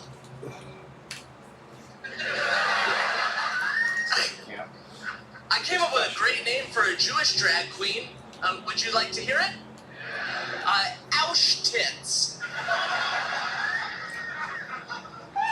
Thank you guys so much. Shaw. Very fun, Jack. Always fun to hear a new minute from you. Is that true? You talk with your dad about trans people? Oh, you can't stand them. Let's talk about it. I find it all so interesting. He's still in Los Angeles, correct? That's right. So he's surrounded by them. Everywhere. Yeah. And how does this come up? Does he see them and brings it up to you? He goes to Starbucks in Silver Lake. And he calls me and he says, I hate it here. Yeah. It makes him so upset. I don't know. It makes him really angry. Yeah, that makes sense. Great. Do they order the half when they're at Right. Why do you think your dad goes to the Starbucks in Silver Lake? He likes just regular old Starbucks of all the coffee shops around there. He stands by Starbucks. Yeah, he loves it. Very interesting. So interesting. What does he get from it? Just a normal burnt ass regular fucking nasty coffee? He gets an ice shaken espresso because my dad's a little girl. It's a pretty good drink, actually. It's so good. Well, it's okay. You're a gay guy. Oh my God, Jack! How dare you? God damn it! You're about to start a whole new Holocaust. You keep that up. Now, do you really hate your dick? You said you hate your dick at one point during this sentence. I don't really hate my dick. It's fine. It's a fine dick. Is it a fine dick? Now, describe what you mean by fine exactly. Describe your dick for the millions of people watching. Right. So have you guys seen a dick before? It's sort of like that. I feel like if you had a nice dick, it would be the only really good part of your body. You're just sort of mushy. I don't mean that in a mean way. You don't mean that in a mean way? No. Oh, Basically going after us tonight. you look like you have AIDS. Oh my God, Jack Shaw. Oh my God. You're wilting. Respect your... Let's just say I hang out at a Starbucks and Respect your elders, Jack Shaw. Well, he's so old though. Oh my goodness. How old am I? So old. I don't know. That's it? Yeah, that's it. All right. Wow. How old are you? 59. Holy shit. Yeah. I was gonna say like 72. I know. Oh my God. Jack, take it easy. Oh, I know. I'm sorry. It's tough coming from a kid who dresses like he's in 8th grade. Yeah. Right. So Jack, what Do you else? like the part of my pants that can hold a hammer? Right. Yeah, that's the Austin thing. Dress like you have a job. So it's like work boots and a fucking trucker hat. Right. Jack, how's life going? Okay. Connect with us over here. What's going on in life? What's going on in life? My girlfriend and I did mushrooms together. Whoa, you Yeah. seem like you'd be a fucking real fun guy to do mushrooms with. I had a bad time. Let's talk about it. Tell us all about it. I thought I had a pussy, dude. I swear to God. We're finding out why you hate your dick real quick. Yeah. This makes I got sense. so scared, and I swear to God, I thought it was a clitoris. Did you just do it at home? Did you go somewhere? We were at the beach. Which beach? In Ventura. Oh, okay. Yeah. All right, so right on the ocean. Right, that's where the beach is.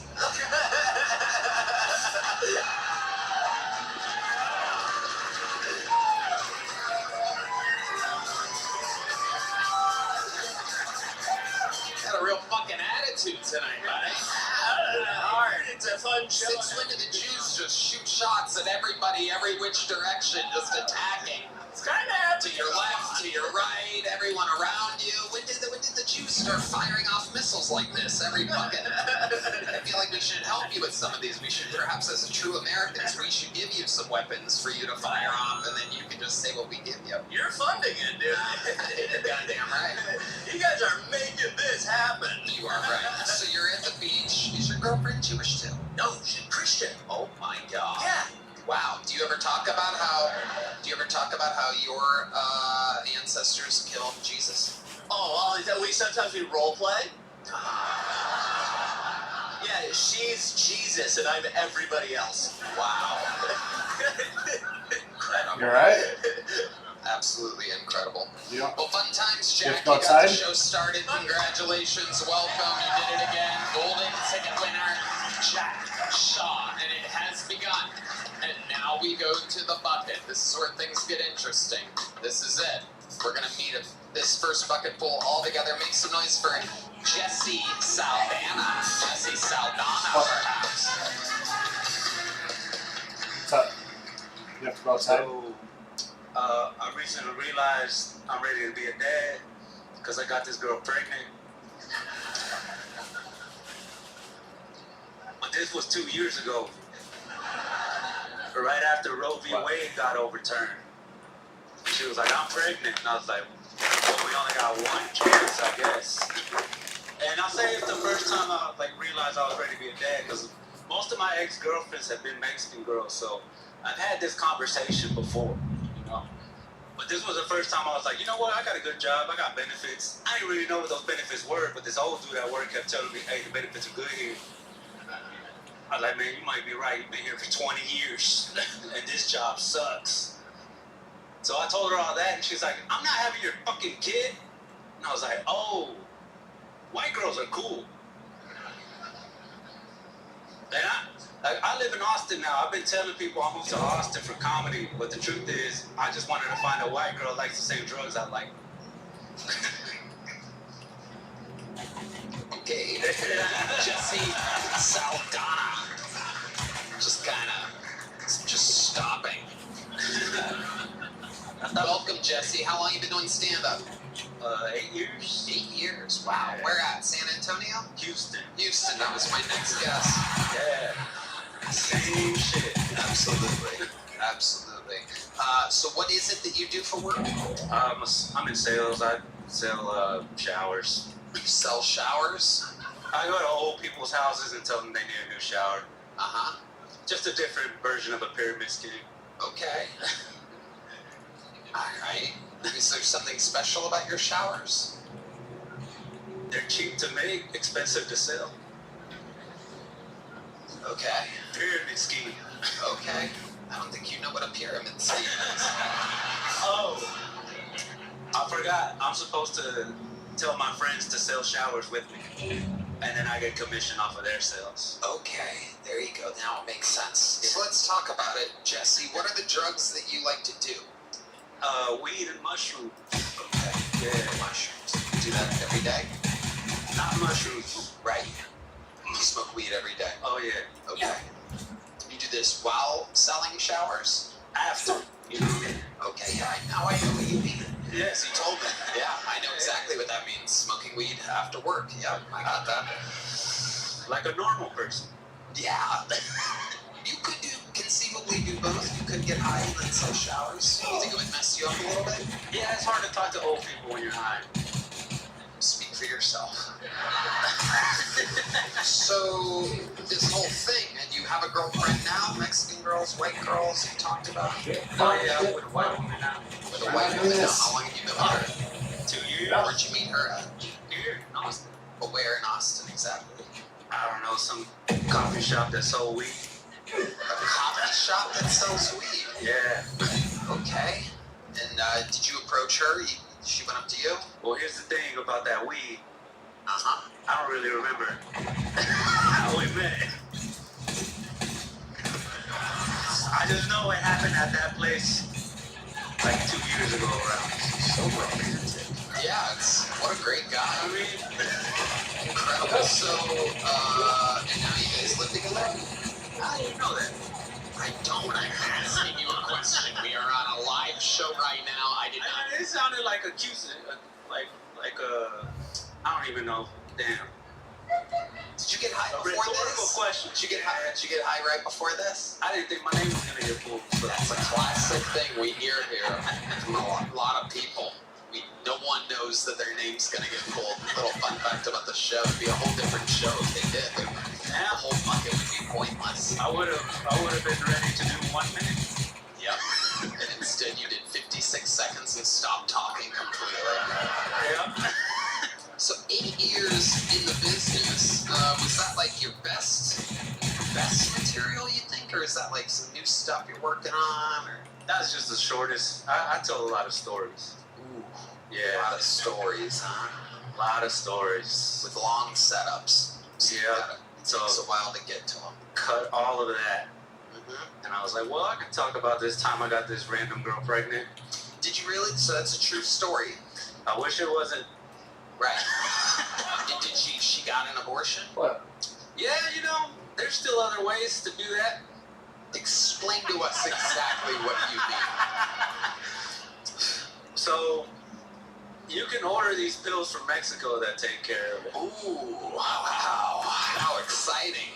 Tide Pods, right? Or whatever those are. See, the white boys were onto Tide Pods early. So you ordered basically Mexican Plan B? Yep. It works way later than Plan B does. Works way later. I mean, doesn't it take like a month to find out you're pregnant? I don't know how this works. Wow, that's crazy. You take it so late, you actually give it to the baby.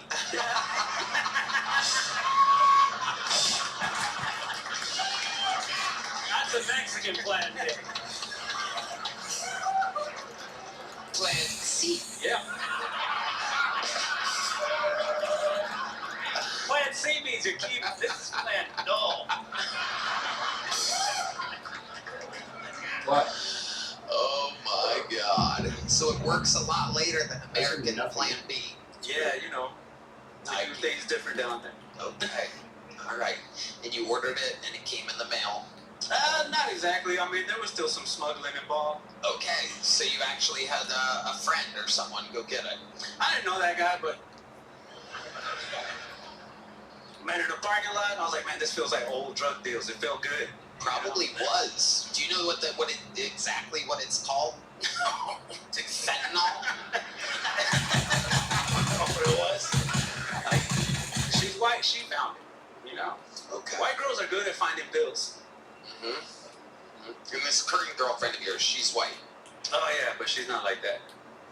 When you say she's not like that, what do you mean exactly? Like, she's not white trash. What?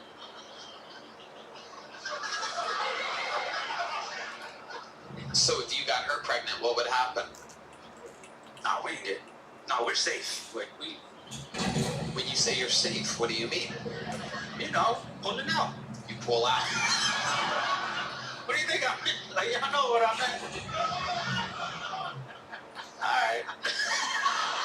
You're checking in with them? What? You think I'm out of touch? You think I don't know what I'm doing over here? I don't know. I heard some stories about you. I bet you did. I bet you did. Okay. So, I mean, where do we even go from here? My dear friend, Jesse Saldana. That's how you spell your name, Jesse, with an I? Yeah.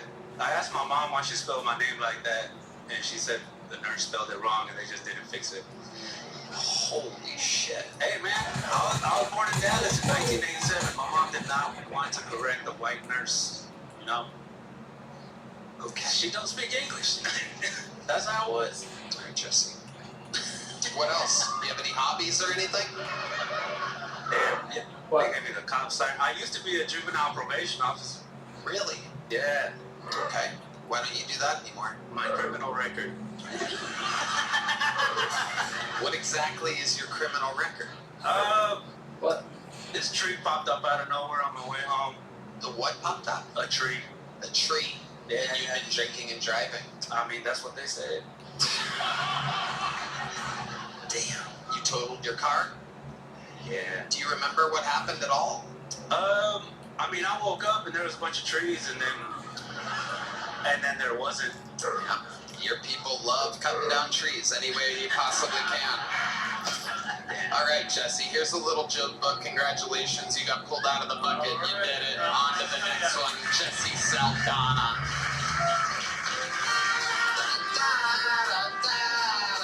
Thank you. Oh my God.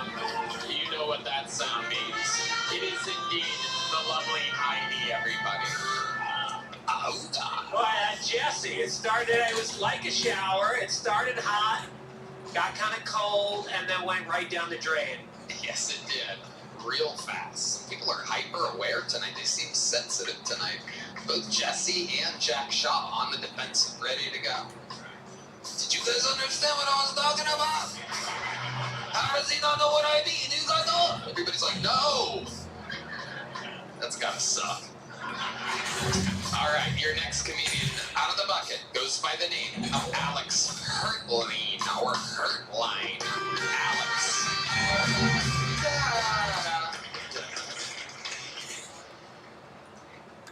Hell yeah, dude. Alright, so real quick, I just want to address this shit going on. Because whenever I do stand-up, most people are wondering why I look like my mom after she burnt dinner.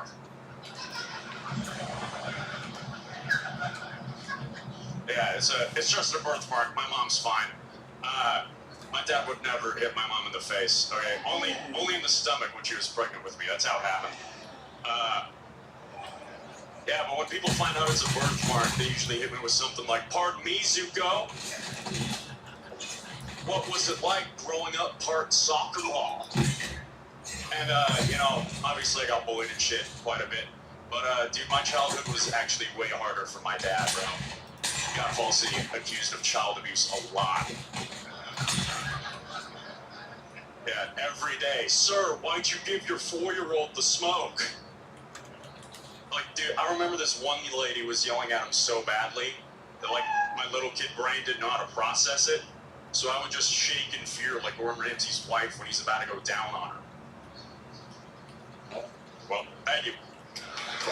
First question, Alex. Why would Gordon Ramsay's wife be scared before? Oh shit, I see the thing. Oh my god, Jesus Christ. The Phantom of Kiltony has arrived. Holy shit.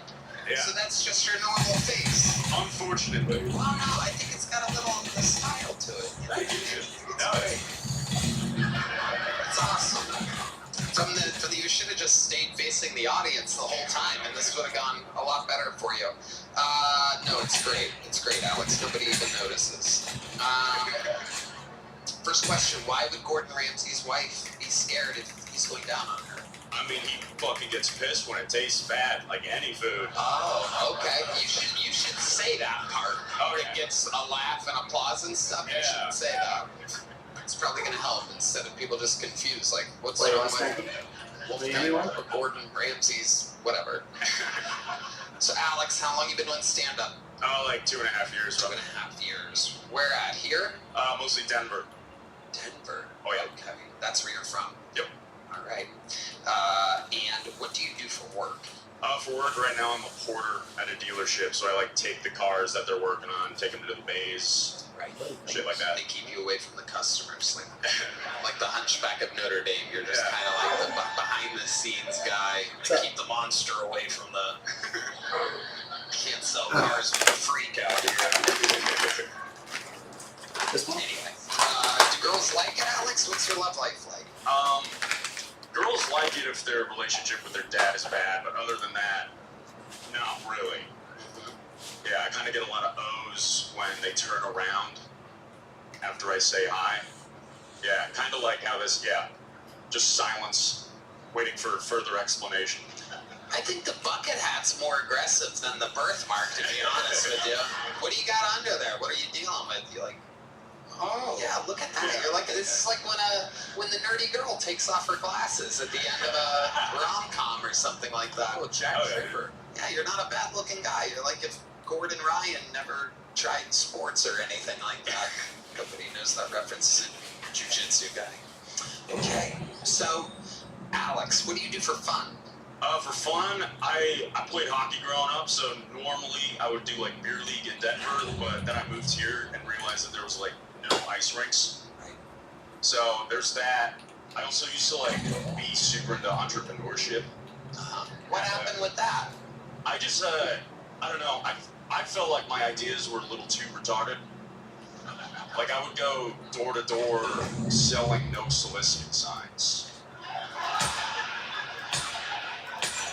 That's great. Yeah. And it didn't work for you? I made like $500, but it was like really bad quality signs. It looked like a fucking like dive bar restroom sign, but it was just the no soliciting. Little stick figure guy with a fucking no through him. You made $500. How many hours or days did you do this? I did it for like probably consistently like a month. probably like 6 hours a day, selling each for $20 after I bought them for $1. It could have been good, but I kind of just gave up because it was not worth. Sounds like a real pyramid scheme to me. Yeah. Yeah. That's actually a real good joke, though. Like selling no soliciting signs door to door. That's fucking funny. Thank you. Yeah. Red band. I've been struggling with the writing part of it. Like I've attempted, but it never goes well. Like dead silence whenever I like try something, but working on it. So that's kind of got like hair all over it? Yeah, dude, You have to shave it regularly? I've been shaving since I was 3 months old, dude. Wow. Yeah. How often do you have to shave it? To like not scare people, probably a week. You gotta go like all the way to under your eye and down kinda? Yeah, kind of. See, like it's that way really for a weird. second. This way? Oh shit. Fuck yeah. Yeah, It's a whole thing. So yeah, it's like for some reason, like it has kind of a built-in fade. It's like way shorter up here and it gets super long down here. Do barbers charge you extra for that? Oh, no, they like try to do it as like charity. Yeah. Yeah. No, I was gonna say my testicles the same way. But have you considered this? Just a thought, just spitballing. You're a hockey player. Have you ever just told a woman, I got a black eye, and then hope that after a few weeks she likes you enough that you go, by the way, it's permanent? I tried once in high school, and she got weirded out that it just stayed there forever. Yeah.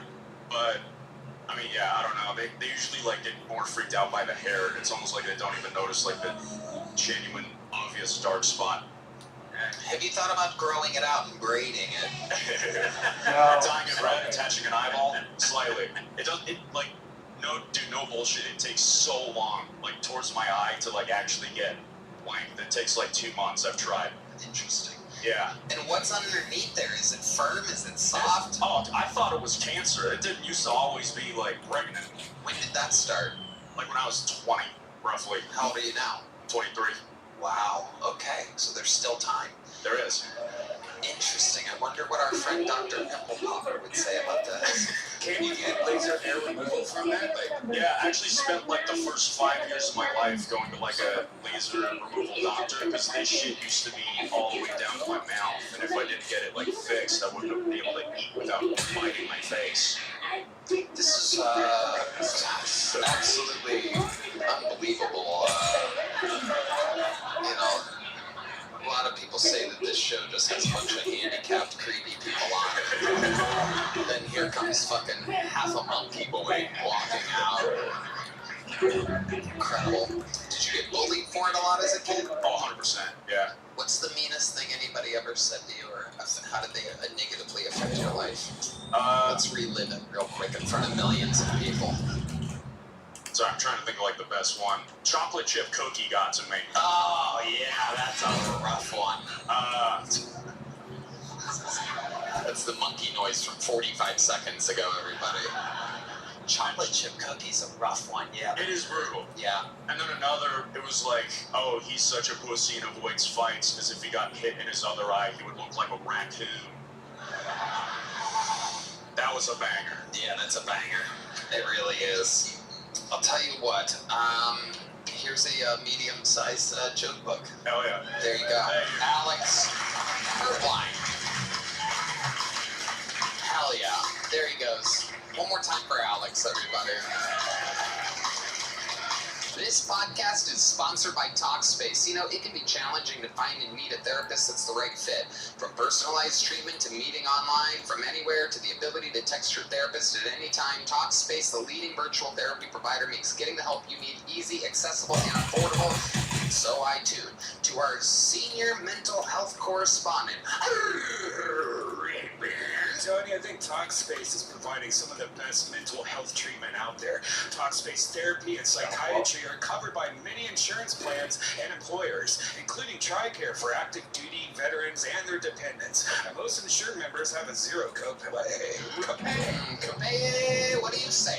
You can easily sign up online and get paired with a licensed therapist that is the right fit for your needs, typically within 48 hours. So, You can also switch providers at no extra cost. Interesting. Talkspace makes getting the help convenient because you can take your appointments from the comfort and privacy of your own home. And as a listener of this podcast, you'll get $80 off your first month with Talkspace when you go to Talkspace.com/Tony and enter promo code SPACE80. That's SPACE80 to match with a licensed therapist today. Go to Talkspace.com/Tony and enter promo code SPACE80 now. It's a real freak show so far. Here we go. Let's keep it going. Make some noise. This is a minute uninterrupted for AJ Iglesias. AJ Iglesias. What's going on, guys? My name is AJ Iglesias. I know that confuses some of you because my face says Trump supporter, but the name says ICE Detention Center. What an awkward ICE raid that's gotta be. They knock on my door, they open it up, I'm like, hey, what's going on, man? Like, sir, he's white. And like, I still get arrested, not because I'm Mexican, because they found the mushrooms on my coffee table, you know what I mean? Honestly, like, the only way a guy like me gets any work nowadays is if I like stand outside of a Home Depot and pray to God somebody needs a half pipe bill, you know? I don't just do half pipes, I do stairs too, man. Confuses all my jobs, man. It's fucking awesome. Like, I work a lot of labor jobs, they think they're getting some hard work in Mexican, and my big dumb white ass shows up like, hey, what's going on? Can I vape in here? Is that cool with you guys? Or, no, but just, alright, cool, yeah, what's up? You guys are fun, man. I like you guys. This is really cool. Fuck, that's my set. My name is AJ Iglesias. Thank y'all so much. AJ Iglesias. Am I saying that right? Iglesias? The H is silent. The H is silent? The first letter of your last name is silent? So you go by Iglesias? Yes, sir. Okay. Yeah. Different than Iglesias. Correct, yeah. No, it's not Iglesias, it's Iglesias, but like I try not to say it with an accent because people are just like, you should. Are you 100% Latino? No, I'm half. My dad's Mexican, my mom is very white. Yeah, very white. That's incredible. So are they still together? No. Why do you think I'm up here? Oh, yeah, that makes sense. How old were you when they separated? I was 7 years old. Yeah, you are. Dude, man, is laughing at me like, fuck yeah, I love divorce. Yeah.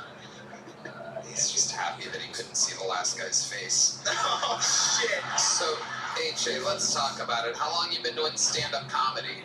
I've been doing stand-up comedy like off and on for the last 9 years since I was about 19. Wow. Yeah.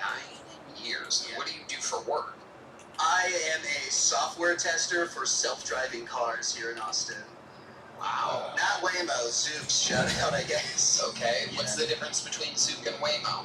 They're Amazon-owned, and I guess they're like building like a fully autonomous car with like 4 people in it and no like steering wheel. It's like a fully like, yeah, it's kind of, yeah. I mean, you should know. You're the guy, right? Yeah, but like the cars we have are different. We're like in Toyota Highlanders, and like the robot's coming like in the next year or so. So we're just making sure it doesn't crash, you know. The robot's coming. The robot is gonna be coming, and it's gonna be coming hard. Wow. Yeah. All right. For some reason, I'm hard as a rock right now. AJ, what's your love life like? Kind of bad. Yeah. I just got recently broken up with. Why? Why did she break up with you? I don't think she liked Texas. I moved her from California, where I'm originally from, obviously. And, yeah, she spent 2 months here and was like, I want to leave. And I was like, oh, damn. I, like, made my apartment all nice for her, you know, like, made it, like, lady-friendly. And then she left, so. Let's talk about it real quick. What do you mean by lady-friendly? You know, lowered the toilet seat? Or? Yeah, like, I put, like, shelves in like, the shower and shit. Like, I bought her, like, a vanity to put in the bathroom. Like, she games, so, like, I got her, like, a gaming desk and stuff. And now I just have, like, a nicer apartment, so it's pretty sick. Very interesting. How long ago was this breakup? It was, like, the beginning of the year. I think, like, yeah, it was, like, January-ish. And she went back to California and doesn't talk to you at all anymore. She still does talk to me, actually. So you guys have, like, a kind of a long-distance thing going on? Not really at all. Like, I think she doesn't even like men, so that was a real bug, the ego. That's the type of woman that would move back to California. A lesbian. Yeah. It takes a real lesbian to leave Texas for California. She's right now at a Starbucks in Silver Lake, sitting next to Jack's angry Jew dad. While he's lesbian Andy. So, you thought that a woman would like shelves in a shower. It's funny how this episode's kind of like all repeating itself. Nice. Okay. So shelves in a shower, a gaming desk. Well, it's just like a regular desk instead of her computers and stuff. When she left, what made you think that she's a lesbian? Can you explain? Oh, she told me. Wow. Yeah, like,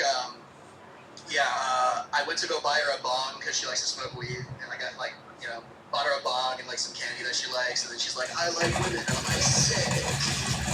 Yeah, it's never good if you buy your girlfriend a bong and she just sits on it. It's never a good sign. It isn't. It never is. So did she ever try to, like, did you always have long hair like that?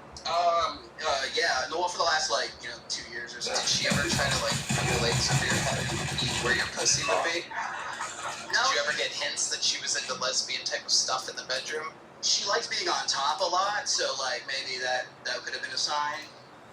Yeah, that was about it. She didn't try to eat my boy pussy, which I was a little offended that she didn't want to, but then again... Fuck, why am I not moving? Makes sense. It would make sense, yeah. Yep. Had a good time down there. Did you try to, like, have another girl come into the bedroom?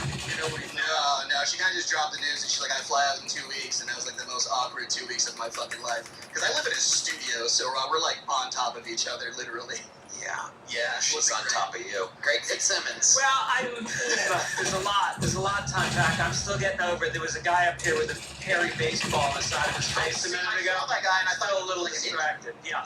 But we're punching people in the face and they do bad to me. Oh, it's a whole new episode, a whole new level of kill. Would you consider going under the knife to get this woman back and becoming a woman?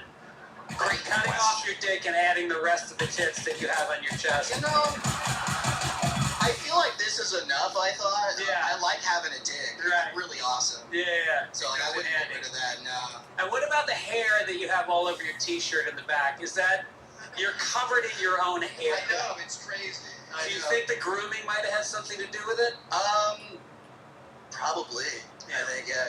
I'm like a cat, so she was like finding hair all over her, you know what I mean? It was terrible. You have a cat? I don't. It's just me. Oh, you're like does. Yeah. What's a fun fact about your life that you think makes you different than other people? God, the only fun fact is like people don't believe I'm Mexican, and that's part of my set. Do you ever communicate with your dad? I do. You guys are, like, talk on the phone? Oh yeah. He's still in California? No, he just recently like retired early. He sold his house in California, bought an RV, and he's like touring the country right now. Just him and avoiding ice. That's what that's called, everybody. Just touring the country right now. Retired and touring, just on the run. Yeah. Right. Okay. Well. Alright, AJ. Well, fun times. Here's a medium-sized joke book, buddy. There you go. AJ Iglesias, ladies and gentlemen. Good news! We have a special treat for you, everybody. Got through a few wild bucket pulls, and now it is time for one of the greatest golden ticket winners in the history of the show. She is from Nashville, Tennessee. She is an absolute savage. Ladies and gentlemen, make some noise for the great and powerful Fiona Cawley, everyone.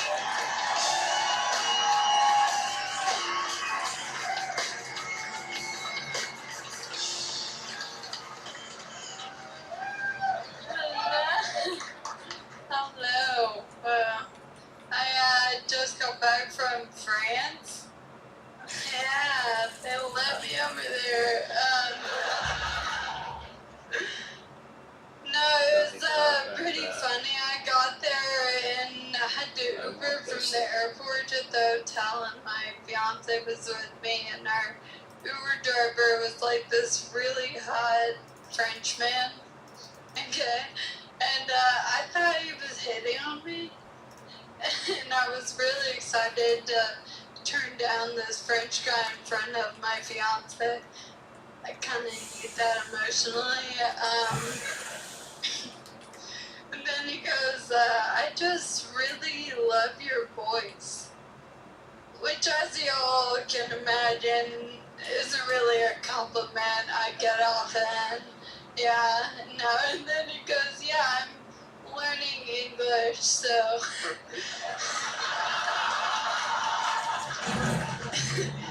You talk so slow.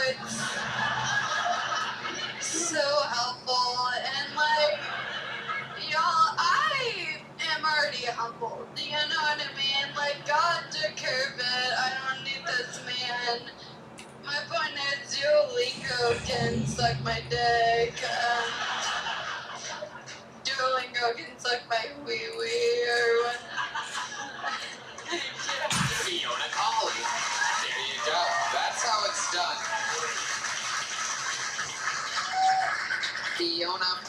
Fiona. Fantastic. You've done it again. How's life going?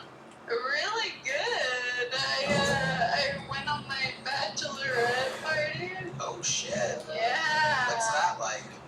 It was kind of stressful deciding what to do because life is full of walking activities. Yeah. Yes. What did you settle on? I figured it out. We went to a Dollywood, like the theme park, because sitting, number one, we all love it, I'm the best. And it's the only place that I get like to cut lines and perks for being disabled, so that was good. What kind of perks do you get for being disabled? The Fast Pass. Yeah. Hell yeah. And these are like rides and stuff? Yeah. Big Fitzsimmons? Just the cruel irony that they call it the fast pass.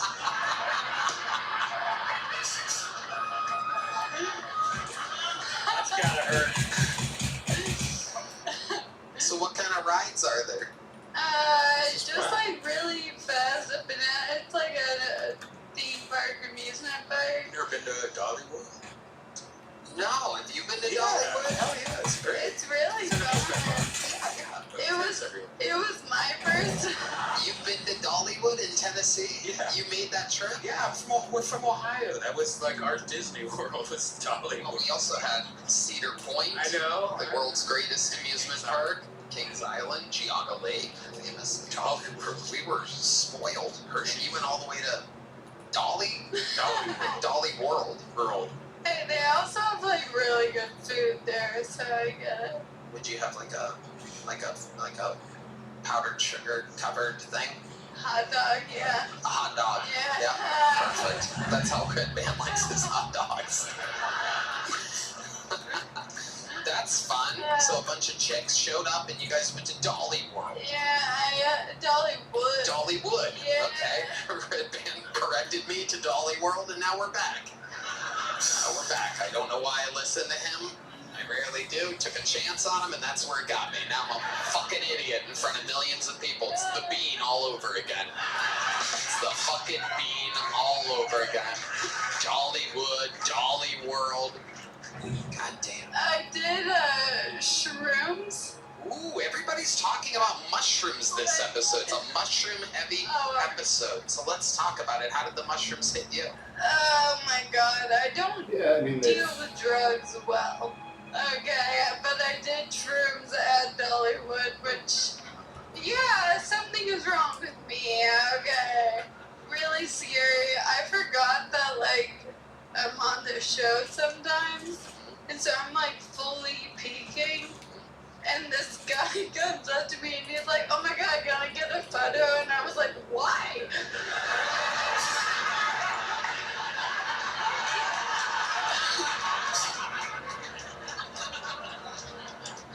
Yeah. Oh, that's so fun. My friends had ratted me out.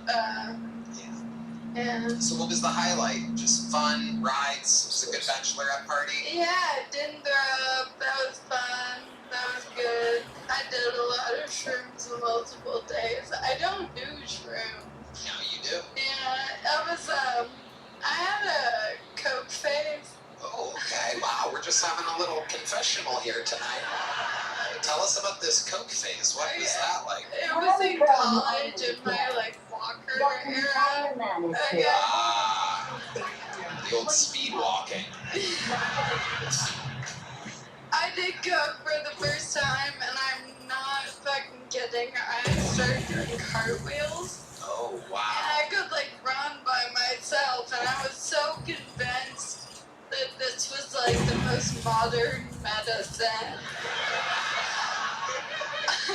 I told my neurologist, I was like, you gotta try this shit. It is unbelievable. That's amazing. Yeah, and he was like, no, that's like really cool, but you have a heart problem, so. Imagine if that was the cure. And Jerry Lewis shows up with a pound of coke and gives it to all the kids, and they just all get up and start fucking dancing.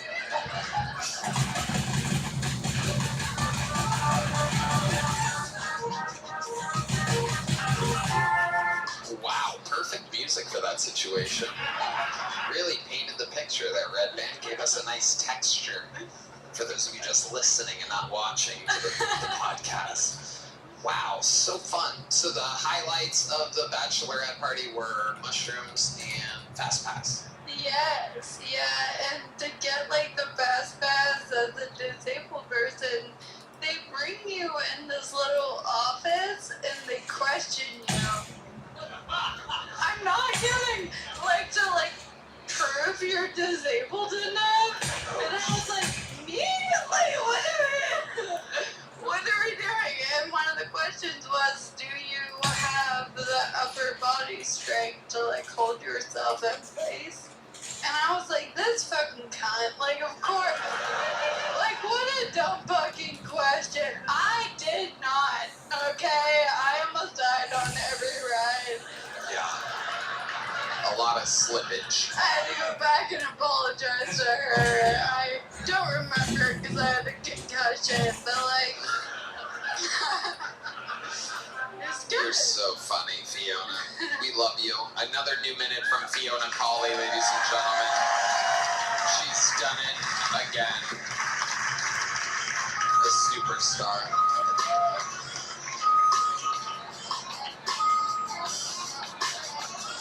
How about a hand for Heidi, everybody? Isn't it something? A perfect human specimen. Hello there. This podcast is sponsored by Tecovas. I've always said anywhere worth going is worth going in good boots. That's why you need to find your perfect pair with Tecovas. Ever wonder if you can pull off boots with your personal style? Huh. You owe it to your feet to pull on a pair of Tecovas, because being confident isn't about being different, it's about being yourself. You can find comfort in the traditions of the West and confidence from making it your own. Tecovas even offers professional grade work boots that will bring comfort and timeless style to the job site. Oh, Red Band. Tony, I love my Tecovas. They're the most comfortable boots I've ever worn, period. Beyond boots, Tecova also offers a wide selection of men's and women's apparel, bags, and fine leather goods. They even have slip-ons and sandals. Plus, with Tecovas Best in the West guarantee, you get free returns and exchanges for 30 days. Right now, get 10% off at tecovas.com/Kiltony when you sign up for email and text. That's 10% off at TECOVAS.com/Kiltony. Tecovas.com/Kiltony. See site for details. Tecovas. Point your toes west. What? Alright, back to the bucket we go. I gotta say, this looks like one of the most fun names I've pulled in a long time. I know a good name when I see one. Ladies and gentlemen, make some noise for Sir Winston Pickles, everybody. Sir Winston Pickles. Oh yes, let's go.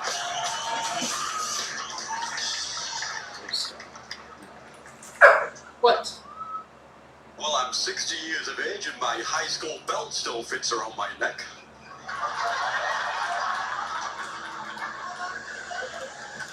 I try to stay in shape, just like the teenage girl next door. She's one of those teenage girls who likes to go jogging at 5 a.m. in the morning. Well, 5:22 this morning.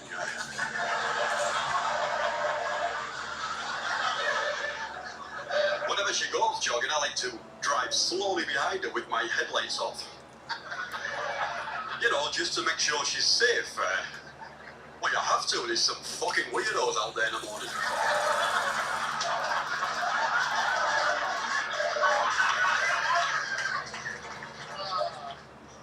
I've been reading this Diana book and I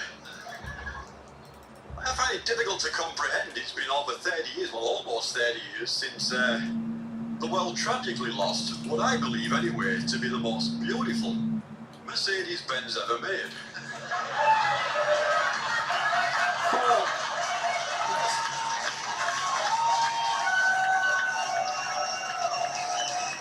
Thank you. My name's Sir Winston Pickles. You've been wonderful. Sir Winston Pickles, let the fun begin. Holy shit. I love everything about you, Sir Winston Pickles. Welcome, welcome, welcome to the show. I genuinely laughed throughout your entire set. That was amazing. How long have you been performing on stage? 10 years as a clown, 6 years as stand-up. Okay. Okay. So the last 6 you've been doing stand-up as a clown, but 10 as a clown. What were you doing the first 4? You don't seem like you'd be very good at children's parties. You okay? Did you fall? A few of those missing now.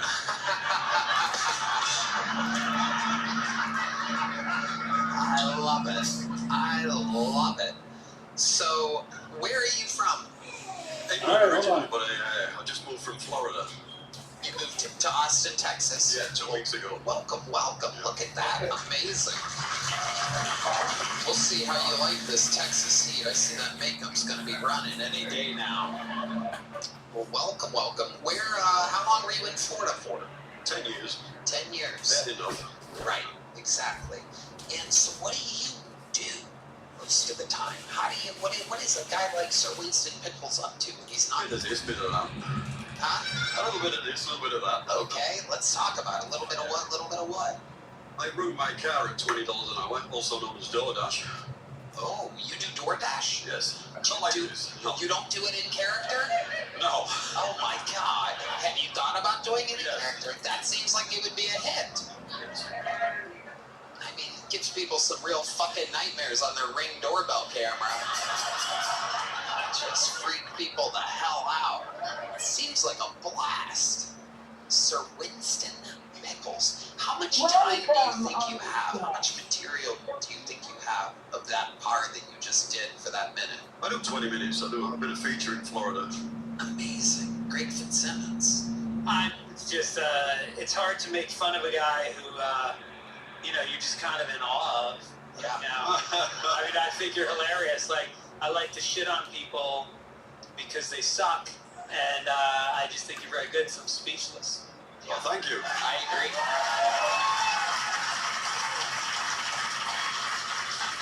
I agree, Sir Winston Pickles. I like your style a lot. In fact, I think, you know, why don't you just do a little more time? Why don't you do another minute or 2? I want to hear more of Sir Winston Pickles. You guys want to hear some more material from Sir Winston Pickles? I mean, I'm just going to let you take over, Sir Winston. Feel free to shoot a fucking 20-minute special right now. 1 second, can I get the, can we do the solo light on Sir Winston Pickles? Oh. Yeah, let's do that.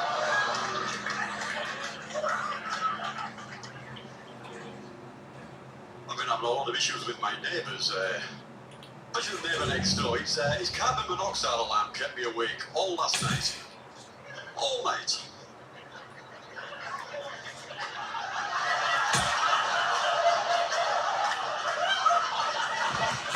Of course, I confronted him about it the next day. I knocked on his door, said, "Trevor, are you coming out? What's going on last night?"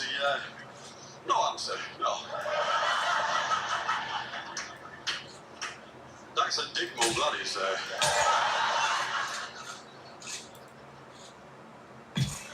I used to work on a circus on a cruise ship. Met some great people. Met my first wife, the bearded lady. She wasn't part of the circus, no, she was from Maine. Thank you. Met a great guy, the human cannonball. Great guy, do anything for anyone. Always went the extra mile. Actually, that's how we lost him at sea. There's no finding him either because he was a midget. I'm sorry, we can't use that word, no, can we? It was a midget.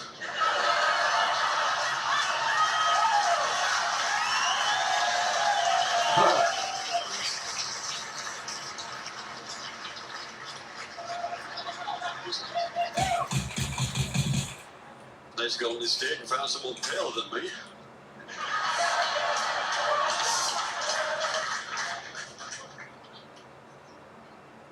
Any cruise ship lovers in here while we're talking about cruises? What is wrong with you? They say at any given time of the year, 17 people a year disappear overboard, never to be found again. That's not enough. On a weekend cruise, I have a list of at least 50 women and children I want to throw overboard. Well, there are men too, but it's women and children first.